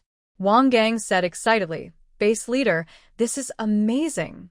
Level 6 ability users. That's something we never even dreamed of before." Sister Ping's eyes also lit up as she said, "Yes, Director, with a level 6 ability, we will be more confident in handling base affairs in the future." Others nodded in agreement, their eyes full of hope for improving their abilities. Shenluo looked at everyone's excited expressions and said, "Everyone, don't get too happy just yet. The process of upgrading your abilities might be a little painful, but as long as you stick with it, it will be good for you. Also, once you become level 6 ability users, your responsibilities will increase. But there's one thing to note. The guard team and patrol team led by Wang Ji are the main forces. You all need to hide your true strength. Only those present know the full extent. Others must not find out. This is called conserving strength, which is also a way of hiding your true power." When the group heard this, their expressions became serious, and they nodded in understanding. Wang Ji patted his chest and said, "Director, don't worry. We will keep everything secret and won't reveal any information." Shenluo nodded with satisfaction. Good. "Let's go to the special ward now and try to help everyone complete their ability upgrades as soon as possible." Everyone stood up and followed Shenluo toward the special ward. On the way, everyone felt both excited and nervous. They were excited about becoming level 6 ability users, but nervous about the unknown process of the upgrade. When they arrived at the special ward, Shenluo followed the usual procedure, letting everyone choose their rooms, then registering their abilities and levels at the door. After that, she distributed crystal cores to each person one by one. Once everything was arranged, Shenluo waited in the corridor, watching as everyone worked to break through their current ability levels and prepare for the next upgrade. Time passed second by second. Occasionally, muffled or excited roars came from inside the rooms. These were people pushing their limits. Shenluo paced back and forth in the corridor, glancing through the small window on the door to check inside. About an hour later, the first room's door opened. Wang Gang, face flushed and eyes shining with excitement, strode over to Shenluo and said, "Director, I did it. I feel full of strength all over my body. Shenluo smiled and patted his shoulder. Good job, Uncle Wang. With this level 6 ability, the safety of the base will be even more secure. Next, the doors of the other rooms opened one after another. Sister Ping, Li Wan, Xiu'er, and others came out one by one, each with a happy smile on their face. Shenluo asked about their progress. After confirming everyone had successfully advanced, she said, "Everyone, take a rest and feel the changes brought by level 6 abilities." Everyone nodded and found a place to sit down, beginning to get used to and adapt to their new powers. Seeing that most people had adjusted well, Shenluo continued, "This success in reaching level 6 is a big achievement for the base. But it's only the start. The outside world is still full of challenges. For our base to grow long-term, we need to keep improving our overall strength." Wang Gang stood up, stretched, and said, "You're right, leader. With these level 6 abilities, I feel I can do more things. It's good to stay motivated, but we also need to hide our true strength. And we must protect the children, especially those with abilities. They need extra care." At that moment, a small hand quietly held Shenluo's. She looked down and saw it was Shenle. "Lele, do you miss your sister?" Shenluo gently crouched down, softly holding Shenle in her arms. She asked softly, "Your sister is here. Why did you come over alone? Is there something you want to tell her?" Shenle looked up, her eyes shining. She tightly held Shenluo's clothes and whispered, "Sister, I saw many uncles and aunts become so powerful. I also want to be as strong as you, so I can protect you and everyone else in the future." Hearing Shenli's innocent but firm words, Shenluo gently stroked her head and said, "Lele, you're so good. You want to protect your sister and everyone. You want to be as strong as her, right?" Shenlu nodded eagerly, full of hope. At that moment, Wang Gang walked over with a smile and said, "Leader, Lele is really ambitious. She'll definitely be a great little hero someday." The others also gathered around, praising Shenle for being sensible and brave. Shenluo stood up, took Shenli's hand, and said to everyone, "I'm happy that Lele has such thoughts. Go bring Xiaoya here too. I want to see these two children. Someone is helping them upgrade their abilities." When Wang Ji heard this, he quickly said, "Director, I will go bring Xiaoya right now. These two children are treasures of our base. We want to help them improve their special abilities. In the future, they will surely become valuable helpers for the base." After speaking, he hurried toward where Xiaoya was. Soon, Wang Ji returned with Xiaoya. When Xiaoya saw Shenluo, she happily ran over, holding Shenluo's hand and saying, "Sister Shenluo, I heard that the guards can become very strong. I also want to be like everyone else." Shenluo smiled and patted Xiaoya's head, saying, "Xiaoya is very well behaved. Since Lele and Xiaoya both have this idea, I will help you improve your abilities. But this process might be a little hard. Can you both keep going?" Lele and Xiaoya nodded firmly and said together, "We can keep going." Shenluo nodded with satisfaction, then took the two children into an empty room in the special ward. She took out crystal cores suitable for their ability improvement from her space and patiently guided them on how to absorb the energy from the cores. Under Shenluo's guidance, Lele and Xiaoya carefully began to absorb the energy. Their faces sometimes showed pain, sometimes showed determination. Shenluo watched closely, ready to help at any moment. Time passed slowly. After about half an hour, Lele and Xiaoya both opened their eyes at the same time, their eyes shining with excitement. Shenluo looked at their physical condition and felt that these two children could go even further. Upgrading to level 5 abilities was definitely possible. So, Shenluo took out more advanced crystal cores from her space, handed them to Lele and Xiaoya, and said gently but firmly, "Children, this was just the initial adaptation. Now we aim for a higher goal. Try to absorb the energy from this crystal core and reach level 5. It might be more difficult than before, but as long as you persevere, you will become stronger. Do you have confidence?" Lele and Xiaoya looked at each other, seeing encouragement and determination in each other's eyes. They nodded again. They took the crystal cores, followed Shenluo's instructions, closed their eyes, and focused completely on absorbing the energy. As the energy from the cores continued to flow in, the children's bodies began to tremble slightly, and beads of sweat appeared on their foreheads. Lele and Xiaoya clenched their teeth, working hard to absorb every bit of energy from the crystal core. After about 20 more minutes, Lele suddenly let out a deep roar, followed closely by Xiaoya. A faint glow appeared around their bodies, showing that they were breaking through their abilities. Seeing this, Shenluo smiled happily. She knew that these two children had taken an important step forward. Soon after, Lele and Xiaoya opened their eyes at the same time. Their eyes no longer showed pain but instead shone with a deep, bright light, a sign of their new level of power. "Big sister, we did it!" Lele cheered, jumping up and hugging Shenluo. Xiaoya also held Shenluo's hand tightly, tears of joy and excitement in her eyes.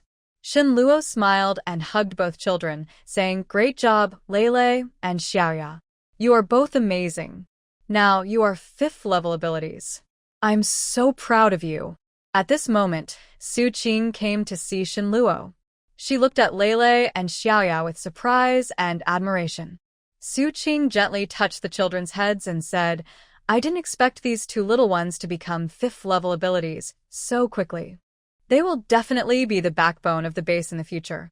Shenluo released the children and looked at Su Qing. She asked, "Su Qing, do you have something to tell me?" Su Qing remembered the main matter and quickly said, "Base leader, we just received an invitation from City B. It says many bases in the northern part of the country are trapped and planes can't get in. They hope all bases can work together to go out and help." Shenluo frowned slightly, thinking for a moment before replying.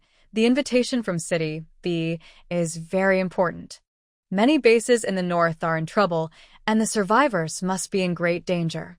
Our Ark base was built to save more people, so we should help. Let's accept the invitation from City B and join the rescue. Su Qing nodded and said, "Okay, base leader. I'll reply to City B right away. But how many people should we take for the rescue? And what about supplies?" Shenluo thought for a moment and said, "I haven't decided yet. I'll also ask City B about the approximate time we need to leave." Su Qing carefully noted Shenluo's instructions and said, "Okay, Sister Luo. I will ask about the departure time from the B City base." Shenluo nodded and replied, "Yes, go ahead. I will take Xiaoya and Xiaohao back." As Su Qing listened and nodded, she said, "Understood, Sister Luo. I'm leaving now." After speaking, Su Qing hurriedly left to handle related matters. Shenluo watched Su Qing's figure disappear into the distance. The two little ones spoke together. "Sister Luo, this time you're going out, take us with you." Shenluo turned around, squatted down to look at the children eye to eye, and spoke gently but firmly. "Lele, Xiaoya, this rescue trip is very important. There are many dangers outside. I must make sure you are safe. You are now level 5 abilities, but you still lack practical experience. When you grow older and stronger, I will take you out, okay?" Lele and Xiaoya looked a little disappointed but still insisted. "Sister Luo, my ability is perception, and I've also reached level 5. If I go out with you, I can sense dangers ahead and find people who need help." Shenhao also agreed. "Sister Luo, you know my ability.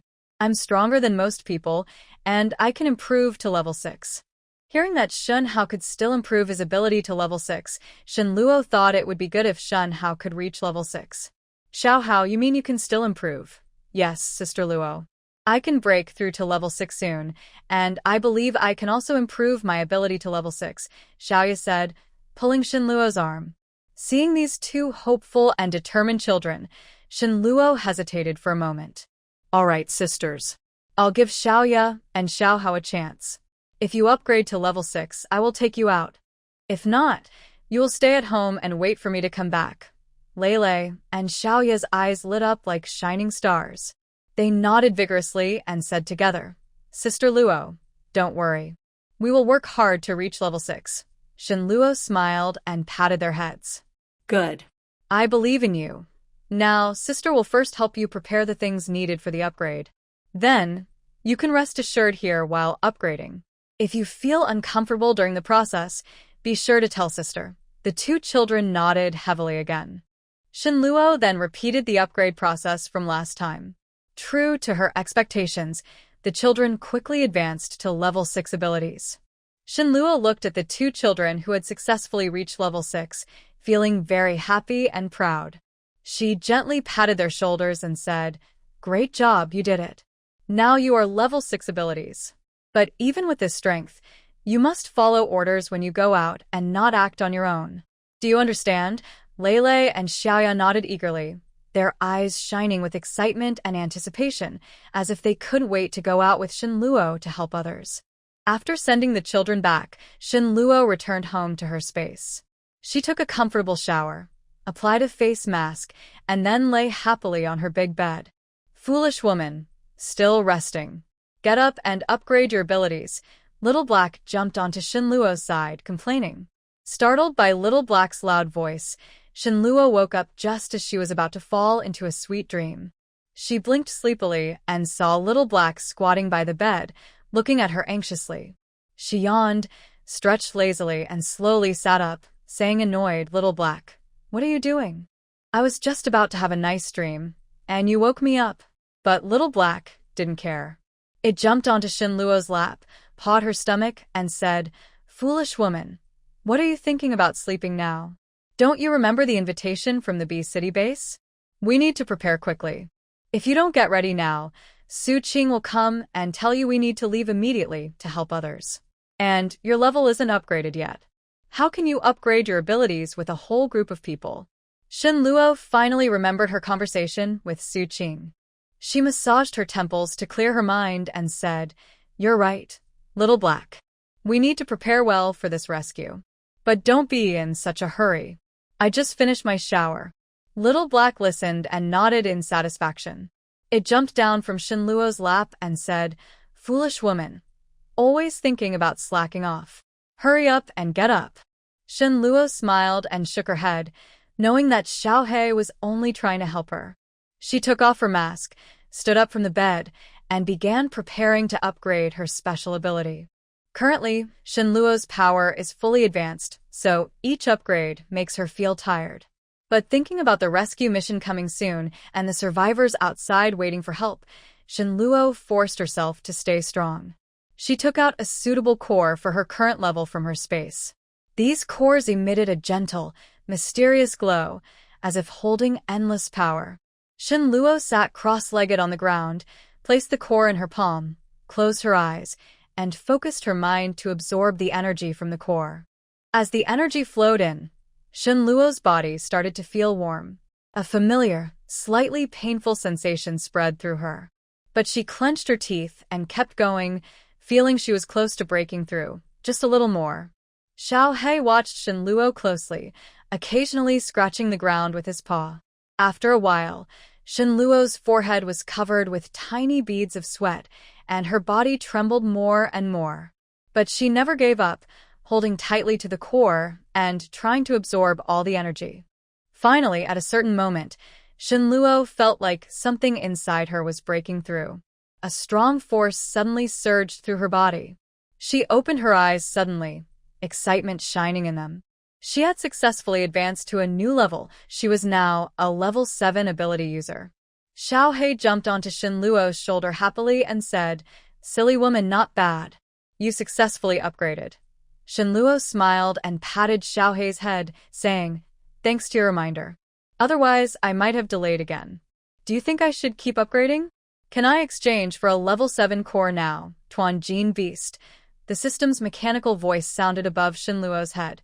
"Host, you can exchange. Not only for a level 7 core, but even in level 8 core.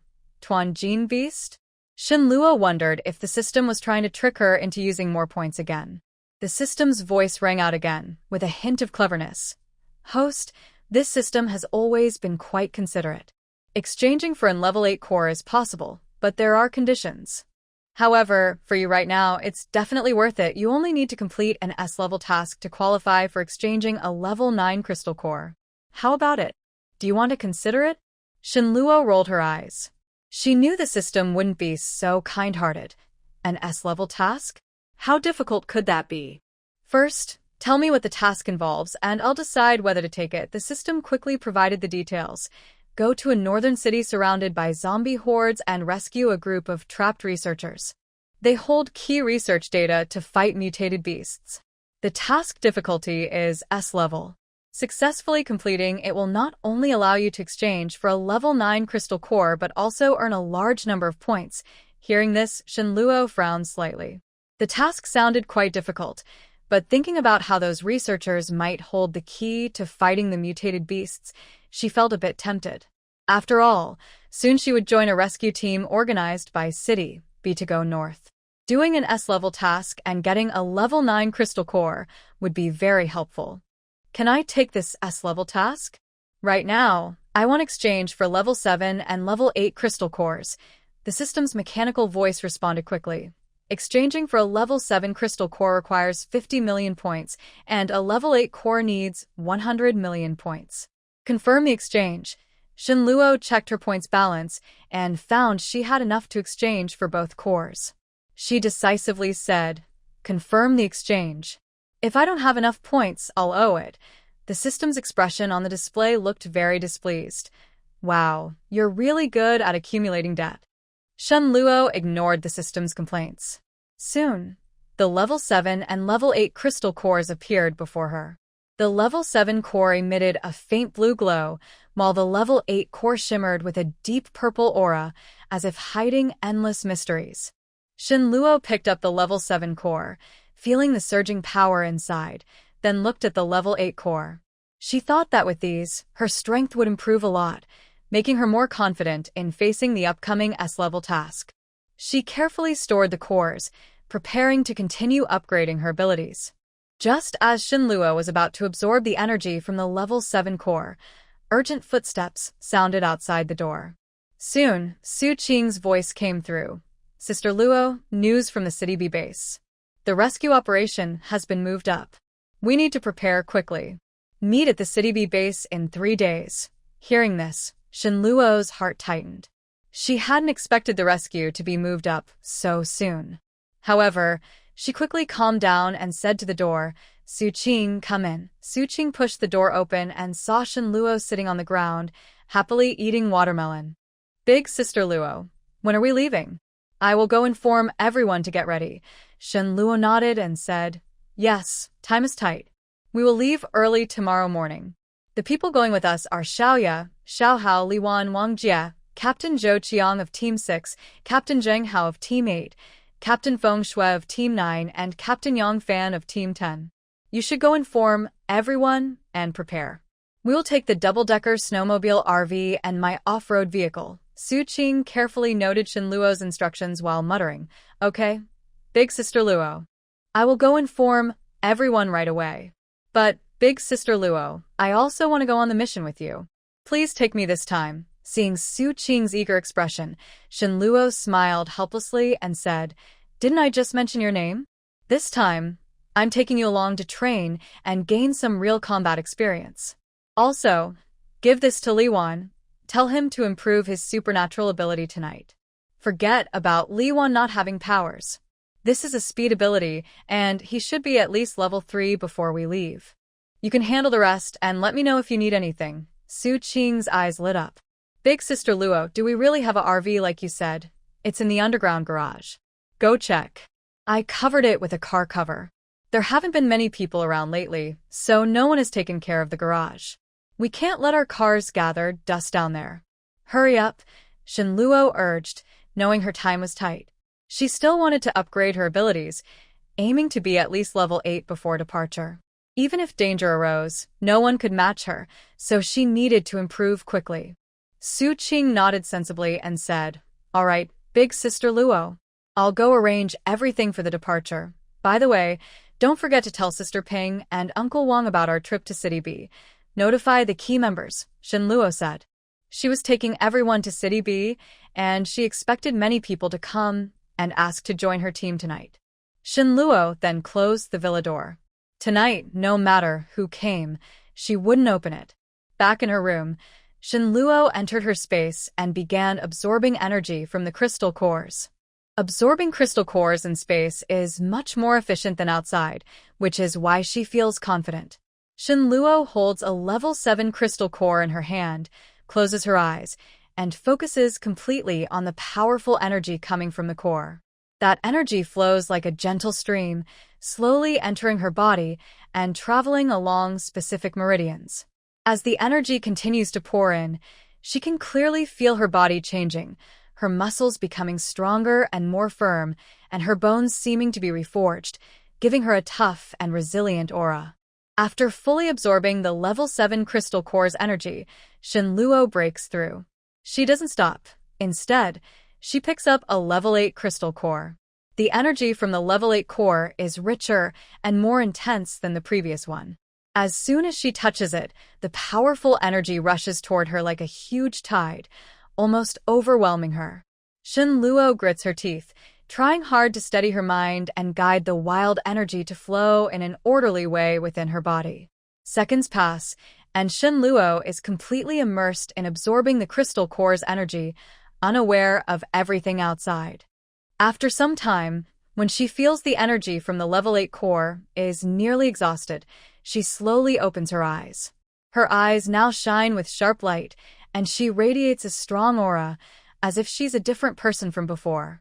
Shinluo stands up, stretches her muscles, and feels an unprecedented power inside her. She is filled with confidence. Yes, she has now become a level 9 psychic. In this post-apocalyptic world, she is probably among the top. Her energy is still gathering, seemingly approaching something important. Shinluo carries Xiaohei out of the space and arrives at the villa's hall. Outside, the sky has brightened. Shinluo checks the time. It's already past 5 in the morning, and she starts to feel a bit hungry. Foolish woman, I want steamed dumplings. I've been with you all night, and I'm exhausted. I want steamed dumplings. Bring me 10 baskets, and I also want crab roe buns, Xiaohei says, already waiting at the dining table before Shinluo can speak. Shinluo laughs and pats Xiaohei's head, saying, all right, you little guy, you're quite good at ordering. But 10 baskets of steamed dumplings might be too much. Do you think you can finish them? Xiaohei pouts and replies, I have a big appetite, I can definitely finish them. Foolish woman, go and do it quickly. Don't dawdle. Shinluo helplessly shook her head, blinked, and the steaming dumplings and crab roe buns were served on the table. Xiaohei couldn't wait and jumped onto the table, eating eagerly. Shinluo also sat nearby, eating a little to fill her stomach. After eating, she went to her room, took a shower, put on warm clothes, and dressed in her combat uniform. Then she started packing her bags, ready to leave for the Beast City base. Since the space has everything, her backpack was just for show. Shinluo prepared everything, then carried her backpack, hugged Xiaohei, and headed to the main building. Before reaching the place, Shinluo saw a large crowd already gathered. She was a bit surprised. She didn't expect so many people to come. She quickened her steps, and the crowd automatically parted a path. Shinluo saw Su Qing, Xiaoya, Xiaohao, Li Wan, Wang Jie, and the team leaders Zhou Qiang, Team 6, Zheng Hao, Team 8, Feng Shui, Team 9, and Yang Fan, Team 10, standing in front. Big Sister Luo. Everyone greeted her warmly. Shinluo nodded with a smile. Everyone's here. Let's go to the cafeteria. After eating, we'll set out. Everyone immediately quieted down and focused on Shinluo. Base leader, please lead us, said Chunyu, the leader of Team 2. Our team of 10 can work very well together. Other team leaders also spoke up confidently. Base leader, our Team 3 is ready to go at any time, and our Team 5 will definitely not hold the team back. They spoke one after another, the atmosphere lively and energetic. Shinluo raised her hand to signal everyone to be quiet and said, I understand everyone's intentions. Since each team is already a complete unit, you should stay at the base to protect our home. When you return, I will assign different tasks to each team. Every squad will have missions outside. Hearing this, everyone felt a bit disappointed they couldn't go on the rescue mission together, but they understood that protecting the base was just as important, and they nodded in agreement. Shinluo continued. All right, let's go to the cafeteria. Eat well, drink up, and get ready to leave. Everyone followed Shinluo toward the cafeteria. On the way, they quietly discussed the upcoming task, feeling both nervous about unknown dangers and excited to begin their journey. When they arrived, each person found a seat. The staff had already prepared a hearty breakfast. They ate while chatting, creating a friendly and happy atmosphere, with excitement clearly visible in their eyes. Sundan Li, Lipin aprua ka Shen Lu. Luo. Seeing Li Ping, Shen Luo remembered she still needed to tell Li Ping about taking Xiaoya out. Shen Luo smiled awkwardly. Sister Ping, I'm sorry. Taking Xiaoya to the north was my mistake. I should have asked for your opinion first. Please don't be angry. Li Ping looked at Shen Luo with a hint of mixed feelings, but soon she smiled kindly. Luo, what are you saying? Xiaoya has been hoping to go out and gain experience. I've wanted her to see the world with you for a long time. I just hadn't found the right chance. Now that you're taking her out, I trust you. Hearing Li Ping's words, Shen Luo felt relieved. She looked gratefully at Li Ping. Sister Ping, thank you for understanding. Don't worry, I will take good care of Xiaoya and make sure she returns safely. Li Ping patted Shen Luo's shoulder and said, Luo, I trust you. When you go on this mission, please be careful. If you face danger, don't fight alone.